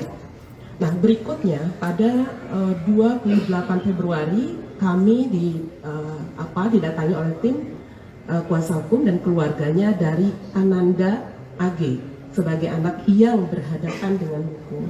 Ini tentu menjadi sebuah situasi yang harus kami pastikan juga ruang lingkupnya bagaimana pengawasan KPAI bisa memperlakukan ya anak saksi ini secara setara di dalam konteks perlindungan dan proses hukumnya. Kami berkoordinasi apakah ada yang tidak menyenangkan di dalam kerangka pemeriksaan. Nah, itu langkah-langkah kami tentu untuk anak yang berhadapan dengan hukum. Kemudian bagaimana situasi dan kondisi Ananda ini juga kami lakukan langkah-langkah komunikasi gitu ya dan berbagai hal yang menunjukkan bahwa ini bagian pengawasan KPAI. Sesungguhnya yang paling luar biasa adalah bagaimana kami sudah koordinasi juga terkait begitu banyaknya penyebaran identitas yang seharusnya kita semua bisa menahan diri, bisa dihapus dan tidak luar biasa dipublikasi. Jadi ini yang sebetulnya dalam konteks koordinasi pengawasan dari setelah pelaporan Ananda AG yang dilakukan oleh KPAI beserta beberapa pemangku kepentingan. Terkait hari ini tentu ini bagian koordinasi yang kemudian kami lihat ada peningkatan tadi status menjadi anak berkonflik hukum atau menjadi anak terkait AG. Tentu kami menghormati jalannya prosesnya dari proses hukum ini. Karena bagi kami anak berkonflik dengan hukum mereka adalah anak korban, anak pelaku dan anak saksi menjadi kerangka dalam perlindungan anak di dalam proses hukum. Ini yang harus kita lakukan, langkah-langkah memastikan hal tersebut sehingga menghormati kinerja di ranah kepolisian menjadi bagian penting pengawasan kami untuk selanjutnya. Baik, itu yang ingin saya sampaikan sehingga hak-hak yang kemudian bagaimana setelah dia menjadi anak AG ini tentu KPAI akan terus memastikan Ananda AG juga berada dalam situasi yang tidak terpublikasi secara luar biasa gitu ya. Publikasi yang kita maksud tentu ada penyebaran foto, penyebaran nama, bahkan hal-hal yang memang seharusnya terlindungi. Jadi ini menjadi salah satu yang harus kita pastikan. Kemudian juga bagaimana proses selanjutnya, karena pasti akan ada skema-skema dalam menurut aturan perundangan, sistem peradilan pidana anak maupun undang-undang perlindungan anak. Anak ini akan di dalam pengawasan kepolisian dikembalikan kepada orang tua untuk terus menjalankan proses hukumnya atau dititip dalam LPKS, Lembaga Penyelenggaraan Kesejahteraan Sosial, yang memang berwenang di dalam undang-undang untuk memberikan perlindungan di dalam kerangka pemeriksaan. Mohon maaf agak panjang Pak Dir. Ini hal-hal yang hari ini mari rekan-rekan sekalian akan kita lakukan langkah-langkah menghormati proses hukum yang ada dan kemudian KPAI akan terus mengawasi berjalannya hukum ini sesuai dengan aturan perundangan yang berlaku. Terima kasih. Assalamualaikum warahmatullahi wabarakatuh. Selamat sore. Rekan-rekan menyambung dari Ibu Ketua KPAI, Pak Direktur, menambahkan. Baik rekan-rekan, mungkin tadi saya lupa menyampaikan pasal 355 KUHP itu adalah penganiayaan berat yang direncanakan dengan ancaman maksimal 12 tahun penjara. Ya, jadi itu ancaman maksimal, itu pasal yang kami sebutkan. Kalau pasal 354 itu dengan sengaja melakukan penganiayaan berat. Ancaman maksimal 8 tahun. Kemudian 353 itu penganiayaan yang direncanakan mengakibatkan luka berat. Ya. Kemudian 351 ayat 2 penganiayaan tanpa direncanakan ya, penganiayaan yang mengakibatkan luka berat. Jadi ini memang kondisi pasal kita urut dari mulai yang terberat sampai dengan, tapi dari penyidikan kami ini masih berkesinambungan ya. Masih dalam proses pemeriksaan sebelum kami kirimkan ke pihak kejaksaan. Saya kira demikian. Mungkin pertanyaan dulu atau dari Pak Ali tidak? Ya. Terima kasih Pak Kombes atas kesempatannya, Pak Kombes Hengki Haryadi. Saya diminta oleh Kementerian Pemberdayaan Perempuan dan Perlindungan Anak untuk memberikan keterangan ahli terkait dengan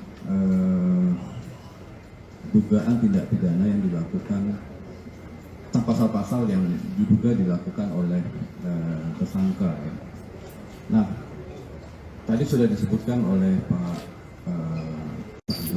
Direktur Polda Metro Jaya bahwa pasal yang paling berat diduga dilakukan oleh tersangka adalah 355. Jadi 355 itu teman-teman itu adalah pasal yang paling berat untuk delik penganiayaan.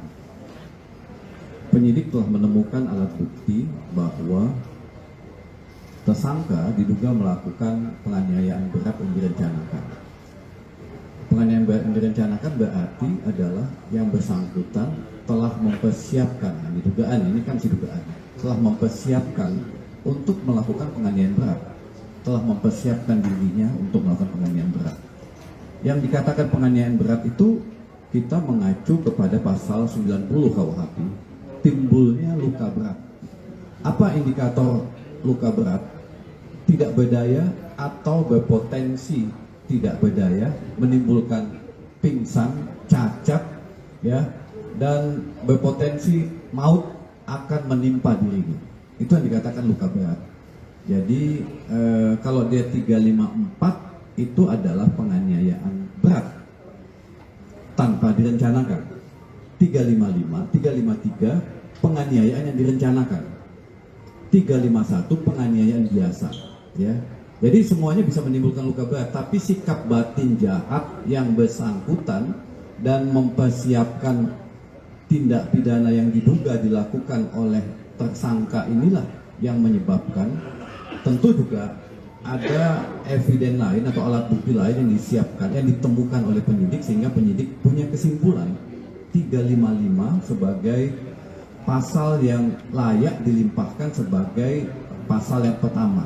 Kemudian ada yang kedua 354, 355, 353, 351 dan paling bawah nanti adalah pasal 17 huruf D, pasal 76 huruf D, Undang-Undang 35 2014 tentang pelindungan anak. Kemudian ada satu lagi mungkin yang perlu saya tambahkan terkait dengan AG, ya. Jadi memang di dalam Undang-Undang 11 2012 tentang sistem peradilan pidana anak, identitas anak itu tidak boleh disebutkan. Kemudian ada proses bagaimana menetapkan seseorang menjadi pelaku. Jadi dalam Undang-Undang 11 2012 ada 3 jenis anak yang berhadapan dengan hukum. Pertama adalah sebagai korban, yang kedua sebagai saksi, dan yang ketiga adalah sebagai pelaku. Jadi bisa jadi AG diduga sebagai pelaku kalau kita pakai terminologi yang ada di dalam Undang-Undang 11 2012.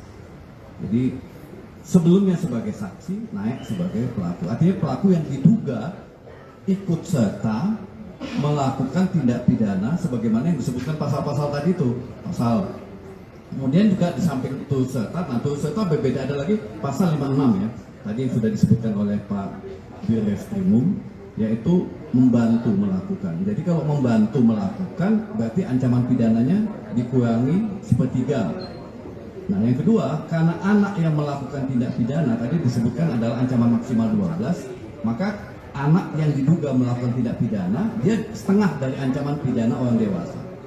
Jadi kalaupun nanti dibawa ke pengadilan sebagai terdakwa, ya misalnya, ya ini misalnya, maka ancaman pidananya maksimum adalah 6 tahun, dikurangi lagi sepertiga karena dia kalau memang pasal 56 terbukti mencoba, berarti dikurangi lagi, jadi maksimum adalah 4 tahun supaya teman-teman lainnya bisa membedakan anak yang berhadapan dengan hukum berbeda dengan orang dewasa yang melakukan tindak pidana, ya, berbeda. Jadi perlakuannya berbeda. Ada proses panjang sebelum yang bersangkutan ditetapkan sebagai pelaku. Ada proses panjang. Tadi juga disebutkan oleh Ketua KPAI berdasarkan undang-undang, dia ada hak-hak yang perlu dilindungi. Jadi mohon kepada media untuk melindunginya supaya tidak kebablasan dalam memberitakan karena dia punya masa depan yang kemudian juga ketika melakukan dugaan tindak pidana itu sifatnya responsif. Bukan sesuatu yang direncanakan sebagaimana orang dewasa. Jadi ada perbedaan karakter, jadi tidak boleh dipersamakan antara orang dewasa yang melakukan tindak pidana dengan anak yang melakukan tindak pidana. Saya pikir ini. Terima kasih. Baik, rekan-rekan. Tadi kita dengarkan seluruhnya. Sekarang rekan-rekan ada pertanyaan, silakan. Pak Lia. Oh iya, mohon maaf ada dari kepala dinas. Silakan, Ibu. Bismillahirrahmanirrahim. Assalamualaikum warahmatullahi wabarakatuh. Kami dari Dinas Pemberdayaan, Perlindungan Anak, dan Pengendalian Penduduk Provinsi DKI Jakarta. Secara mandatoris kami ini diberi amanah untuk pencegahan dan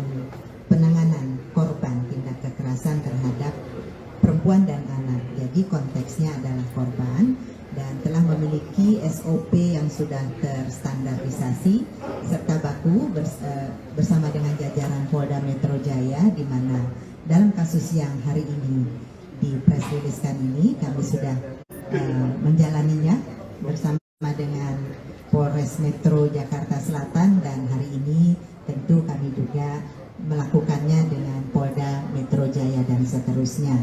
Hal-hal yang telah kami lakukan adalah memberikan pendampingan sebagaimana secara mandatoris diamanahkan kepada UPT P2 TP2A, salah satu UPT yang ada di bawah Dinas PPAPP Provinsi DKI Jakarta ini, dengan melakukan hal-hal yang pada hari Senin yang lalu kami sebenarnya ingin menemui korban, yang hari itu kami bertemunya dengan tim kuasa hukum korban. Ini upaya untuk pendampingan terhadap korban sudah kita upayakan dan sudah mendapatkan persetujuan dari keluarga melalui tim kuasa hukumnya. Apabila nantinya diperlukan pelayanan-pelayanan dari UPT P2 TP2A ini, mereka juga akan berkoordinasi secara proaktif dan kita akan memberikan layanan semaksimal mungkin tentunya. Bentuk-bentuk layanan kepada korban ini diantaranya adalah pendampingan psikologi nantinya apabila hal itu sudah dibutuhkan, dan juga pendampingan hukum apabila diperlukan. Dan mereka saat ini memiliki pendamping hukum sendiri. Dan tentu melalui kesempatan press release ini juga. Selamat sore, Shalom, Om Swastiastu. Rekan-rekan media yang saya hormati, pada hari ini, tepatnya hari Kamis, tanggal 2 Maret 2023, Polda Metro Jaya melakukan press conference terkait dengan perkembangan update yang menjadi perhatian kita bersama. Dan tentunya pertama-tama kami di sini turut prihatin, turut mendoakan kepada Adinda D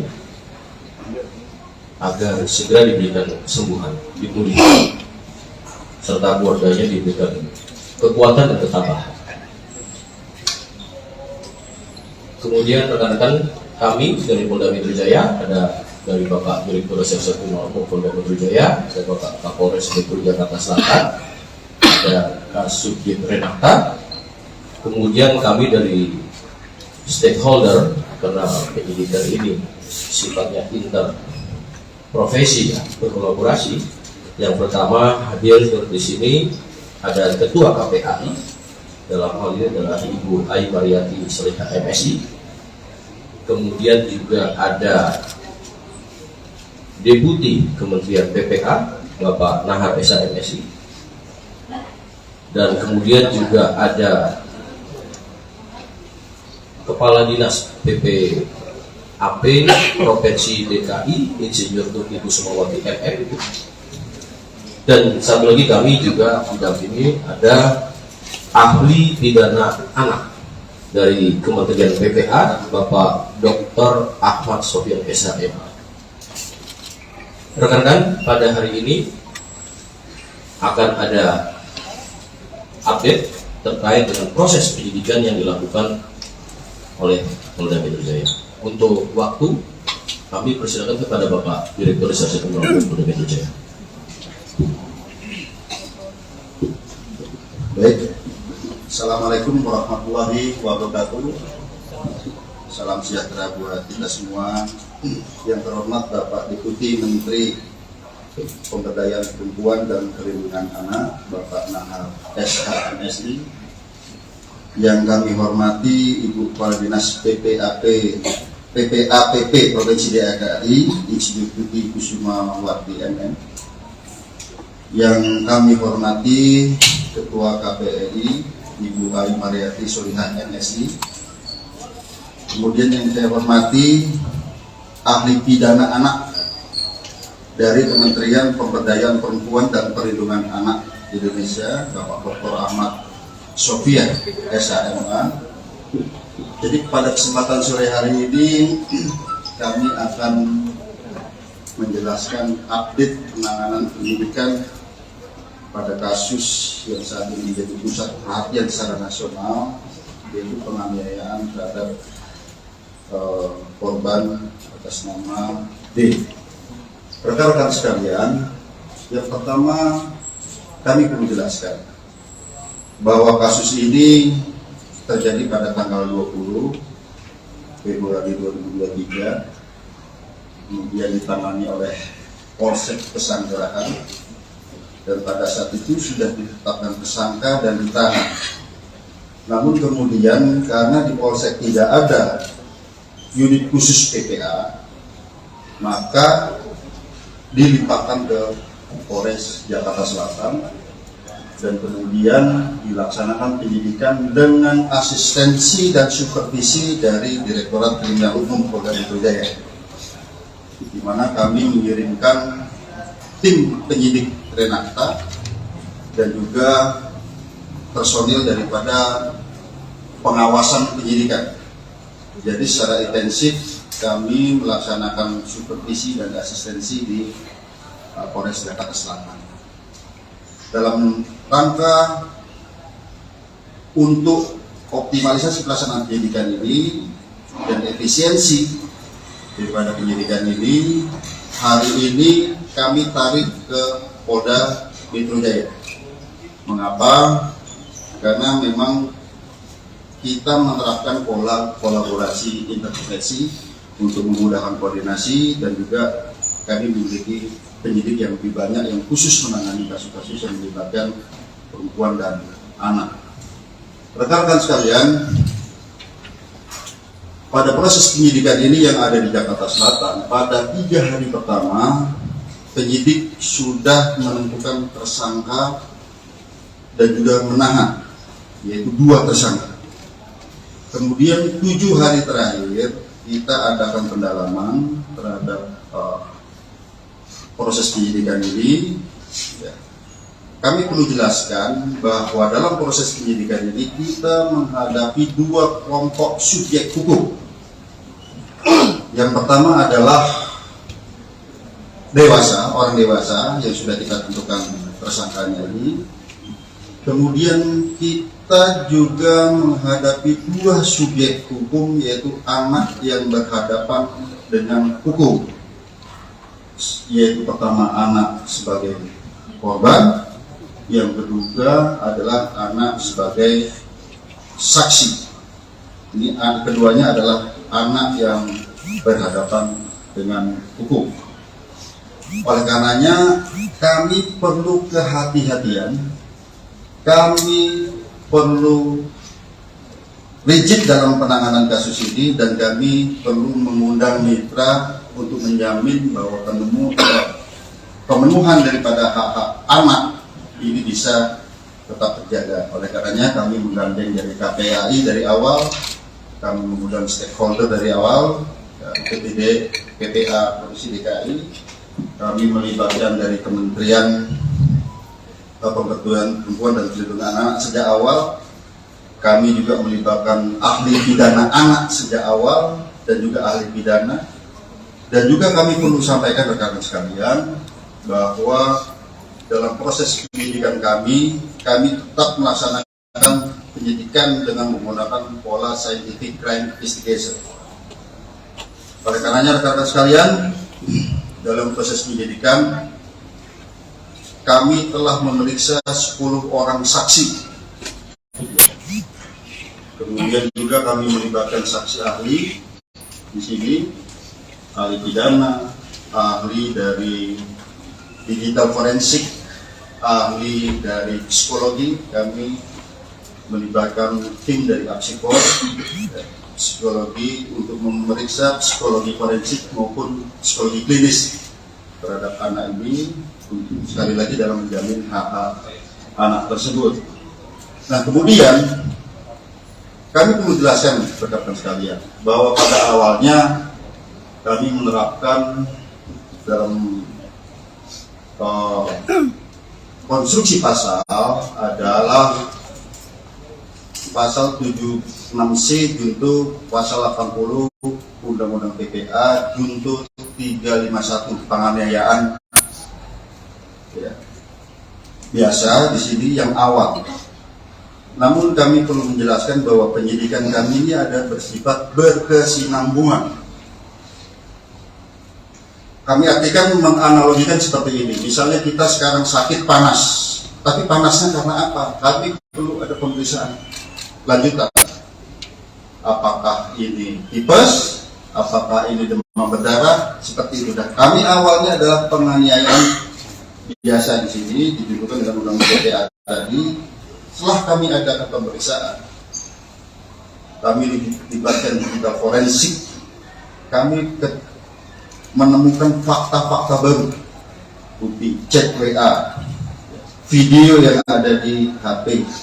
Kemudian perlu kami sampaikan, kami juga menemukan CCTV di seputaran TKP, sehingga kami bisa melihat peranan dari masing-masing orang yang ada di TKP tersebut. Dan kami berkomitmen di sini siapapun yang bersalah harus dihukum. Ya tentu saja apabila itu pun anak, secara formil ini diatur dalam Undang-Undang Peradilan Anak, secara material ini diatur dalam Undang-Undang Perlindungan Anak. Oleh karenanya rekan-rekan sekalian, pada kesempatan gelar pada siang hari ini, pagi sampai dengan siang hari ini, kami menambah konstruksi pasal baru terhadap tersangka-tersangka ini. Ya. Kemudian yang kedua, ada perubahan status dari AG yang awalnya adalah anak yang berhadapan dengan hukum, berubah menjadi atau meningkat statusnya menjadi anak yang berkonflik dengan hukum, atau dengan kata lain berubah menjadi pelaku atau anak. Jadi terhadap anak di bawah umur itu tidak boleh dibilang tersangka. Jadi yang kami perlu jelaskan. Kemudian dari fakta hukum yang kami peroleh, baik itu dari chat WA, baik itu dari video, kemudian baik itu dari CCTV yang ada di TKP, kemudian keterangan saksi-saksi, kami mengonstruksikan konstruksi pasal yang baru. Nah, sebelum kami jelaskan, kami juga perlu menjelaskan di sini, ternyata pada awalnya para tersangka ini ataupun orang yang ada di TKP tidak memberikan keterangan yang sebenarnya. Setelah kami sesuaikan dengan CCTV, kami sesuaikan dengan alat bukti yang lain, kami sesuaikan dengan chat WA, tergambar semua peranannya di situ. Oleh karenanya, yang kami sampaikan tadi, ada peningkatan status dari anak yang berhadapan dengan hukum berubah menjadi anak yang berkonflik dengan hukum ataupun pelaku. Kemudian ada perubahan konstruksi pasal. Yang pertama, terhadap tersangka MDS. Konstruksi pasalnya adalah 355 KUHP ayat 1, subsidiar 354 ayat 1 KUHP, lebih subsidiar 353 ayat 2 KUHP, lebih subsidiar 351 ayat 2 KUHP, dan atau 76C junto 80 Undang-Undang Perlindungan Anak dengan ancaman maksimal 12 tahun penjara. Itu MDS. Ya.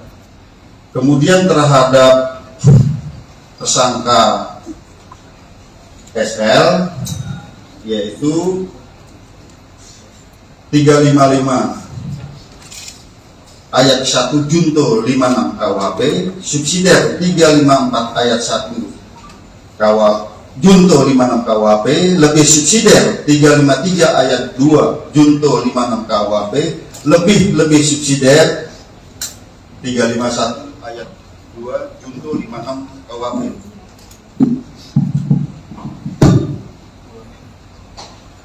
Ulangin bang.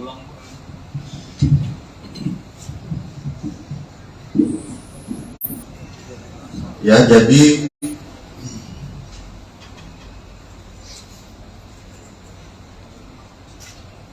saya ulangi ya, untuk tersangka SL itu 355 KUHP 355 ayat 1 KUHP, junto 56 KUHP, subsidiar 354 ayat 1 junto 56 KUHP, lebih subsidiar 353 ayat 2 junto 56 KUHP, lebih subsidiar 351 ayat 2 junto 56 KUHP, dan atau 76C junto 80 Undang-Undang Perlindungan Anak. Ya.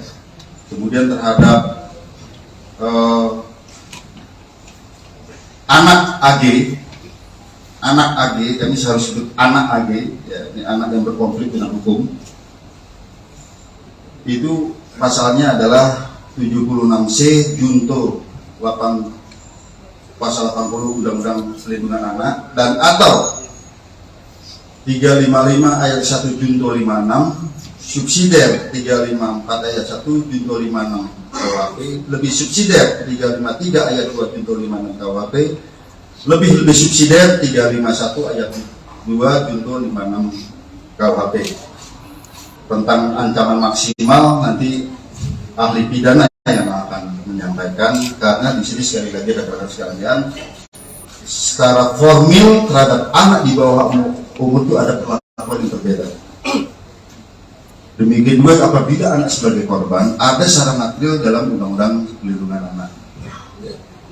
Kemudian rekan-rekan sekalian,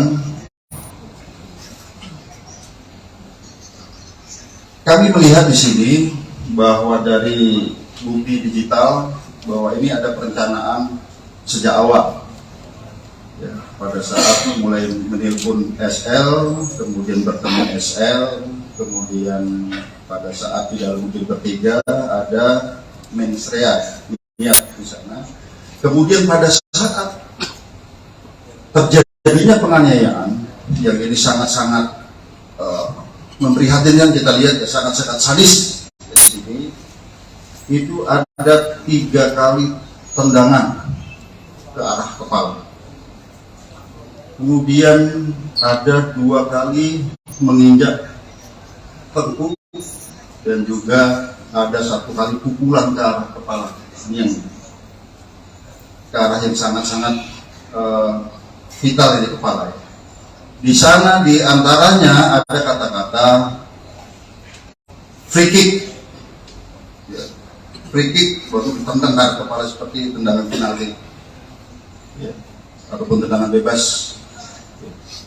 Kemudian juga ada kata-kata, gua nggak takut kalau anak orang lain, anak orang mati. Bagi penyidik di sini, dan juga kami koordinasikan, konsultasi dengan saksi ahli, ini bisa merupakan suatu mens rea, niat jahat, dan juga aktus serius wujud perbuatan.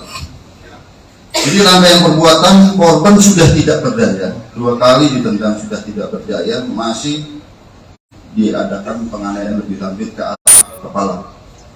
Oleh karenanya rekan-rekan sekalian, sekali lagi hari ini kami melaksanakan gelar perkara secara komprehensif, ya, di mana yang pertama sebagai wujud penyidikan kami yang berkesinambungan dengan melihat alat bukti yang ada, dengan melihat digital forensik, hasil digital forensik, bukti chat WA, video, kemudian bukti digital forensik dari CCTV, TKP, keterangan saksi, beberapa orang saksi, 10 orang saksi yang saling bersesuaian, sehingga kami menemukan fakta hukum dan bisa menemukan peranan dari masing-masing tersangka. Maka hari ini kami menambah konstruksi pasal sebagaimana yang kami sebutkan tadi. Yang kedua, terjadi peningkatan status terhadap AG yang tadinya adalah anak yang berhadapan dengan hukum, berubah menjadi anak yang berkonflik dengan hukum, ataupun anak. Jadi kalau di Undang-Undang Pelindungan tidak boleh disebut tersangka. Ya, kemudian untuk efisiensi penyidikan, karena saat ini kami mengirim tim wasidik dan penyidik Menak dari Polres Jakarta Selatan, kami limpahkan ke Polda Metro Jaya. Yang kedua, rekan-rekan sekalian, yang kami perlu tekankan, mengapa terhadap peningkatan status ini membutuhkan waktu yang lama? Kami harus mengikuti prosedur yang diatur dalam Undang-Undang Perlindungan Anak, Undang-Undang Peradilan Anak. Kami harus melibatkan pekerja sosial untuk melaksanakan penelitian, kami harus melibatkan tim psikologi untuk melaksanakan pemeriksaan, ya, kemudian tes dan serangkaian kegiatan yang membutuhkan waktu tidak sebentar. Saya kira demikian penjelasan dari kami. Selanjutnya kami persilakan pada Pak Kabid Mas. Baik rekan-rekan, sebelum ke ahli pidana dan lainnya, mungkin dari Pak Deputi Kementerian PPA yang akan menyampaikan.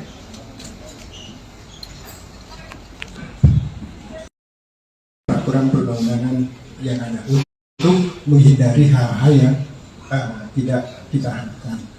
Lalu kemudian yang kedua, tentu mengambil langkah tentang jika dibutuhkan ikut dalam proses penyelesaian administrasi perkara. Jadi kalau ada dokumen-dokumen, ada kebutuhan lain yang perlu dilengkapi, perlu ahli, perlu petugas-petugas tertentu, tentu kami ingin memastikan itu bisa dilaksanakan. Termasuk yang tugas yang selanjutnya itu terkait dengan rehabilitasi dan reintegrasi. Rehabilitasi tentu berkaitan dengan rehabilitasi fisik selama korban ada di rumah sakit, termasuk juga mengingatkan tentang hak-hak korban gitu ya, lalu kemudian hak-hak anak yang berhadapan dengan hukum itu selama proses pemulihan, selama proses pengobatan itu juga perlu dilakukan, termasuk nanti pasca penyelesaian kasus ini. Lalu kemudian yang ketiga tentu ingin memastikan juga langkah yang keempat yaitu soal reintegrasi sosial. Kita tidak mengharapkan misalnya yang sudah diputuskan tadi oleh penyidik lalu kemudian berdampak kepada pengabaian hak. Misalnya dalam proses ini jangan sampai misalnya anak yang sudah dinaikkan statusnya lalu kemudian tidak punya hak untuk dipenuhi hak pendidikan yang lainnya dan segala macam. Ini yang kami terus kawal sejak awal dan sudah berkoordinasi dengan KPAI polisian sejak dari Jakarta Selatan. Jadi ini hari ini kita sudah mendengar dan kami terima kasih atas kerja keras dari pihak kepolisian dan tentu kami akan terus melakukan koordinasi dalam penanganan kasus. Terima kasih.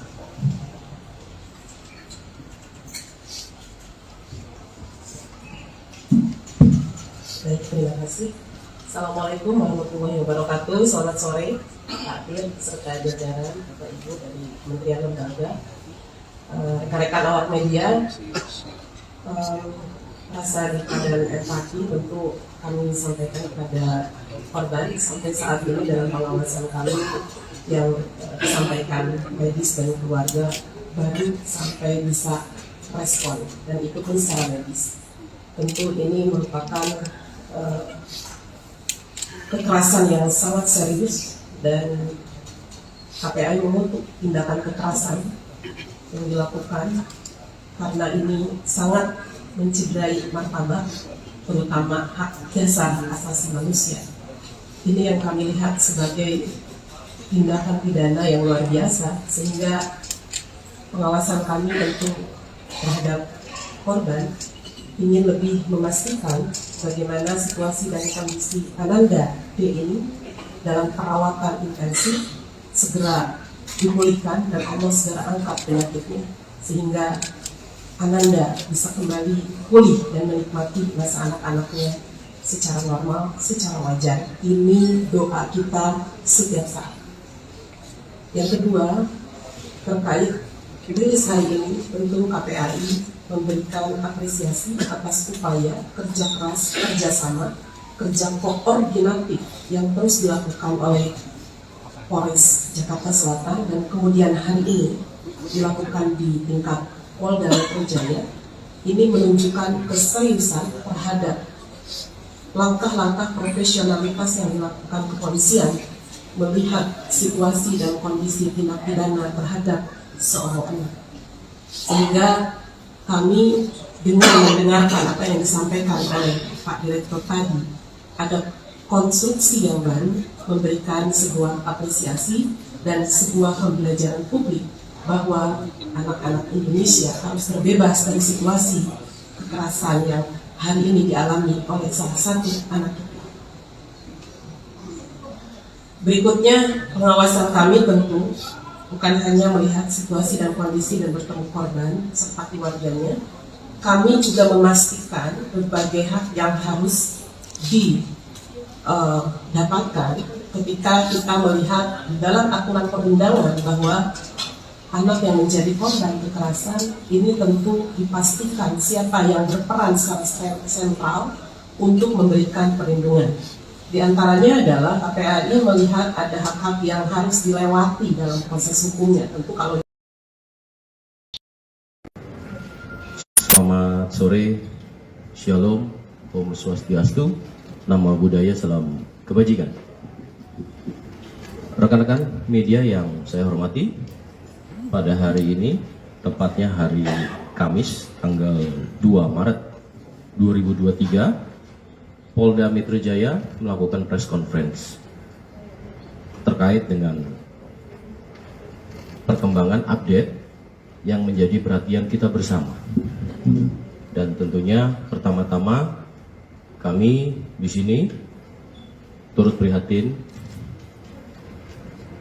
turut mendoakan kepada Adinda D agar segera diberikan kesembuhan, dipulihkan, serta keluarganya diberikan kekuatan dan ketabahan.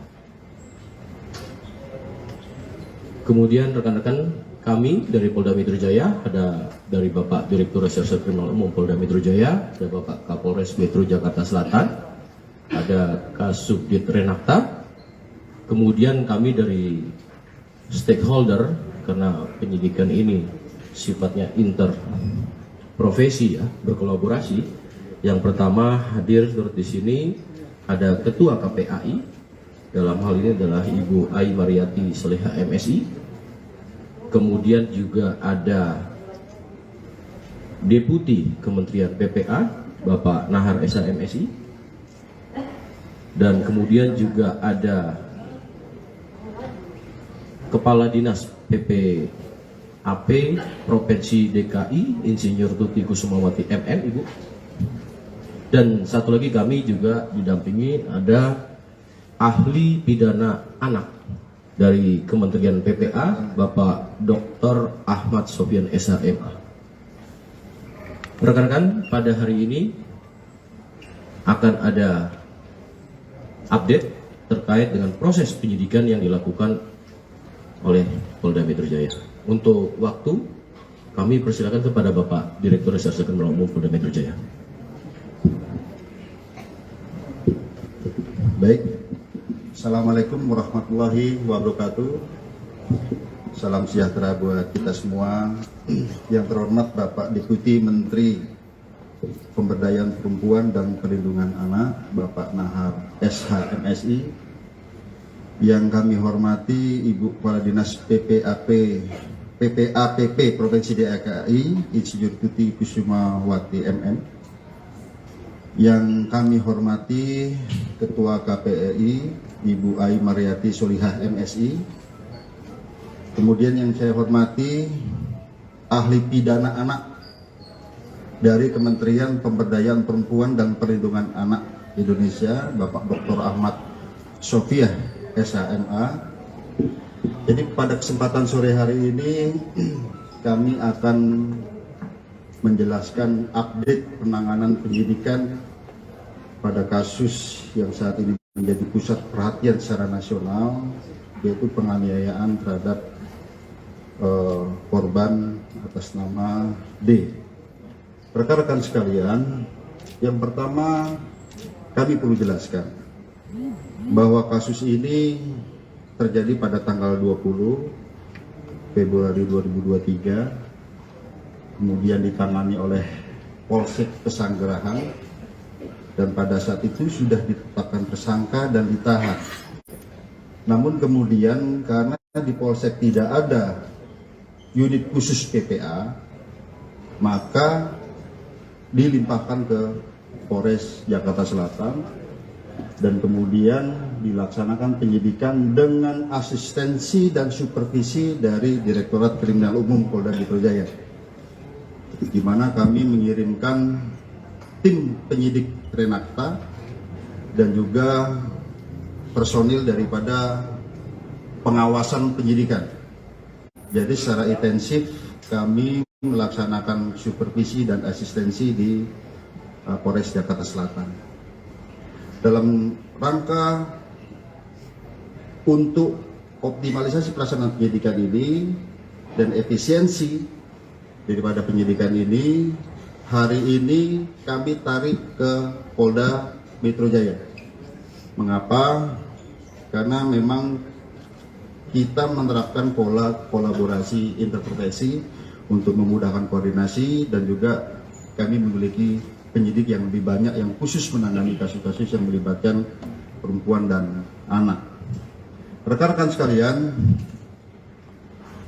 pada proses penyidikan ini yang ada di Jakarta Selatan, pada 3 hari pertama penyidik sudah menentukan tersangka dan juga menahan, yaitu 2 tersangka.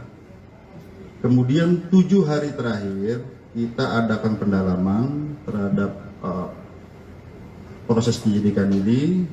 Ya. Kami perlu jelaskan bahwa dalam proses penyidikan ini kita menghadapi 2 kelompok subjek hukum.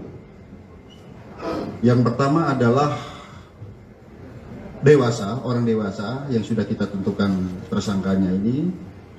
Kemudian kita juga menghadapi 2 subjek hukum, yaitu anak yang berhadapan dengan hukum, yaitu pertama anak sebagai korban, yang kedua adalah anak sebagai saksi.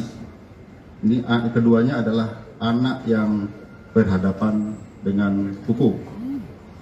Oleh karenanya kami perlu kehati-hatian, kami perlu rigid dalam penanganan kasus ini, dan kami perlu mengundang mitra untuk menjamin bahwa pemenuhan daripada hak-hak anak ini bisa tetap terjaga. Oleh karenanya kami menggandeng dari KPAI dari awal, kami mengundang stakeholder dari awal, UPTD, PPA Provinsi DKI, kami melibatkan dari Kementerian Pemberdayaan Perempuan dan Perlindungan Anak sejak awal. Kami juga melibatkan ahli pidana anak sejak awal dan juga ahli pidana. Dan juga kami perlu sampaikan rekan-rekan sekalian bahwa dalam proses penyidikan kami tetap melaksanakan penyidikan dengan menggunakan pola scientific crime investigation. Oleh karenanya rekan-rekan sekalian, dalam proses penyidikan kami telah memeriksa 10 orang saksi. Ya. Kemudian juga kami melibatkan saksi ahli di sini, ahli pidana, ahli dari digital forensik, ahli dari psikologi. Kami melibatkan tim dari Apsifor, ya, psikologi untuk memeriksa psikologi forensik maupun psikologi klinis terhadap anak ini, sekali lagi dalam menjamin hak-hak anak tersebut. Nah, kemudian kami perlu jelaskan rekan-rekan sekalian bahwa pada awalnya kami menerapkan dalam konstruksi pasal adalah pasal 76C junto pasal 80 Undang-Undang PPA junto 351 penganiayaan, ya, biasa di sini yang awal. Namun kami perlu menjelaskan bahwa penyidikan kami ini ada bersifat berkesinambungan. Kami artikan menganalogikan seperti ini. Misalnya kita sekarang sakit panas, tapi panasnya karena apa? Kami perlu ada pemeriksaan lanjutan. Apakah ini tipes? Apakah ini demam berdarah? Seperti itu. Dah kami awalnya adalah penganiayaan biasa di sini dijuntukan dengan undang PPA tadi. Setelah kami adakan pemeriksaan, kami libatkan digital forensik, kami menemukan fakta-fakta baru, bukti chat WA, video yang ada di HP. Kemudian perlu kami sampaikan, kami juga menemukan CCTV di seputaran TKP, sehingga kami bisa melihat peranan dari masing-masing orang yang ada di TKP tersebut. Dan kami berkomitmen di sini siapapun yang bersalah harus dihukum. Ya tentu saja apabila itu pun anak, secara formil ini diatur dalam Undang-Undang Peradilan Anak, secara material diatur dalam Undang-Undang Perlindungan Anak. Oleh karenanya rekan-rekan sekalian, pada kesempatan gelar pada siang hari ini, pagi sampai dengan siang hari ini, kami menambah konstruksi pasal baru terhadap tersangka-tersangka ini. Ya. Kemudian yang kedua, ada perubahan status dari AG yang awalnya adalah anak yang berhadapan dengan hukum, berubah menjadi atau meningkat statusnya menjadi anak yang berkonflik dengan hukum, atau dengan kata lain berubah menjadi pelaku atau anak. Jadi terhadap anak di bawah umur ini tidak boleh dibilang tersangka. Jadi yang kami perlu jelaskan. Kemudian dari fakta hukum yang kami peroleh, baik itu dari chat WA, baik itu dari video, kemudian baik itu dari CCTV yang ada di TKP, kemudian keterangan saksi-saksi, ya, kami mengonstruksikan konstruksi pasal yang baru. Nah, sebelum kami jelaskan, kami juga perlu menjelaskan di sini, ternyata pada awalnya para tersangka ini ataupun orang yang ada di TKP tidak memberikan keterangan yang sebenarnya. Setelah kami sesuaikan dengan CCTV, kami sesuaikan dengan alat bukti yang lain, kami sesuaikan dengan chat WA, tergambar semua peranannya di situ. Oleh karenanya, yang kami sampaikan tadi, ada peningkatan status dari anak yang berhadapan dengan hukum berubah menjadi anak yang berkonflik dengan hukum ataupun pelaku. Kemudian ada perubahan konstruksi pasal. Yang pertama, terhadap tersangka MDS, konstruksi pasalnya adalah 355 KUHP ayat 1, subsidiar 354 ayat 1 KUHP, lebih subsidiar 353 ayat 2 KUHP, lebih subsidiar 351 ayat 2 KUHP, dan atau 76C junto 80 Undang-Undang Perlindungan Anak dengan ancaman maksimal 12 tahun penjara. Itu MDS. Ya. Kemudian terhadap tersangka SL, yaitu 355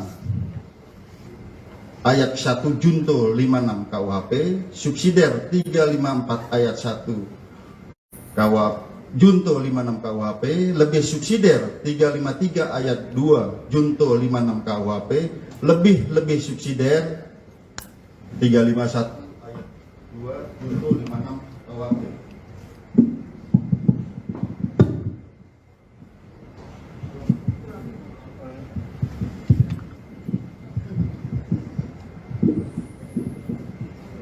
Ya, jadi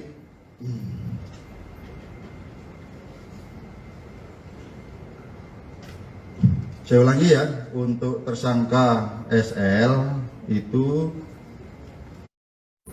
355 KUHP 355 ayat 1 KUHP junto 56 KUHP, subsidiar 354 ayat 1 junto 56 KUHP, lebih subsidiar 353 ayat 2 junto 56 KUHP, lebih subsidiar 351 ayat 2 junto 56 KUHP, dan atau 76C junto 80 Undang-Undang Perlindungan Anak.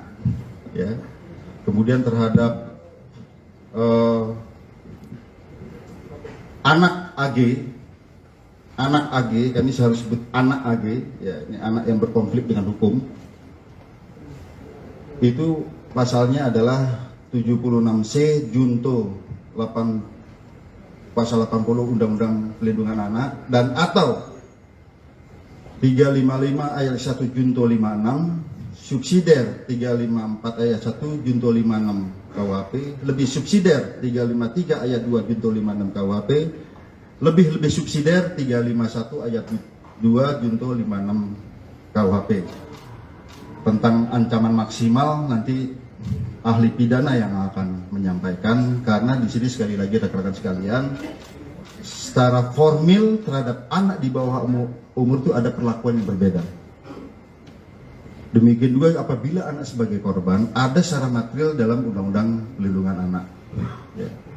Kemudian rekan-rekan sekalian,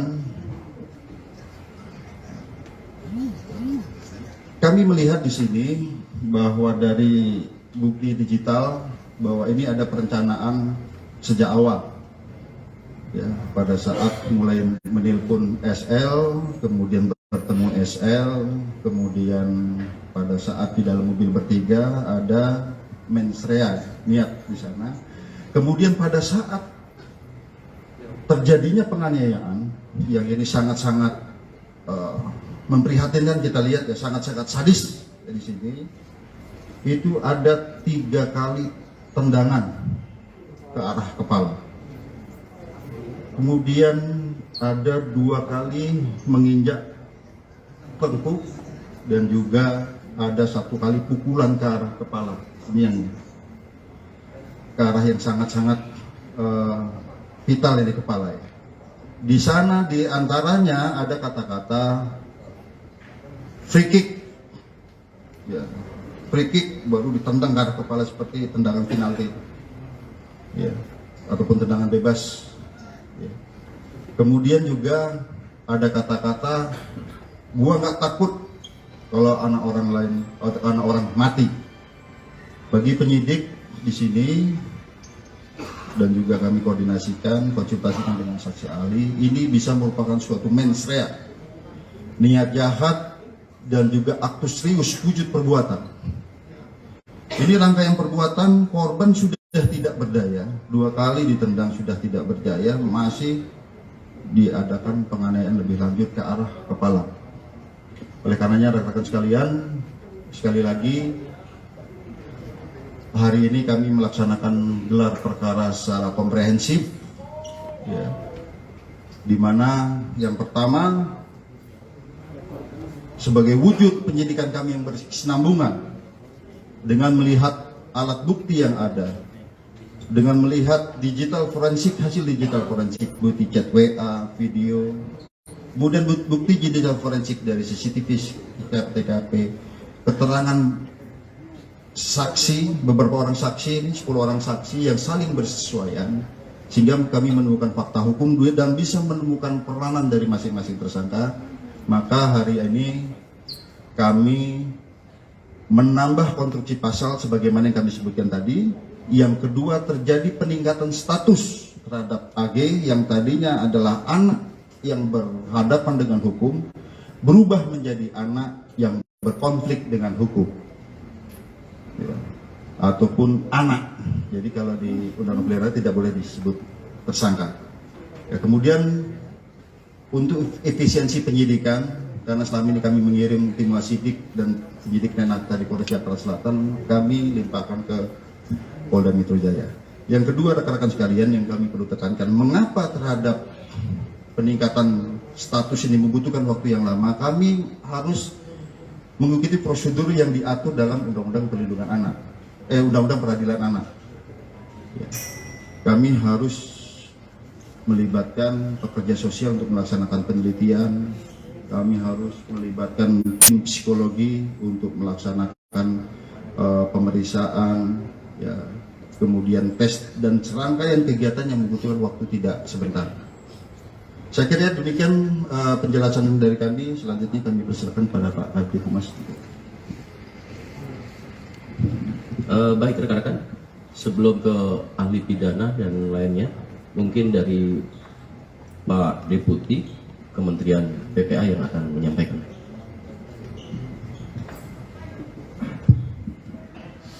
Izin Pak Dir dan semua peserta rilis ini. Kami dari Kementerian Pemberdayaan Perempuan dan Perlindungan Anak tentu menyampaikan prihatin terhadap kejadian ini, dan sejak awal Ibu Menteri Pemberdayaan Perempuan Perlindungan Anak memberikan perhatian dan atensi penuh terhadap kasus ini dan telah menugaskan kami. Terkait dengan ini tentu karena tadi sudah disampaikan berkaitan dengan anak yang berhadapan dengan hukum, maka sesuai dengan mandat pasal 94 Undang-Undang 11 tahun 2012 tentang sistem peradilan pidana anak, maka kami ingin memastikan 4 hal. Bahwa proses ini juga perlu dilakukan upaya-upaya pencegahan, upaya mencegah prosesnya tidak lengkap, salah satunya diantaranya. Lalu kemudian memastikan bahwa kebutuhan dalam proses ini sudah memenuhi regulasi atau peraturan perundang-undangan yang ada untuk menghindari hal-hal yang tidak kita harapkan. Lalu kemudian yang kedua, tentu mengambil langkah tentang jika dibutuhkan ikut dalam proses penyelesaian administrasi perkara. Jadi kalau ada dokumen-dokumen, ada kebutuhan lain yang perlu dilengkapi, perlu ahli, perlu petugas-petugas tertentu, tentu kami ingin memastikan itu bisa dilaksanakan dengan baik. Termasuk yang tugas yang selanjutnya itu terkait dengan rehabilitasi dan reintegrasi. Rehabilitasi tentu berkaitan dengan rehabilitasi fisik selama korban ada di rumah sakit, termasuk juga mengingatkan tentang hak-hak korban gitu ya. Lalu kemudian hak-hak anak yang berhadapan dengan hukum itu selama proses pemulihan, selama proses pengobatan itu juga perlu dilakukan, termasuk nanti pasca penyelesaian kasus ini. Lalu kemudian yang ketiga tentu ingin memastikan juga langkah yang keempat yaitu soal reintegrasi sosial. Kita tidak mengharapkan misalnya yang sudah diputuskan tadi oleh penyidik lalu kemudian berdampak kepada pengabaian hak-hak anak. Misalnya dalam proses ini jangan sampai misalnya anak yang sudah dinaikkan statusnya lalu kemudian tidak punya hak untuk dipenuhi hak pendidikannya, hak yang lainnya dan segala macam. Ini yang kami terus kawal sejak awal dan sudah berkoordinasi dengan KPAI kepolisian sejak dari Jakarta Selatan. Jadi ini hari ini kita sudah mendengar dan kami terima kasih atas kerja keras dari pihak kepolisian dan tentu kami akan terus melakukan koordinasi dalam penanganan kasus ini. Terima kasih.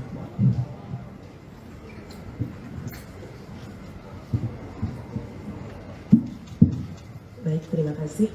Assalamualaikum warahmatullahi wabarakatuh. Selamat sore Pak Dir beserta jajaran Bapak Ibu dari Kementerian Lembaga, rekan-rekan awak media. Rasa duka dan empati tentu kami sampaikan kepada korban. Sampai saat ini dalam pengawasan kami yang disampaikan medis dan keluarga baru sampai bisa respon, dan itu pun secara medis. Tentu ini merupakan kekerasan yang sangat serius dan KPAI mengutuk tindakan kekerasan yang dilakukan karena ini sangat mencederai martabat terutama hak dasar asasi manusia. Ini yang kami lihat sebagai tindakan pidana yang luar biasa, sehingga pengawasan kami tentu terhadap korban ingin lebih memastikan bagaimana situasi dan kondisi Ananda D ini dalam perawatan intensif segera dipulihkan dan Allah segera angkat penyakitnya sehingga Ananda bisa kembali pulih dan menikmati masa anak-anaknya secara normal, secara wajar. Ini doa kita setiap saat. Yang kedua, terkait rilis hari ini, tentu KPAI memberikan apresiasi atas upaya kerja keras, kerjasama, kerja koordinatif yang terus dilakukan oleh Polres Jakarta Selatan dan kemudian hari ini dilakukan di tingkat Polda Metro Jaya ini menunjukkan keseriusan terhadap langkah-langkah profesionalitas yang dilakukan kepolisian melihat situasi dan kondisi tindak pidana terhadap seorang anak. Sehingga kami dengan mendengarkan apa yang disampaikan oleh Pak Direktur tadi, ada konstruksi yang baru memberikan sebuah apresiasi dan sebuah pembelajaran publik bahwa anak-anak Indonesia harus terbebas dari situasi kekerasan yang hari ini dialami oleh salah satu anak kita. Berikutnya, pengawasan kami tentu bukan hanya melihat situasi dan kondisi dan bertemu korban serta keluarganya, kami juga memastikan berbagai hak yang harus didapatkan ketika kita melihat di dalam aturan perundangan bahwa anak yang menjadi korban kekerasan ini tentu dipastikan siapa yang berperan secara sentral untuk memberikan perlindungan. Di antaranya adalah KPAI melihat ada hak-hak yang harus dilewati dalam proses hukumnya. Tentu kalau disebut hak prosedural, baik itu pendampingannya gitu ya dalam proses hukum. Tentu ketika seorang anak masih dalam situasi kritis, kita ingin ada ruang dan pemulihan yang optimal. Kemudian juga pemulihan sampai pada situasi yang betul-betul pulih gitu. Dan berikutnya adalah hak restitusi atau ganti kerugian. Kami telah koordinasi dengan LPSK sebagai mandatori dari Undang-Undang 31 2016 untuk menyatakan bahwa ini harus dijalankan sesuai aturan yang berlaku gitu.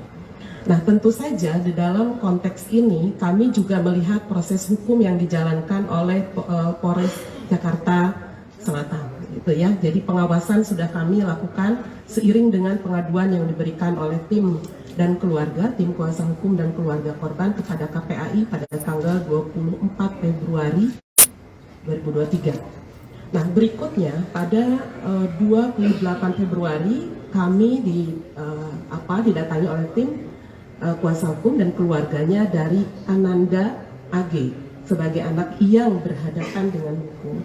Ini tentu menjadi sebuah situasi yang harus kami pastikan juga ruang lingkupnya bagaimana pengawasan KPAI bisa memperlakukan ya anak saksi ini secara setara di dalam konteks perlindungan dan proses hukumnya. Kami berkoordinasi apakah ada yang tidak menyenangkan di dalam kerangka pemeriksaan. Nah, itu langkah-langkah kami tentu untuk anak yang berhadapan dengan hukum. Kemudian bagaimana situasi dan kondisi Ananda ini juga kami lakukan langkah-langkah komunikasi gitu ya dan berbagai hal yang menunjukkan bahwa ini bagian pengawasan KPAI.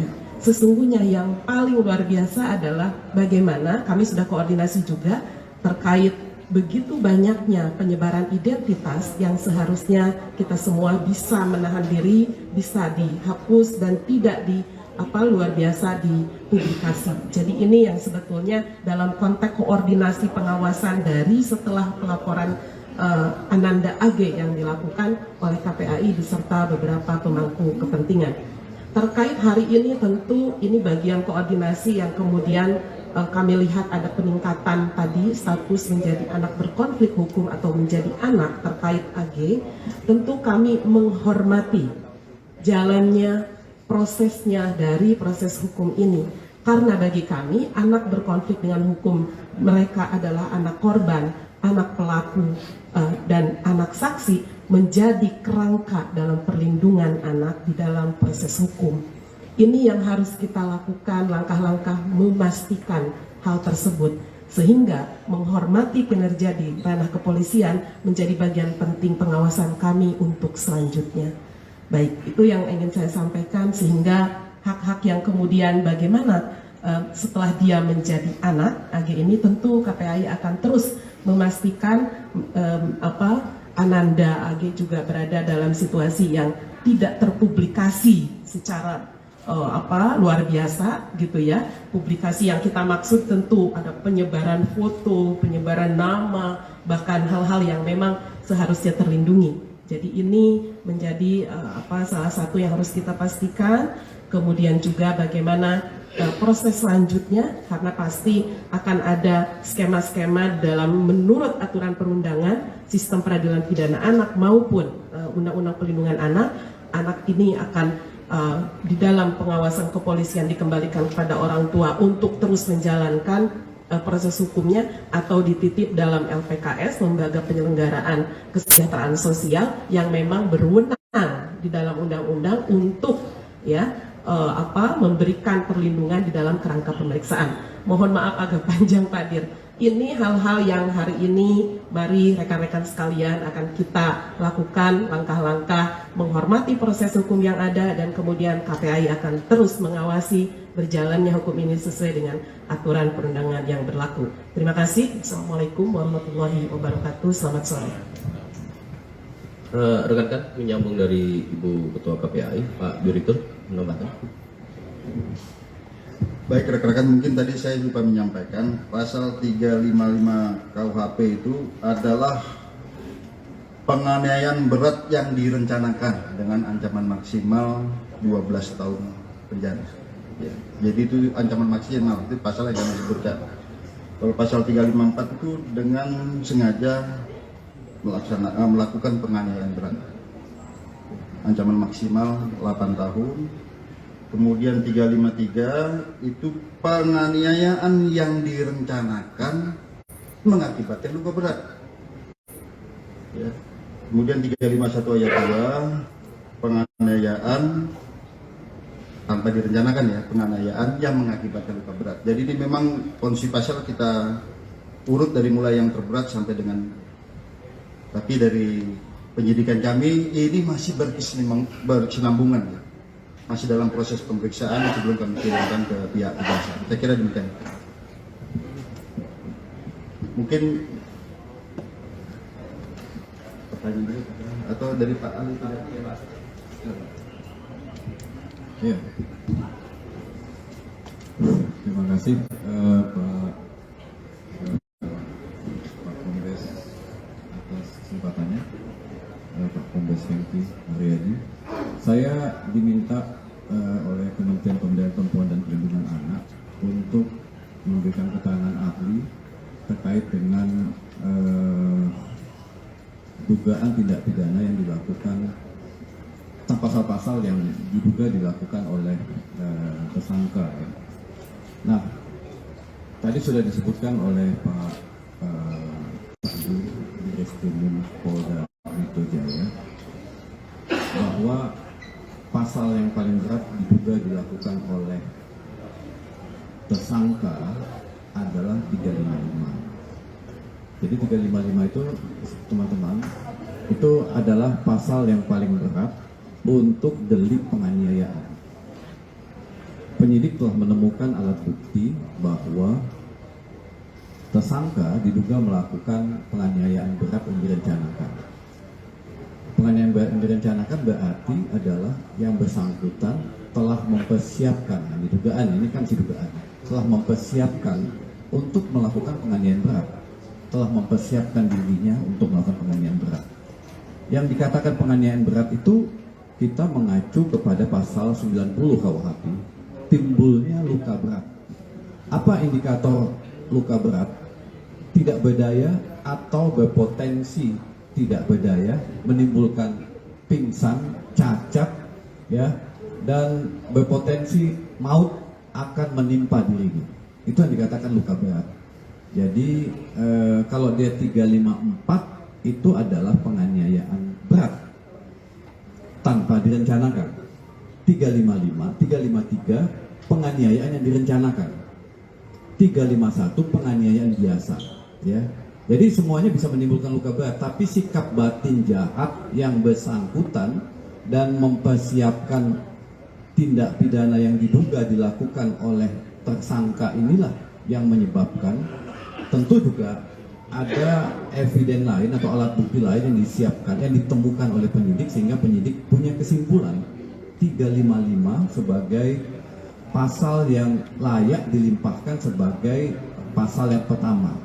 Kemudian ada yang kedua 354, 355, 353, 351, dan paling bawah nanti adalah pasal 17 huruf D pasal 76 huruf D Undang-Undang huruf C Undang-Undang 35 2014 tentang pelindungan anak. Kemudian ada satu lagi mungkin yang perlu saya tambahkan terkait dengan AG ya. Jadi memang di dalam Undang-Undang 11 2012 tentang sistem peradilan pidana anak, identitas anak itu tidak boleh disebutkan. Kemudian ada proses bagaimana menetapkan seseorang menjadi pelaku. Jadi dalam Undang-Undang 11 2012 ada 3 jenis anak yang berhadapan dengan hukum. Pertama adalah sebagai korban, yang kedua sebagai saksi, dan yang ketiga adalah sebagai pelaku. Jadi bisa jadi AG diduga sebagai pelaku kalau kita pakai terminologi yang ada di dalam Undang-Undang 11 2012. Jadi sebelumnya sebagai saksi, naik sebagai pelaku. Artinya pelaku yang diduga ikut serta melakukan tindak pidana sebagaimana yang disebutkan pasal-pasal tadi itu. Kemudian juga di samping turut serta, nah turut serta berbeda, ada lagi pasal 56 ya. Tadi yang sudah disebutkan oleh Pak Dirreskrimum, yaitu membantu melakukan. Jadi kalau membantu melakukan berarti ancaman pidananya dikurangi sepertiga. Nah yang kedua, karena anak yang melakukan tindak pidana tadi disebutkan adalah ancaman maksimal 12, maka anak yang diduga melakukan tindak pidana, dia setengah dari ancaman pidana orang dewasa. Jadi kalaupun nanti dibawa ke pengadilan sebagai terdakwa, ya misalnya ya, ini misalnya, maka ancaman pidananya maksimum adalah 6 tahun, dikurangi lagi sepertiga, karena dia kalau memang pasal 56 terbukti mencoba, berarti dikurangi lagi, jadi maksimum adalah 4 tahun, supaya teman-teman lainnya bisa membedakan anak yang berhadapan dengan hukum berbeda dengan orang dewasa yang melakukan tindak pidana ya, berbeda. Jadi perlakuannya berbeda. Ada proses panjang sebelum yang bersangkutan ditetapkan sebagai pelaku. Ada proses panjang. Tadi juga disebutkan oleh Ketua KPAI berdasarkan undang-undang, dia ada hak-hak yang perlu dilindungi. Jadi mohon kepada media untuk melindunginya supaya tidak kebablasan dalam memberitakan, karena dia punya masa depan yang kemudian juga ketika melakukan dugaan tindak pidana itu sifatnya responsif, bukan sesuatu yang direncanakan sebagaimana orang dewasa. Jadi ada perbedaan karakter, jadi tidak boleh dipersamakan antara orang dewasa yang melakukan tindak pidana dengan anak yang melakukan tindak pidana. Saya pikir ini. Terima kasih. Baik, rekan-rekan. Tadi kita dengarkan seluruhnya. Sekarang rekan-rekan ada pertanyaan, silakan. Pak Tia. Oh iya, mohon maaf, ada dari kepala dinas. Silakan, Ibu. Terima kasih. Bismillahirrahmanirrahim. Assalamualaikum warahmatullahi wabarakatuh. Kami dari Dinas Pemberdayaan, Perlindungan Anak, dan Pengendalian Penduduk Provinsi DKI Jakarta. Secara mandatoris kami ini diberi amanah untuk pencegahan dan penanganan korban tindak kekerasan terhadap perempuan dan anak. Jadi konteksnya adalah korban dan telah memiliki SOP yang sudah terstandarisasi serta baku bersama dengan jajaran Polda Metro Jaya, di mana dalam kasus yang hari ini di press release-kan ini kami sudah menjalaninya bersama dengan Polres Metro Jakarta Selatan, dan hari ini tentu kami juga melakukannya dengan Polda Metro Jaya dan seterusnya. Hal-hal yang telah kami lakukan adalah memberikan pendampingan sebagaimana secara mandatoris diamanahkan kepada UPT P2 TP2A, salah satu UPT yang ada di bawah Dinas PPAPP Provinsi DKI Jakarta ini, dengan melakukan hal-hal yang pada hari Senin yang lalu kami sebenarnya ingin menemui korban, yang hari itu kami bertemunya dengan tim kuasa hukum korban. Ini upaya untuk pendampingan terhadap korban sudah kita upayakan dan sudah mendapatkan persetujuan dari keluarga melalui tim kuasa hukumnya.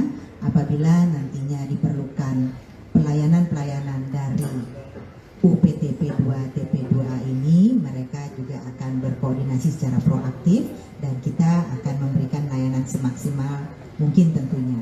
Bentuk-bentuk layanan kepada korban ini diantaranya adalah pendampingan psikologi nantinya apabila hal itu sudah dibutuhkan, dan juga pendampingan hukum apabila diperlukan. Dan mereka saat ini memiliki pendamping hukum sendiri. Dan tentu melalui kesempatan press release ini juga.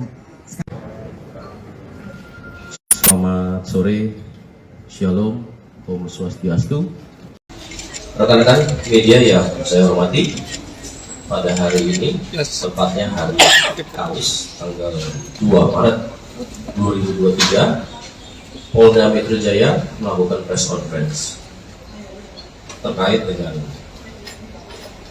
perkembangan update yang menjadi perhatian kita bersama. Dan tentunya pertama-tama kami di sini turut prihatin, turut mendoakan kepada Adinda D agar segera diberikan kesembuhan, dipulihkan, serta keluarganya diberikan kekuatan dan ketabahan.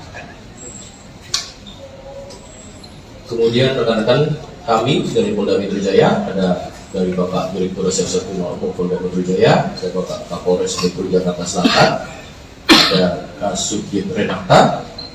Kemudian kami dari stakeholder, karena penyidikan ini sifatnya interprofesi, ya, berkolaborasi. Yang pertama hadir di sini ada Ketua KPAI, dalam hal ini adalah Ibu Ai Mariati Solihah MSI. Kemudian juga ada Deputi Kementerian PPA Bapak Nahar Esa MSI, dan kemudian juga ada Kepala Dinas PPAP Provinsi DKI Insinyur Tuti Kusumawati MM. Dan satu lagi kami juga mendampingi ada ahli pidana anak dari Kementerian PPA Bapak Dr. Ahmad Sofyan SHM. Rekan-rekan, pada hari ini akan ada update terkait dengan proses penyidikan yang dilakukan oleh Polda Metro Jaya. Untuk waktu, kami persilakan kepada Bapak Direktur Reserse Kriminal Umum Polda Metro Jaya. Baik, Assalamualaikum warahmatullahi wabarakatuh. Salam sejahtera buat kita semua. Yang terhormat Bapak Deputi Menteri Pemberdayaan Perempuan dan Perlindungan Anak, Bapak Nahar SHMSI. Yang kami hormati Ibu Kepala Dinas PPAPP Provinsi DKI Insinyur Tuti Kusumawati MM. Yang kami hormati Ketua KPRI Ibu Ai Mariati Solihah MSI. Kemudian yang saya hormati ahli pidana anak dari Kementerian Pemberdayaan Perempuan dan Perlindungan Anak Indonesia, Bapak Dr. Ahmad Sofyan SHMA. Jadi pada kesempatan sore hari ini kami akan menjelaskan update penanganan penyidikan pada kasus yang saat ini menjadi pusat perhatian secara nasional, yaitu penganiayaan terhadap korban atas nama D. Rekan-rekan sekalian, yang pertama kami perlu jelaskan bahwa kasus ini terjadi pada tanggal 20 Februari 2023, kemudian ditangani oleh Polsek Pesanggerahan. Dan pada saat itu sudah ditetapkan tersangka dan ditahan. Namun kemudian karena di Polsek tidak ada unit khusus PPA, maka dilimpahkan ke Polres Jakarta Selatan dan kemudian dilaksanakan penyidikan dengan asistensi dan supervisi dari Direktorat Kriminal Umum Polda Metro Jaya, di mana kami mengirimkan tim penyidik Renata dan juga personil daripada pengawasan penyidikan. Jadi secara intensif kami melaksanakan supervisi dan asistensi di Polres Jakarta Selatan dalam rangka untuk optimalisasi pelaksanaan penyidikan ini dan efisiensi daripada penyidikan ini. Hari ini kami tarik ke Polda Metro Jaya. Mengapa? Karena memang kita menerapkan pola kolaborasi intervensi untuk memudahkan koordinasi, dan juga kami memiliki penyidik yang lebih banyak yang khusus menangani kasus-kasus yang melibatkan perempuan dan anak. Rekan-rekan sekalian, pada proses penyidikan ini yang ada di Jakarta Selatan, pada 3 hari pertama, penyidik sudah menentukan tersangka dan juga menahan, yaitu 2 tersangka. Kemudian 7 hari terakhir kita adakan pendalaman terhadap proses penyidikan ini. Kami perlu jelaskan bahwa dalam proses penyidikan ini kita menghadapi 2 kelompok subjek hukum. Yang pertama adalah orang dewasa yang sudah kita tentukan tersangkanya ini. Kemudian kita juga menghadapi 2 subjek hukum, yaitu anak yang berhadapan dengan hukum, yaitu pertama anak sebagai korban, yang kedua adalah anak sebagai saksi. Ini keduanya adalah anak yang berhadapan dengan hukum.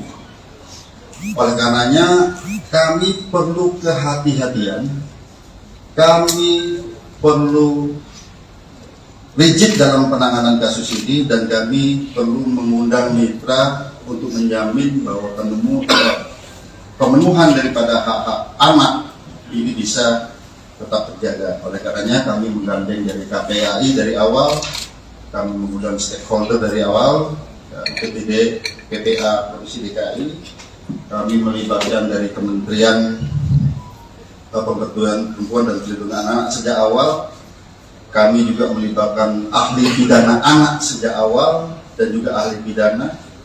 Dan juga kami perlu sampaikan rekan-rekan sekalian bahwa dalam proses penyidikan kami tetap melaksanakan penyidikan dengan menggunakan pola scientific crime investigation. Oleh karenanya rekan-rekan sekalian, dalam proses penyidikan kami telah memeriksa 10 orang saksi. Kemudian juga kami melibatkan saksi ahli di sini, ahli pidana, ahli dari digital forensik, ahli dari psikologi. Kami melibatkan tim dari Apsikor, psikologi untuk memeriksa psikologi forensik maupun psikologi klinis terhadap anak ini, sekali lagi dalam menjamin hak-hak anak tersebut. Nah, kemudian kami perlu jelaskan rekan-rekan sekalian bahwa pada awalnya kami menerapkan dalam konstruksi pasal adalah pasal 76C junto pasal 80 Undang-Undang PPA junto 351 penganiayaan. Ya. Biasa di sini yang awal. Namun kami perlu menjelaskan bahwa penyidikan kami ini ada bersifat berkesinambungan. Kami artikan menganalogikan seperti ini. Misalnya kita sekarang sakit panas, tapi panasnya karena apa? Kami perlu ada pemeriksaan lanjutan. Apakah ini tipes? Apakah ini demam berdarah? Seperti itu. Dan kami awalnya adalah penganiayaan biasa di sini ditentukan dengan Undang-Undang PPA tadi. Setelah kami adakan pemeriksaan, kami dilibatkan digital forensik, kami menemukan fakta-fakta baru, bukti chat WA, video yang ada di HP. Kemudian perlu kami sampaikan, kami juga menemukan CCTV di seputaran TKP, sehingga kami bisa melihat peranan dari masing-masing orang yang ada di TKP tersebut. Dan kami berkomitmen di sini siapapun yang bersalah harus dihukum. Ya tentu saja apabila itu pun anak, secara formil ini diatur dalam Undang-Undang Peradilan Anak, secara material ini diatur dalam Undang-Undang Perlindungan Anak. Oleh karenanya rekan-rekan sekalian, pada kesempatan gelar pada siang hari ini, pagi sampai dengan siang hari ini, kami menambah konstruksi pasal baru terhadap tersangka-tersangka ini. Ya. Kemudian yang kedua, ada perubahan status dari AG yang awalnya adalah anak yang berhadapan dengan hukum, berubah menjadi atau meningkat statusnya menjadi anak yang berkonflik dengan hukum, atau dengan kata lain berubah menjadi pelaku atau anak. Jadi terhadap anak di bawah umur itu tidak boleh dibilang tersangka. Jadi yang kami perlu jelaskan. Kemudian dari fakta hukum yang kami peroleh, baik itu dari chat WA, baik itu dari video, kemudian baik itu dari CCTV yang ada di TKP, kemudian keterangan saksi-saksi, kami mengonstruksikan konstruksi pasal yang baru. Nah, sebelum kami jelaskan, kami juga perlu menjelaskan di sini, ternyata pada awalnya para tersangka ini ataupun orang yang ada di TKP tidak memberikan keterangan yang sebenarnya. Setelah kami sesuaikan dengan CCTV, kami sesuaikan dengan alat bukti yang lain, kami sesuaikan dengan chat WA, tergambar semua peranannya di situ. Oleh karenanya, yang kami sampaikan tadi, ada peningkatan status dari anak yang berhadapan dengan hukum berubah menjadi anak yang berkonflik dengan hukum ataupun pelaku. Kemudian ada perubahan konstruksi pasal. Yang pertama, terhadap tersangka MDS, konstruksi pasalnya adalah 355 KUHP ayat 1, subsidiar 354 ayat 1 KUHP, lebih subsidiar 353 ayat 2 KUHP, lebih subsidiar 351 ayat 2 KUHP, dan atau 76C junto 80 Undang-Undang Perlindungan Anak dengan ancaman maksimal 12 tahun penjara. Itu MDS. Ya. Kemudian terhadap tersangka SL, yaitu 355 ayat 1 junto 56 KUHP, subsidiar 354 ayat 1 junto 56 KUHP, lebih subsidiar 353 ayat 2 junto 56 KUHP, lebih subsidiar 351 ayat 2 junto 56 KUHP.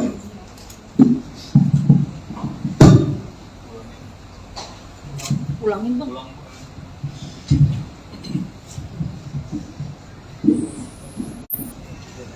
Ya, jadi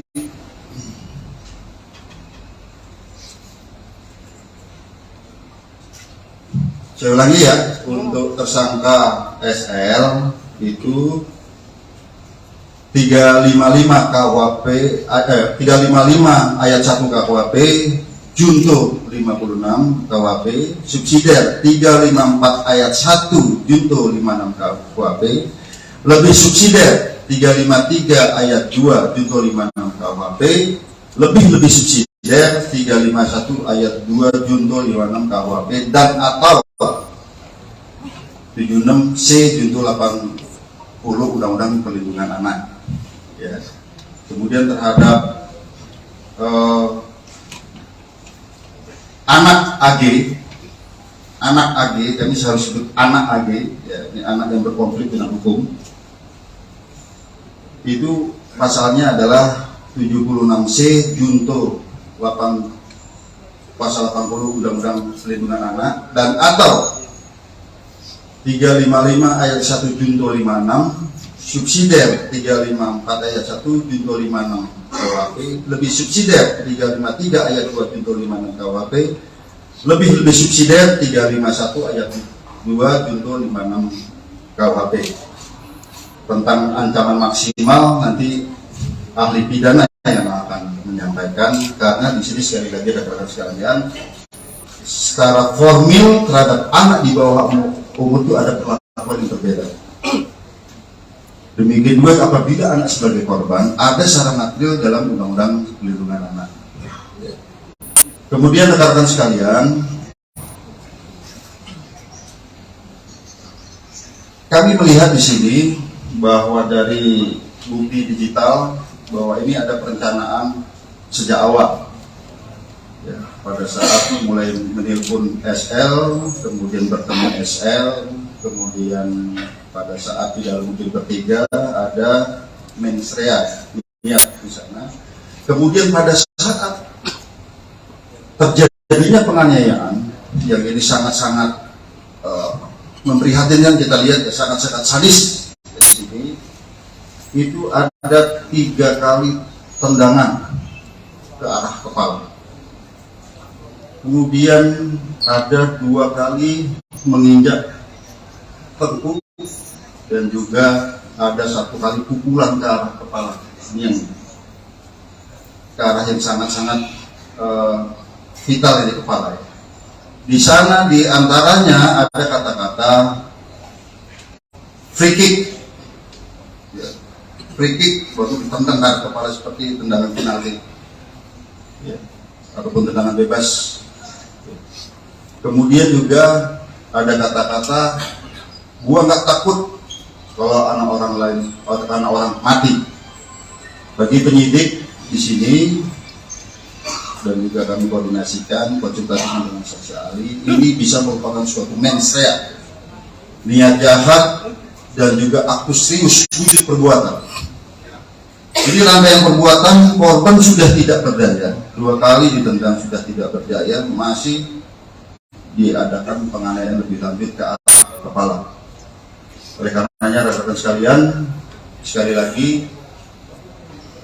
hari ini kami melaksanakan gelar perkara secara komprehensif, ya, di mana yang pertama sebagai wujud penyidikan kami yang berkesinambungan dengan melihat alat bukti yang ada, dengan melihat digital forensik, hasil digital forensik, bukti chat WA, video, kemudian bukti digital forensik dari CCTV, TKP, keterangan saksi, beberapa orang saksi, 10 orang saksi yang saling bersesuaian, sehingga kami menemukan fakta hukum dan bisa menemukan peranan dari masing-masing tersangka. Maka hari ini kami menambah konstruksi pasal sebagaimana yang kami sebutkan tadi. Yang kedua, terjadi peningkatan status terhadap AG yang tadinya adalah anak yang berhadapan dengan hukum, berubah menjadi anak yang berkonflik dengan hukum ataupun anak. Jadi kalau di undang-undang peliharaan tidak boleh disebut tersangka. Ya, kemudian untuk efisiensi penyidikan, karena saat ini kami mengirim tim wasidik dan penyidik Menak dari Polres Jakarta Selatan, kami limpahkan ke Polda Metro Jaya. Yang kedua, rekan-rekan sekalian, yang kami perlu tekankan, mengapa terhadap peningkatan status ini membutuhkan waktu yang lama? Kami harus mengikuti prosedur yang diatur dalam Undang-Undang Perlindungan Anak, Undang-Undang Peradilan Anak. Kami harus melibatkan pekerja sosial untuk melaksanakan penelitian. Kami harus melibatkan tim psikologi untuk melaksanakan pemeriksaan, ya, kemudian tes dan serangkaian kegiatan yang membutuhkan waktu tidak sebentar. Saya kira demikian penjelasan dari kami. Selanjutnya kami persilakan pada Pak Kabid, Mas. Baik rekan-rekan, sebelum ke ahli pidana dan lainnya, mungkin dari Pak Deputi Kementerian PPA yang akan menyampaikan.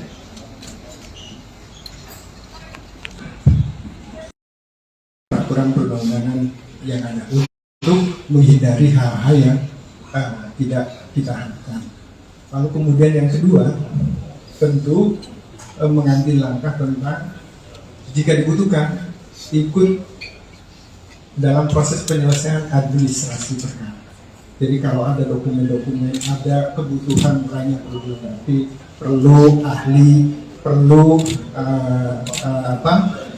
petugas-petugas tertentu, tentu kami ingin memastikan itu bisa dilaksanakan. Termasuk yang tugas yang selanjutnya itu terkait dengan rehabilitasi dan reintegrasi. Rehabilitasi tentu berkaitan dengan rehabilitasi fisik selama korban ada di rumah sakit, termasuk juga mengingatkan tentang hak-hak korban gitu ya, lalu kemudian hak-hak anak yang berhadapan dengan hukum itu selama proses pemulihan, selama proses pengobatan itu juga perlu dilakukan, termasuk nanti pasca penyelesaian kasus ini.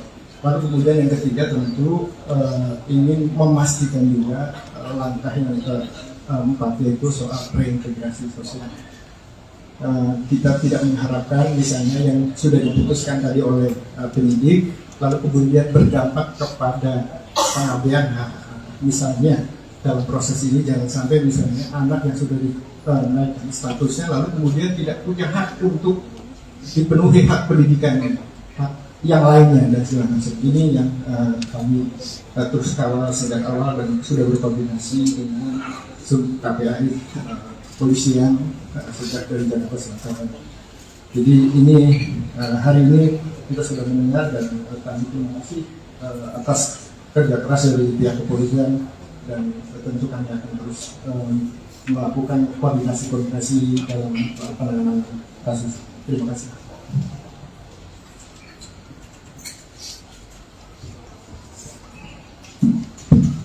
Baik, terima kasih.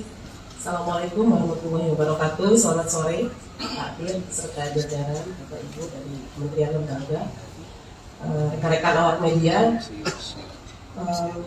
Rasa duka dan empati tentu kami sampaikan kepada korban sampai saat ini dalam pengawasan kami yang disampaikan medis dan keluarga baru sampai bisa respon dan itu pun secara medis. Tentu ini merupakan kekerasan yang sangat serius dan KPAI mengutuk tindakan kekerasan yang dilakukan karena ini sangat mencederai martabat terutama hak dasar asasi manusia. Ini yang kami lihat sebagai tindakan pidana yang luar biasa sehingga pengawasan kami tentu terhadap korban ingin lebih memastikan bagaimana situasi dan kondisi Ananda D ini dalam perawatan intensif segera dipulihkan dan Allah segera angkat penyakitnya sehingga Ananda bisa kembali pulih dan menikmati masa anak-anaknya secara normal, secara wajar. Ini doa kita setiap saat.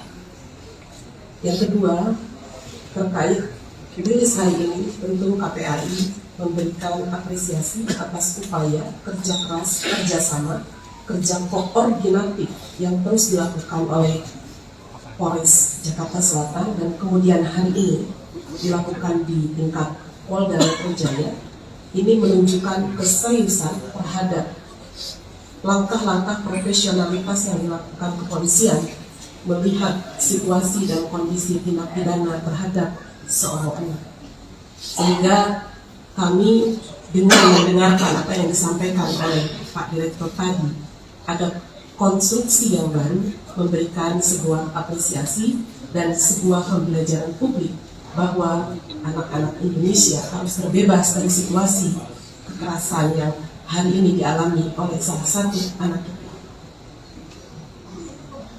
Berikutnya, pengawasan kami tentu bukan hanya melihat situasi dan kondisi dan bertemu korban serta keluarganya, kami juga memastikan berbagai hak yang harus didapatkan ketika kita melihat di dalam aturan perundangan bahwa anak yang menjadi korban kekerasan ini tentu dipastikan siapa yang berperan secara sentral untuk memberikan perlindungan. Di antaranya adalah KPAI melihat ada hak-hak yang harus dilewati dalam proses hukumnya. Tentu kalau Selamat sore, Shalom, Om Swastiastu, Nama Budaya, Salam Kebajikan.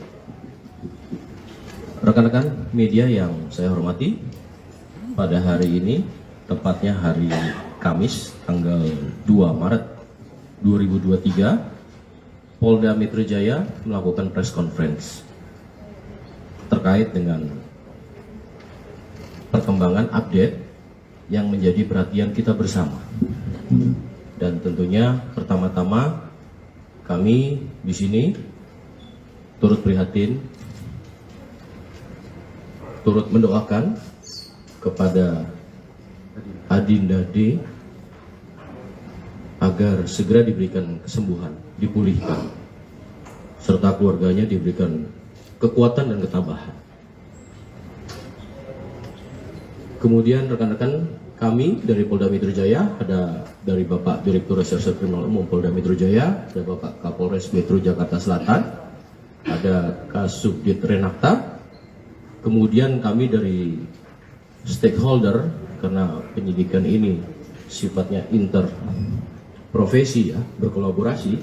Yang pertama hadir turut di sini ada Ketua KPAI, dalam hal ini adalah Ibu Ai Mariati Solihah MSI. Kemudian juga ada Deputi Kementerian PPA Bapak Nahar Esa MSI, dan kemudian juga ada Kepala Dinas PPAP Provinsi DKI Insinyur Tuti Kusumawati MN Ibu. Dan satu lagi kami juga didampingi ada ahli pidana anak dari Kementerian PPA Bapak Dr. Ahmad Sofian SHMA. Rekan-rekan, pada hari ini akan ada update terkait dengan proses penyidikan yang dilakukan oleh Polda Metro Jaya. Untuk waktu, kami persilakan kepada Bapak Direktur Reserse Kriminal Umum Polda Metro Jaya. Baik. Assalamualaikum warahmatullahi wabarakatuh. Salam sejahtera buat kita semua. Yang terhormat Bapak Deputi Menteri Pemberdayaan Perempuan dan Perlindungan Anak, Bapak Nahar SH MSI. Yang kami hormati Ibu Kepala Dinas PPAPP Provinsi DKI Insinyur Tuti Kusumawati MM. Yang kami hormati Ketua KPAI Ibu Ai Mariati Solihah MSI. Kemudian yang saya hormati ahli pidana anak dari Kementerian Pemberdayaan Perempuan dan Perlindungan Anak Indonesia, Bapak Dr. Ahmad Sofiah SHMA. Jadi pada kesempatan sore hari ini kami akan menjelaskan update penanganan penyidikan pada kasus yang saat ini menjadi pusat perhatian secara nasional, yaitu penganiayaan terhadap korban atas nama D. Rekan-rekan sekalian, yang pertama kami perlu jelaskan bahwa kasus ini terjadi pada tanggal 20 Februari 2023, kemudian ditangani oleh Polsek Pesanggerahan, dan pada saat itu sudah ditetapkan tersangka dan ditahan. Namun kemudian karena di Polsek tidak ada unit khusus PPA, maka dilimpahkan ke Polres Jakarta Selatan dan kemudian dilaksanakan penyidikan dengan asistensi dan supervisi dari Direktorat Kriminal Umum Polda Metro Jaya, di mana kami mengirimkan tim penyidik Renakta dan juga personil daripada pengawasan penyidikan. Jadi secara intensif kami melaksanakan supervisi dan asistensi di Polres Jakarta Selatan. Dalam rangka untuk optimalisasi pelaksanaan penyidikan ini dan efisiensi daripada penyidikan ini, hari ini kami tarik ke Polda Metro Jaya. Mengapa? Karena memang kita menerapkan pola kolaborasi interprofesi untuk memudahkan koordinasi, dan juga kami memiliki penyidik yang lebih banyak yang khusus menangani kasus-kasus yang melibatkan perempuan dan anak. Rekan-rekan sekalian, pada proses penyidikan ini yang ada di Jakarta Selatan, pada 3 hari pertama penyidik sudah menentukan tersangka dan juga menahan, yaitu 2 tersangka. Kemudian 7 hari terakhir kita adakan pendalaman terhadap proses penyidikan ini. Ya. Kami perlu jelaskan bahwa dalam proses penyidikan ini kita menghadapi 2 kelompok subjek hukum. Yang pertama adalah dewasa, orang dewasa yang sudah kita tentukan tersangkanya ini. Kemudian kita juga menghadapi dua subjek hukum, yaitu anak yang berhadapan dengan hukum, yaitu pertama anak sebagai korban, yang kedua adalah anak sebagai saksi. Ini keduanya adalah anak yang berhadapan dengan hukum.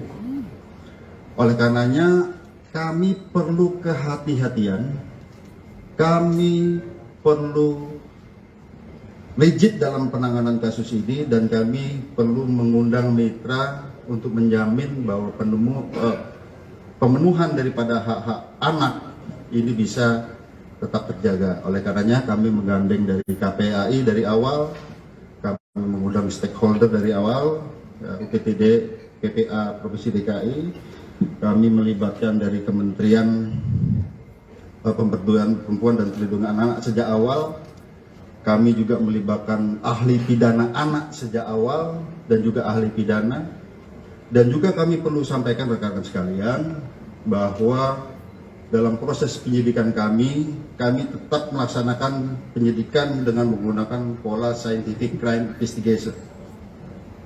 Oleh karenanya rekan-rekan sekalian, dalam proses penyidikan kami telah memeriksa 10 orang saksi. Ya.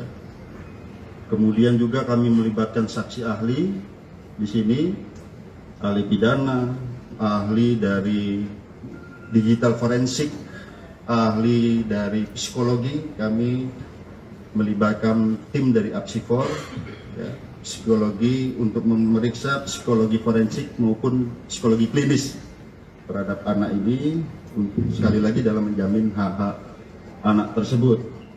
Nah, kemudian kami perlu jelaskan rekan-rekan sekalian bahwa pada awalnya kami menerapkan dalam konstruksi pasal adalah pasal 76C junto pasal 80 Undang-Undang PPA junto 351 penganiayaan, ya, biasa di sini yang awal. Namun kami perlu menjelaskan bahwa penyidikan kami ini ada bersifat berkesinambungan. Kami artikan menganalogikan seperti ini. Misalnya kita sekarang sakit panas, tapi panasnya karena apa? Kami perlu ada pemeriksaan lanjutan. Apakah ini tipes? Apakah ini demam berdarah? Seperti itu. Kami awalnya adalah penganiayaan biasa di sini, dijuntukan dengan undang PPA tadi. Setelah kami adakan pemeriksaan, kami libatkan digital forensik, kami menemukan fakta-fakta baru, bukti chat WA, video yang ada di HP. Kemudian perlu kami sampaikan, kami juga menemukan CCTV di seputaran TKP, sehingga kami bisa melihat peranan dari masing-masing orang yang ada di TKP tersebut. Dan kami berkomitmen di sini siapapun yang bersalah harus dihukum. Ya tentu saja apabila itu pun anak, secara formil ini diatur dalam Undang-Undang Peradilan Anak, secara material diatur dalam Undang-Undang Perlindungan Anak. Oleh karenanya rekan-rekan sekalian, pada kesempatan gelar pada siang hari ini, pagi sampai dengan siang hari ini, kami menambah konstruksi pasal baru terhadap tersangka-tersangka ini, ya. Kemudian yang kedua, ada perubahan status dari AG yang awalnya adalah anak yang berhadapan dengan hukum, berubah menjadi atau meningkat statusnya menjadi anak yang berkonflik dengan hukum, atau dengan kata lain berubah menjadi pelaku atau anak. Jadi terhadap anak di bawah umur ini tidak boleh dibilang tersangka. Jadi yang kami perlu jelaskan. Kemudian dari fakta hukum yang kami peroleh, baik itu dari chat WA, baik itu dari video, kemudian baik itu dari CCTV yang ada di TKP, kemudian keterangan saksi-saksi, ya, kami mengonstruksikan konstruksi pasal yang baru. Nah, sebelum kami jelaskan, kami juga perlu menjelaskan di sini, ternyata pada awalnya para tersangka ini ataupun orang yang ada di TKP tidak memberikan keterangan yang sebenarnya. Setelah kami sesuaikan dengan CCTV, kami sesuaikan dengan alat bukti yang lain, kami sesuaikan dengan chat WA, tergambar semua peranannya di situ. Oleh karenanya, yang kami sampaikan tadi, ada peningkatan status dari anak yang berhadapan dengan hukum berubah menjadi anak yang berkonflik dengan hukum ataupun pelaku. Kemudian ada perubahan konstruksi pasal. Yang pertama, terhadap tersangka MDS, konstruksi pasalnya adalah 355 KUHP ayat 1, subsidiar 354 ayat 1 KUHP, lebih subsidiar 353 ayat 2 KUHP, lebih subsidiar 351 ayat 2 KUHP, dan atau 76C junto 80 Undang-Undang Perlindungan Anak dengan ancaman maksimal 12 tahun penjara. Itu MDS. Ya. Kemudian terhadap tersangka SL, yaitu 355 ayat 1 junto 56 KUHP, subsidiar 354 ayat 1 KUHP junto 56 KUHP, lebih subsidiar 353 ayat 2 junto 56 KUHP, lebih subsidiar 351 ayat 2 junto 56 KUHP.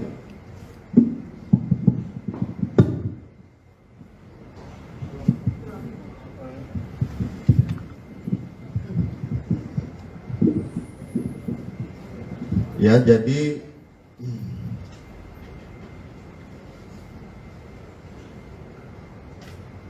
saya ulangi ya, untuk tersangka SL itu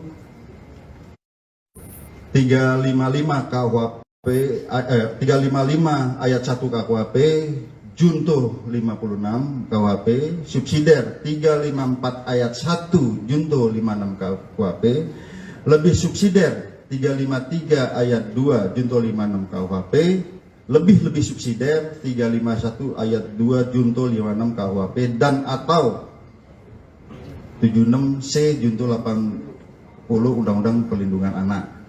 Ya. Kemudian terhadap anak AG,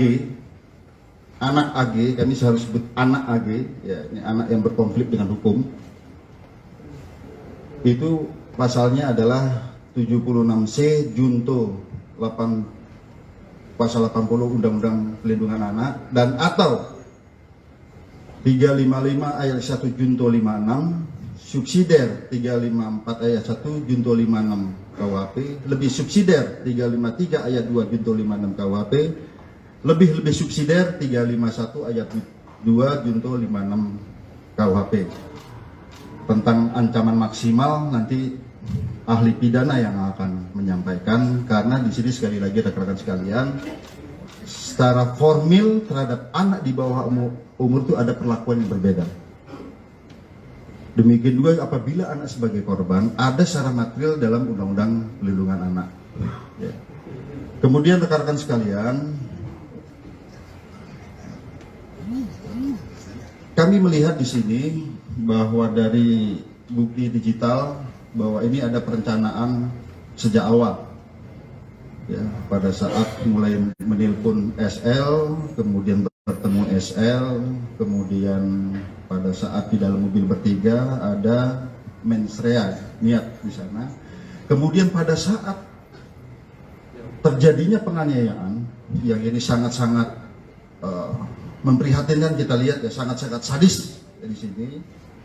Itu ada 3 kali tendangan ke arah kepala. Kemudian ada 2 kali menginjak tengkuk, dan juga ada 1 kali pukulan ke arah kepala. Ini yang ke arah yang sangat-sangat vital ini kepala ya. Di sana di antaranya ada kata-kata free kick. Ya, free kick baru ditendang ke arah kepala seperti tendangan penalti. Ya, ataupun tendangan bebas. Ya. Kemudian juga ada kata-kata gua nggak takut kalau anak orang mati. Bagi penyidik di sini dan juga kami konsultasikan dengan saksi ahli, ini bisa merupakan suatu mens rea, niat jahat dan juga aktus serius wujud perbuatan. Ini rangkaian perbuatan, korban sudah tidak berdaya, 2 kali ditendang sudah tidak berdaya, masih diadakan penganiayaan lebih lanjut ke arah kepala. Oleh karenanya rekan-rekan sekalian, sekali lagi hari ini kami melaksanakan gelar perkara secara komprehensif, ya, di mana yang pertama sebagai wujud penyidikan kami yang berkesinambungan dengan melihat alat bukti yang ada, dengan melihat hasil digital forensik, bukti chat WA, video, kemudian bukti digital forensik dari CCTV, TKP, keterangan saksi, beberapa orang saksi ini 10 orang saksi yang saling bersesuaian, sehingga kami menemukan fakta hukum dan bisa menemukan peranan dari masing-masing tersangka. Maka hari ini kami menambah konstruksi pasal sebagaimana yang kami sebutkan tadi. Yang kedua, terjadi peningkatan status terhadap AG yang tadinya adalah anak yang berhadapan dengan hukum, berubah menjadi anak yang berkonflik dengan hukum, ya, ataupun anak. Jadi kalau di Undang-Undang Pelihara tidak boleh disebut tersangka. Ya, kemudian untuk efisiensi penyidikan, karena selama ini kami mengirim tim wasidik dan penyidik Nenakta di Polres Jakarta Selatan, kami limpahkan ke Polda Metro Jaya. Yang kedua, rekan-rekan sekalian, yang kami perlu tekankan, mengapa terhadap peningkatan status ini membutuhkan waktu yang lama? Kami harus mengikuti prosedur yang diatur dalam Undang-Undang Perlindungan Anak, Undang-Undang Peradilan Anak. Ya. Kami harus melibatkan pekerja sosial untuk melaksanakan penelitian. Kami harus melibatkan tim psikologi untuk melaksanakan pemeriksaan, ya, kemudian tes dan serangkaian kegiatan yang membutuhkan waktu tidak sebentar. Saya kira demikian penjelasan dari kami. Selanjutnya kami persilakan pada Pak Kabid Humas. Baik rekan-rekan, sebelum ke ahli pidana dan lainnya, mungkin dari Pak Deputi Kementerian PPA yang akan menyampaikan.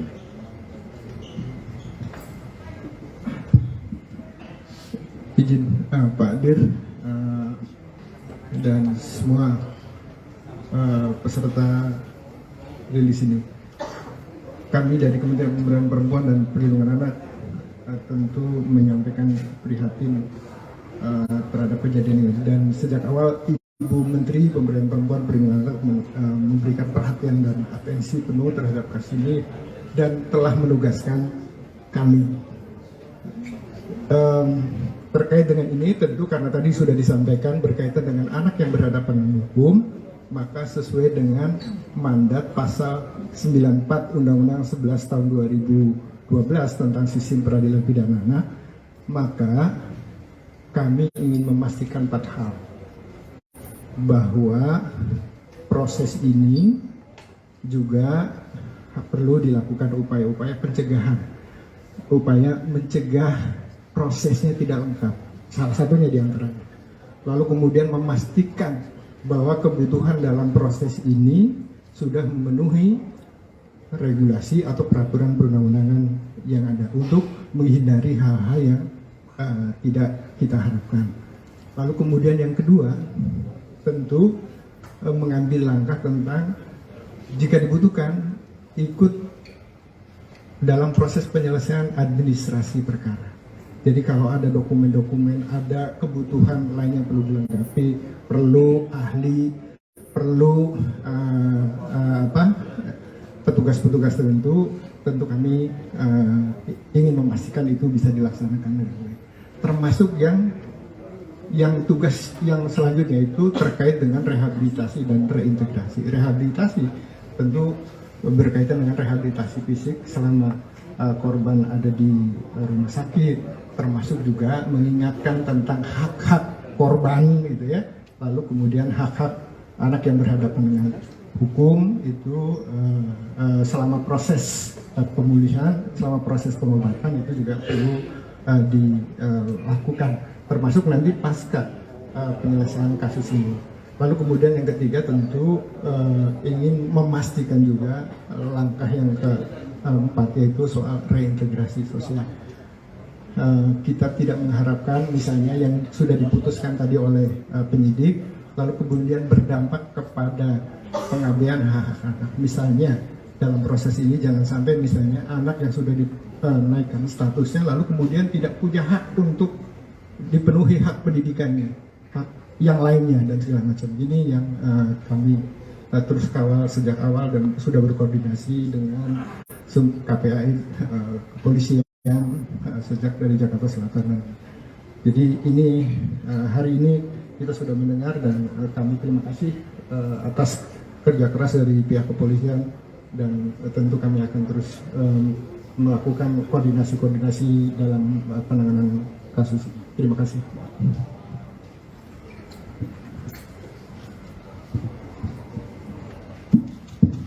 Baik, terima kasih. Assalamualaikum warahmatullahi wabarakatuh. Selamat sore Pak Dir beserta jajaran Bapak Ibu dari Kementerian Lembaga, rekan-rekan awak media.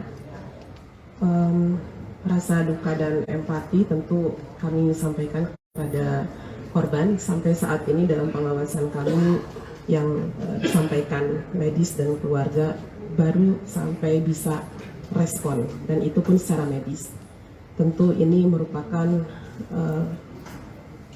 kekerasan yang sangat serius dan KPAI mengutuk tindakan kekerasan yang dilakukan karena ini sangat mencederai martabat, terutama hak dasar asasi manusia.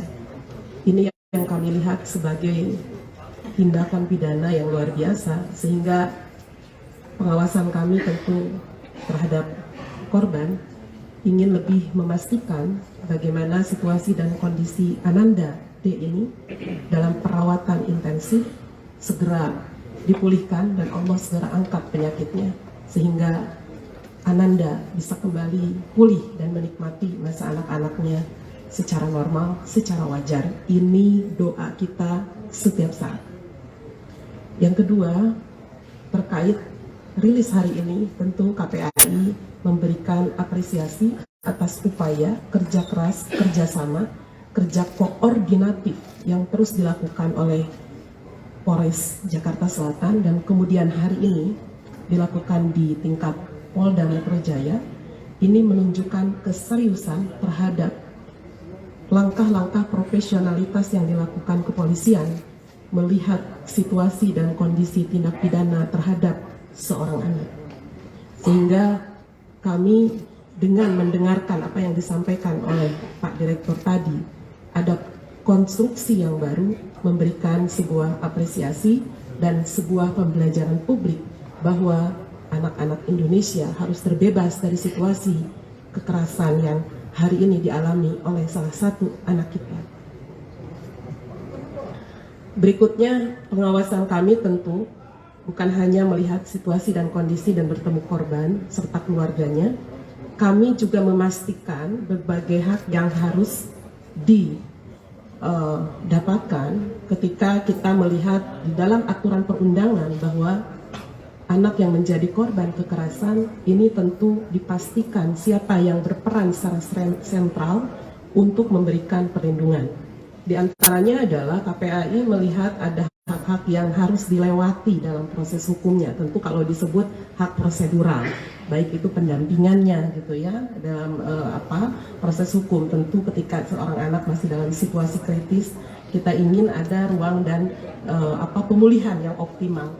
Kemudian juga pemulihan sampai pada situasi yang betul-betul pulih gitu, dan berikutnya adalah hak restitusi atau ganti kerugian. Kami telah koordinasi dengan LPSK sebagai mandatori dari Undang-Undang 31 2016 untuk menyatakan bahwa ini harus dijalankan sesuai aturan yang berlaku gitu. Nah, tentu saja di dalam konteks ini kami juga melihat proses hukum yang dijalankan oleh Polres Jakarta Selatan, gitu ya. Jadi pengawasan sudah kami lakukan seiring dengan pengaduan yang diberikan oleh tim dan keluarga, tim kuasa hukum dan keluarga korban kepada KPAI pada tanggal 24 Februari 2023. Nah, berikutnya pada 28 Februari kami didatangi oleh tim kuasa hukum dan keluarganya dari Ananda AG sebagai anak yang berhadapan dengan hukum. Ini tentu menjadi sebuah situasi yang harus kami pastikan juga ruang lingkupnya bagaimana pengawasan KPAI bisa memperlakukan ya anak saksi ini secara setara di dalam konteks perlindungan dan proses hukumnya. Kami berkoordinasi apakah ada yang tidak menyenangkan di dalam kerangka pemeriksaan. Nah, itu langkah-langkah kami tentu untuk anak yang berhadapan dengan hukum. Kemudian bagaimana situasi dan kondisi Ananda ini juga kami lakukan langkah-langkah komunikasi gitu ya, dan berbagai hal yang menunjukkan bahwa ini bagian pengawasan KPAI. Sesungguhnya yang paling luar biasa adalah bagaimana kami sudah koordinasi juga terkait begitu banyaknya penyebaran identitas yang seharusnya kita semua bisa menahan diri, bisa dihapus dan tidak luar biasa dipublikasi. Jadi ini yang sebetulnya dalam konteks koordinasi pengawasan dari setelah pelaporan Ananda AG yang dilakukan oleh KPAI beserta beberapa pemangku kepentingan. Terkait hari ini tentu ini bagian koordinasi yang kemudian kami lihat ada peningkatan tadi status menjadi anak berkonflik hukum atau menjadi anak terkait AG. Tentu kami menghormati jalannya prosesnya dari proses hukum ini. Karena bagi kami anak berkonflik dengan hukum mereka adalah anak korban, anak pelaku, dan anak saksi menjadi kerangka dalam perlindungan anak di dalam proses hukum. Ini yang harus kita lakukan, langkah-langkah memastikan hal tersebut, sehingga menghormati kinerja di ranah kepolisian menjadi bagian penting pengawasan kami untuk selanjutnya. Baik, itu yang ingin saya sampaikan, sehingga hak-hak yang kemudian bagaimana setelah dia menjadi anak AG ini tentu KPAI akan terus memastikan Ananda AG juga berada dalam situasi yang tidak terpublikasi secara luar biasa gitu ya. Publikasi yang kita maksud tentu ada penyebaran foto, penyebaran nama, bahkan hal-hal yang memang seharusnya terlindungi. Jadi ini menjadi salah satu yang harus kita pastikan. Kemudian juga bagaimana proses selanjutnya, karena pasti akan ada skema-skema dalam menurut aturan perundangan, sistem peradilan pidana anak maupun undang-undang perlindungan anak ini akan di dalam pengawasan kepolisian dikembalikan kepada orang tua untuk terus menjalankan proses hukumnya atau dititip dalam LPKS, Lembaga Penyelenggaraan Kesejahteraan Sosial, yang memang berwenang di dalam undang-undang untuk memberikan perlindungan di dalam kerangka pemeriksaan. Mohon maaf agak panjang Pak Dir. Ini hal-hal yang hari ini mari rekan-rekan sekalian akan kita lakukan langkah-langkah menghormati proses hukum yang ada, dan kemudian KPAI akan terus mengawasi berjalannya hukum ini sesuai dengan aturan perundangan yang berlaku. Terima kasih. Assalamualaikum warahmatullahi wabarakatuh. Selamat sore. Rekan-rekan menyambung dari Ibu Ketua KPAI, Pak Direktur, menambahkan. Baik rekan-rekan, mungkin tadi saya lupa menyampaikan pasal 355 KUHP itu adalah penganiayaan berat yang direncanakan dengan ancaman maksimal 12 tahun penjara. Ya, jadi itu ancaman maksimal, itu pasal yang kami sebutkan. Kalau pasal 354 itu dengan sengaja melakukan penganiayaan berat. Ancaman maksimal 8 tahun kemudian 353 itu penganiayaan yang direncanakan mengakibatkan luka berat. Ya. Kemudian 351 ayat 2 penganiayaan tanpa direncanakan, ya, penganiayaan yang mengakibatkan luka berat. Jadi ini memang kondisi pasal kita urut dari mulai yang terberat sampai dengan, tapi dari penyidikan kami ini masih berkesinambungan, ya. Masih dalam proses pemeriksaan sebelum kami kirimkan ke pihak kejaksaan. Saya kira demikian. Mungkin pertanyaan dulu atau dari Pak Ali tidak? Ya. Terima kasih Pak Kombes atas kesempatannya, Pak Kombes Hengki Haryadi. Saya diminta oleh Kementerian Pemberdayaan Perempuan dan Perlindungan Anak untuk memberikan keterangan ahli terkait dengan dugaan tindak pidana yang dilakukan, pasal-pasal yang diduga dilakukan oleh tersangka. Ya. Nah, tadi sudah disebutkan oleh Pak Direskrim Polda Metro Jaya bahwa pasal yang paling berat diduga dilakukan oleh tersangka adalah 355. Jadi 355 itu, teman-teman, itu adalah pasal yang paling berat untuk delik penganiayaan. Penyidik telah menemukan alat bukti bahwa tersangka diduga melakukan penganiayaan berat yang direncanakan. Penganiayaan berat yang direncanakan berarti adalah yang bersangkutan telah mempersiapkan, dugaan ini kan si dugaan, telah mempersiapkan untuk melakukan penganiayaan berat, telah mempersiapkan dirinya untuk melakukan penganiayaan berat. Yang dikatakan penganiayaan berat itu kita mengacu kepada pasal 90 KUHP, timbulnya luka berat. Apa indikator luka berat? Tidak berdaya atau berpotensi tidak berdaya, menimbulkan pingsan, cacat, ya, dan berpotensi maut akan menimpa dirinya. Itu yang dikatakan luka berat. Jadi kalau dia 354 itu adalah penganiayaan berat tanpa direncanakan. 355, 353 penganiayaan yang direncanakan. 351 penganiayaan biasa, ya. Jadi semuanya bisa menimbulkan luka berat, tapi sikap batin jahat yang bersangkutan dan mempersiapkan tindak pidana yang diduga dilakukan oleh tersangka inilah yang menyebabkan.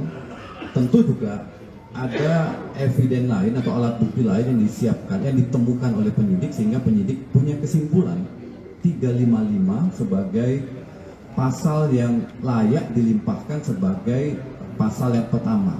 Kemudian ada yang kedua 354, 355, 353, 351, dan paling bawah nanti adalah pasal 17 huruf D, pasal 76 huruf D, Undang-Undang 35 2014 tentang Perlindungan Anak. Kemudian ada satu lagi mungkin yang perlu saya tambahkan terkait dengan AG, ya.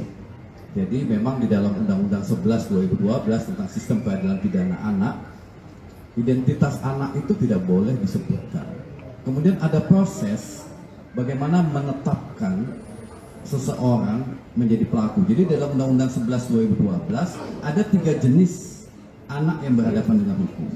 Pertama adalah sebagai korban, yang kedua sebagai saksi, dan yang ketiga adalah sebagai pelaku. Jadi bisa jadi AG diduga sebagai pelaku kalau kita pakai terminologi yang ada di dalam Undang-Undang 11 2012. Jadi sebelumnya sebagai saksi, naik sebagai pelaku. Artinya pelaku yang diduga ikut serta melakukan tindak pidana sebagaimana yang disebutkan pasal-pasal tadi itu. Pasal. Kemudian juga di samping turut serta, nah turut serta berbeda, ada lagi pasal 56, ya. Tadi yang sudah disebutkan oleh Pak Direskrimum, yaitu membantu melakukan. Jadi kalau membantu melakukan berarti ancaman pidananya dikurangi sepertiga. Nah, yang kedua, karena anak yang melakukan tindak pidana tadi disebutkan adalah ancaman maksimal 12, maka anak yang diduga melakukan tindak pidana, dia setengah dari ancaman pidana orang dewasa.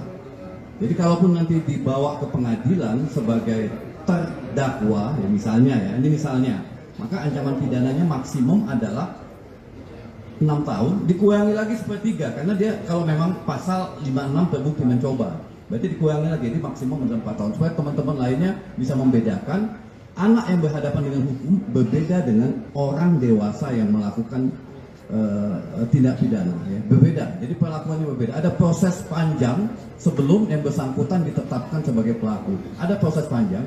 Tadi juga disebutkan oleh Ketua KPAI berdasarkan undang-undang, dia ada hak-hak yang perlu dilindungi. Jadi mohon kepada media untuk melindunginya supaya tidak kebablasan dalam memberitakan, karena dia punya masa depan yang kemudian juga ketika melakukan dugaan tindak pidana itu sifatnya responsif, bukan sesuatu yang direncanakan sebagaimana orang dewasa. Jadi ada perbedaan karakter, jadi tidak boleh dipersamakan antara orang dewasa yang melakukan tindak pidana dengan anak yang melakukan tindak pidana. Saya pikir itu. Terima kasih. Baik, rekan-rekan. Tadi kita dengarkan seluruhnya. Sekarang rekan-rekan ada pertanyaan, silakan. Pak Lia. Oh iya, mohon maaf, ada dari kepala dinas. Silakan, Ibu. Terima kasih.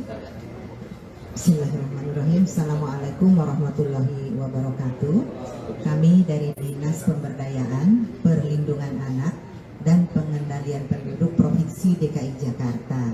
Secara mandatoris kami ini diberi amanah untuk pencegahan dan penanganan korban tindak kekerasan terhadap perempuan dan anak. Jadi konteksnya adalah korban dan telah memiliki SOP yang sudah terstandarisasi serta baku bersama dengan jajaran Polda Metro Jaya, di mana dalam kasus yang hari ini di press release-kan ini kami sudah menjalaninya bersama dengan Polres Metro Jakarta Selatan, dan hari ini tentu kami juga melakukannya dengan Polda Metro Jaya dan seterusnya. Hal-hal yang telah kami lakukan adalah memberikan pendampingan sebagaimana secara mandatoris diamanahkan kepada UPT P2 TP2A, salah satu UPT yang ada di bawah Dinas PPAPP Provinsi DKI Jakarta ini, dengan melakukan hal-hal yang pada hari Senin yang lalu kami sebenarnya ingin menemui korban, yang hari itu kami bertemunya dengan tim kuasa hukum korban. Ini upaya untuk pendampingan terhadap korban sudah kita upayakan dan sudah mendapatkan persetujuan dari keluarga melalui tim kuasa hukumnya. Apabila nantinya diperlukan pelayanan-pelayanan dari UPT P2 TP2A ini, mereka juga akan berkoordinasi secara proaktif dan kita akan memberikan layanan semaksimal mungkin tentunya. Bentuk-bentuk layanan kepada korban ini diantaranya adalah pendampingan psikologi nantinya apabila hal itu sudah dibutuhkan, dan juga pendampingan hukum apabila diperlukan. Dan mereka saat ini memiliki pendamping hukum sendiri. Dan tentu melalui kesempatan press release ini juga. Selamat sore, Shalom, Om Swastiastu. Rekan-rekan media yang saya hormati, pada hari ini, tepatnya hari Kamis, tanggal 2 Maret 2023, Polda Metro Jaya melakukan press conference terkait dengan perkembangan update yang menjadi perhatian kita bersama. Dan tentunya pertama-tama kami di sini turut prihatin, turut mendoakan kepada Adinda D agar segera diberikan kesembuhan, dipulihkan, serta keluarganya diberikan kekuatan dan ketabahan. Kemudian rekan-rekan kami dari Polda Metro Jaya, ada dari Bapak Direktur Reserse Kriminal Polda Metro Jaya, ada Bapak Kapolres Metro Jakarta Selatan, ada Kasubdit Renata, kemudian kami dari stakeholder, karena penyidikan ini sifatnya interprofesi, berkolaborasi. Yang pertama hadir di sini ada Ketua KPAI dalam hal ini adalah Ibu Ai Mariati Solihah MSI. Kemudian juga ada Deputi Kementerian PPA Bapak Nahar Esa MSI, dan kemudian juga ada Kepala Dinas PPAP Provinsi DKI Insinyur Tuti Kusumawati MM, dan satu lagi kami juga mendampingi ada ahli pidana anak dari Kementerian PPA Bapak Dr. Ahmad Sofian SHM. Rekan-rekan, pada hari ini akan ada update terkait dengan proses penyidikan yang dilakukan oleh Polda Metro Jaya. Untuk waktu, kami persilakan kepada Bapak Direktur Reserse Kriminal Polda Metro Jaya. Baik, Assalamualaikum warahmatullahi wabarakatuh. Salam sejahtera buat kita semua. Yang terhormat Bapak Deputi Menteri Pemberdayaan Perempuan dan Perlindungan Anak Bapak Nahar SH MSI. Yang kami hormati Ibu Kepala Dinas PPAP Provinsi DKI Insinyur Tuti Kusumawati MM. Yang kami hormati Ketua KPRI Ibu Ai Mariati Solihah MSI. Kemudian yang saya hormati ahli pidana anak dari Kementerian Pemberdayaan Perempuan dan Perlindungan Anak Indonesia Bapak Dr. Ahmad Sofian SHMA. Jadi pada kesempatan sore hari ini kami akan menjelaskan update penanganan penyidikan pada kasus yang saat ini menjadi pusat perhatian secara nasional, yaitu penganiayaan terhadap korban atas nama D. Rekan-rekan sekalian, yang pertama kami perlu jelaskan bahwa kasus ini terjadi pada tanggal 20 Februari 2023, kemudian ditangani oleh Polsek Pesanggerahan, dan pada saat itu sudah ditetapkan tersangka dan ditahan. Namun kemudian karena di Polsek tidak ada unit khusus PPA, maka dilimpahkan ke Polres Jakarta Selatan dan kemudian dilaksanakan penyidikan dengan asistensi dan supervisi dari Direktorat Kriminal Umum Polda Metro Jaya, di mana kami mengirimkan tim penyidik Renata dan juga personil daripada pengawasan penyidikan. Jadi secara intensif kami melaksanakan supervisi dan asistensi di Polres Jakarta Selatan dalam rangka untuk optimalisasi pelaksanaan penyidikan ini dan efisiensi daripada penyidikan ini. Hari ini kami tarik ke Polda Metro Jaya. Mengapa? Karena memang kita menerapkan pola kolaborasi intervensi untuk memudahkan koordinasi, dan juga kami memiliki penyidik yang lebih banyak yang khusus menangani kasus-kasus yang melibatkan perempuan dan anak. Rekan-rekan sekalian, pada proses penyidikan ini yang ada di Jakarta Selatan, pada 3 hari pertama penyidik sudah menentukan tersangka dan juga menahan, yaitu 2 tersangka. Kemudian 7 hari terakhir kita adakan pendalaman terhadap proses penyidikan ini. Ya. Kami perlu jelaskan bahwa dalam proses penyidikan ini kita menghadapi 2 kelompok subjek hukum. Yang pertama adalah dewasa, orang dewasa yang sudah kita tentukan tersangkanya ini. Kemudian kita juga menghadapi 2 subjek hukum, yaitu anak yang berhadapan dengan hukum, yaitu pertama anak sebagai korban, yang kedua adalah anak sebagai saksi. Ini keduanya adalah anak yang berhadapan dengan hukum. Oleh karenanya kami perlu kehati-hatian.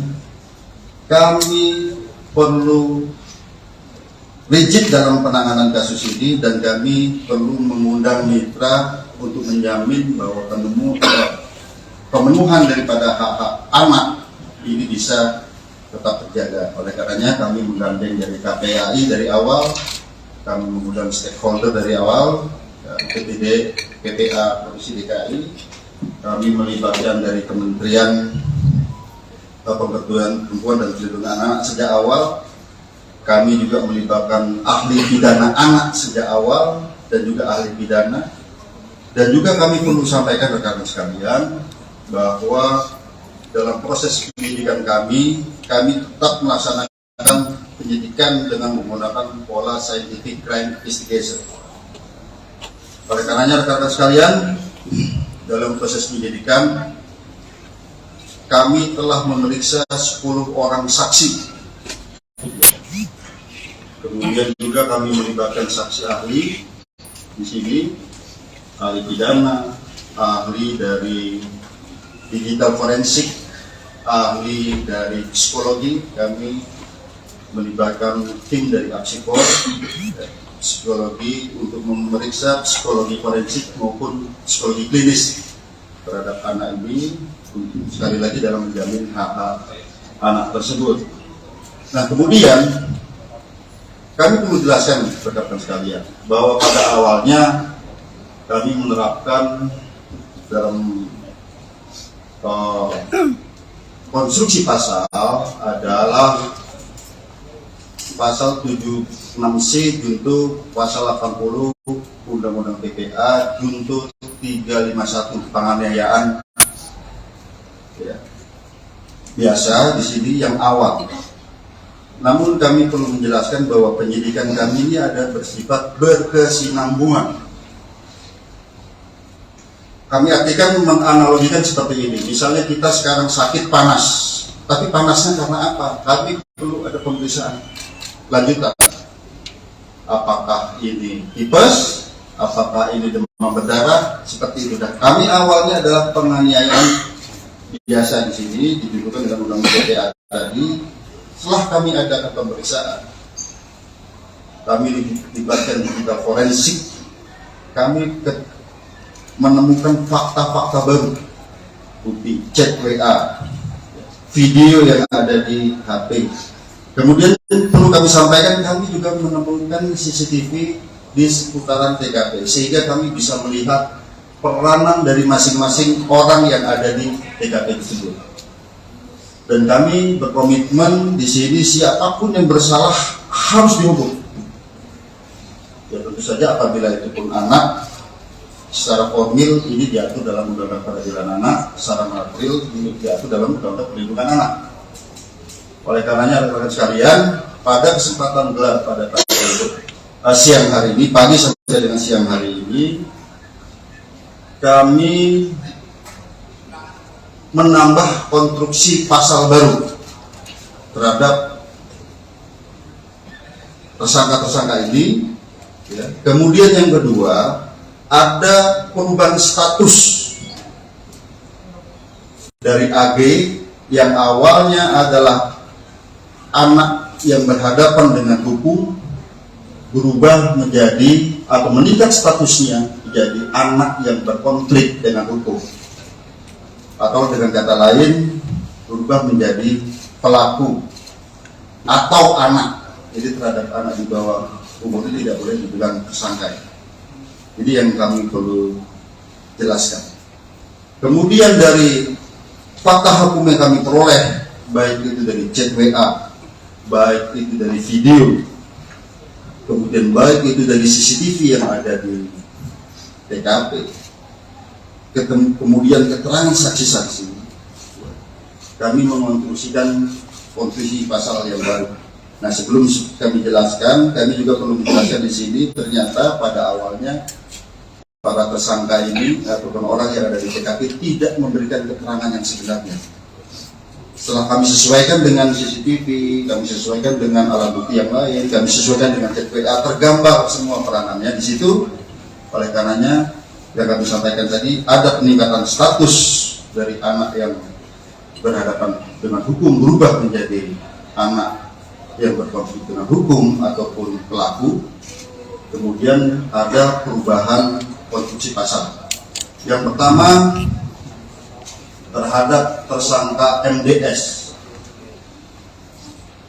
Konstruksi pasalnya adalah 355 KUHP ayat 1, subsidiar 354 ayat 1 KUHP, lebih subsidiar 353 ayat 2 KUHP, lebih subsidiar 351 ayat 2 KUHP, dan atau 76C junto 80 Undang-Undang Perlindungan Anak dengan ancaman maksimal 12 tahun penjara. Itu MDS. Ya. Kemudian terhadap tersangka SL yaitu 355 ayat 1 junto 56 KUHP, subsidiar 354 ayat 1 junto 56 KUHP, lebih subsidiar 353 ayat 2 junto 56 KUHP, lebih subsidiar 351 ayat 2 junto 56 KUHP.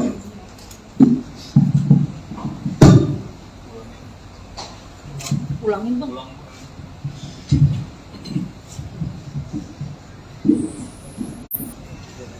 Ya, jadi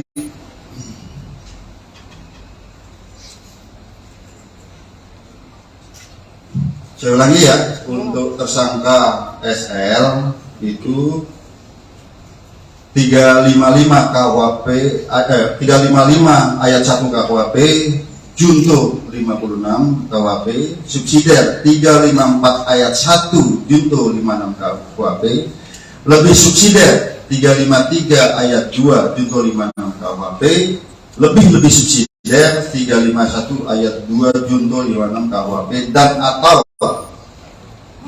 76C junto 80 Undang-Undang Perlindungan Anak. Ya. Kemudian terhadap anak AG, kami harus sebut anak AG, ya, ini anak yang berkonflik dengan hukum. Itu pasalnya adalah 76C junto 8 pasal 80 Undang-Undang Perlindungan Anak, dan atau 355 ayat 1 junto 56, subsidiar 354 ayat 1 junto 56 KUHP, lebih subsidiar 353 ayat 2 junto 56 KUHP, lebih subsidiar 351 ayat 2 junto 56 KUHP. Tentang ancaman maksimal nanti ahli pidana yang akan menyampaikan, karena di sini sekali lagi rekan-rekan sekalian, secara formil terhadap anak di bawah umur itu ada perlakuan yang berbeda. Demikian juga apabila anak sebagai korban ada secara material dalam Undang-Undang Perlindungan Anak.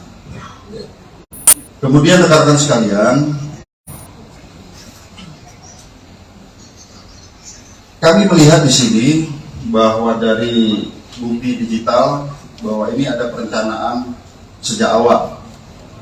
Ya, pada saat mulai menelpon SL, kemudian bertemu SL, kemudian pada saat di dalam mobil bertiga ada mensrea di sana.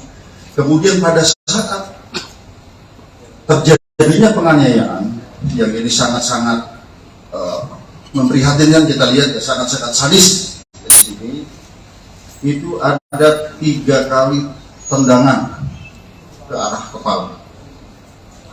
Kemudian ada 2 kali menginjak tengkuk, dan juga ada 1 kali pukulan ke arah kepala.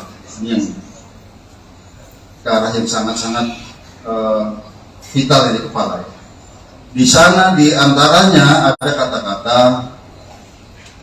free kick. Ya. Free kick baru ditendang ke kepala seperti tendangan penalti. Ya. Ataupun tendangan bebas. Ya. Kemudian juga ada kata-kata gua nggak takut kalau anak orang lain, anak orang mati. Bagi penyidik di sini dan juga kami koordinasikan konsultasi dengan saksi ahli, ini bisa merupakan suatu mensrea, niat jahat dan juga aktus serius wujud perbuatan. Jadi rangkaian perbuatan korban sudah tidak berdaya, 2 kali ditendang sudah tidak berdaya, masih diadakan penganiayaan lebih lanjut ke arah kepala. Oleh karenanya rekan-rekan sekalian, sekali lagi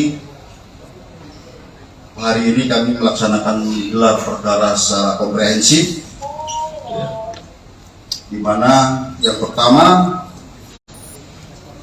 sebagai wujud penyidikan kami yang berkesinambungan dengan melihat alat bukti yang ada, dengan melihat digital forensik, hasil digital forensik, bukti chat WA, video, kemudian bukti digital forensik dari CCTV, TKP, keterangan saksi, beberapa orang saksi, 10 orang saksi yang saling bersesuaian, sehingga kami menemukan fakta hukum dan bisa menemukan peranan dari masing-masing tersangka. Maka hari ini kami menambah konstruksi pasal sebagaimana yang kami sebutkan tadi. Yang kedua, terjadi peningkatan status terhadap AG yang tadinya adalah anak yang berhadapan dengan hukum, berubah menjadi anak yang berkonflik dengan hukum ataupun anak. Jadi kalau di undang-undang pelihara tidak boleh disebut tersangka. Ya, kemudian untuk efisiensi penyidikan, karena saat ini kami mengirim tim wasidik dan penyidik Menak dari Polres Jakarta Selatan, kami limpahkan ke Polda Metro Jaya. Yang kedua, rekan-rekan sekalian, yang kami perlu tekankan, mengapa terhadap peningkatan status ini membutuhkan waktu yang lama? Kami harus mengikuti prosedur yang diatur dalam Undang-Undang Perlindungan Anak, Undang-Undang Peradilan Anak. Kami harus melibatkan pekerja sosial untuk melaksanakan penelitian. Kami harus melibatkan tim psikologi untuk melaksanakan pemeriksaan, ya, kemudian tes dan serangkaian kegiatan yang membutuhkan waktu tidak sebentar. Saya kira demikian penjelasan dari kami. Selanjutnya kami persilakan pada Pak Kabid, Mas. Baik rekan-rekan, sebelum ke ahli pidana dan lainnya, mungkin dari Pak Deputi Kementerian PPA yang akan menyampaikan.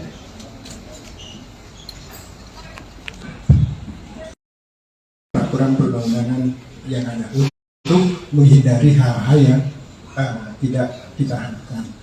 Lalu kemudian yang kedua, tentu mengambil langkah tentang jika dibutuhkan ikut dalam proses penyelesaian administrasi perkara. Jadi kalau ada dokumen-dokumen, ada kebutuhan lain yang perlu dilengkapi, perlu ahli, perlu petugas-petugas tertentu, tentu kami ingin memastikan itu bisa dilaksanakan. Termasuk yang tugas yang selanjutnya itu terkait dengan rehabilitasi dan reintegrasi. Rehabilitasi tentu berkaitan dengan rehabilitasi fisik selama korban ada di rumah sakit, termasuk juga mengingatkan tentang hak-hak korban gitu ya. Lalu kemudian hak-hak anak yang berhadapan dengan hukum itu selama proses pemulihan, selama proses pengobatan itu juga perlu dilakukan, termasuk nanti pasca penyelesaian kasus ini. Lalu kemudian yang ketiga tentu ingin memastikan juga langkah yang keempat yaitu soal reintegrasi sosial. Kita tidak mengharapkan misalnya yang sudah diputuskan tadi oleh penyidik lalu kemudian berdampak kepada pengabaian hak. Misalnya dalam proses ini jangan sampai misalnya anak yang sudah dinaikkan statusnya lalu kemudian tidak punya hak untuk dipenuhi hak pendidikan yang lainnya dan segala macam. Ini yang kami terus kawal sejak awal dan sudah berkoordinasi dengan KPAI polisian sejak dari Jakarta Selatan. Jadi ini hari ini kita sudah mendengar dan kami terima kasih atas kerja keras dari pihak kepolisian dan tentu kami akan terus melakukan koordinasi dalam penanganan kasus. Terima kasih.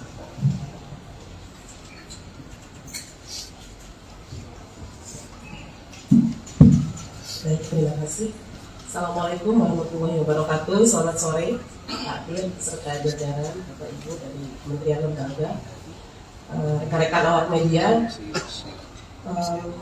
rasa duka dan empati tentu kami sampaikan kepada korban. Sampai saat ini dalam pengawasan kami yang disampaikan medis dan keluarga baru sampai bisa respon, dan itu pun secara medis.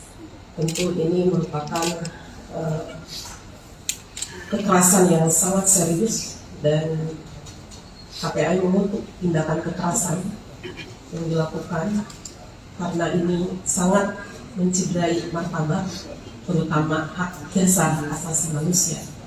Ini yang kami lihat sebagai tindakan pidana yang luar biasa, sehingga pengawasan kami tentu terhadap korban ingin lebih memastikan bagaimana situasi dan kondisi Ananda D ini dalam perawatan intensif segera dipulihkan dan Allah segera angkat penyakitnya, sehingga Ananda bisa kembali pulih dan menikmati masa anak-anaknya secara normal, secara wajar. Ini doa kita setiap saat.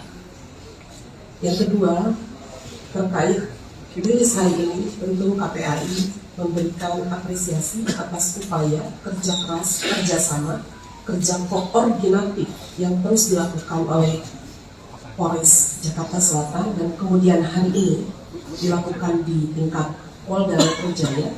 Ini menunjukkan keseriusan terhadap langkah-langkah profesionalitas yang dilakukan kepolisian melihat situasi dan kondisi tindak pidana terhadap seorang anak. Sehingga kami dengan mendengarkan apa yang disampaikan oleh Pak Direktur tadi, ada konstruksi yang baru memberikan sebuah apresiasi dan sebuah pembelajaran publik bahwa anak-anak Indonesia harus terbebas dari situasi kekerasan yang hari ini dialami oleh salah satu anak kita.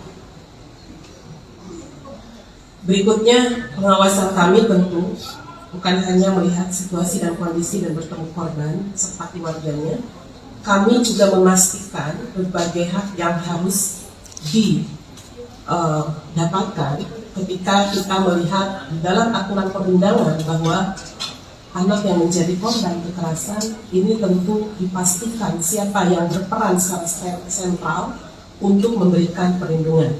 Di antaranya adalah KPAI melihat ada hak-hak yang harus dilewati dalam proses hukumnya. Tentu kalau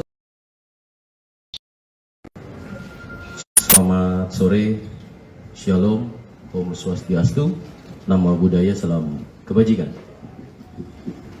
Rekan-rekan media yang saya hormati, pada hari ini, tepatnya hari Kamis, tanggal 2 Maret 2023, Polda Metro Jaya melakukan press conference terkait dengan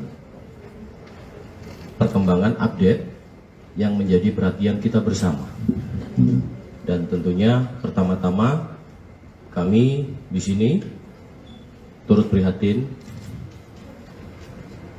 turut mendoakan kepada Adinda D agar segera diberikan kesembuhan, dipulihkan, serta keluarganya diberikan kekuatan dan ketabahan. Kemudian rekan-rekan kami dari Polda Metro Jaya, ada dari Bapak Direktur Reserse Kriminal Umum Polda Metro Jaya, ada Bapak Kapolres Metro Jakarta Selatan, ada Kasubdit Renakta, kemudian kami dari stakeholder, karena penyidikan ini sifatnya interprofesi ya, berkolaborasi. Yang pertama hadir di sini ada Ketua KPAI, dalam hal ini adalah Ibu Ai Mariati Soleha MSI.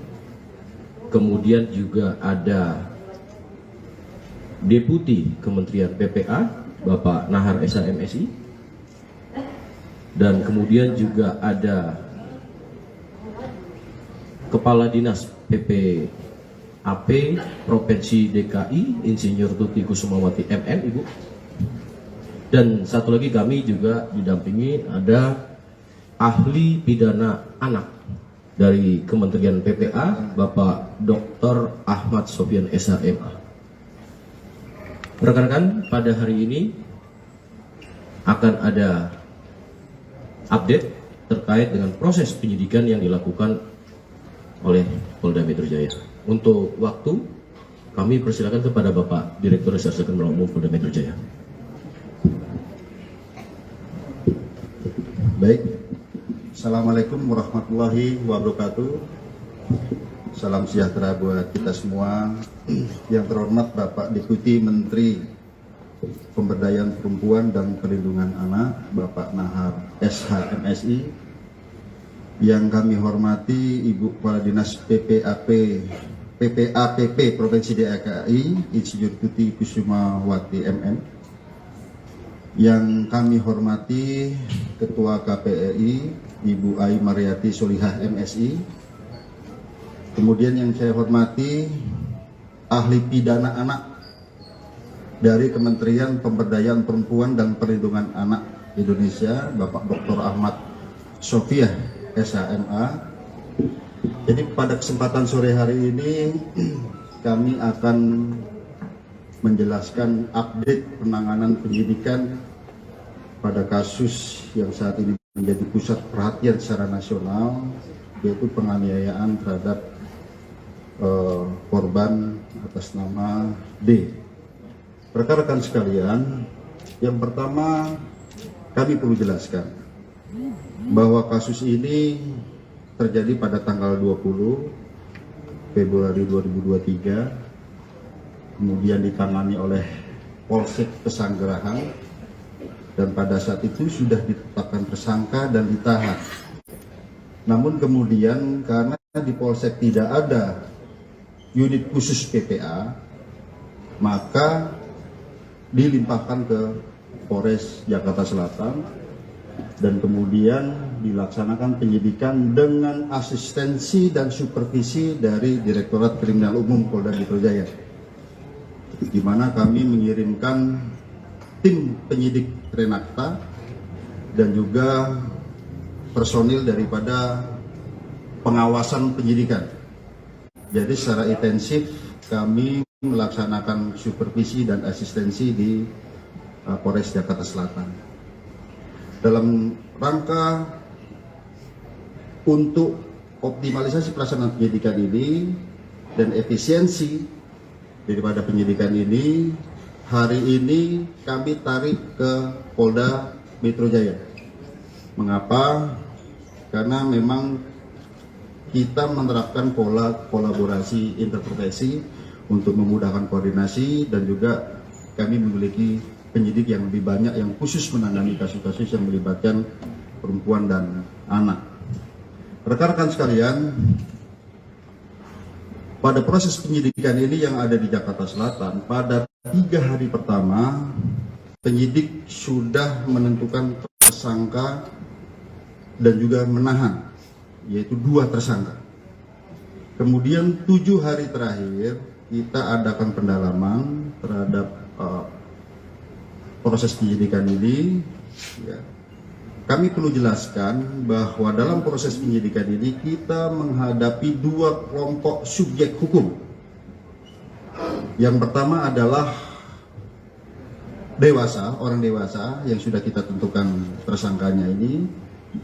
Kemudian kita juga menghadapi 2 subjek hukum, yaitu anak yang berhadapan dengan hukum, yaitu pertama anak sebagai korban, yang kedua adalah anak sebagai saksi. Ini keduanya adalah anak yang berhadapan dengan hukum.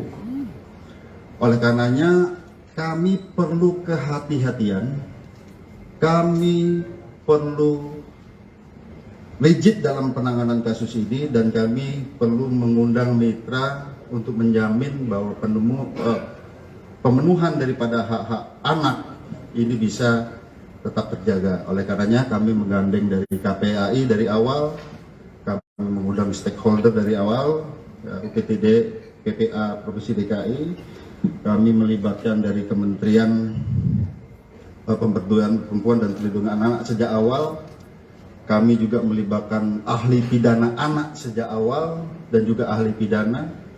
Dan juga kami perlu sampaikan rekan-rekan sekalian bahwa dalam proses penyidikan kami tetap melaksanakan penyidikan dengan menggunakan pola scientific crime investigation. Oleh karenanya rekan-rekan sekalian, dalam proses penyidikan kami telah memeriksa 10 orang saksi. Ya. Kemudian juga kami melibatkan saksi ahli di sini, ahli pidana, ahli dari digital forensik, ahli dari psikologi. Kami melibatkan tim dari Apsifor, ya, psikologi untuk memeriksa psikologi forensik maupun psikologi klinis terhadap anak ini, untuk sekali lagi dalam menjamin hak-hak anak tersebut. Nah, kemudian kami perlu jelaskan rekan-rekan sekalian bahwa pada awalnya kami menerapkan dalam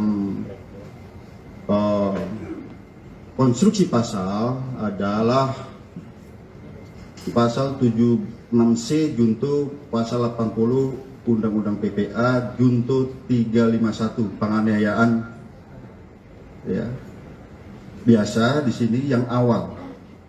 Namun kami perlu menjelaskan bahwa penyidikan kami ini ada bersifat berkesinambungan. Kami artikan menganalogikan seperti ini. Misalnya kita sekarang sakit panas, tapi panasnya karena apa? Kami perlu ada pemeriksaan lanjutan. Apakah ini tipes? Apakah ini demam berdarah? Seperti itu dah. Kami awalnya adalah penganiayaan biasa di sini dijuntukan dengan undang PPA tadi.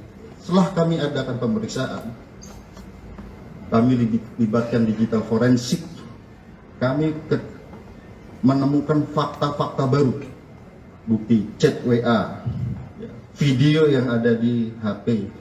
Kemudian perlu kami sampaikan, kami juga menemukan CCTV di seputaran TKP, sehingga kami bisa melihat peranan dari masing-masing orang yang ada di TKP tersebut. Dan kami berkomitmen di sini siapapun yang bersalah harus dihukum. Ya tentu saja apabila itu pun anak, secara formil ini diatur dalam Undang-Undang Peradilan Anak, secara material diatur dalam Undang-Undang Perlindungan Anak. Oleh karenanya rekan-rekan sekalian, pada kesempatan gelar pada siang hari ini, pagi sampai dengan siang hari ini, kami menambah konstruksi pasal baru terhadap tersangka-tersangka ini, ya. Kemudian yang kedua, ada perubahan status dari AG yang awalnya adalah anak yang berhadapan dengan hukum, berubah menjadi atau meningkat statusnya menjadi anak yang berkonflik dengan hukum. Atau dengan kata lain, berubah menjadi pelaku atau anak. Jadi terhadap anak di bawah umur ini tidak boleh dibilang tersangka. Jadi yang kami perlu jelaskan. Kemudian dari fakta hukum yang kami peroleh, baik itu dari chat WA, baik itu dari video, kemudian baik itu dari CCTV yang ada di TKP, kemudian keterangan saksi-saksi, ya, kami mengonstruksikan konstruksi pasal yang baru. Nah, sebelum kami jelaskan, kami juga perlu menjelaskan di sini, ternyata pada awalnya para tersangka ini ataupun orang yang ada di TKP tidak memberikan keterangan yang sebenarnya. Setelah kami sesuaikan dengan CCTV, kami sesuaikan dengan alat bukti yang lain, kami sesuaikan dengan chat WA, tergambar semua peranannya di situ.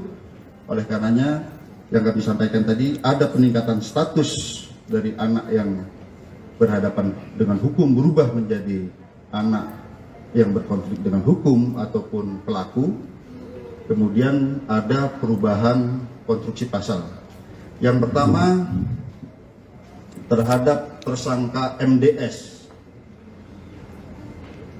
Konstruksi pasalnya adalah 355 KUHP ayat 1, subsidiar 354 ayat 1 KUHP, lebih subsidiar 353 ayat 2 KUHP, lebih subsidiar 351 ayat 2 KUHP, dan atau 76C junto 80 Undang-Undang Perlindungan Anak dengan ancaman maksimal 12 tahun penjara. Itu MDS. Ya. Kemudian terhadap tersangka SL, yaitu 355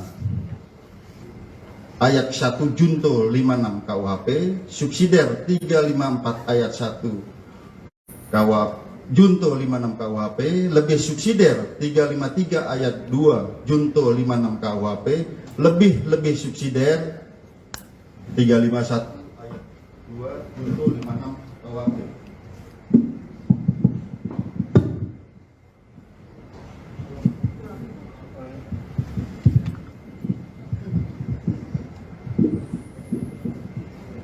Ya, jadi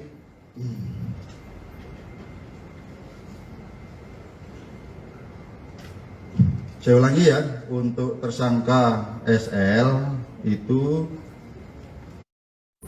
355 KUHP 355 ayat 1 KUHP junto 56 KUHP, subsidiar 354 ayat 1 junto 56 KUHP, lebih subsidiar 353 ayat 2 junto 56 KUHP, lebih subsidiar 351 ayat 2 junto 56 KUHP, dan atau 76C junto 80 Undang-Undang Perlindungan Anak.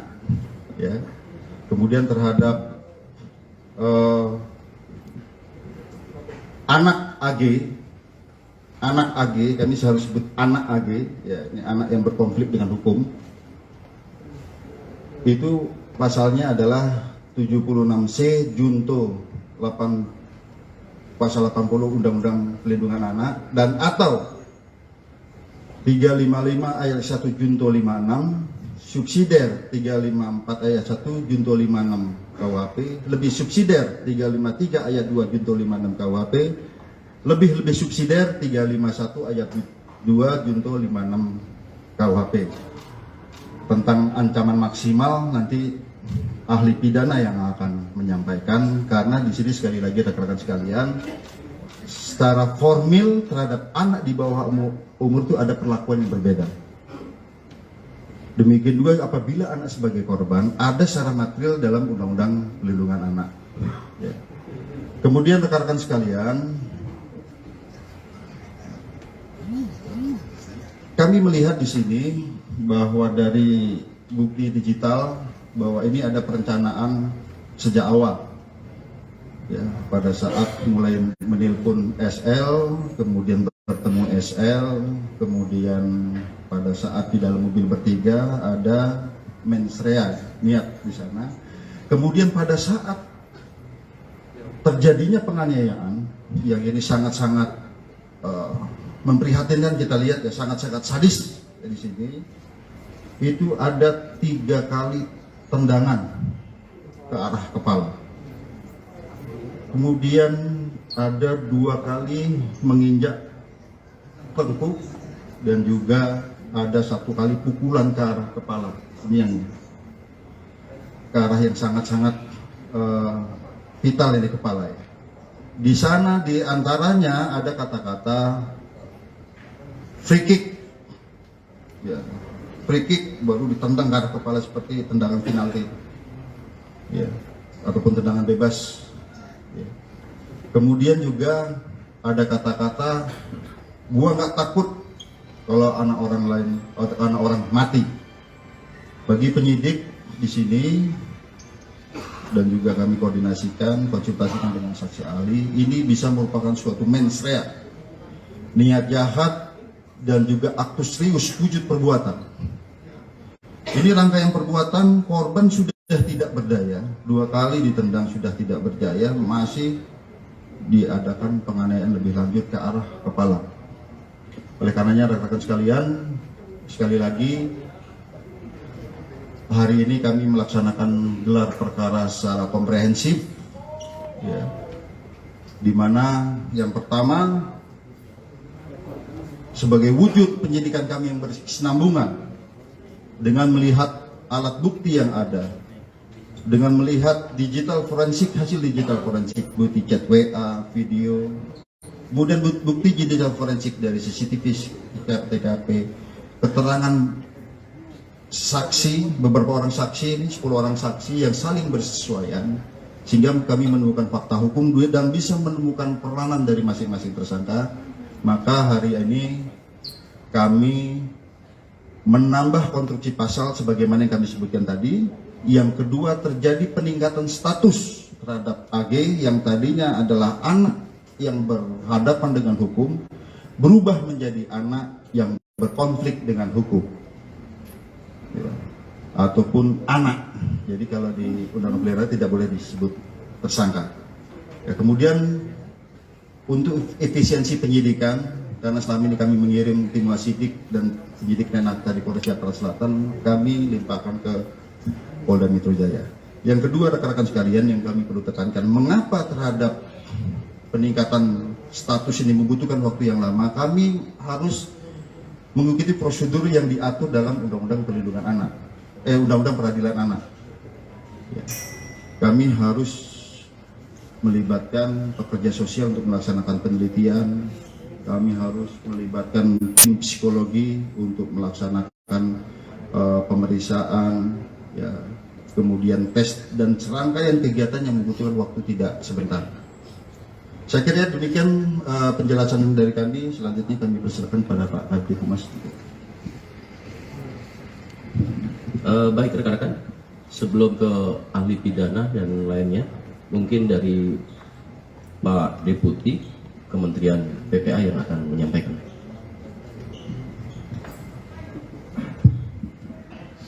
Izin Pak Dir dan semua peserta rilis ini.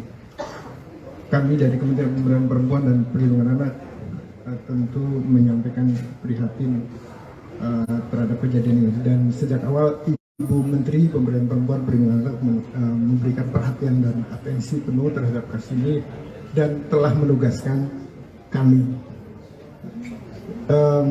Terkait dengan ini, tentu karena tadi sudah disampaikan berkaitan dengan anak yang berhadapan dengan hukum, maka sesuai dengan mandat pasal 94 Undang-Undang 11 tahun 2012 tentang sistem peradilan pidana anak, maka kami ingin memastikan 4 hal. Bahwa proses ini juga perlu dilakukan upaya-upaya pencegahan, upaya mencegah prosesnya tidak lengkap, salah satunya diantaranya. Lalu kemudian memastikan bahwa kebutuhan dalam proses ini sudah memenuhi regulasi atau peraturan perundang-undangan yang ada untuk menghindari hal-hal yang tidak kita harapkan. Lalu kemudian yang kedua, tentu mengambil langkah tentang jika dibutuhkan ikut dalam proses penyelesaian administrasi perkara. Jadi kalau ada dokumen-dokumen, ada kebutuhan lain yang perlu dilengkapi, perlu ahli, perlu petugas-petugas tertentu, tentu kami ingin memastikan itu bisa dilaksanakan dengan baik. Termasuk yang tugas yang selanjutnya itu terkait dengan rehabilitasi dan reintegrasi. Rehabilitasi tentu berkaitan dengan rehabilitasi fisik selama korban ada di rumah sakit, termasuk juga mengingatkan tentang hak-hak korban gitu ya.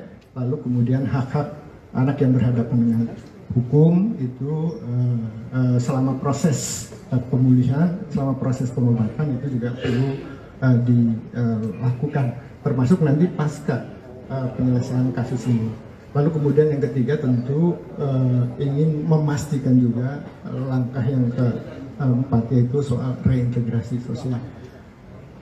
Kita tidak mengharapkan misalnya yang sudah diputuskan tadi oleh penyidik lalu kemudian berdampak kepada pengabaian hak-hak anak. Misalnya dalam proses ini jangan sampai misalnya anak yang sudah dinaikkan statusnya lalu kemudian tidak punya hak untuk dipenuhi hak pendidikannya, hak yang lainnya dan segala macam. Ini yang kami terus kawal sejak awal dan sudah berkoordinasi dengan KPAI, kepolisian sejak dari Jakarta Selatan.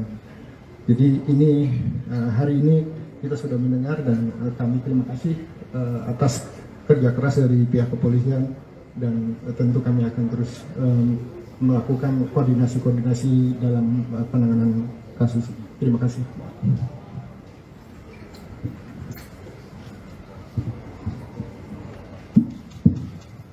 Terima kasih. Assalamualaikum warahmatullahi wabarakatuh. Selamat sore Pak Dir beserta jajaran Bapak Ibu dari Kementerian Lembaga, rekan-rekan awak media. Rasa duka dan empati tentu kami sampaikan kepada korban. Sampai saat ini dalam pengawasan kami yang disampaikan medis dan keluarga baru sampai bisa respon, dan itu pun secara medis. Tentu ini merupakan kekerasan yang sangat serius, dan KPAI mengutuk tindakan kekerasan yang dilakukan karena ini sangat mencederai martabat, terutama hak dasar asasi manusia. Ini yang kami lihat sebagai tindakan pidana yang luar biasa, sehingga pengawasan kami tentu terhadap korban ingin lebih memastikan bagaimana situasi dan kondisi Ananda D ini dalam perawatan intensif segera dipulihkan dan Allah segera angkat penyakitnya sehingga Ananda bisa kembali pulih dan menikmati masa anak-anaknya secara normal, secara wajar. Ini doa kita setiap saat. Yang kedua, terkait rilis hari ini, tentu KPAI memberikan apresiasi atas upaya kerja keras, kerjasama, kerja koordinatif yang terus dilakukan oleh Polres Jakarta Selatan, dan kemudian hari ini dilakukan di tingkat Polda Metro Jaya. Ini menunjukkan keseriusan terhadap langkah-langkah profesionalitas yang dilakukan kepolisian melihat situasi dan kondisi tindak pidana terhadap seorang anak. Sehingga kami dengan mendengarkan apa yang disampaikan oleh Pak Direktur tadi, ada konstruksi yang baru memberikan sebuah apresiasi dan sebuah pembelajaran publik bahwa anak-anak Indonesia harus terbebas dari situasi kekerasan yang hari ini dialami oleh salah satu anak kita. Berikutnya, pengawasan kami tentu bukan hanya melihat situasi dan kondisi dan bertemu korban serta keluarganya, kami juga memastikan berbagai hak yang harus didapatkan ketika kita melihat di dalam aturan perundangan bahwa anak yang menjadi korban kekerasan ini tentu dipastikan siapa yang berperan secara sentral untuk memberikan perlindungan. Di antaranya adalah KPAI melihat ada hak-hak yang harus dilewati dalam proses hukumnya. Tentu kalau disebut hak prosedural, baik itu pendampingannya gitu ya dalam proses hukum. Tentu ketika seorang anak masih dalam situasi kritis, kita ingin ada ruang dan pemulihan yang optimal. Kemudian juga pemulihan sampai pada situasi yang betul-betul pulih gitu. Dan berikutnya adalah hak restitusi atau ganti kerugian. Kami telah koordinasi dengan LPSK sebagai mandatori dari Undang-Undang 31 2016 untuk menyatakan bahwa ini harus dijalankan sesuai aturan yang berlaku gitu. Nah, tentu saja di dalam konteks ini kami juga melihat proses hukum yang dijalankan oleh Polres Jakarta Selatan gitu ya. Jadi pengawasan sudah kami lakukan seiring dengan pengaduan yang diberikan oleh tim dan keluarga, tim kuasa hukum dan keluarga korban kepada KPAI pada tanggal 24 Februari 2023. Nah, berikutnya pada 28 Februari kami didatangi oleh tim kuasa hukum dan keluarganya dari Ananda AG sebagai anak yang berhadapan dengan hukum. Ini tentu menjadi sebuah situasi yang harus kami pastikan juga ruang lingkupnya bagaimana pengawasan KPAI bisa memperlakukan ya anak saksi ini secara setara di dalam konteks perlindungan dan proses hukumnya. Kami berkoordinasi apakah ada yang tidak menyenangkan di dalam kerangka pemeriksaan. Nah, itu langkah-langkah kami tentu untuk anak yang berhadapan dengan hukum. Kemudian bagaimana situasi dan kondisi Ananda ini juga kami lakukan langkah-langkah komunikasi gitu ya dan berbagai hal yang menunjukkan bahwa ini bagian pengawasan KPAI. sesungguhnya yang paling luar biasa adalah bagaimana kami sudah koordinasi juga terkait begitu banyaknya penyebaran identitas yang seharusnya kita semua bisa menahan diri, bisa dihapus dan tidak luar biasa dipublikasi. Jadi ini yang sebetulnya dalam konteks koordinasi pengawasan dari setelah pelaporan Ananda AG yang dilakukan oleh KPAI beserta beberapa pemangku kepentingan. Terkait hari ini tentu ini bagian koordinasi yang kemudian kami lihat ada peningkatan tadi status menjadi anak berkonflik hukum atau menjadi anak terkait AG.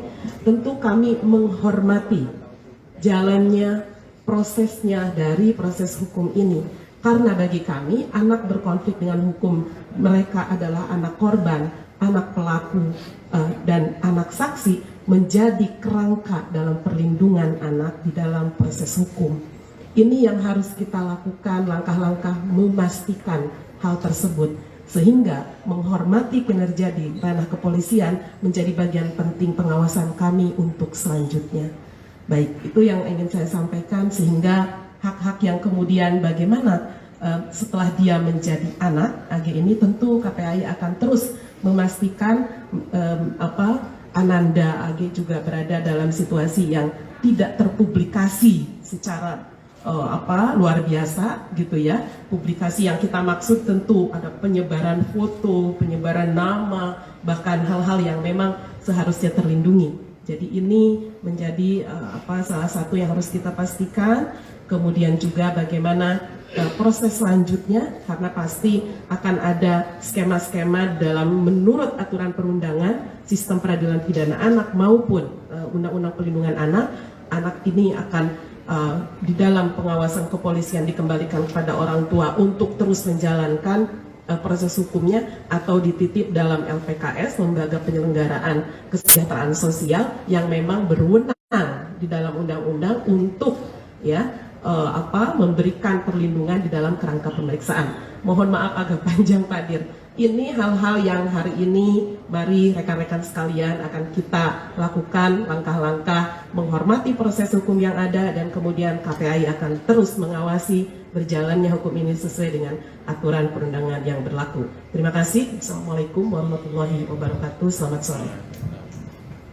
Rekan-rekan menyambung dari Ibu Ketua KPAI, Pak Direktur, menambahkan.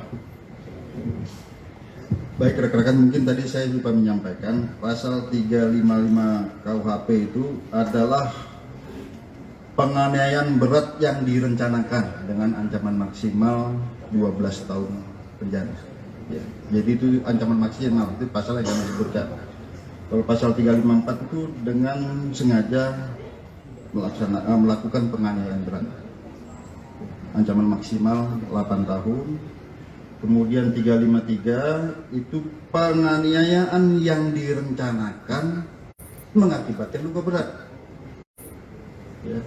Kemudian 351 ayat 2 penganiayaan tanpa direncanakan, ya, penganiayaan yang mengakibatkan luka berat. Jadi ini memang kondisi pasal kita urut dari mulai yang terberat sampai dengan, tapi dari penyidikan kami ini masih berkesinambungan, ya. Masih dalam proses pemeriksaan sebelum kami kirimkan ke pihak kejaksaan. Saya kira demikian. Mungkin pertanyaan dulu atau dari Pak Ali? Ya. Terima kasih Pak Kombes atas kesempatannya, Pak Kombes Hengki Haryadi. Saya diminta oleh Kementerian Pemberdayaan Perempuan dan Perlindungan Anak untuk memberikan keterangan ahli terkait dengan dugaan tindak pidana yang dilakukan, pasal-pasal yang diduga dilakukan oleh tersangka. Ya. Nah, tadi sudah disebutkan oleh Pak Direktur Polda Metro Jaya bahwa pasal yang paling berat diduga dilakukan oleh tersangka adalah 355. Jadi 355 itu, teman-teman, itu adalah pasal yang paling berat untuk delik penganiayaan. penyidik telah menemukan alat bukti bahwa tersangka diduga melakukan penganiayaan berat yang direncanakan. Penganiayaan berat yang direncanakan berarti adalah yang bersangkutan telah mempersiapkan, dugaan ini kan si dugaan, telah mempersiapkan untuk melakukan penganiayaan berat, telah mempersiapkan dirinya untuk melakukan penganiayaan berat. Yang dikatakan penganiayaan berat itu kita mengacu kepada pasal 90 KUHP, timbulnya luka berat. Apa indikator luka berat? Tidak berdaya atau berpotensi tidak berdaya, menimbulkan pingsan, cacat, ya, dan berpotensi maut akan menimpa dirinya. Itu yang dikatakan luka berat. Jadi kalau dia 354 itu adalah penganiayaan berat tanpa direncanakan. 355, 353 penganiayaan yang direncanakan. 351 penganiayaan biasa, ya. Jadi semuanya bisa menimbulkan luka berat, tapi sikap batin jahat yang bersangkutan dan mempersiapkan tindak pidana yang diduga dilakukan oleh tersangka inilah yang menyebabkan. Tentu juga ada eviden lain atau alat bukti lain yang disiapkan, yang ditemukan oleh penyidik sehingga penyidik punya kesimpulan 355 sebagai pasal yang layak dilimpahkan sebagai pasal yang pertama. Kemudian ada yang kedua 354, 355, 353, 351 dan paling bawah nanti adalah pasal 17 huruf D, pasal 76 huruf D Undang-Undang 35 2014 tentang pelindungan anak. Kemudian ada satu lagi mungkin yang perlu saya tambahkan terkait dengan AG, ya. Jadi memang di dalam Undang-Undang 11 2012 tentang sistem peradilan pidana anak, identitas anak itu tidak boleh disebutkan. Kemudian ada proses bagaimana menetapkan seseorang menjadi pelaku. Jadi dalam Undang-Undang 11 2012 ada 3 jenis anak yang berhadapan dengan hukum. Pertama adalah sebagai korban, yang kedua sebagai saksi, dan yang ketiga adalah sebagai pelaku. Jadi bisa jadi AG diduga sebagai pelaku kalau kita pakai terminologi yang ada di dalam Undang-Undang 11 2012. Jadi sebelumnya sebagai saksi, naik sebagai pelaku. Artinya pelaku yang diduga ikut serta melakukan tindak pidana sebagaimana yang disebutkan pasal-pasal tadi itu. Pasal. Kemudian juga di samping turut serta, nah turut serta berbeda, ada lagi pasal 56 ya. Tadi yang sudah disebutkan oleh Pak Birreskrimum, yaitu membantu melakukan. Jadi kalau membantu melakukan berarti ancaman pidananya dikurangi sepertiga. Nah yang kedua, karena anak yang melakukan tindak pidana tadi disebutkan adalah ancaman maksimal 12, maka anak yang diduga melakukan tindak pidana dia setengah dari ancaman pidana orang dewasa. Jadi kalaupun nanti dibawa ke pengadilan sebagai terdakwa, ya misalnya ya, ini misalnya, maka ancaman pidananya maksimum adalah 6 tahun, dikurangi lagi sepertiga, karena dia kalau memang pasal 56 terbukti mencoba, berarti dikurangi lagi, jadi maksimum adalah 4 tahun, supaya teman-teman lainnya bisa membedakan anak yang berhadapan dengan hukum berbeda dengan orang dewasa yang melakukan tindak pidana, ya, berbeda. Jadi perlakuannya berbeda. Ada proses panjang sebelum yang bersangkutan ditetapkan sebagai pelaku. Ada proses panjang. Tadi juga disebutkan oleh Ketua KPAI berdasarkan undang-undang, dia ada hak-hak yang perlu dilindungi. Jadi mohon kepada media untuk melindunginya supaya tidak kebablasan dalam memberitakan, karena dia punya masa depan yang kemudian juga ketika melakukan dugaan tindak pidana itu sifatnya responsif, bukan sesuatu yang direncanakan sebagaimana orang dewasa. Jadi ada perbedaan karakter, jadi tidak boleh dipersamakan antara orang dewasa yang melakukan tindak pidana dengan anak yang melakukan tindak pidana. Saya pikir ini. Terima kasih. Baik, rekan-rekan. Tadi kita dengarkan seluruhnya. Sekarang rekan-rekan ada pertanyaan, silakan. Pak Lia. Oh iya, mohon maaf, ada dari kepala dinas. Silakan, Ibu. Terima kasih. Bismillahirrahmanirrahim. Assalamualaikum warahmatullahi wabarakatuh. Kami dari Dinas Pemberdayaan, Perlindungan Anak, dan Pengendalian Penduduk Provinsi DKI Jakarta. Secara mandatoris kami ini diberi amanah untuk pencegahan dan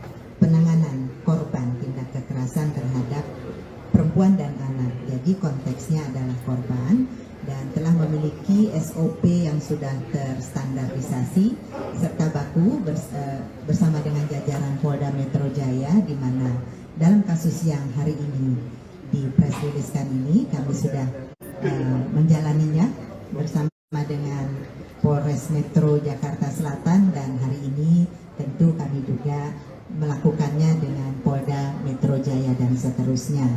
Hal-hal yang telah kami lakukan adalah memberikan pendampingan sebagaimana secara mandatoris diamanahkan kepada UPT P2 TP2A, salah satu UPT yang ada di bawah Dinas PPAPP Provinsi DKI Jakarta ini, dengan melakukan hal-hal yang pada hari Senin yang lalu kami sebenarnya ingin menemui korban, yang hari itu kami bertemunya dengan tim kuasa hukum korban. Ini upaya untuk pendampingan terhadap korban sudah kita upayakan dan sudah mendapatkan persetujuan dari keluarga melalui tim kuasa hukumnya. Apabila nantinya diperlukan pelayanan-pelayanan dari UPT P2 TP2A ini, mereka juga akan berkoordinasi secara proaktif dan kita akan memberikan layanan semaksimal mungkin tentunya. Bentuk-bentuk layanan kepada korban ini diantaranya adalah pendampingan psikologi nantinya apabila hal itu sudah dibutuhkan, dan juga pendampingan hukum apabila diperlukan. Dan mereka saat ini memiliki pendamping hukum sendiri. Dan tentu melalui kesempatan press release ini juga. Selamat sore, Shalom, Om Swastiastu. Rekan-rekan media yang saya hormati, pada hari ini, tepatnya hari Kamis, tanggal 2 Maret 2023, Polda Metro Jaya melakukan press conference terkait dengan perkembangan update yang menjadi perhatian kita bersama. Dan tentunya pertama-tama kami di sini turut prihatin, turut mendoakan kepada Adinda D agar segera diberikan kesembuhan, dipulihkan, serta keluarganya diberikan kekuatan dan ketabahan. Kemudian rekan-rekan kami dari Polda Metro Jaya, ada dari Bapak Direktur Reserse Kriminal Umum Polda Metro Jaya, ada Bapak Kapolres Metro Jakarta Selatan, ada Kasubdit Renata. Kemudian kami dari stakeholder, karena penyidikan ini sifatnya interprofesi, berkolaborasi. Yang pertama hadir di sini ada Ketua KPAI, dalam hal ini adalah Ibu Ai Mariati Soliha MSI. Kemudian juga ada Deputi Kementerian PPA Bapak Nahar Esa MSI, dan kemudian juga ada Kepala Dinas PPAP Provinsi DKI Insinyur Tuti Kusumawati MM, dan satu lagi kami juga didampingi ada ahli pidana anak dari Kementerian PPA Bapak Dr. Ahmad Sofian SHM. Rekan-rekan, pada hari ini akan ada update terkait dengan proses penyidikan yang dilakukan oleh Polda Metro Jaya. Untuk waktu, kami persilakan kepada Bapak Direktur Reserse Kriminal Umum Polda Metro Jaya. Baik, Assalamualaikum warahmatullahi wabarakatuh. Salam sejahtera buat kita semua. Yang terhormat Bapak Deputi Menteri Pemberdayaan Perempuan dan Perlindungan Anak, Bapak Nahar SH MSI. Yang kami hormati Ibu Kepala Dinas PPAPP Provinsi DKI Insinyur Tuti Kusumawati MM. Yang kami hormati Ketua KPRI Ibu Ai Mariati Soliha MSI. Kemudian yang saya hormati ahli pidana anak dari Kementerian Pemberdayaan Perempuan dan Perlindungan Anak Indonesia, Bapak Dr. Ahmad Sofian SHMA. Jadi pada kesempatan sore hari ini kami akan menjelaskan update penanganan penyidikan pada kasus yang saat ini menjadi pusat perhatian secara nasional, yaitu penganiayaan terhadap korban atas nama D. Rekan-rekan sekalian, yang pertama kami perlu jelaskan bahwa kasus ini terjadi pada tanggal 20 Februari 2023, kemudian ditangani oleh Polsek Pesanggerahan, dan pada saat itu sudah ditetapkan tersangka dan ditahan. Namun kemudian karena di Polsek tidak ada unit khusus PPA, maka dilimpahkan ke Polres Jakarta Selatan dan kemudian dilaksanakan penyidikan dengan asistensi dan supervisi dari Direktorat Kriminal Umum Polda Metro Jaya, di mana kami mengirimkan tim penyidik Renakta dan juga personil daripada pengawasan penyidikan. Jadi secara intensif kami melaksanakan supervisi dan asistensi di Polres Jakarta Selatan dalam rangka untuk optimalisasi pelaksanaan penyidikan ini dan efisiensi daripada penyidikan ini. Hari ini kami tarik ke Polda Metro Jaya. Mengapa? Karena memang kita menerapkan pola kolaborasi intervensi untuk memudahkan koordinasi, dan juga kami memiliki penyidik yang lebih banyak yang khusus menangani kasus-kasus yang melibatkan perempuan dan anak. Rekan-rekan sekalian, pada proses penyidikan ini yang ada di Jakarta Selatan, pada 3 hari pertama penyidik sudah menentukan tersangka dan juga menahan, yaitu 2 tersangka. Kemudian 7 hari terakhir kita adakan pendalaman terhadap proses penyidikan ini. Kami perlu jelaskan bahwa dalam proses penyidikan ini kita menghadapi 2 kelompok subjek hukum. Yang pertama adalah orang dewasa yang sudah kita tentukan tersangkanya ini. Kemudian kita juga menghadapi 2 subjek hukum, yaitu anak yang berhadapan dengan hukum, yaitu pertama anak sebagai korban, yang kedua adalah anak sebagai saksi. Ini keduanya adalah anak yang berhadapan dengan hukum.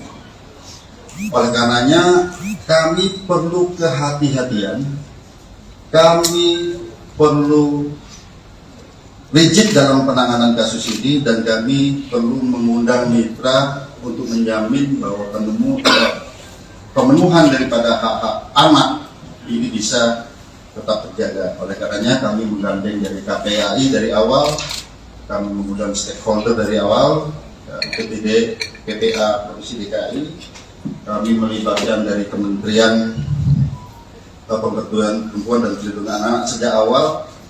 Kami juga melibatkan ahli pidana anak sejak awal dan juga ahli pidana. Dan juga kami perlu sampaikan rekan-rekan sekalian bahwa dalam proses penyidikan kami tetap melaksanakan penyidikan dengan menggunakan pola scientific crime investigation. Oleh karenanya rekan-rekan sekalian, dalam proses penyidikan kami telah memeriksa 10 orang saksi.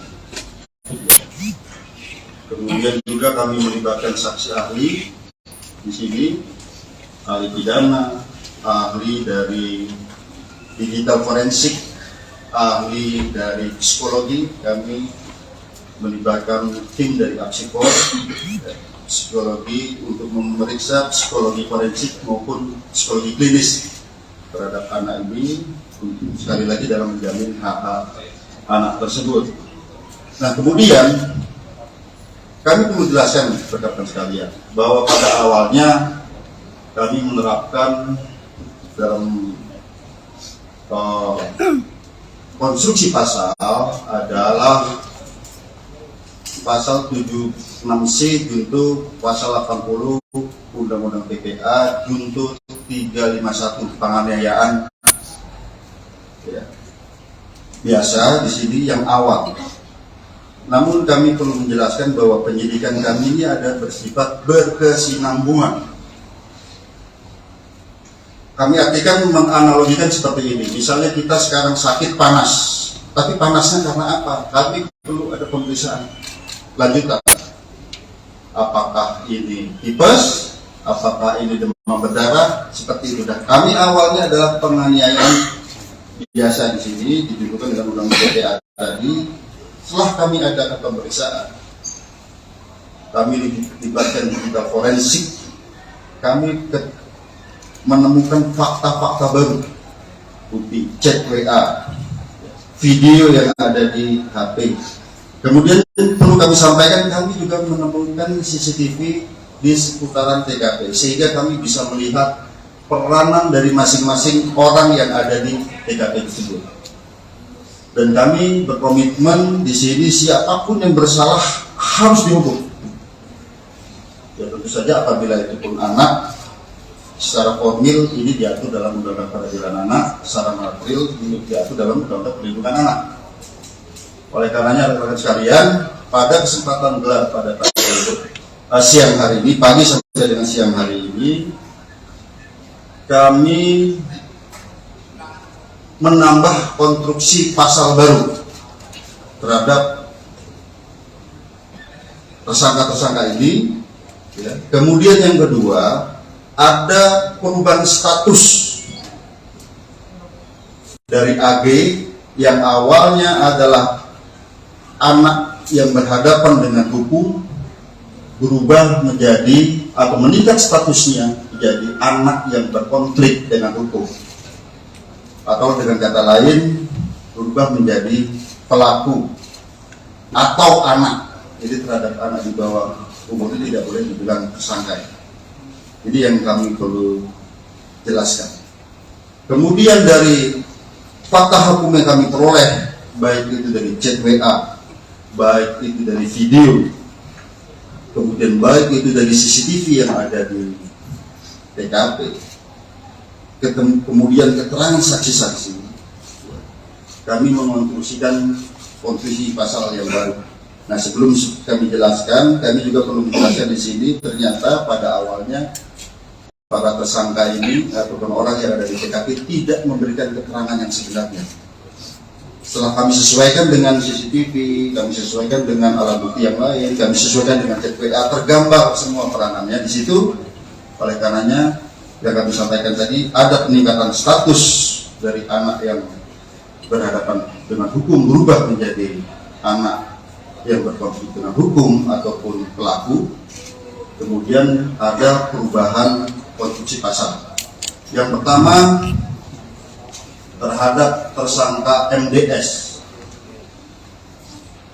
Konstruksi pasalnya adalah 355 KUHP ayat 1, subsidiar 354 ayat 1 KUHP, lebih subsidiar 353 ayat 2 KUHP, lebih subsidiar 351 ayat 2 KUHP, dan atau 76C junto 80 Undang-Undang Perlindungan Anak dengan ancaman maksimal 12 tahun penjara. Itu MDS.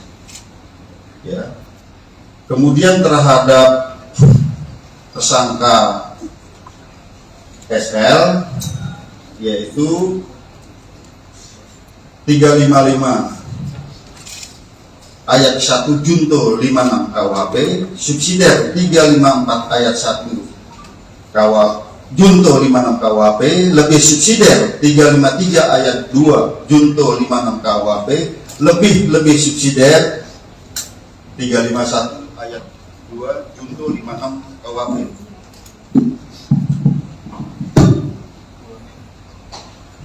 Ulangin bang.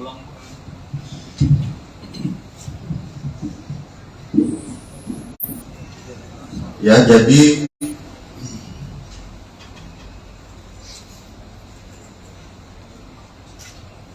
saya ulangi ya, untuk tersangka SL itu 355 KUHP 355 ayat 1 KUHP, junto 56 KUHP, subsidiar 354 ayat 1 junto 56 KUHP, lebih subsidiar 353 ayat 2 junto 56 KUHP, lebih subsidiar 351 ayat 2 junto 56 KUHP, dan atau 76C junto 80 Undang-Undang Perlindungan Anak. Ya. Kemudian terhadap anak AG, kami harus sebut anak AG, ya, ini anak yang berkonflik dengan hukum. Itu pasalnya adalah 76C junto 8 pasal 80 Undang-Undang Perlindungan Anak, dan atau 355 ayat 1 junto 56 subsidiar 354 ayat 1 junto 56 KUHP, lebih subsidiar 353 ayat 2 junto 56 KUHP, lebih subsidiar 351 ayat 2 junto 56 KUHP. Tentang ancaman maksimal nanti ahli pidana yang akan menyampaikan, karena di sini sekali lagi rekan-rekan sekalian, secara formil terhadap anak di bawah umur itu ada perlakuan yang berbeda. Demikian juga apabila anak sebagai korban ada secara material dalam Undang-Undang Perlindungan Anak. Kemudian rekan-rekan sekalian, kami melihat di sini bahwa dari bukti digital bahwa ini ada perencanaan sejak awal. Ya, pada saat mulai menelpon SL, kemudian bertemu SL, kemudian pada saat di dalam mobil bertiga ada mensrea di sana. Kemudian pada saat terjadinya penganiayaan yang ini sangat-sangat memprihatinkan, kita lihat ya, sangat-sangat sadis di sini, itu ada 3 kali tendangan ke arah kepala. Kemudian ada 2 kali menginjak tengkuk, dan juga ada 1 kali pukulan ke arah kepala, ini yang ke arah yang sangat-sangat vital di kepala. Di sana di antaranya ada kata-kata free kick, ya, free kick baru ditendang ke arah kepala seperti tendangan penalti, ya, ataupun tendangan bebas. Kemudian juga ada kata-kata gua nggak takut kalau anak orang lain, anak orang mati. Bagi penyidik di sini, dan juga kami koordinasikan konsultasi dengan saksi ahli, ini bisa merupakan suatu mensrea, niat jahat, dan juga aktus serius wujud perbuatan. Jadi rangkaian perbuatan, korban sudah tidak berdaya, 2 kali ditendang sudah tidak berdaya, masih diadakan penganiayaan lebih lanjut ke arah kepala. Oleh karenanya rekan-rekan sekalian, sekali lagi hari ini kami melaksanakan gelar perkara secara komprehensif, ya, di mana yang pertama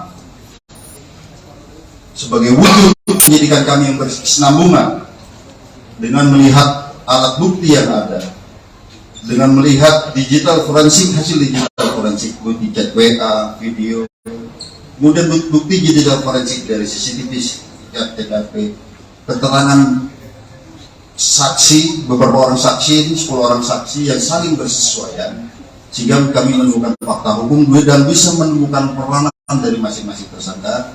Maka hari ini kami menambah konstruksi pasal sebagaimana yang kami sebutkan tadi. Yang kedua, terjadi peningkatan status terhadap AG yang tadinya adalah anak yang berhadapan dengan hukum, berubah menjadi anak yang berkonflik dengan hukum, ataupun anak. Jadi kalau di Undang-Undang Pelindungan tidak boleh disebut tersangka.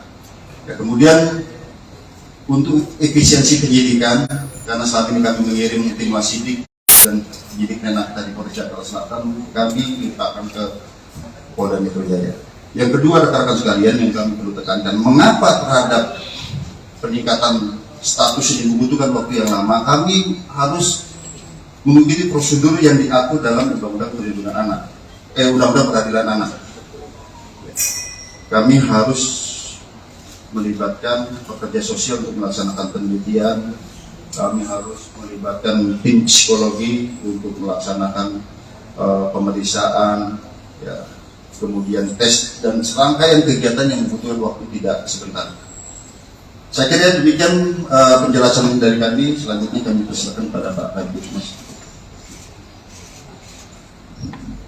Baik rekan-rekan, sebelum ke ahli pidana dan lainnya, mungkin dari Pak Deputi Kementerian PPA yang akan menyampaikan.